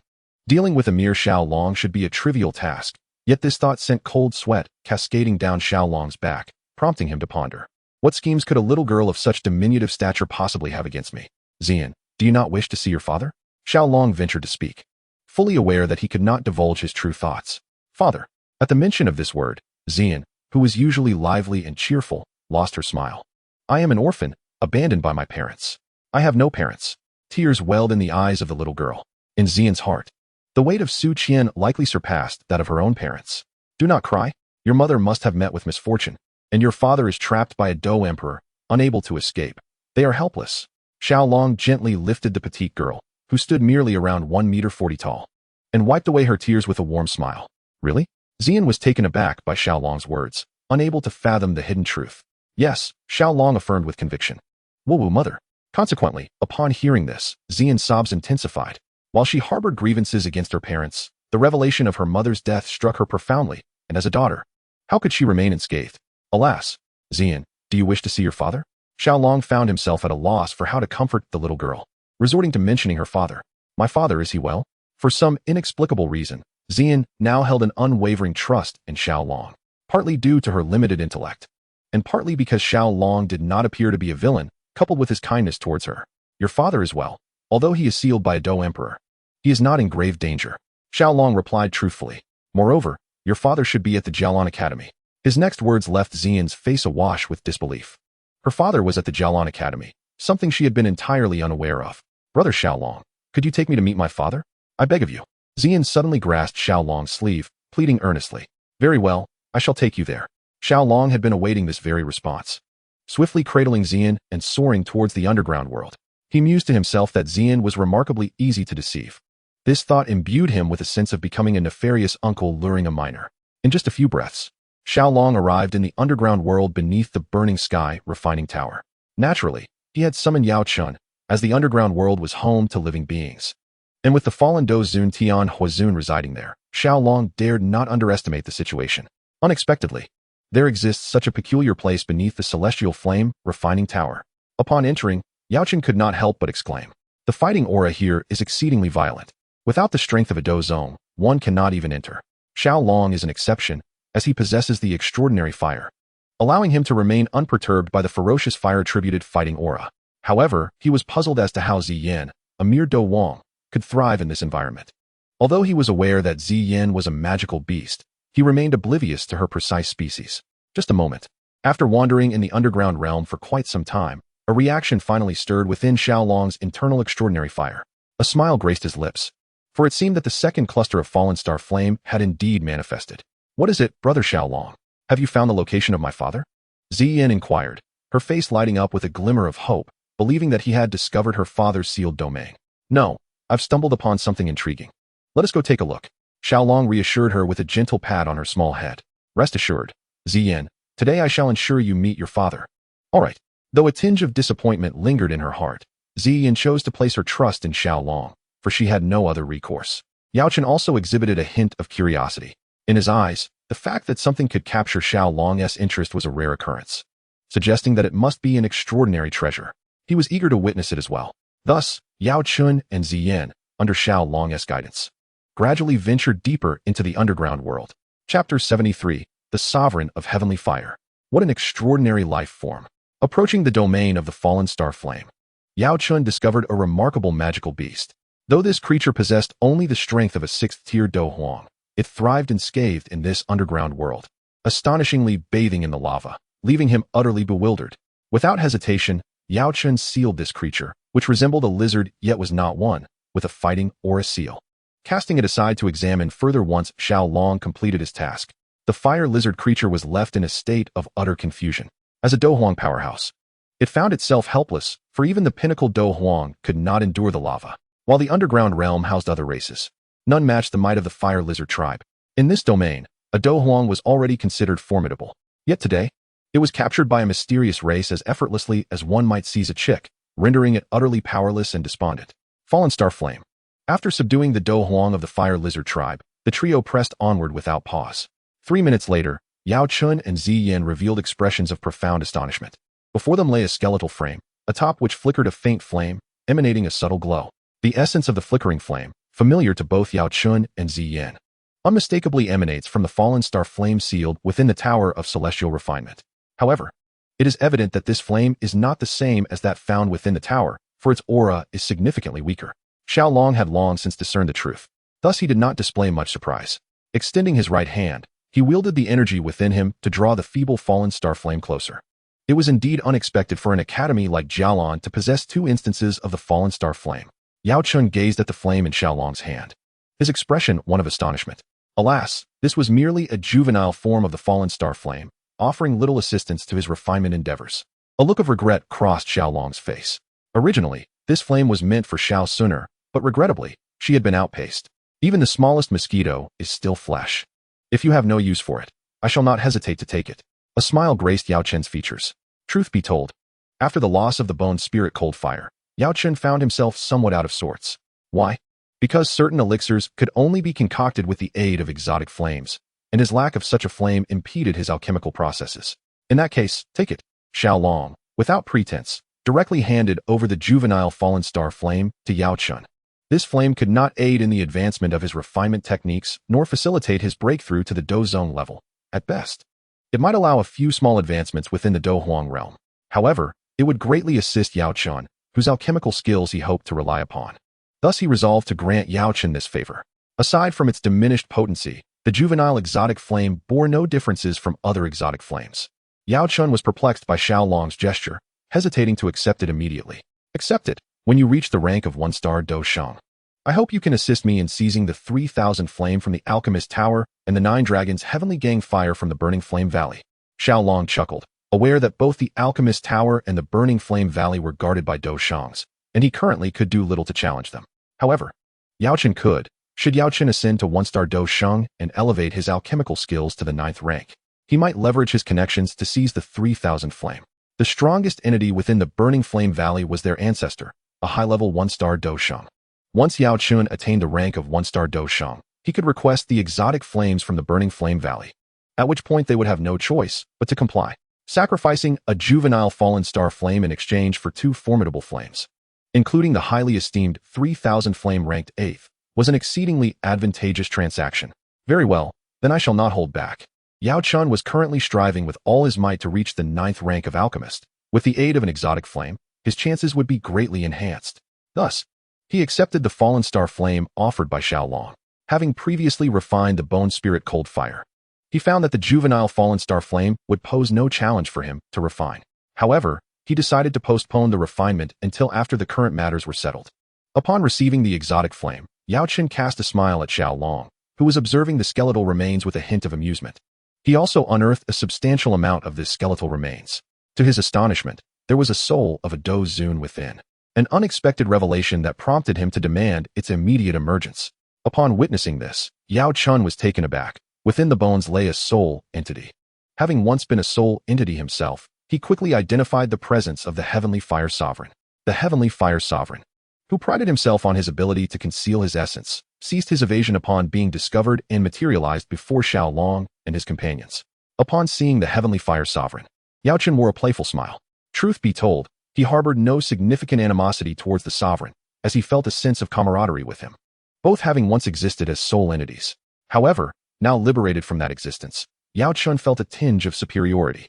Yet, at that moment, the Heavenly Fire Sovereign appeared exceedingly weak, his strength perhaps only that of a Do Wang. Who are you? The Heavenly Fire Sovereign inquired. His demeanor far from the relaxed nature of Yao Chun, instead marked by seriousness and vigilance. It was evident that, in his current state, any one of the 3 before him surpassed him in power, necessitating caution on his part. Rest assured, we bear no ill will towards you. Xiaolong replied with a smile, recognizing that the Heavenly Fire Sovereign had once been a formidable Do Zun. He understood that once the Sovereign regained a physical form, he would undoubtedly return to that rank. Thus, Xiaolong sought to recruit the Sovereign, believing this would greatly benefit their future endeavors. This esteemed Sovereign may not be aware, but this individual beside me is the renowned alchemist Yao Chun from the Central Continent, currently an 8th-tier alchemist on the verge of reaching the 9th tier. He possesses the capability to effortlessly restore your soul. Furthermore, I have 3 types of extraordinary flames that can forge a body suitable for a soul entity. With Yao Chen's assistance, I too transitioned from being a soul entity to a true Do Zun. I wish to inquire if the Sovereign would consider joining us, for such an alliance would surely lead to a boundless future. Xiaolong began to persuade like a charlatan. The Heavenly Fire Sovereign had been deceased for quite some time. At the moment of his demise, Yao Chun had yet to gain renown across the continent. Nonetheless, the status of an 8th-tier alchemist remained formidable. You possess such abilities? Surely you jest. The Heavenly Fire Sovereign faltered slightly, skepticism evident in his tone. To be candid, he found it hard to believe that a soul entity could be reborn, as that notion seemed utterly insipid. Even as a Dozun, he had never encountered such peculiar phenomena. Moreover, he was unfamiliar with Yao Chun, the alchemist spoken of by Xiao. Despite believing Yao Chun to be a powerful figure, he questioned whether he truly was an alchemist of the 8th tier. For such a rarity was not easily found. How dare you doubt my prowess? Even at your peak, I could extinguish you with but a mere flick of my finger. Yao Chun seethed with indignation at the sovereign's skepticism. Who in the entirety of the Doqi continent would dare question his authority as an alchemist Dozun? As the flames of the medicinal dust ignited, the already feeble soul of the celestial fire sovereign began to show signs of imminent collapse. His spiritual power had dwindled to a mere flicker, unable to endure for more than a few years. Now, with the disturbance caused by the medicinal dust, it was feared that he would vanish from the world within a year. Here, sovereign, this is the pure soul lotus. It can restore your spiritual energy. Please, take refuge within it. Observing the increasingly translucent form of the celestial fire sovereign, Xiao stepped forth to intervene. Subsequently, he exchanged 3,000 points for the pure soul lotus, intended to rejuvenate the sovereign's spiritual power. Thank you. I shall repay this great kindness in the future. The celestial fire sovereign was overjoyed. The very scent of the pure soul lotus seemed to invigorate his spiritual energy, leaving him with no doubt that it was indeed a treasure capable of restoring his essence. He believed that if he entered the lotus, he would surely regain his spiritual strength to its zenith. Yet, as long as Xiao remained silent, he would not dare to enter. Now that Xiao had spoken, how could he resist? Very well, let us proceed and meet today's true master. Yao Chun, do keep a low profile. This individual is a genuine pinnacle powerhouse of the Doqi continent. After ensuring the celestial fire sovereign's safety, Xiao continued onward. They were now quite close to the site of Zhu Kuan's seal, the ancient abode of the Tua, Shi ancient emperor. However, before they ventured further, he felt compelled to offer Yao Chun a word of caution. Zhu Kuan's might could effortlessly dispatch 100 half-saint level Yao Chens. The disparity between a 9-star dose saint and a half-saint was akin to celestial punishment. No one could traverse that chasm to challenge higher realms. Not even a chosen one from another dimension. I am well aware. Yao Chun recognized that Xiao warnings were not unfounded, and his vigilance heightened. Ziyan, too, felt a surge of excitement. Would she finally be able to meet her father? After following Xiao for another 10 minutes or so, he halted by a molten lava pool. Young friend, I must caution you. A profoundly terrifying entity resides below. It was only before my demise that I realized. Even at my peak as a 7-star Dozun, I was but an ant before it. Exercise great caution. The celestial fire sovereign within the pure soul lotus quickly warned Xiao upon witnessing his arrival at such a dreadful location. He genuinely feared Xiao might act foolishly. At this moment, they were akin to grasshoppers on the same string. If Xiao were to perish, he would share the same fate. Rest assured, I am aware of the terrifying presence below. Xiao chuckled. Suddenly, he realized he might have misspoken. Below did not harbor merely one dreadful entity, but two. One being Zhu Kuan, the 9-star dose saint, and the other, the imperial-grade Chudan. The power of the imperial-grade Chudan would likely not pale in comparison to that of a 9-star dose saint. Nonetheless, the celestial fire sovereign displayed a commendable sense of self-awareness. In the eyes of these two beings, he was indeed but an insignificant insect.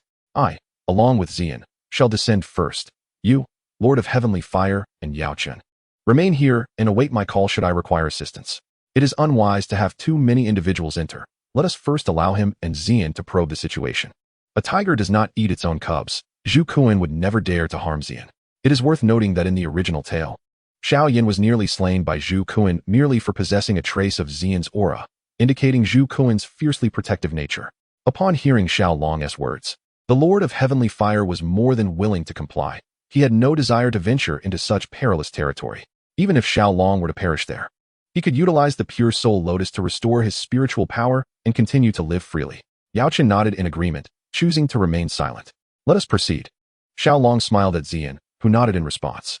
Under the protection of the two of them leaped into the molten lava. By the heavens, two half-saint beings.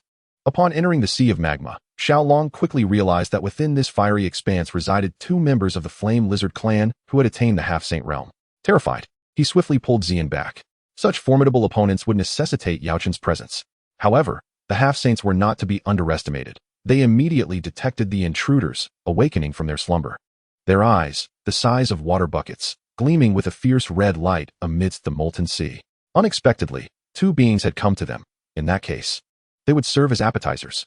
One of the half-saints among the Flame Lizard clan chuckled, extending its colossal hand towards Xiao and Ziyan. Under the overwhelming pressure of the half-saint's might, Xiao and Ziyan found themselves unable to move. As the massive hand drew nearer, Xiaolong had no choice but to summon the green leopard beast. Its might had been proven, rivaling that of a high-tier Xun'er. Yet, due to its considerable size and inability to fly, should a Xun'er decide to flee in earnest, the green leopard beast would be of little aid. This was its flaw. However, the half-saint from the Flame Lizard clan was similarly large, comparable to the green leopard beast, thus presenting an opportunity for the latter to shine. Once summoned, the green leopard beast struck the approaching hand of the half-saint with a powerful punch. The half-saint had underestimated Xiaolong and Xian, believing them too feeble to pose any threat, and thus had only exerted a fraction of its strength. As a result, the sudden emergence of the green leopard beast caught it off guard, inflicting a significant setback. "You wretched creature, perish." The half-saint's fury was ignited. It felt its dignity had been gravely insulted. Now, it had no desire to continue its meal. Thus, it resolved to eliminate them. This time, it unleashed its full strength, fully intent on annihilating Xiaolong and the others. "Vile ants, daring to lay a hand on my daughter, you shall die?" Just as the half-saint was about to strike, a voice imbued with regal authority resounded. Upon hearing that voice, the two demigods of the Flame Lizard clan were instantly struck with astonishment. "We are unaware of the circumstances, and we beseech the elder for forgiveness." As they spoke, these two demigods even knelt down. They knelt before Xian, for she was the only woman present. "You are unforgivable." The voice of the sovereign was filled with boundless fury, and in an instant, the demigod who had taken action was transformed into a mist of blood. Chapter 75, Xun'er. Following this, a colossal dragon, approximately 1,000 meters long, emerged. It goes without saying that this was Xun'er, the dragon monarch summoned by the ancient Emperor Tuo Shi to guard the entrance of his cave abode. The nature of dragons is indeed lecherous. This statement holds true. Even while sealed within his lair, Xun'er was restless, sowing chaos and giving rise to the Flame Lizard clan. Otherwise, how could these creatures, originally mere lizards, possess dragon-like scales?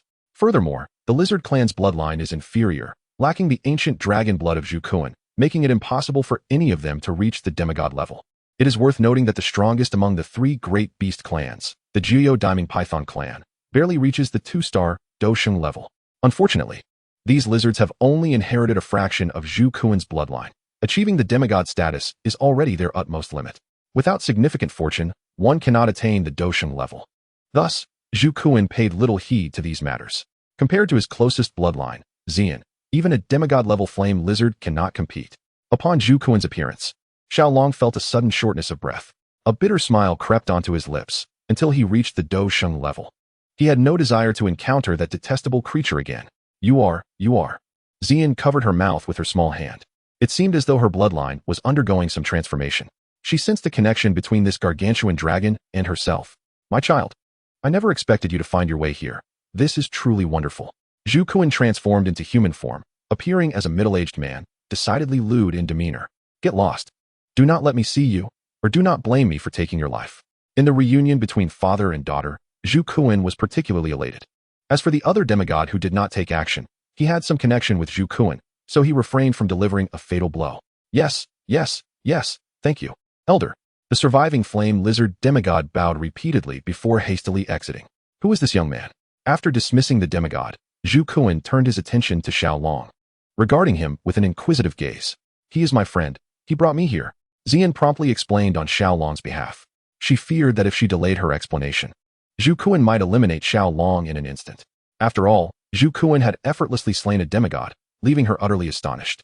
"I am Xiaolong, a member of the Xiao clan, and I pay my respects to the esteemed elder Xun'er," Xiaolong stated with neither humility nor arrogance. At the time Xun'er was sealed, the Xiao clan had likely not yet fallen to the Soul clan. Otherwise, Xun'er, being the greedy creature he is, would have long since seized the precious Tuo Shi ancient jade belonging to the Xiao clan. Were it not for Xun'er's avarice, he would not have been sealed here.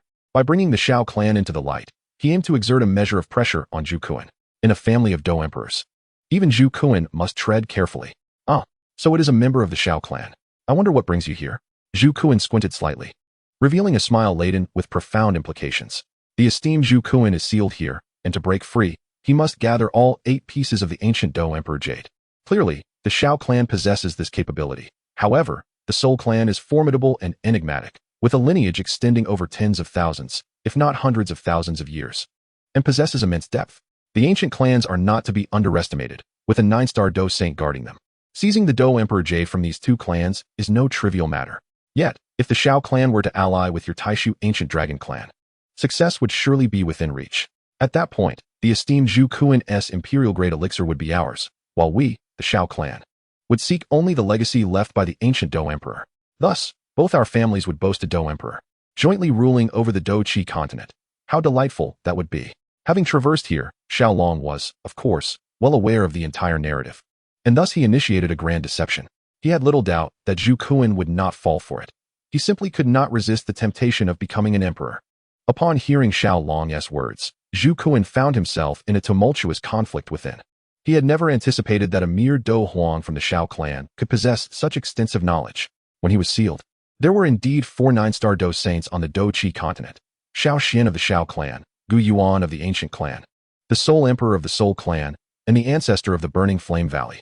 Yet, he never expected this individual from the Xiao clan to be so well versed in the affairs of the ancient Dou Emperor's cave.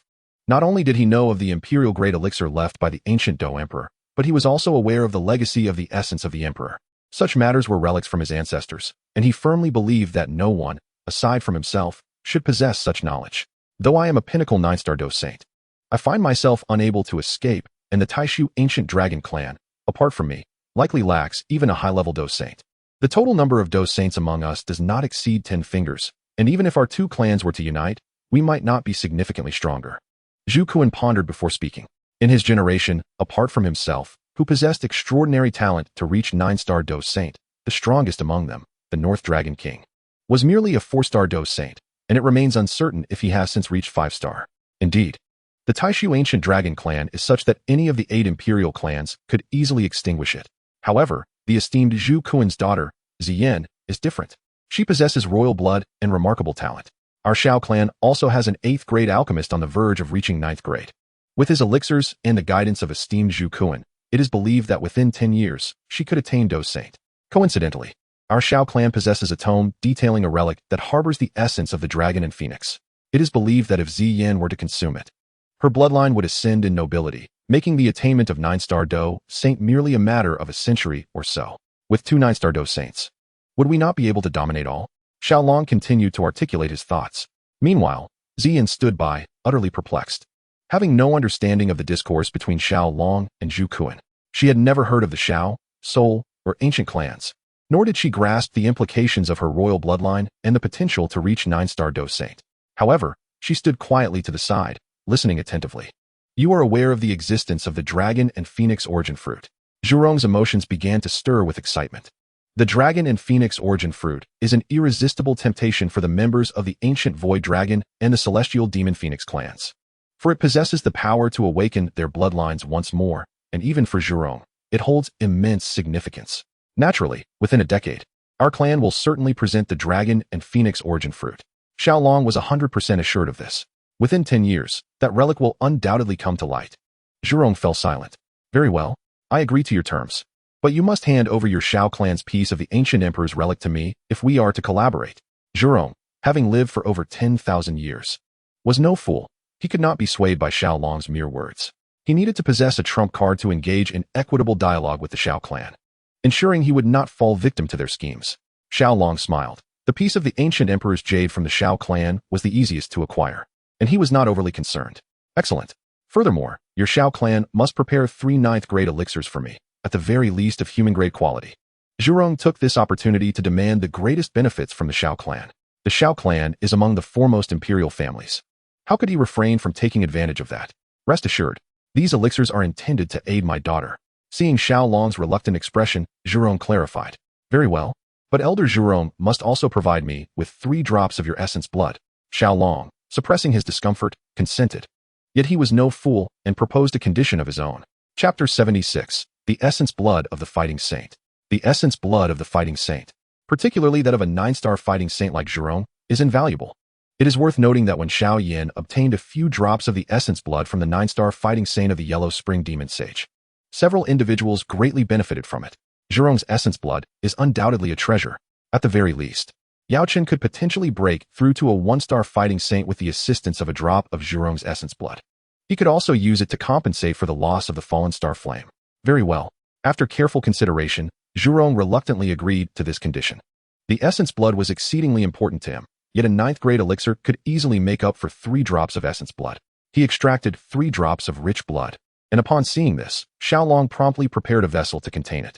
"Thank you, Elder Jerome." A satisfied smile graced Xiaolong's face. Jerome, now in a foul mood, directly issued an eviction order to Xiaolong. "Farewell." Xiaolong cupped his hands in respect and spoke. He then gestured to Ziyin with a reassuring smile, encouraging her to remain at ease as he took his leave. "Phew, how did it go? Are you all right?" Upon seeing Xiaolong emerge, Yao Chen hurriedly inquired. It was noteworthy that a half-saint had just appeared. Had Yao Chen not reached half-saint himself, he would have been in serious trouble. Rest assured, below is the former Dragon Emperor of the ancient Void Dragon clan, a 9-star fighting saint, and Ziyan's biological father. There is nothing to worry about. Xiaolong dismissed the concern. Upon hearing the news, Yao Chen was taken aback. He had not anticipated the existence of a 9-star Do saint below. It is well known that in the absence of a Do emperor, a 9-star Do saint is akin to a deity. Yao Chen, this is the essence of Zhukuan. Take 3 drops, dilute them with medicinal substances, and I shall refine 2 drops while you take 1. Xiaolong presented the blood of Zhukuan to Yao Chen. The raw power of that blood was exceedingly ferocious, and Xiaolong dared not refine it directly. Though the system could assist in its dilution, it required exchange points. "Very well, I shall take it all." Yao Chen's eyes gleamed with excitement. Even as he reached the threshold of semi-saint, this essence would still be of immense benefit to him. "Let us depart. There is nothing worthwhile to linger over here." Having paid his respects to Zhukuan, Xiaolong felt that there was nothing left to attract him to this underground realm. He intended to leave immediately. Suddenly, as he took a step, he pondered. What was the purpose of his visit to Zhukuan? Shouldn't the most precious treasure in this underground world be the cave of the Do Emperor? Although entry required a key, he had the system. "System, is there a way to assist me in entering the cave of the ancient Do Emperor?" Xiaolong halted and inquired of the exchange system. The seals left by peak experts of lower planes can be breached with a spatial transponder. It can aid the host in breaking the seals left by this Do Emperor. The exchange system provided Xiaolong with an exhilarating response. Indeed, there was more than one method to access the cave of the ancient Do Emperor. "How many exchange points does the spatial transponder require?" Xiaolong promptly asked. "A lower-grade spatial transponder can break the seals of lower planes and below. A mid-grade one can breach mid-grade seals. A high-grade transponder can dismantle the barriers of the vast universe, and an exceptional one can traverse through all realms." The system elucidated. "Then, what grade of spatial transponder is required to breach this cave's seal?" Although Xiaolong surmised that a lower-grade transponder would suffice for the ancient Do Emperor's cave, he still sought confirmation from the system. "A lower grade will suffice. How many exchange points are needed for a lower-grade spatial transponder?" Xiaolong exhaled. It was indeed a lower-grade one. Otherwise, he would have felt uncertain, worrying about his ability to afford it. 100,000 exchange points. The fruits of his labor over the past few months had yielded just over 80,000 points. After deducting expenses, he was left with merely 60,000. This meant he could not even afford a lower-grade spatial transponder. Why is a lower-grade spatial transponder so exorbitantly priced? Xiaolong could not help but express his frustration. A lower-grade spatial transponder can breach the seals of lower planes and venture into the cosmos beyond planets, something only a Do Emperor can accomplish. Do you still consider it expensive? The exchange system retorted with a hint of exasperation. Xiaolong was left utterly bewildered. The low-tier space shuttle is surprisingly formidable, capable of penetrating the barriers of inferior planes to venture into the vast world beyond. This implies it can transcend the Duki continent to explore other continents or even planets, and perhaps even traverse to Earth to exert its influence. Well, I shall reserve my intentions for now. Once I acquire sufficient wealth, I will return to procure one. Having made up his mind, Xiaolong was determined to obtain a space shuttle for his amusement. After contemplating these matters, Xiaolong departed from the subterranean world under the perplexed gazes of Yao Chen and the Tianhua Zuanzhang. Upon returning to the Jialan Academy, Xiaolong addressed the Tianhua Zuanzhang, explaining that Yao Chen's swift recovery was due to fortuitous circumstances, as a foolish guardian from the Soul Palace had conveniently presented himself. However, it was evident that the Tianhua Zuanzhang lacked such luck. "It matters not. I have endured for so long. A little more time is of no consequence. Moreover, my soul power requires a considerable duration for recovery." The Tianhua Zuanzhang seemed unconcerned by this. "Hehe. I learned from that Su-In guardian that several million miles away in the Black Corner domain, where it connects to the central continent, there lies a branch of the Soul Palace, guarded by 2 Do Zun and dozens of Do Zone protectors. If one seeks a corporeal form, one need only venture there." At this moment, Yao Chen interjected, a sinister smile gracing his face. His animosity towards the Soul Palace had reached a level of deep-seated enmity, a relentless vendetta. After pondering, Xiaolong acquiesced. Regardless of whether the Soul Palace had provoked him, it remained his adversary. Thus, he felt no obligation to show mercy toward it. Chapter 77. the fury of the burning heavens. A month elapsed, during which numerous events transpired at the Jialan Academy. Firstly, someone had broken through to the Dosheng realm within the academy, creating a sensation throughout the entire Black Corner domain. In an instant, all sects within the Black Corner domain grew increasingly wary, even fearful, of the Jialan Academy. For the individual who achieved Dosheng did so within the confines of the academy, and although he was not a member of Jialan, the connection was undeniable. In the presence of a Dosheng, they were but insignificant remnants, easily extinguished. The Dosheng symbolizes the pinnacle of combat prowess in this world, capable of annihilating realms with a mere flick of a finger. It goes without saying that this individual was undoubtedly Yao Chun. Meanwhile, Xiao Long had refined a drop of Zhu Kuan's essence blood, reaching the threshold of a one-star Do zone. After much contemplation, he decided to bestow another drop of essence blood upon Xun'er. As for the 9th grade elixirs that Zhu Kuan sought, Xiao Long expended over 10,000 exchange points to procure 3, which he offered to Zhu Kuan. The Tuashi Ancient Emperor Jade was temporarily withheld. Xun'er also refined the Fallen Star Flame, attaining the rank of 5-star Dozun. Alas, although that was potent, it did not significantly enhance the cultivation of a Dozun powerhouse. The fury of the burning heavens. In the subterranean world, Xiao Long was attempting to merge the 3 within his body, aiming to transform them into his personal trump card, akin to Xiao Yan. After 5 days of gradual experimentation, Xiao Long progressed from being unable to merge even 1, to fusing 2, and ultimately mastering the integration of all 3 with complete proficiency. However, given Xiao Long's current Do Qi, he could at most perform the fusion of 5 times. He named this extraordinary technique Wrath of the Burning Heavens. The power of the Wrath of the Burning Heavens is exceptionally formidable. Even a 7-star Do zone could be annihilated in a moment of carelessness. Indeed, within the subterranean realm, a formidable fire lizard clan warrior with an 8-star Do zone cultivation was severely injured by a single strike from Xiao Long. Following Xiao Long's provision of 3 medicinal pills to Zhu Kuan, the entire fire lizard clan of the underworld had completely submitted to Xiao Long's command. Even the remaining half-saint was compelled to comply obediently. Regrettably, this unfortunate 8-star Do zone was selected as a target by Xiao Long. Nevertheless, Xiao Long did not deliver a fatal blow, sparing his life. Here are 2 7th-grade medicinal pills. Please accept them. Xiao Long presented the 2 pills to the 8-star Do zone with whom he had engaged in battle. After all, he felt it necessary to offer some form of recompense. Thank you. Thank you.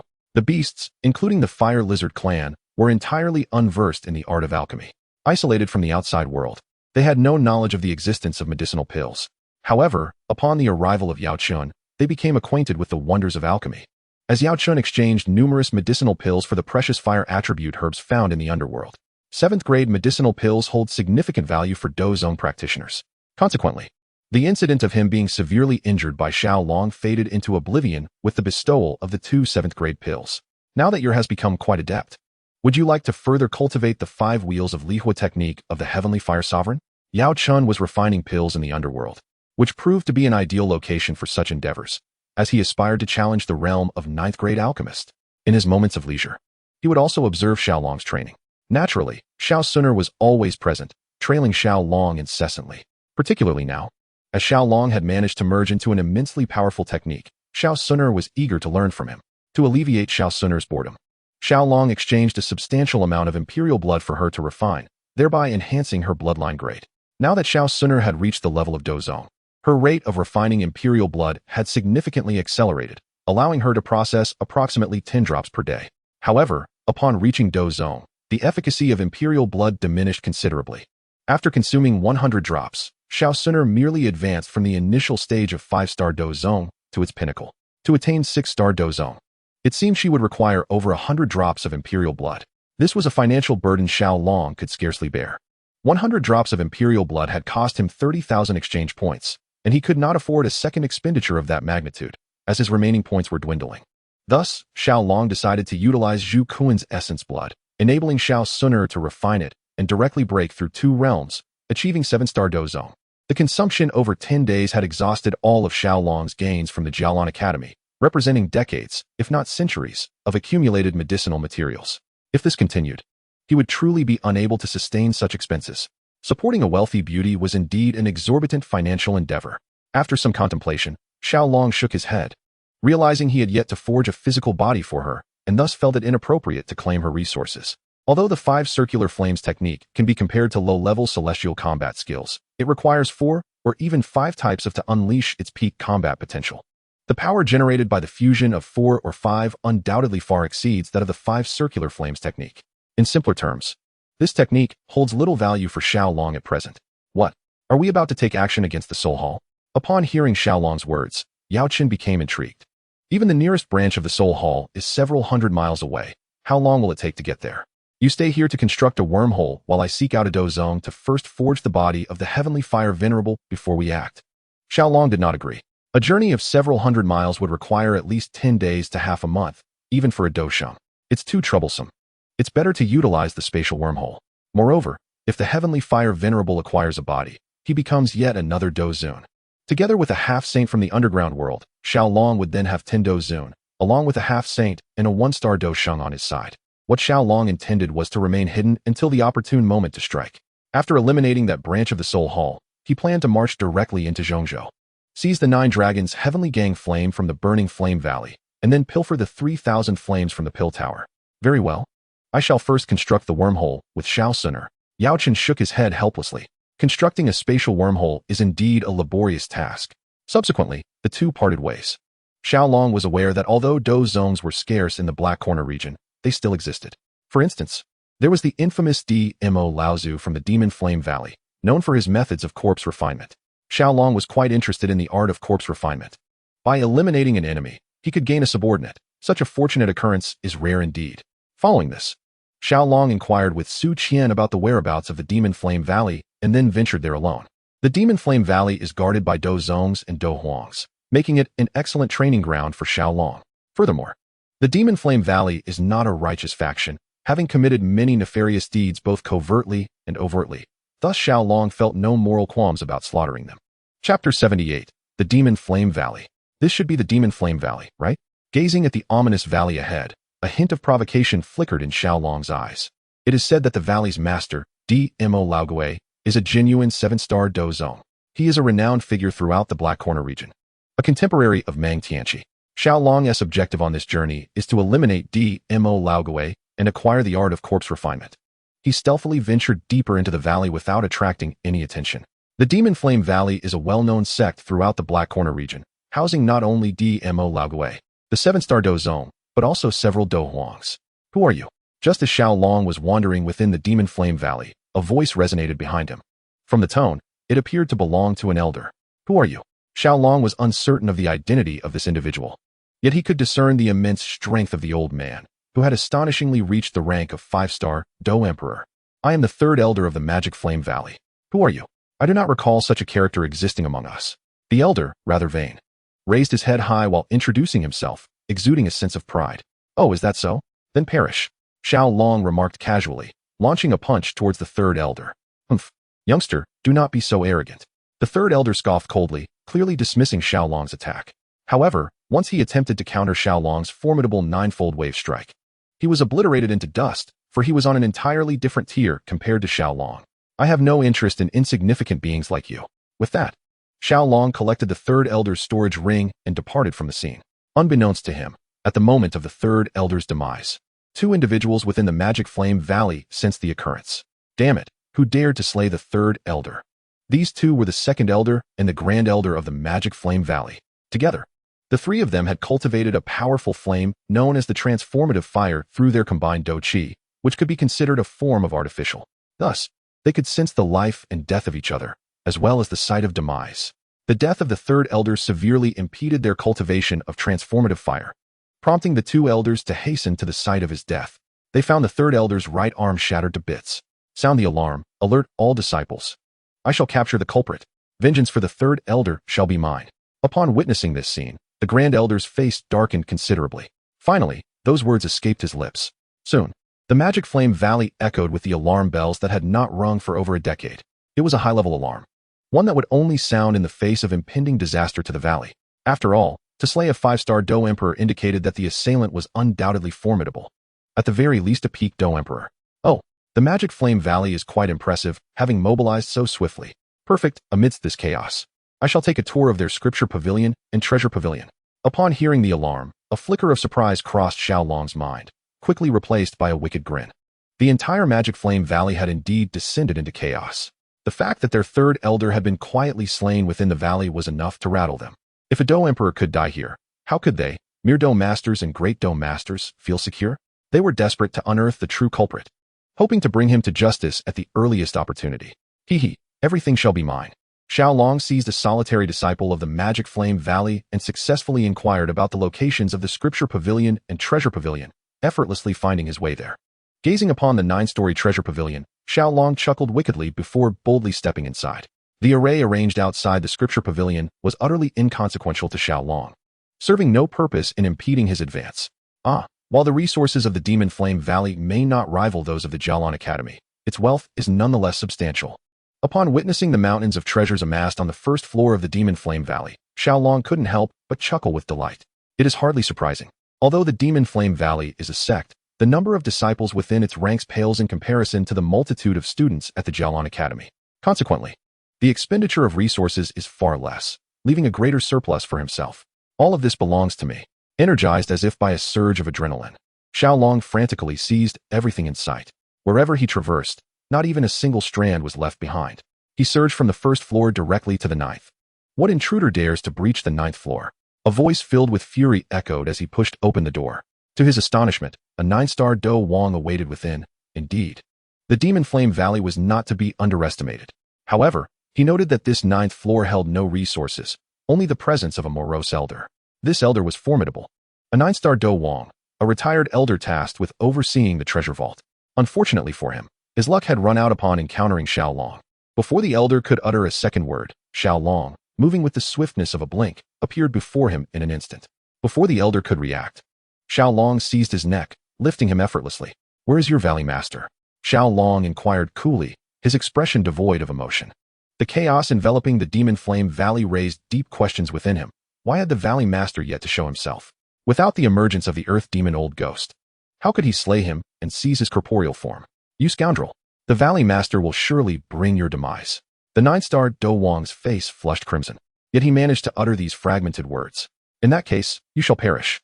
Xiao Long dismissed further conversation, shattering the elder's neck and sending him to the afterlife. If he could not locate the Earth Demon Old Ghost, he would have to seek other targets. In the entire Black Corner region, those who reached the Dozong realm were few and far between, often hidden within the mountains or having departed, making them exceedingly difficult to find. Was he to resort to eliminating Yunshan, that insignificant 1-star Dozong? With no options in the Black Corner region, Xiao Long resolved to seek another locale, such as the only, one of the Dozong in the Jaimar Empire, Yunshan. The 1-star Dozong Yunshan failed to pique Xiao Long's interest, however. He could still make use of him. Very well, let it be Yunshan. I need to retrieve the piece of jade belonging to the Xiao clan in the Jaimar Empire. After contemplating, Xiao Long made his decision and strode out of the treasure vault. Chapter 79, Annihilation of the Valley. The enemy is here. Everyone, hurry. As Xiao Long had not concealed himself, he was quickly discovered by the vigilant disciples of the Demon Flame Valley. Xiao Long did not silence anyone. Rather, he aimed to draw attention to himself. He sought to establish his fearsome reputation, ensuring that the entire Black Corner domain was aware of his formidable presence. However, there was another compelling reason for Xiao Long's actions. The map left behind by the Pure Lotus Demon Saint, which contained a fragment located within the Black Corner domain. Yet, amidst the vastness of the Black Corner domain, locating a piece of such a map proved to be an arduous task. Thus, he required a name for himself. At that level of power, a mere utterance from him could prompt others to present the map at his doorstep. Due to the call of a disciple, a multitude of individuals soon gathered around Xiao Long. The Grand Elder and Second Elder of the Demon Flame Valley, along with several key figures, arrived. "It is you who killed our third Elder," proclaimed the Grand Elder of the Demon Flame Valley, known as Feng Yan. He hovered in the air, flanked by a dozen formidable warriors with wings formed from battle aura. Standing at the center, he looked down imperiously and declared, "I despise those who lack ability yet revel in pretense. Descend at once." Xiao Long had mastered the spirit absorption technique of Yao Chun. With his left hand, he gathered his fingers and reached toward Feng Yan, then flung his hand backward. Feng Yan found himself uncontrollably drawn toward Xiao Long. Initially taken aback, Feng Yan soon wore a cold smile. Xiao Long's displayed strength was that of an 8-star Do Huang, a level not far from Feng Yan's. However, Feng Yan possessed a hidden trump card, the Transformation Fire. If struck by the Transformation Fire, even an 8-star Do Huang, let alone a 9-star Do Huang or a 1-star Do Zone, would not survive. As Feng Yan approached Xiao Long, he intended to unleash the Transformation Fire to eliminate him instantly. "Die, brat." Feng Yan sneered as he summoned the Transformation Fire from within his body. blending it with his battle aura to form a fist that he hurled at Xiao Long. Upon seeing the flames erupt from Fang Yan's hand, Xiao Long was momentarily surprised. However, a smile soon graced his face.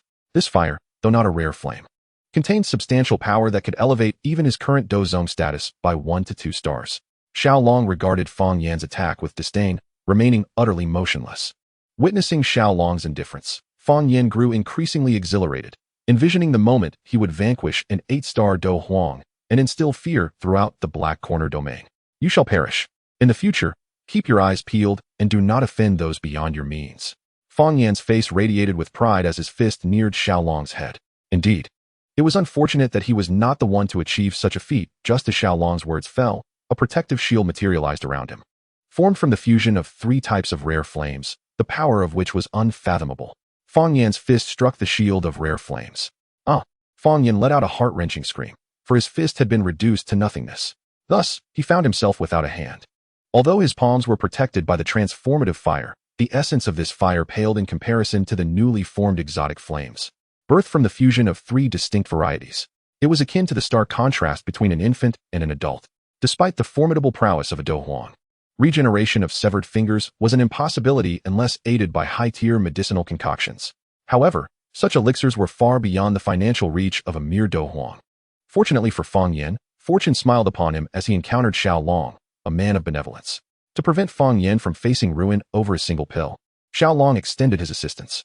When Fang Yan's hand was consumed by flames, leaving him in a state of utter annihilation, he retaliated with a punch that shattered Xiao Long's heart, killing him on the spot. Fang Yan's soul was also fragmented into countless shards. The transformative fire within him, however, swiftly flew into Xiao Long's palm. What a peculiar flame, quite remarkable. I graciously accept it, murmured Xiao Long. At that moment, the disciples of the Mo Yin Valley began to flee in a frenzy. The reason for their panic was the shocking realization that Fang Yan, the second strongest after the Valley Master, had been vanquished in a single blow. This revelation indicated that their adversary was indeed a true Dozone powerhouse. With their Valley Master absent, seeking greater realms beyond the Black Corner domain, no one remained in the valley capable of confronting Xiao Long. If they did not flee now, were they to await their demise? Not only the disciples, but even the Council of Elders began to retreat in haste. You may as well perish. This time, Xiao Long showed no mercy.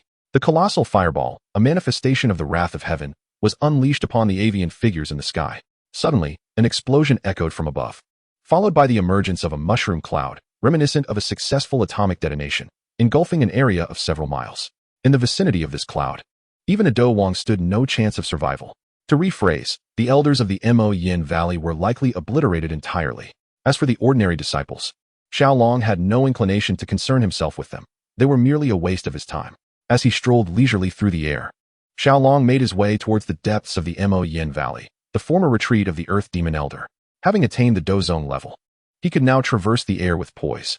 With the Mo Yin Valley practically rendered non-existent, who could challenge him for his desires? After discovering the method for concocting the corpse elixir, he incinerated the remnants of the Mo Yin Valley and departed at his own pace. Chapter 8. The Remnants of the Pure Lotus Demon Saint. The news of the Mo Yin Valley's obliteration spread swiftly. All sects in the Black Corner domain were immediately engulfed in fear, urging their disciples to exercise caution and avoid offending others. Upon arriving at the Jialan Academy, Xiao Long promptly set about subduing the transformative fire. The creation of the fire of transformation is an artificial flame, with a limited number of uses. Once the internal power is depleted, it will vanish entirely. After much contemplation, Xiao Long ultimately decided to shatter it completely and extract its energy. The artificial flame, crafted over a decade by 3 Do Emperor-level experts, was devoured entirely by Xiao Long. His cultivation realm barely advanced by a single star, clearly indicating that he had overestimated the potency of this fire. Fortunately, he discovered a technique for controlling fire, the flame manipulation technique, within the spatial ring of Fang Yan. This brought him unexpected joy. After practicing the technique, Xiao Long's pyrotechnic skills improved significantly, allowing him to manipulate flames in more innovative ways, thereby enhancing his prestige. With the assistance of Jialan Academy, Xiao Long finally acquired the 3rd fragment of the map related to the pure lotus demon fire. Holding the 3 fragments in his hands, he sighed. The map comprises 4 pieces, of which he has now collected 3. However, the last piece is the most elusive, as it was obtained from a large auction in the central continent, and the date for the next auction remains uncertain. As Xiao Long contemplated putting away the 3 fragments, a voice echoed in his mind. Is the host prepared to extract the remnant soul, with soul power reaching the star level? What? What star level? Xiao was momentarily bewildered, unable to comprehend what the exchange system was referring to. This map conceals a remnant soul whose soul power has reached the star level, equivalent to the Imperial realm in your world. Will the host extract it? The exchange system stated weakly. Could the Imperial realm's soul power belong to the remnant of the pure Lotus Demon Saint? At last, Xiao grasped the situation. Indeed, the map contained the remnant soul of the pure Lotus Demon Saint, who was a peak 9-star Do Saint, and achieving Imperial-level soul power is not an arduous task. It is the simplest feat among those related to Do Emperors, a capability that nearly all 9-star Do Saints can accomplish. Extract, regardless of the circumstances. The pure Lotus Demon Saint was a sovereign of an era, and extracting him would be immensely beneficial for Xiao. It might even enable him to deal with the pure Lotus Demon Fire in advance. After expending 3,000 exchange points, the extraction was successful. Will the host spend 50,000 exchange points to purchase the Soul Gathering Pool, assisting this remnant soul's power to recover to its peak? After charging Xiao a hefty fee, the exchange system continued its deceptive entreaties. Why don't you go and rob for 50,000 points? Xiao could not contain his frustration. He could have previously afforded the 50,000 exchange points. But after supporting Xun'er and purchasing a series of skincare and cosmetic products for her, he was left with only 30,000 points. Even after days of effort, even if he were to seize all the savings from the Demon Flame Valley, his exchange points had not exceeded 40,000. Moreover, he planned to gather 100,000 points to purchase a spatial shuttle. So how could he possibly spend 50,000 on a soul gathering pool? The Gathering Soul Pool is a remarkable entity that seizes the wonders of heaven and earth. The pure soul lotus, previously acquired by the host, flourished within this very pool, possessing the ability to restore the essence of a fragmented soul to the level of an emperor. Considering that the soul in question had already met its demise, it is astounding that the Gathering Soul Pool can still assist in reviving its entirety. At that juncture, the host could forge a physical vessel for it, allowing its power to reach unprecedented heights. In response to Xiao's fervent exclamations, the exchange system remained unfazed, continuing to elucidate matters to him. The pure soul lotus, requiring a staggering 4,000 exchange points for acquisition, is exclusively produced by the Gathering Soul Pool, which justifies its exorbitant price of 50,000 points.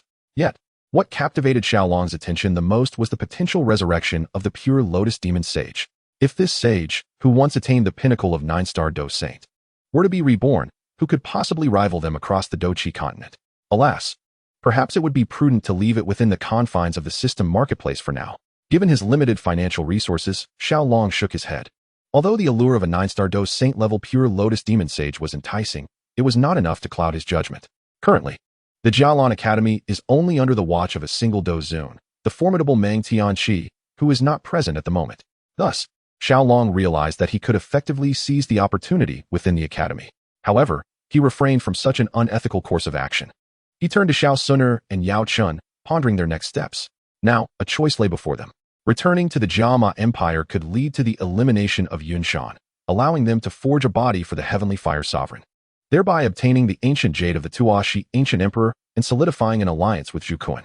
Alternatively, venturing to the Soul Palace branch could result in the defeat of numerous Dozongs and even Dozuns, affording the opportunity to craft a body for the Heavenly Fire Sovereign, create a multitude of corpse goo, and acquire the essence of souls from the branch, thereby enhancing their spiritual power. The wormhole leading to the Soul Palace branch had already been established, and they would arrive within 5 days. Yao Chen's implication was clear. They should first eradicate the Soul Palace. I will heed my elder brother Xiao Xun'er replied with a sweet smile, embodying a charmingly delicate demeanor. Very well, if that is the case, we shall proceed to the Soul Palace first.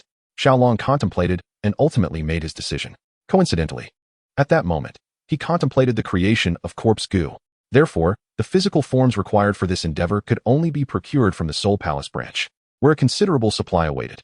Consequently, the trio stepped into the wormhole, embarking on a journey through the spatial tunnel. 5 days later, they arrived at the region where the Soul Palace branch was located, as described by Xian Hufa. This place was within an empire known as the Feng Yin Empire. Its name exuded grandeur, and its comprehensive national strength was formidable, far surpassing that of 100 Jiama empires, with only the Jialan Academy standing as a worthy rival. Due to its proximity to the Do-Chi continent's most concentrated area in Zhongzhou, the density of Do-Chi here was 5 to 6 times greater than that of the Jiama Empire. While Do-Huangs were not ubiquitous, their numbers were still considerable, reaching into the hundreds. As for the presence of Do-Xun level experts, Xiao was uncertain. However, regardless of their existence, it bore no consequence to him. Their objective this time is the branch of the Soul Palace. Each soul branch is guarded by 2 Xun'er, a strength comparable to the 4 halls of Zhongzhou, perhaps even surpassing them. It must be said that the Soul Palace is indeed formidable. Unfortunately, this time, they are faced with a different opponent. Chapter 81. Breaking into the Soul Palace. Bring forth the Xian Guardian and ask for directions, Xiao Long commanded, surveying the vast expanse of the Fengyun Empire before him. The territory of the Fengyun Empire is at least 2 to 3 dozen times larger than that of the Jaimar Empire. Such an empire's land area is not much smaller than the surface area of the entire Earth. In such a vast empire, finding a branch of the Soul Palace is akin to searching for a needle in a haystack. It would be more prudent to find a guide to alleviate some of the burden. Yao Chun produced the vial containing the Xian Guardian. Immediately, the weak soul of the Xian Guardian appeared before them.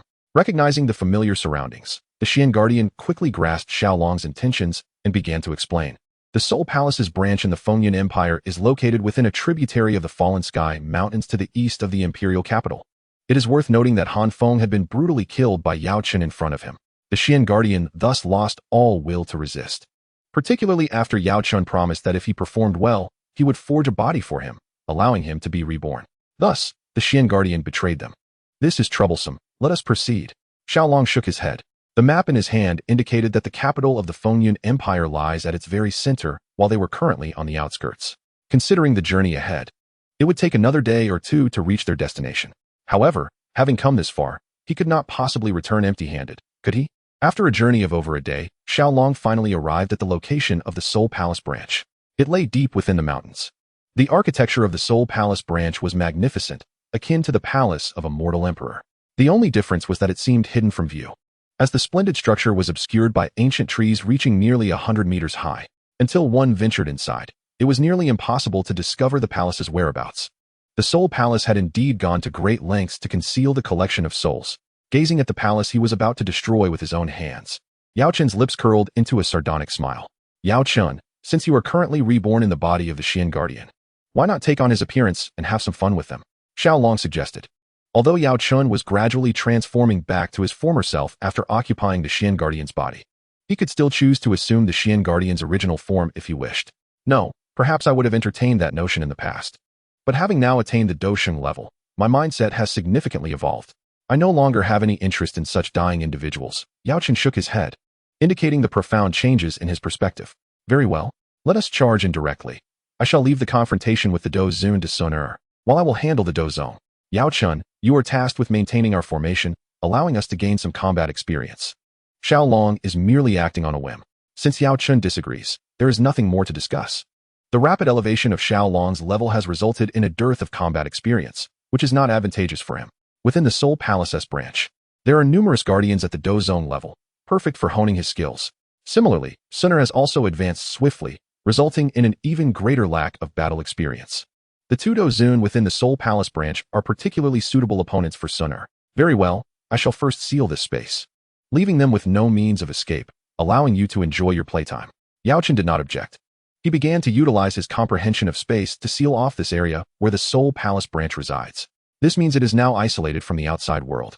No information can be transmitted in or out. Those lacking strength surpassing Yao Chun cannot enter or exit. People from the Soul Palace, Yao Chun, have come to exact vengeance. Yao Chun harbored a suspicion that the Dozun who had once collaborated with Han Feng to confront him might indeed be one of the masters of this branch of the Soul Palace. If that is the case, I shall personally take action. With a thunderous shout, Yao Chun astonished everyone within the Soul Palace branch. Within 3 seconds, dozens of figures stepped into the air, led by the 2 Dozun. Shuehe, it is indeed you. It seems that my efforts have not been in vain. Today, I shall flay you alive. Upon seeing the Dozun on the right, Yao Chun's face betrayed an unmistakable fury. This person had been the one to poison Han Feng against him and had ultimately captured Yao Chun, Shuehe, the true culprit. Currently, he stands as a 4-star Dozun. Upon encountering Yao Chun, the 2 Dozun from the Soul Palace were filled with exhilaration, particularly Shuehe. You too lack the capability. Yao Chun coldly smirked, extending a hand towards Shuehe and the other 3-star Dozun, though it appeared to be a mere casual strike. Shuehe and the other Dozun were effortlessly lifted as if they were mere children, suspended in the air. This illustrates the stark difference between a Dosheng and a Dozun. Yao Chun, how could your strength be so terrifying? Shuehe's face was devoid of any semblance of a smile, now pale with shock. He never imagined that after merely 20 years apart, Yao Chun would have grown to such an extent, capable of easily obliterating him. I will not kill you right away. Rather, I shall enjoy torturing you first before sending you to hell. Xun'er, he is in your hands now. With a gentle wave of his hand, Xue and the other Xun were sent flying, crashing into the structures of the Soul Palace branch and sustaining significant injuries. Immediately thereafter, Xun'er stepped forward, beckoning to the two of them with a flick of her fingers. Xue and the other Xun exchanged glances before launching their assault together. Because they understood that for both of them to survive, their sole option was to capture Xun'er alive and use her as a hostage. Although Xun'er was at the pinnacle of the 5-star Xun, the two of them, working together, might still have a chance to seize her. They had collaborated for many years, forming a remarkably proficient partnership. However, Xun'er remained unfazed by their assault, as if she had already foreseen the outcome. Chapter 82. The Unparalleled Xun'er. With a single finger, Ice Heaven. Xue was the first to strike. Like Haibo Dong, he cultivated Ice attribute Do Qi, which was exceedingly sharp. Yet, to Xue, Haibo Dong was merely a child. Soul-devouring shadow. Another Dozuan powerhouse closely followed Xue, unleashing his ultimate technique. In an instant, countless skulls emerged around this Dozuan, who then vanished from sight. These skulls, filled with resentment, unwillingness, and malevolence, swarmed toward Xun'er from all directions. Mountain Cracking Seal. Unperturbed by the dual assaults of these Dozuan experts, Xun'er executed the first technique from the imperial seal of the ancient clan, the Mountain Cracking Seal. A terrifying gigantic hand, as if it could cleave mountains, descended like a divine palm from the heavens, overwhelming in its momentum and capable of obliterating all. It forcefully shattered Xue's Ice Heaven and drove the self-satisfied Xue deep into the ground.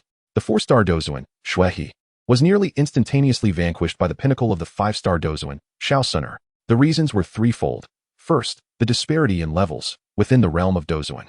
Each minor tier represented a significant gap. Second, the attribute restraint. Xue was unfortunate enough to encounter Xun'er, whose powers countered his ice attribute Do Qi. Third, the vast difference in techniques. Although Xue was a Dozuan of the Soul Palace, with nearly 80 among 100, he was not of high rank and wielded only mid-tier earth-level techniques. In contrast, Xun'er, while also a Dozuan, was the daughter of the ancient clan leader and primarily utilized heavenly-level techniques. The ancient clan and the Soul Palace were simply not of the same caliber. In summary, Xue's swift defeat was not improbable, especially since Xun'er possessed the aura of a protagonist. With Xue eliminated, the remaining 3-star Dozuan would be even easier to handle. Although his techniques appeared particularly troublesome, to Xun'er, they were merely phantoms. The Within Her was specifically designed to counter such entities. Xiaolong had previously demonstrated the fire manipulation technique to Xun'er, and she had diligently memorized and practiced it. She summoned 2 types of From Within, transforming into a blazing phoenix. Upon encountering the soaring phoenix, the so-called skulls dissipated into wisps of white vapor. Subsequently, the 3-star Dozuan revealed himself. At this moment, he was in a rather poor state, his complexion pale as death, evidently having suffered significant injuries from the strange fire. Xun'er patted her hands and then approached Xiaolong's side.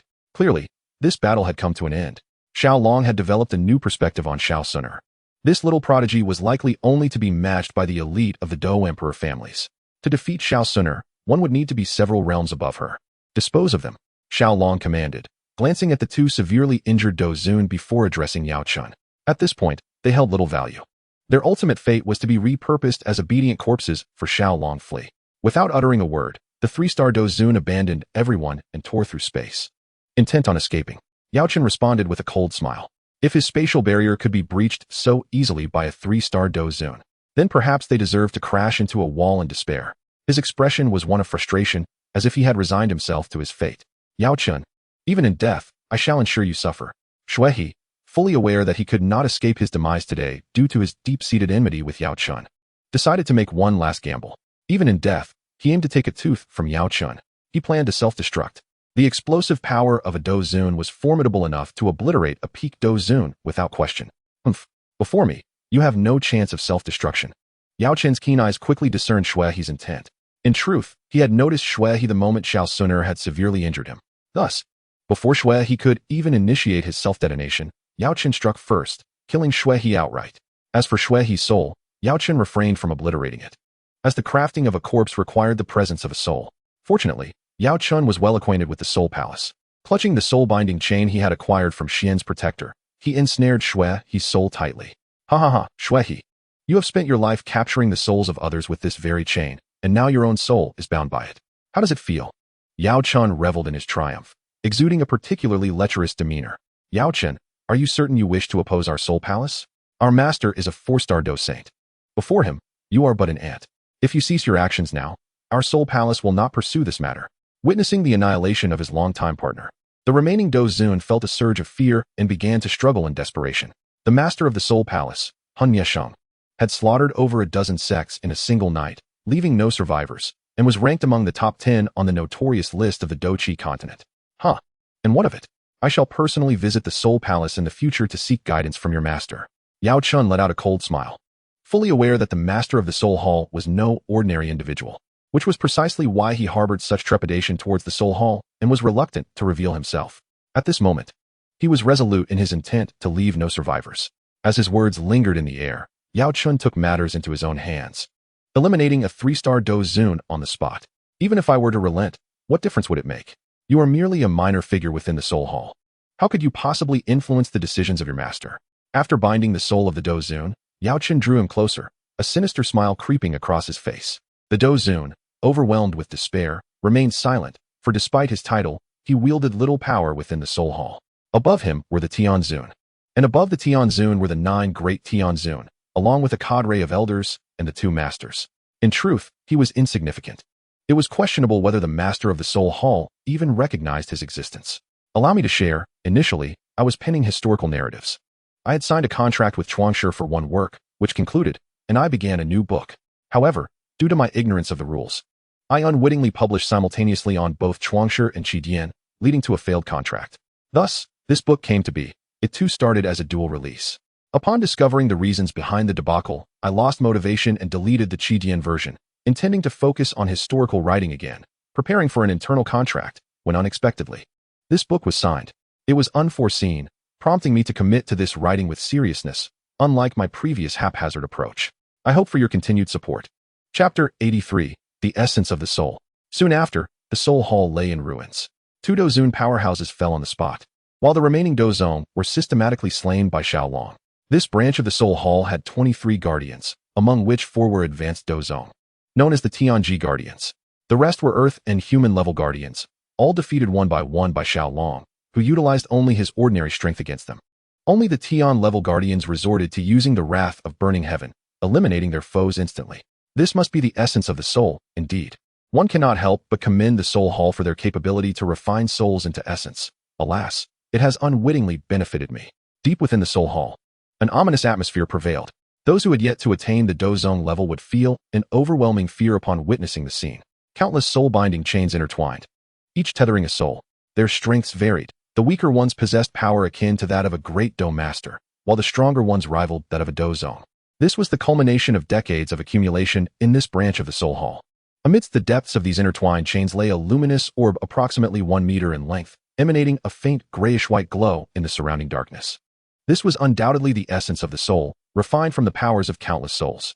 It was infused with an aura of violence, bloodshed, resentment, and a seething fury that even made Xiao, a Do Xun, feel a slight chill in his heart. It is no wonder, as no one would willingly accept having their soul's power siphoned away, leaving them restless even in death. The essence of the soul can enhance one's spiritual power. Currently, your spiritual strength resides only at the 1st realm. Should you refine it, you ought to attain the 2nd realm of spiritual enlightenment. Upon observing the essence of the soul, Yao Chun spoke to Xiao, declaring it to be the most precious item within this soul palace. Regrettably, his own soul had already ascended to the heavenly realm, and it would not be long before he achieved complete mastery of it, rendering this essence unnecessary.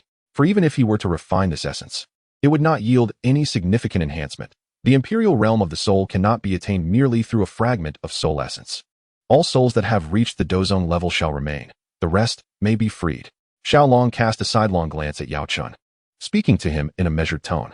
He had no desire to emulate the soul palace's methods of refining these souls. Furthermore, Yao Chun ought to harbor a modicum of compassion for these spirits. Nonetheless, he would retain the souls of those above the Do Xun level, for such individuals could be reborn by Xiaolong's hand or transformed into part of his undead legion.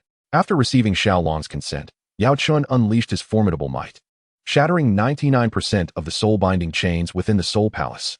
What remained were those souls that had attained the Do Xun level. Depart now. and ensure you are never ensnared by the Soul Palace again. Yao Chen cautioned. The souls that remained, feeling immense gratitude towards Yao Chen, hurriedly fled from the inferno that had instilled fear in their hearts. The remaining souls still bound by chains began to tremble, yearning for liberation.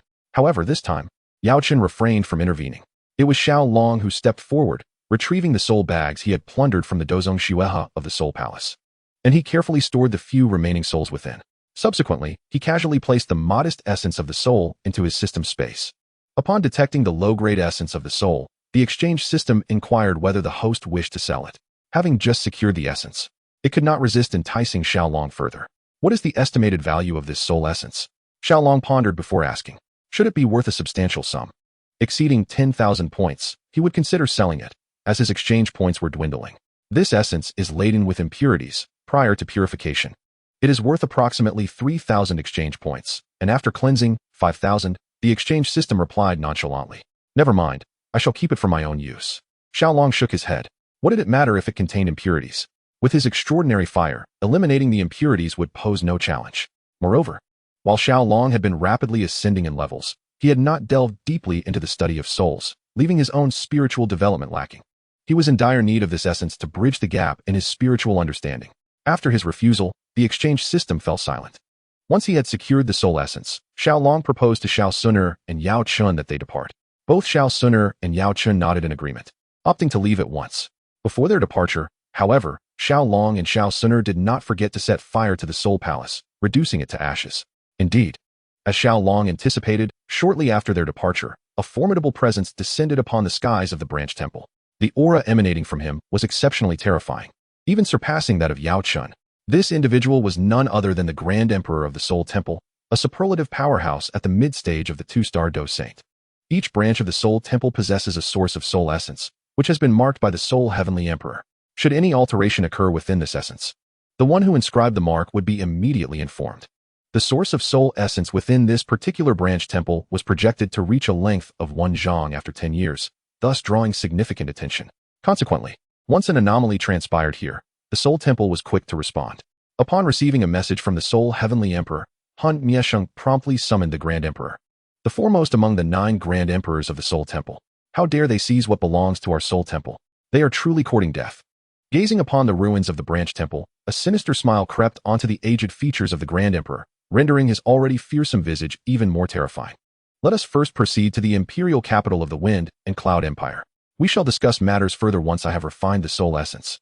Xiao Long harbored a lingering suspicion that this soul essence was akin to a hot potato, bringing trouble if held for too long. Thus, he deemed it wise to refine it at the earliest opportunity. Moreover, the body of the Heavenly Fire Sovereign was also ready for crafting, promising to yield yet another combat force of Dozun caliber. Very well, Yao Chen nodded in agreement. The trio alighted outside the imperial capital of the Wind and Cloud Empire, transforming themselves into ordinary individuals, and proceeded to stroll leisurely into the heart of the city. Chapter 84. The Grand Emperor of the Soul Temple. Xiao Long procured a spacious courtyard for temporary residence. He retrieved the soul essence, channeling his Do Qi to gradually expunge all negative impurities. Although he had attained the status of Do Zong, refining this soul essence was no trivial endeavor. Hence, it was imperative that the essence be rendered pure and immaculate before Xiao Long could confidently proceed with the refinement. Unbeknownst to him, as he extracted the soul essence, a flicker of delight appeared on the face of the Grand Emperor at the branch temple of the Soul Temple within the Fallen Heaven mountain range. Initially, he was unable to sense the aura of the soul essence and presumed that a Do Saint level figure had obliterated the branch temple, seized the essence, and refined it for themselves. Thus, he hesitated, pondering whether he should pursue. For anyone capable of effortlessly and swiftly refining the soul essence undoubtedly possessed superior strength. However, with the reemergence of the soul essence's aura, it indicated that this essence had not yet been refined, suggesting that the individual who had taken it was of lesser cultivation. How could he not be pleased? The aura of the soul essence was now present in the imperial capital of the Wind and Cloud, leading him to speculate whether it was orchestrated by a few of those ancient figures within the empire. With their combined strength, they could indeed eliminate He and his companion. As he gazed towards the imperial capital not far from the Fallen Heaven mountain range, the Grand Emperor fell into deep contemplation, swiftly replaced by a cruel expression. A few Dozun dare to oppose our Soul Temple. They are truly seeking their own demise. Xiao Long had been working diligently for nearly 10 minutes, managing to eliminate only about 1% of the impurities within the essence of the soul. Despite its seemingly small size, this essence contained the remnants of tens of thousands, perhaps even millions, of souls. Xiao Long found it utterly implausible that there would be few impurities. At this moment, he held a profound admiration for the void-devouring flame, which had effortlessly consumed the Soul Palace's collections over centuries. Such was the nature of his extraordinary fire. No amount of impurities posed any hindrance to it. Moreover, its devouring prowess was his forte, and his strength had reached the formidable rank of an 8-star Do Saint. In order to expedite the refinement of this soul essence, Xiao Long summoned Xun'er and Yao-Chun to assist him. With their combined efforts, the purification process indeed accelerated significantly. Within less than an hour, they anticipated completing the refinement. However, time was of the essence. Before the trio had the chance to refine for long, a palpable aura of murderous intent enveloped the entire Fengyun imperial city, accompanied by an overwhelming sense of oppression that was difficult to resist. 99% of the populace found themselves immobilized beneath this oppressive force, as if they were in the presence of an unparalleled powerhouse, compelling them to bow in reverence. Yao-Chun, as a Do Saint, remained unaffected by this imposing aura. Xun'er, with her potent bloodline, felt little from such faint sacred pressure. She had encountered countless Do Saints since her birth. As for Xiao Long, he appeared remarkably at ease, having learned valuable lessons from Zhukuan, who among the saints has descended upon our Fengyun. If we have inadvertently offended a saint, we humbly request their mercy. The next moment, an ancient voice resonated, unmistakably belonging to the guardian of the Fengyun Empire, a Dozun powerhouse. While a Dozun was indeed a strong figure in the Duki continent, they were not among the elite. Only a Do Saint could dominate the realm in an era devoid of Do Emperors. Though the Fengyun Empire was renowned throughout the Northwest, boasting several Dozun experts, it remained insignificant before a Do Saint. The annihilation of the Fengyun Empire would be a trivial task for a Do Saint.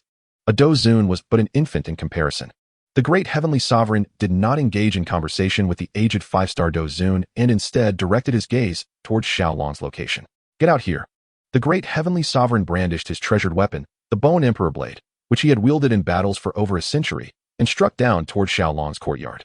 He had sensed the essence of the soul nearby, and its aura seemed to be diminishing. This indicated that the individual who dared to seize their soul palace's essence was already commencing its refinement. This realization unsettled him, prompting immediate action. Should Xiao Long succeed in refining the soul essence, the consequences for him would be dire. Upon contemplating the terrifying strength of the Soul Emperor, which instills a sense of helplessness, and recalling the tormenting tortures of the Soul Clan, a tremor surged within him. You should be the one to leave. Yao-Chun swiftly intervened, intercepting a casual strike from the great heavenly sovereign.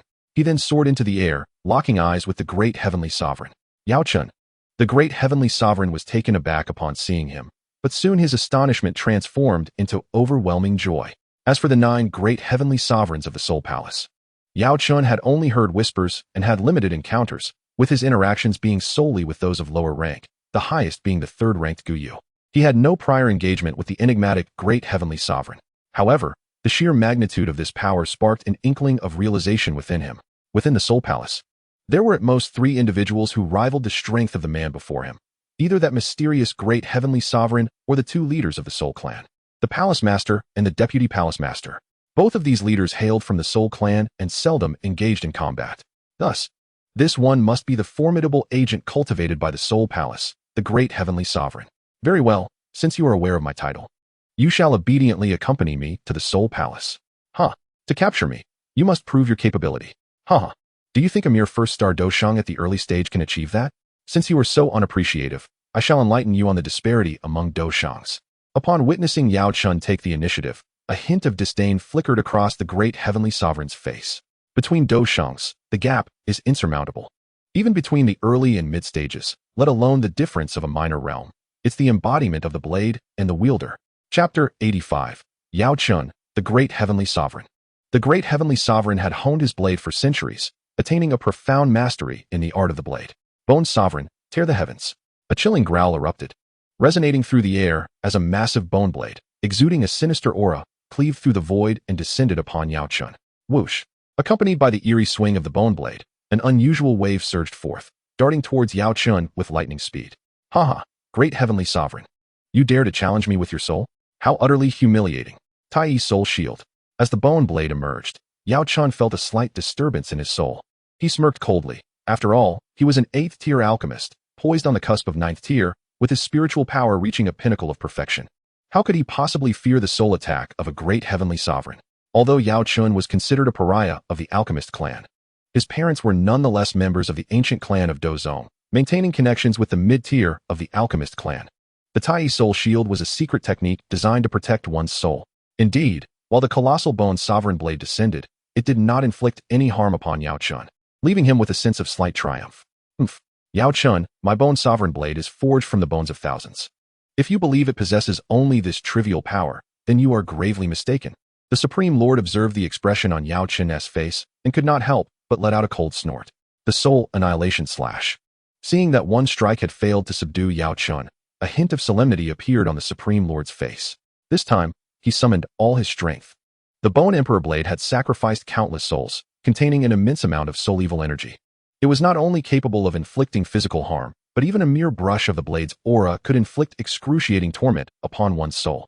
Although Yao Chun's Tai Soul Shield was indeed remarkable, his power ultimately paled in comparison to that of the Supreme Lord. Moreover, Yao Chun remained in a passive defensive stance. As the saying goes, there is no wall that does not allow the wind to pass through, and thus there is no defense that cannot be breached. While the Supreme Lord's attack did not directly shatter Yao Chun's soul shield, it nonetheless imposed immense pressure upon him, causing him to feel a surge of blood, as if a clot of stagnant blood were lodged in his throat, ready to erupt at any moment.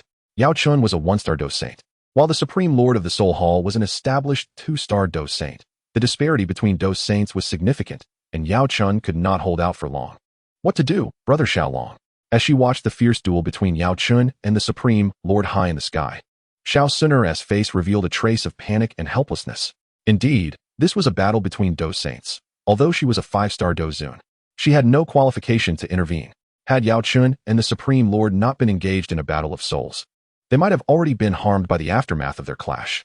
It was fortunate that they were caught in a chaotic melee. Otherwise, the entire Fengyan Empire would have been reduced to ruins, with few souls left to tell the tale.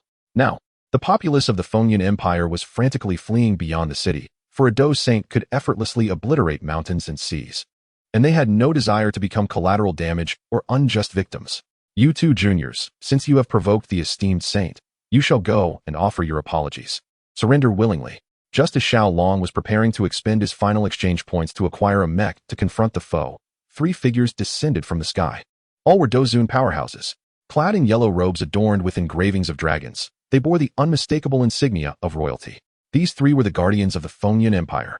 Upon witnessing the Supreme Lord of the Soul Hall targeting Yao Chun and perceiving Yao Chun's absolute disadvantage in the conflict, they chose to align themselves with the Soul Hall. In a bid to curry favor with the Supreme Lord, they resolved to handle the remaining 2 insignificant opponents themselves. The strength of these 3 dozun was not to be underestimated. The weakest among them was a 4-star dozun, while the mightiest was an 8-star dozun. Even Xun'er dared not underestimate them this time. To take on 3 opponents was a daunting task for her. Since you seek death, come forth. If Yama refuses you, I shall accept. A semblance of emotion was absent from Xiao Long's face. He had not anticipated that his initial intent to confront the Supreme Lord would lead to 3 oblivious foes presenting themselves. It was fortuitous, as he required a substantial supply of corpses, and with 3 prime specimens delivered to him, he saw no reason to refuse. Arise, Golden Iron Beast. The Green Leopard Beast may be capable of dealing with the 3 dozun, yet it stands powerless against the Great Dozun. Currently, what Xiao Long desires is to eliminate the Great Dozun. Thus, he requires a far more formidable mech. Hence, the Golden Iron Beast makes its grand entrance. This Golden Iron Beast likely weighs several hundred to 1,000 tons, crafted entirely from the purest titanium alloy imaginable. Its worth unknown in monetary terms. A level 15 Golden Iron Beast can handle 3 dozun with the ease of a leisurely meal, and against the 2-star Dose Saint Great Dozun, Xiao Long possesses only a 50% chance of success. The Green Leopard Beast is akin to a high-tier dozun, making it conceivable for the more powerful Golden Iron Beast to contend with the Dose Saint. Moreover, there is also a 1-star Dose Saint, Yao Chun, providing assistance. Without hesitation, Xiao Long pulled Xun'er into the interior of the Golden Iron Beast. Brother Xiao Long, can this truly contend with those 3 dozun? Xun'er inquired with a hint of concern, recalling the traumatic experience when a mech was obliterated by the roar of the purple gold-wing Lion King. Upon hearing her words, Xiao Long's displeasure was evident. What? Are you doubting my driving skills, Xun'er? How dare you question me? Once I handle them, I shall deal with you. He mischievously groped her waist, grinning wickedly. Xun'er felt her face flush, rendered speechless, yet her expression betrayed a hint of shyness. Young man, no matter what tricks you employ, you shall still meet your end. Although uncertain of how Xiao Long procured such a towering golden iron figure, the three Dozun felt no fear. After all, they were Dozun. Shattering gold and silver was child's play for them. Among the three formidable Dozun of the Wind and Cloud Empire, the lowest ranked and weakest, a 4-star Dozun, stepped forward first. Radiant Arrow Strike, he declared, hovering in midair as he unleashed his signature technique. Instantly, an arrow magnified hundreds of times materialized, aiming directly at the golden iron beast before being launched. A mere parlor trick. Allow me to demonstrate my prowess. Arctic Whirlwind Capture. Xiao Long regarded the Dozun's offensive with a trace of disdain.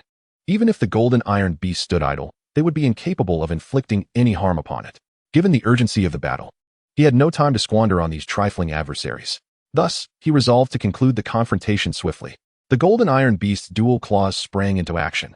One claw seized the incoming arrow, while the other grasped the 4-star Dozun who intended to launch a second arrow. For iron claws ensnared him securely, rendering him immobile. Originally, Xiao Long intended to crush the 4-star Dozun with a single claw. However, he reconsidered, knowing that such an act would result in the Dozun being torn asunder, complicating his plans to utilize him as a corpse puppet later. Thus, after much deliberation, he decided against it. The cannon barrel of the golden iron beast served as its arm, with the palm functioning as the cannon's mouth. Accordingly, 3 resounding blasts echoed as 3 beams of light erupted from the chest of the 4-star Dozun. Immediately thereafter, the 4-star Dozun met an irrevocable demise.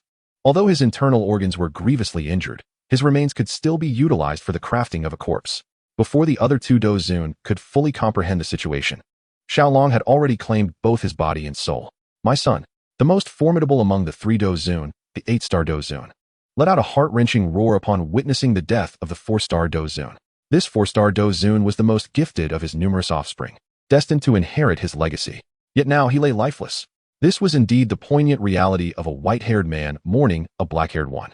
Though Xiao Long felt a tinge of sorrow, his murderous intent towards the remaining 2 Dozun remained undiminished. Had it not been for their proactive troublemaking, such a situation would never have arisen. Xiao Long could vividly imagine the fate that awaited him had he fallen into the clutches of the Soul Palace. Therefore, he would show no mercy. You have slain my son. I shall have you too accompany him to the grave. The 8-star Dozun was now utterly deranged, resolutely determined to kill Xiao Long. Second brother, execute the combined technique. The 8-star Dozun recognized that Xiao Long was no easy adversary. Thus he called upon his second brother, a 5-star Dozun, to join forces.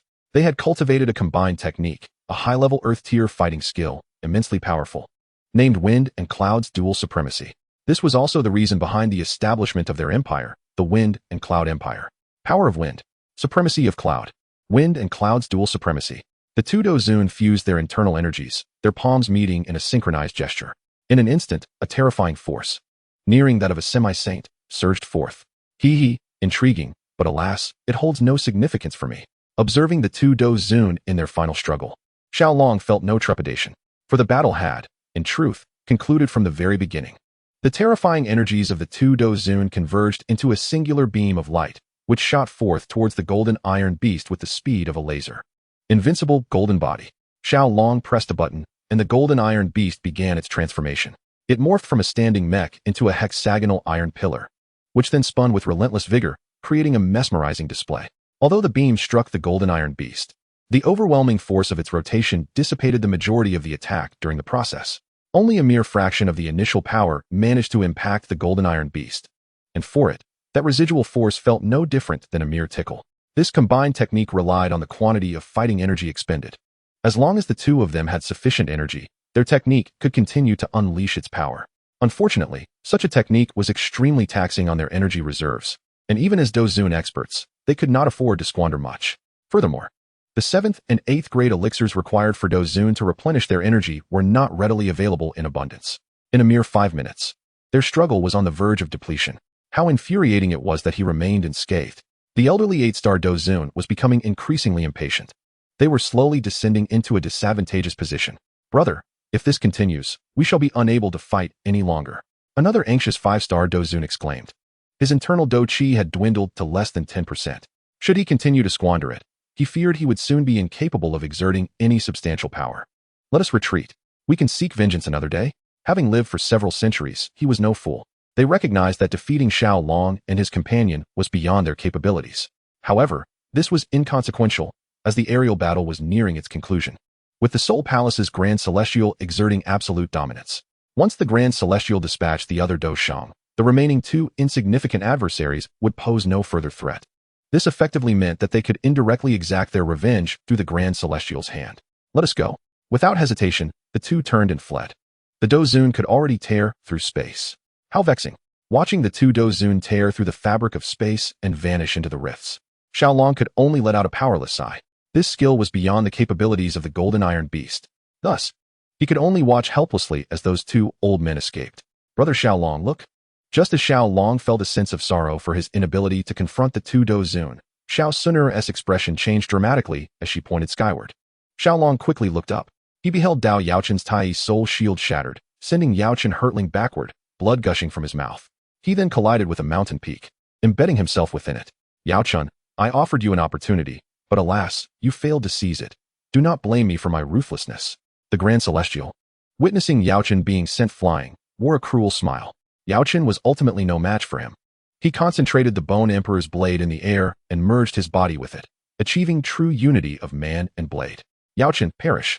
The Grand Celestial, now one with the Bone Emperor's blade, aimed at the severely injured Yaochun. He merely sought Yaochun's soul, while the Doshing's body would serve as a sacrificial offering for his blade. To be honest, his Bone Emperor's blade had never before feasted on the flesh of a Doshang. Should he integrate Yaochun's holy physique into the Bone Emperor's blade, its quality would undoubtedly ascend to another level. Furthermore, he himself would experience immense enhancement, easily reaching the late stage of 2-star Doshang, perhaps even challenging the 3-star Doshang. Thus, it was impossible for the Grand Celestial to remain unmoved. As he gazed upon the impending strike of the Bone Emperor's blade, a glimmer of despair flashed across Yaochun's aged visage. Chapter 87. The Death of the Grand Celestial. For he did not believe Xiaolong could contend with a Doshang. Although Xiaolong was enigmatic, he ultimately was not a Doshang, and therefore could not rival one. Grand Celestial, prepare yourself. At this moment, Xiaolong unveiled his Italian cannon. Aimed at the Great Celestial Sovereign, a barrage of artillery was unleashed. How infuriating. Since you seek your own demise, I shall oblige. The shell struck against the Bone Sovereign blade, causing the Great Celestial Sovereign to miss his initial target. Casting a glance at Yaochun and then at Xiaolong, who was poised like an iron lump, the Great Celestial Sovereign roared in fury, redirecting the blade towards Xiaolong, intent on eliminating this bothersome adversary first. Perish, you iron lump. A strike infused with the full force of the Great Celestial Sovereign surged towards Xiaolong, resembling a missile, trailing a white beam of light, not fire, but fighting spirit, a source of power for the Bone Sovereign blade. The Golden Iron Beast's claws began to whirl rapidly, resembling a diamond drill. Once its claws converged, the beast's head became extraordinarily sharp, rivaling the tip of a blade. One claw of the Golden Iron Beast collided with the Bone Sovereign blade. To his astonishment, the diamond-like claw, upon contact with the Bone Sovereign blade, began to grind it down gradually. What? How is this possible? The Great Celestial Sovereign within the Bone Sovereign blade sensed its degradation and was instantly struck with horror. The blade he had refined for hundreds of years was defeated by an iron lump. Upon realizing the sharpness of the Golden Iron Beast's claws, Xiaolong felt immense joy. It appeared that the beast's prowess was more than sufficient to contend with a 2-star Do Saint. Having recently experienced the escape of 2 Dozun from his grasp, Xiaolong had gained valuable experience, thus ensuring he would not repeat past mistakes. After all, a Do Saint could elude capture by the Golden Iron Beast, and a 2-star Do Saint like the Great Celestial Sovereign would likely escape even the clutches of a 3-star Do Saint. However, today he had encountered an anomaly, which could only be deemed his misfortune. With his other claw, Xiaolong seized the Bone Sovereign blade with formidable strength. This time, he would not allow the Do Saint to slip from his grasp. After securing the Bone Sovereign blade, Xiaolong began to exert force, determined to shatter it completely. Since the Great Celestial Sovereign had merged with the blade, its destruction would render him, if not dead, then incapacitated. As the saying goes, where the person goes, so goes the sword. How infuriating. You shall not succeed. The Great Celestial Sovereign, fully aware of Xiaolong's intentions, attempted to manipulate the Bone Sovereign blade to escape. Yet, the might of the Golden Iron Beast far surpassed his own. Damn it, my Soul Palace will never forgive you. Ultimately, realizing that the Bone Sovereign blade could not be freed, the Great Celestial Sovereign had no choice but to make a desperate decision. He abandoned the Bone Sovereign blade, liberating himself from its confines. Unwilling to concede defeat, he issued a fierce threat to Xiaolong before attempting to flee. Where do you think you're going, Soul Piercer? Before the Great Celestial Sovereign could tear through the fabric of space, Yaochun seized the opportunity to launch an attack. Yaochun bore a grudge. Having been ruthlessly assaulted by the Great Celestial Sovereign, he could not possibly refrain from retaliation. The great celestial sovereign underestimated Yao Chun, believing him to be devoid of fighting spirit, thus leaving himself entirely unguarded.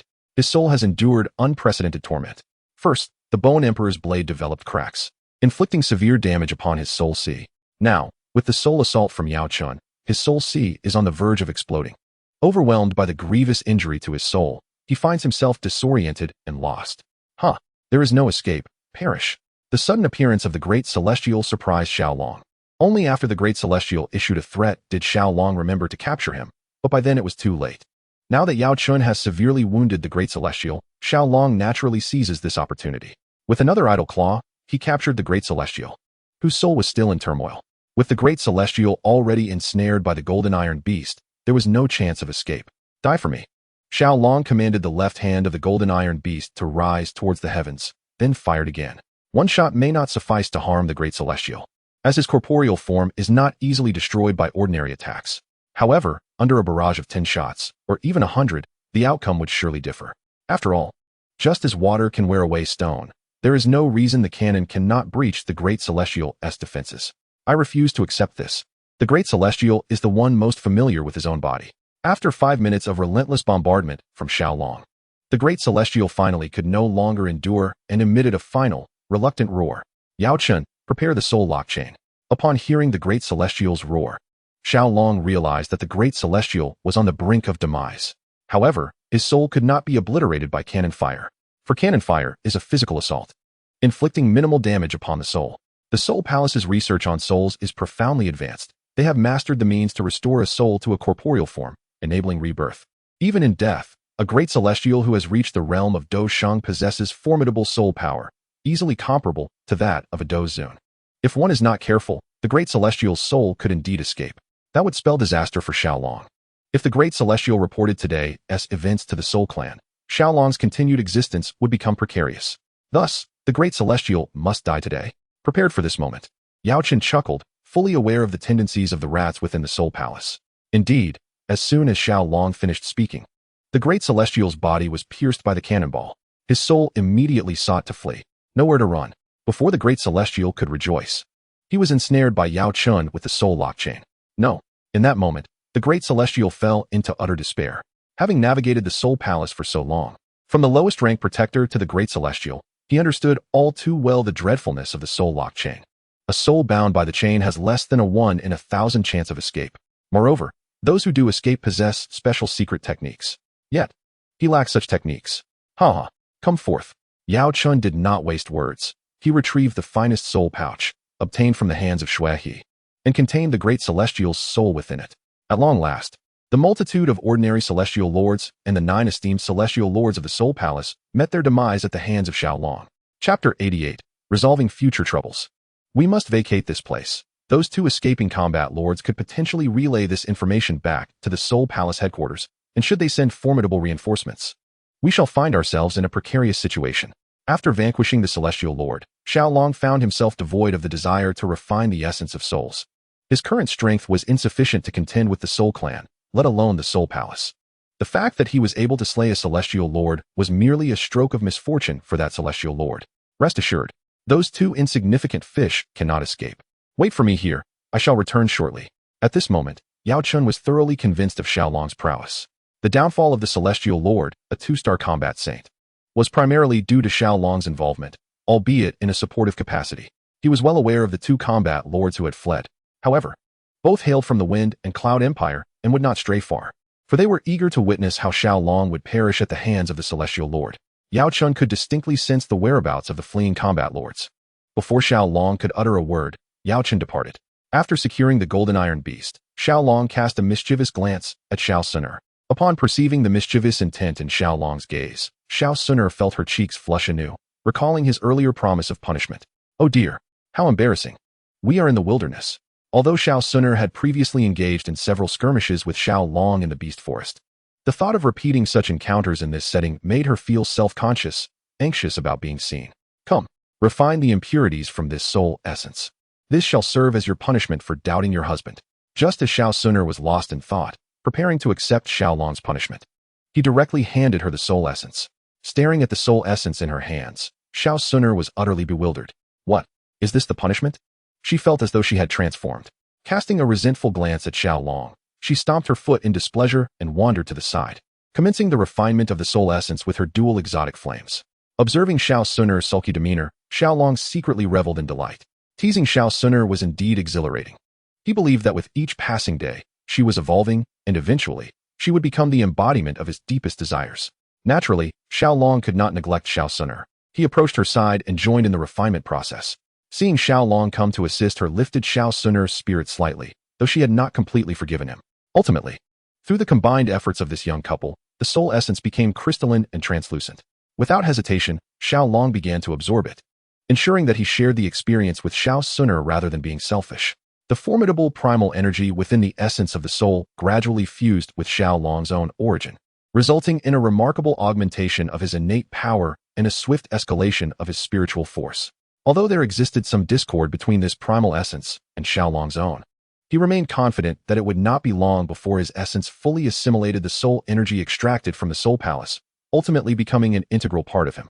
After nearly an hour of concentrated effort, this soul essence transformed into a mere vapor, significantly amplifying Xiao Long's spiritual strength to at least double its previous capacity. Yet, whether he had reached the realm of spiritual enlightenment remained uncertain. In contrast, Xun'er had evidently attained that state. Upon comparing their spiritual powers, Xiao Long acknowledged the gap between him and her in terms of spiritual prowess. Nevertheless, he was undeterred, for such progress could not be forced. Upon realizing this, Xun'er felt an overwhelming sense of joy, nestling into Xiao Long's embrace, her face adorned with a blissful smile reminiscent of a contented maiden. Xiao Long was more than willing to share everything with her, which naturally delighted Xun'er. Ahem, am I interrupting something? Xun'er hastily extricated herself from Xiao Long's arms. Her cheeks flushed as if she had been caught in an illicit affair, casting a reproachful glance at him. This time, it was Xiao Long who found himself perplexed. What? She had initiated it. How could she place the blame on him in this situation? Choosing not to dwell on Xun'er's reaction, he turned his attention to Yao Chun. Yao Chun promptly retrieved the two frozen corpses, the very individuals who had recently escaped from Xiao Long's grasp. They could only blame their misfortune for not fleeing the imperial capital of Fengyun immediately after their escape. Had they done so, Xiao Long would have been powerless against them. Now, let us first reconstruct the body of the Heavenly Fire Sovereign. Yao Chun, please prepare a Yin Yang Life Renewal Pill. With these preparations, Xiao Long intended to proceed with his plans. The addition of another Dozun would equate to an increase in power. It was worth noting that within the 4 pavilions of the central region of the Doqi continent, there was but a single Dozun. Excellent. Yao Chen uttered no objections. Alchemy was indeed his passion. As long as he adhered to the refining methods, success was assured. However, since this was Xiao Long's inaugural attempt at concocting such a potion, he opted for a Dozong of the lowest grade, a 1-star Dozong, as his experimental subject. Thus, even in the event of failure, Xiao Long could withstand the setback. Ultimately, the outcome did not disappoint him. The creation of the corpse puppet was a success. Regrettably, its combat prowess was rather lackluster, perhaps only sufficient to contend with a Do Huang, and facing even the lowest tier 1-star Dozong would prove exceedingly challenging. Shortly after the successful creation of the corpse puppet, Xiao Long had intended to indulge in a tender moment with Xun'er. Suddenly, his eyes brightened. The Yin Yang Life Renewal Pill was a 7th-grade elixir, and its completion would incite a pill tribulation. Indeed, the last time the Yin Yang Life Renewal Pill was successfully crafted, a tribulation had also manifested. The power of the thunder during the pill tribulation is precisely the extraordinary tonic for these evolved corpses. Perhaps, with this tribulation, my current corpse could attain the combat prowess of a Dozong? Upon learning this, Xiao Long hurriedly rushed out. He sought to prevent Yao Chun. For the 7th-grade pill tribulation was mere child's play for him, an effortless task. If Yao Chun were to disperse the tribulation, Xiao Long would truly have no place to weep. Yao Chun, spare the thunder. Upon arriving at Yao Chun's alchemy domain, Xiao Long exclaimed, "Yesterday, I forgot to express my gratitude to the esteemed Shuachi Xiao Ju for the 3rd generous donation." Chapter 89, The Human Demon Puppet. What is happening? Yao Chen asked, bewildered. Spare what thunder? Could it be the thunder of this pill tribulation? However, for Yao Chun at this moment, such heavenly lightning was but a trivial matter. He needed no assistance. Yet, since Xiao Long had arrived, he refrained from intervening, curious about Xiao Long's intentions. What are you planning, young Master Xiao? Yao Chen inquired upon Xiao Long's arrival. You need not act during this tribulation. Let it come. Xiao Long produced a half-finished product that could scarcely compare to the most rudimentary, human-level demon puppet. Upon seeing it, a glimmer of excitement sparkled in Yao Chen's eyes. The art of corpse refining was nearly extinct, and while some sects still possessed demon puppets, they were exceedingly rare. Where had Xiao Long procured this puppet? Suddenly, Yao Chun recalled Xiao Long's persistent collection of corpses, and an idea began to form in his mind. Xiao Long must possess a technique for refining puppets. However, he silently apologized to Xiao Long for his earlier doubts regarding his fervent collection of corpses. Young Master Xiao possesses the method of crafting demon puppets. A smile graced Yao Chen's face. If Xiao Long truly held the art of puppet refinement, it would be splendid. Should they succeed in transforming the Grandmaster of the Soul Hall into a demon puppet, would they not gain another formidable combatant of Doshin caliber? This way, the Soul Hall could not easily subdue them. Indeed, regardless, Xiao Long planned to produce numerous demon puppets in the future, which could not remain concealed. Can Do Sheng be refined into a demon puppet? Yao Chen tentatively inquired. Certainly, not only Do Sheng, but even a Do Di can be transformed into a demon puppet, given sufficient materials. And the Grandmaster of the Soul Hall? Yao Chen swallowed hard at this prospect. If the Grandmaster were turned into a demon puppet, it would be most advantageous, granting them yet another Do Sheng level combatant. Not yet. Time does not permit. However, once the matter with the Fire Sovereign is resolved, we shall attempt it. Xiao Long chuckled. Yao Chen wished to say more, but the Pill Thunder had already descended. Behold, as this demon puppet absorbs the power of the Pill Thunder, it should reach the realm of human demon puppets, comparable to lower-level Do Zone. Watching the demon puppet being struck by the heavenly lightning and retreating repeatedly, a smile spread across Xiao Long's face. Although this demon puppet finds itself at a disadvantage against the heavenly thunder, it will gradually undergo transformation with the passage of time. How remarkable! Yao Chun gazed in awe at the demon puppet, which was being forged into a formidable entity by the celestial lightning. One must wonder how many would dare to employ heavenly thunder as an aid for body refinement. The 7th grade medicinal thunder is not particularly powerful, nor does it last for an extended period. After enduring 7 or 8 strikes of heavenly thunder, the tribulation finally reached its conclusion. The demon puppet recently crafted by Xiao Long bore significant damage, yet the remaining parts of its body were even more resilient, comparable to a 1-star Do Zone. Alas, a 1-star Do Zone is utterly inconsequential. Observing this barely competent demon puppet, Xiao Long couldn't help but sigh in resignation. What use could a 1-star Do Zone serve them now? Perhaps it would be best suited for guarding the premises. I shall gather the necessary materials for the crafting of a corpse puppet, striving to refine the great heavenly sovereign as soon as possible. Upon witnessing a 1-star Do Zone being created, Yao Chun could no longer contain his excitement. If this line of reasoning continues, would not the great heavenly sovereign still be a 2-star Do Sheng once refined into a demon puppet? At that time, our side would possess 3 Do Sheng powerhouses, making it imperative for even the Soul Palace to weigh their options before acting. You should procure some robust metals. The crafting of the demon puppet requires a body, soul, and magic core, all of which I possess, so I leave the acquisition of sturdy metals to you. After a moment of contemplation, Xiao Long addressed Yao Chun.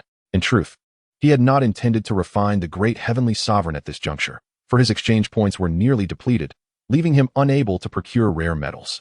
Following an expenditure of over 10,000 points on the iron gold beast and a 7-star magic core, his balance had dwindled to nothing. Acquiring a 9-star magic core would be exceedingly difficult. Furthermore, exchanging for a few drops of beast blood for the heavenly fire sovereign's body refinement would completely exhaust his points. To put it succinctly, Xiao Long was currently impoverished, extremely impoverished. The situation regarding combat techniques was similarly dire, leading to a noticeable decline in business for both the martial arts and combat techniques within Xiao Long's establishment. Additionally, the sale of resources was remarkably swift. The collection from Jialan Academy was entirely sold out within 3 days, and the stock from the Demon Flame Valley was nearly exhausted as well. Alas, each practitioner requires an ample supply of resources. However, Xiao Long possessed very few resources himself, and even those were largely seized from others. Suddenly, an astonishing thought struck Xiao Long. Yao Chun. The Wind and Cloud Empire is a true imperial powerhouse. I cannot fathom the wealth contained within its treasury. Shouldn't you pay a visit? Xiao Long chuckled, noting that the presence of 3 Dozun guardians in the Wind and Cloud Empire attests to its profound depth. The treasures within its treasury must surely surpass those of Jialan Academy, providing Xiao Long with a bountiful feast. Oh, how could I have forgotten this? Yao Chen slapped his forehead, realizing the truth. Having vanquished the strongest of the Wind and Cloud Empire, it was only fitting to reap the rewards of their wealth. My memory seems to be failing me, and it appears that denying my age is futile. I shall set off at once. Without a moment's hesitation, Yao Chun tossed the freshly concocted Yin-Yang life-saving pill to Xiao Long, and then soared towards the imperial city of Fengyun. Xiao Long received the pill and proceeded into a cave he had established. The 1-star Do Zone puppet remained at the entrance, dutifully guarding the premises. Xiao Long was reluctant to provide the body of a Dozun expert to the Tianhua Zunjia for body crafting. It is well known that in the original narrative, Xiao Long had sacrificed the remains of a 2-star Dozong from Yunshan for the same purpose, ultimately granting Tianhua Zunjia the prowess of a Dozun. To offer the body of a Dozun to Tianhua Zunjia would be an egregious act, as such a body embodies the combat strength of a Dozun. However, it would also be unfair to Tianhua Zunjia to provide him with something so inferior. So after much deliberation, Xiao Long selected a 4-star Dozong from the Soul Palace as the raw material for crafting Tianhua Zunjia's new form. Armed with experience from previously crafting a body for Yao Chun, Xiao Long executed the process with remarkable proficiency. Under the accumulation of the Yin-Yang life-saving pill, the blood of a demon emperor, and other materials, the body was successfully forged. Tianhua Zunjia then took possession of it, awaiting the moment to acclimate to his new form before emerging. Chapter 90. Crafting the Do Sheng Demon Puppet. After plundering a royal treasury, and with the journey being relatively short and devoid of adversarial interference, Yao Chun accomplished the task in merely half an hour. It took a total of 5 high-level storage rings to completely empty the treasury of the Fengyun Empire, illustrating the immense wealth of this realm. Yao Chun entrusted 4 of the rings to Xiao Long, who accepted them without hesitation. When it comes to such coveted medicinal materials, Xiao Long has always welcomed them with open arms, even relishing in abundance. As for what Yao Chun took away, Xiao Long paid little mind, suspecting it to be some rare herbs that even Yao Chun coveted. However, having feasted on the bounty, Xiao Long felt compelled to ensure Yao Chun received a share, lest it appear excessively ungenerous. Now that the Tianhua Zunjia had been dealt with, it was time to confront the great heavenly sovereign. Yao Chun, do you wish to witness this together? After tidying up the Tianhua Zunjia, Xiao Long and Xun'er emerged. Given that the great heavenly sovereign was a Do Sheng with an exceptionally formidable soul, Xiao Long believed it prudent for Yao Chun to assist in the endeavor. Excellent. I could not have wished for more. I, too, wish to witness this scoundrel transformed into a soulless puppet. Yao Chun readily agreed.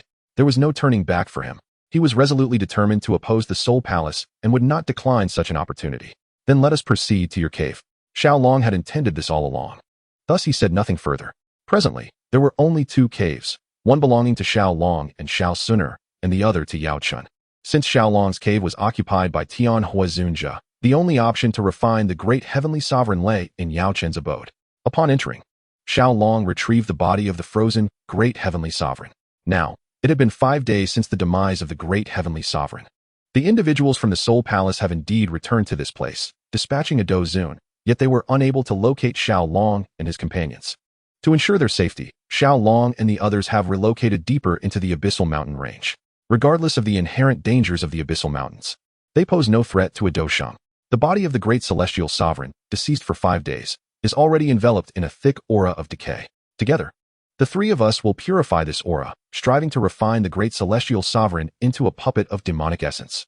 Xiao Long glanced at Xun'er and Yao Chun before speaking.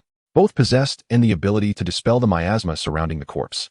Given Xiao Long's current strength, subduing even a corpse of a Do Sheng would be quite a challenge. However, with the assistance of Yao Chun, a Do Sheng, and Xun'er, a Dozun, the task would undoubtedly be much easier. Yao Chun and Xun'er said little, releasing their in unison. The 3 worked together to disperse the miasma surrounding the great celestial sovereign.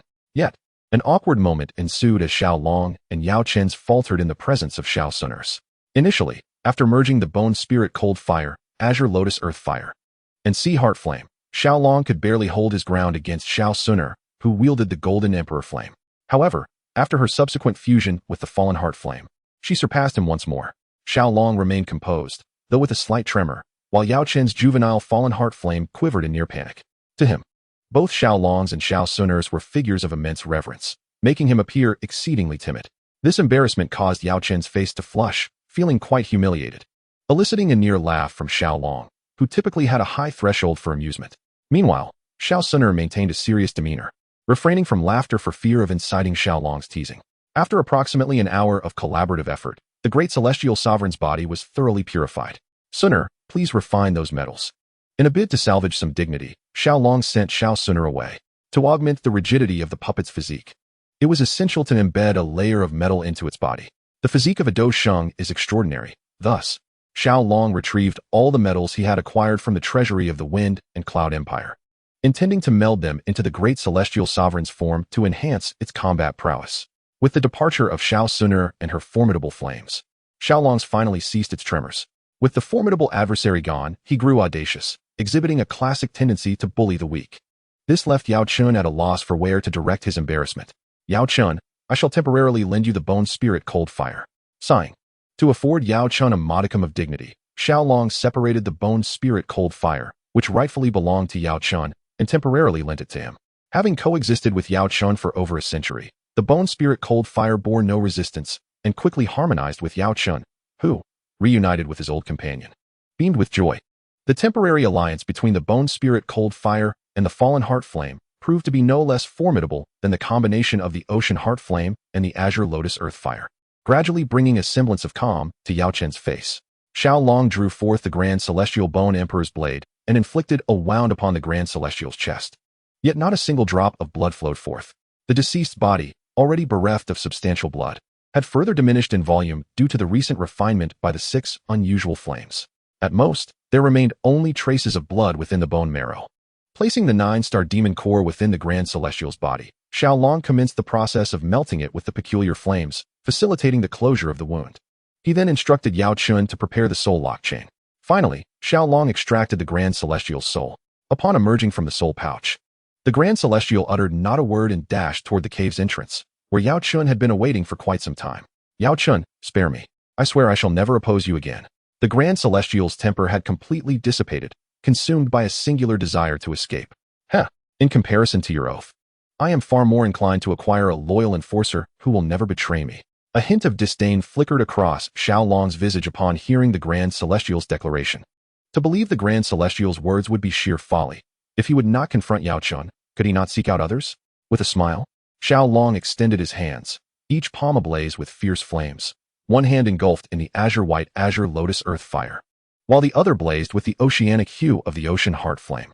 Grand Celestial, rest assured, he enveloped the Grand Celestial's soul with both types of extraordinary flames.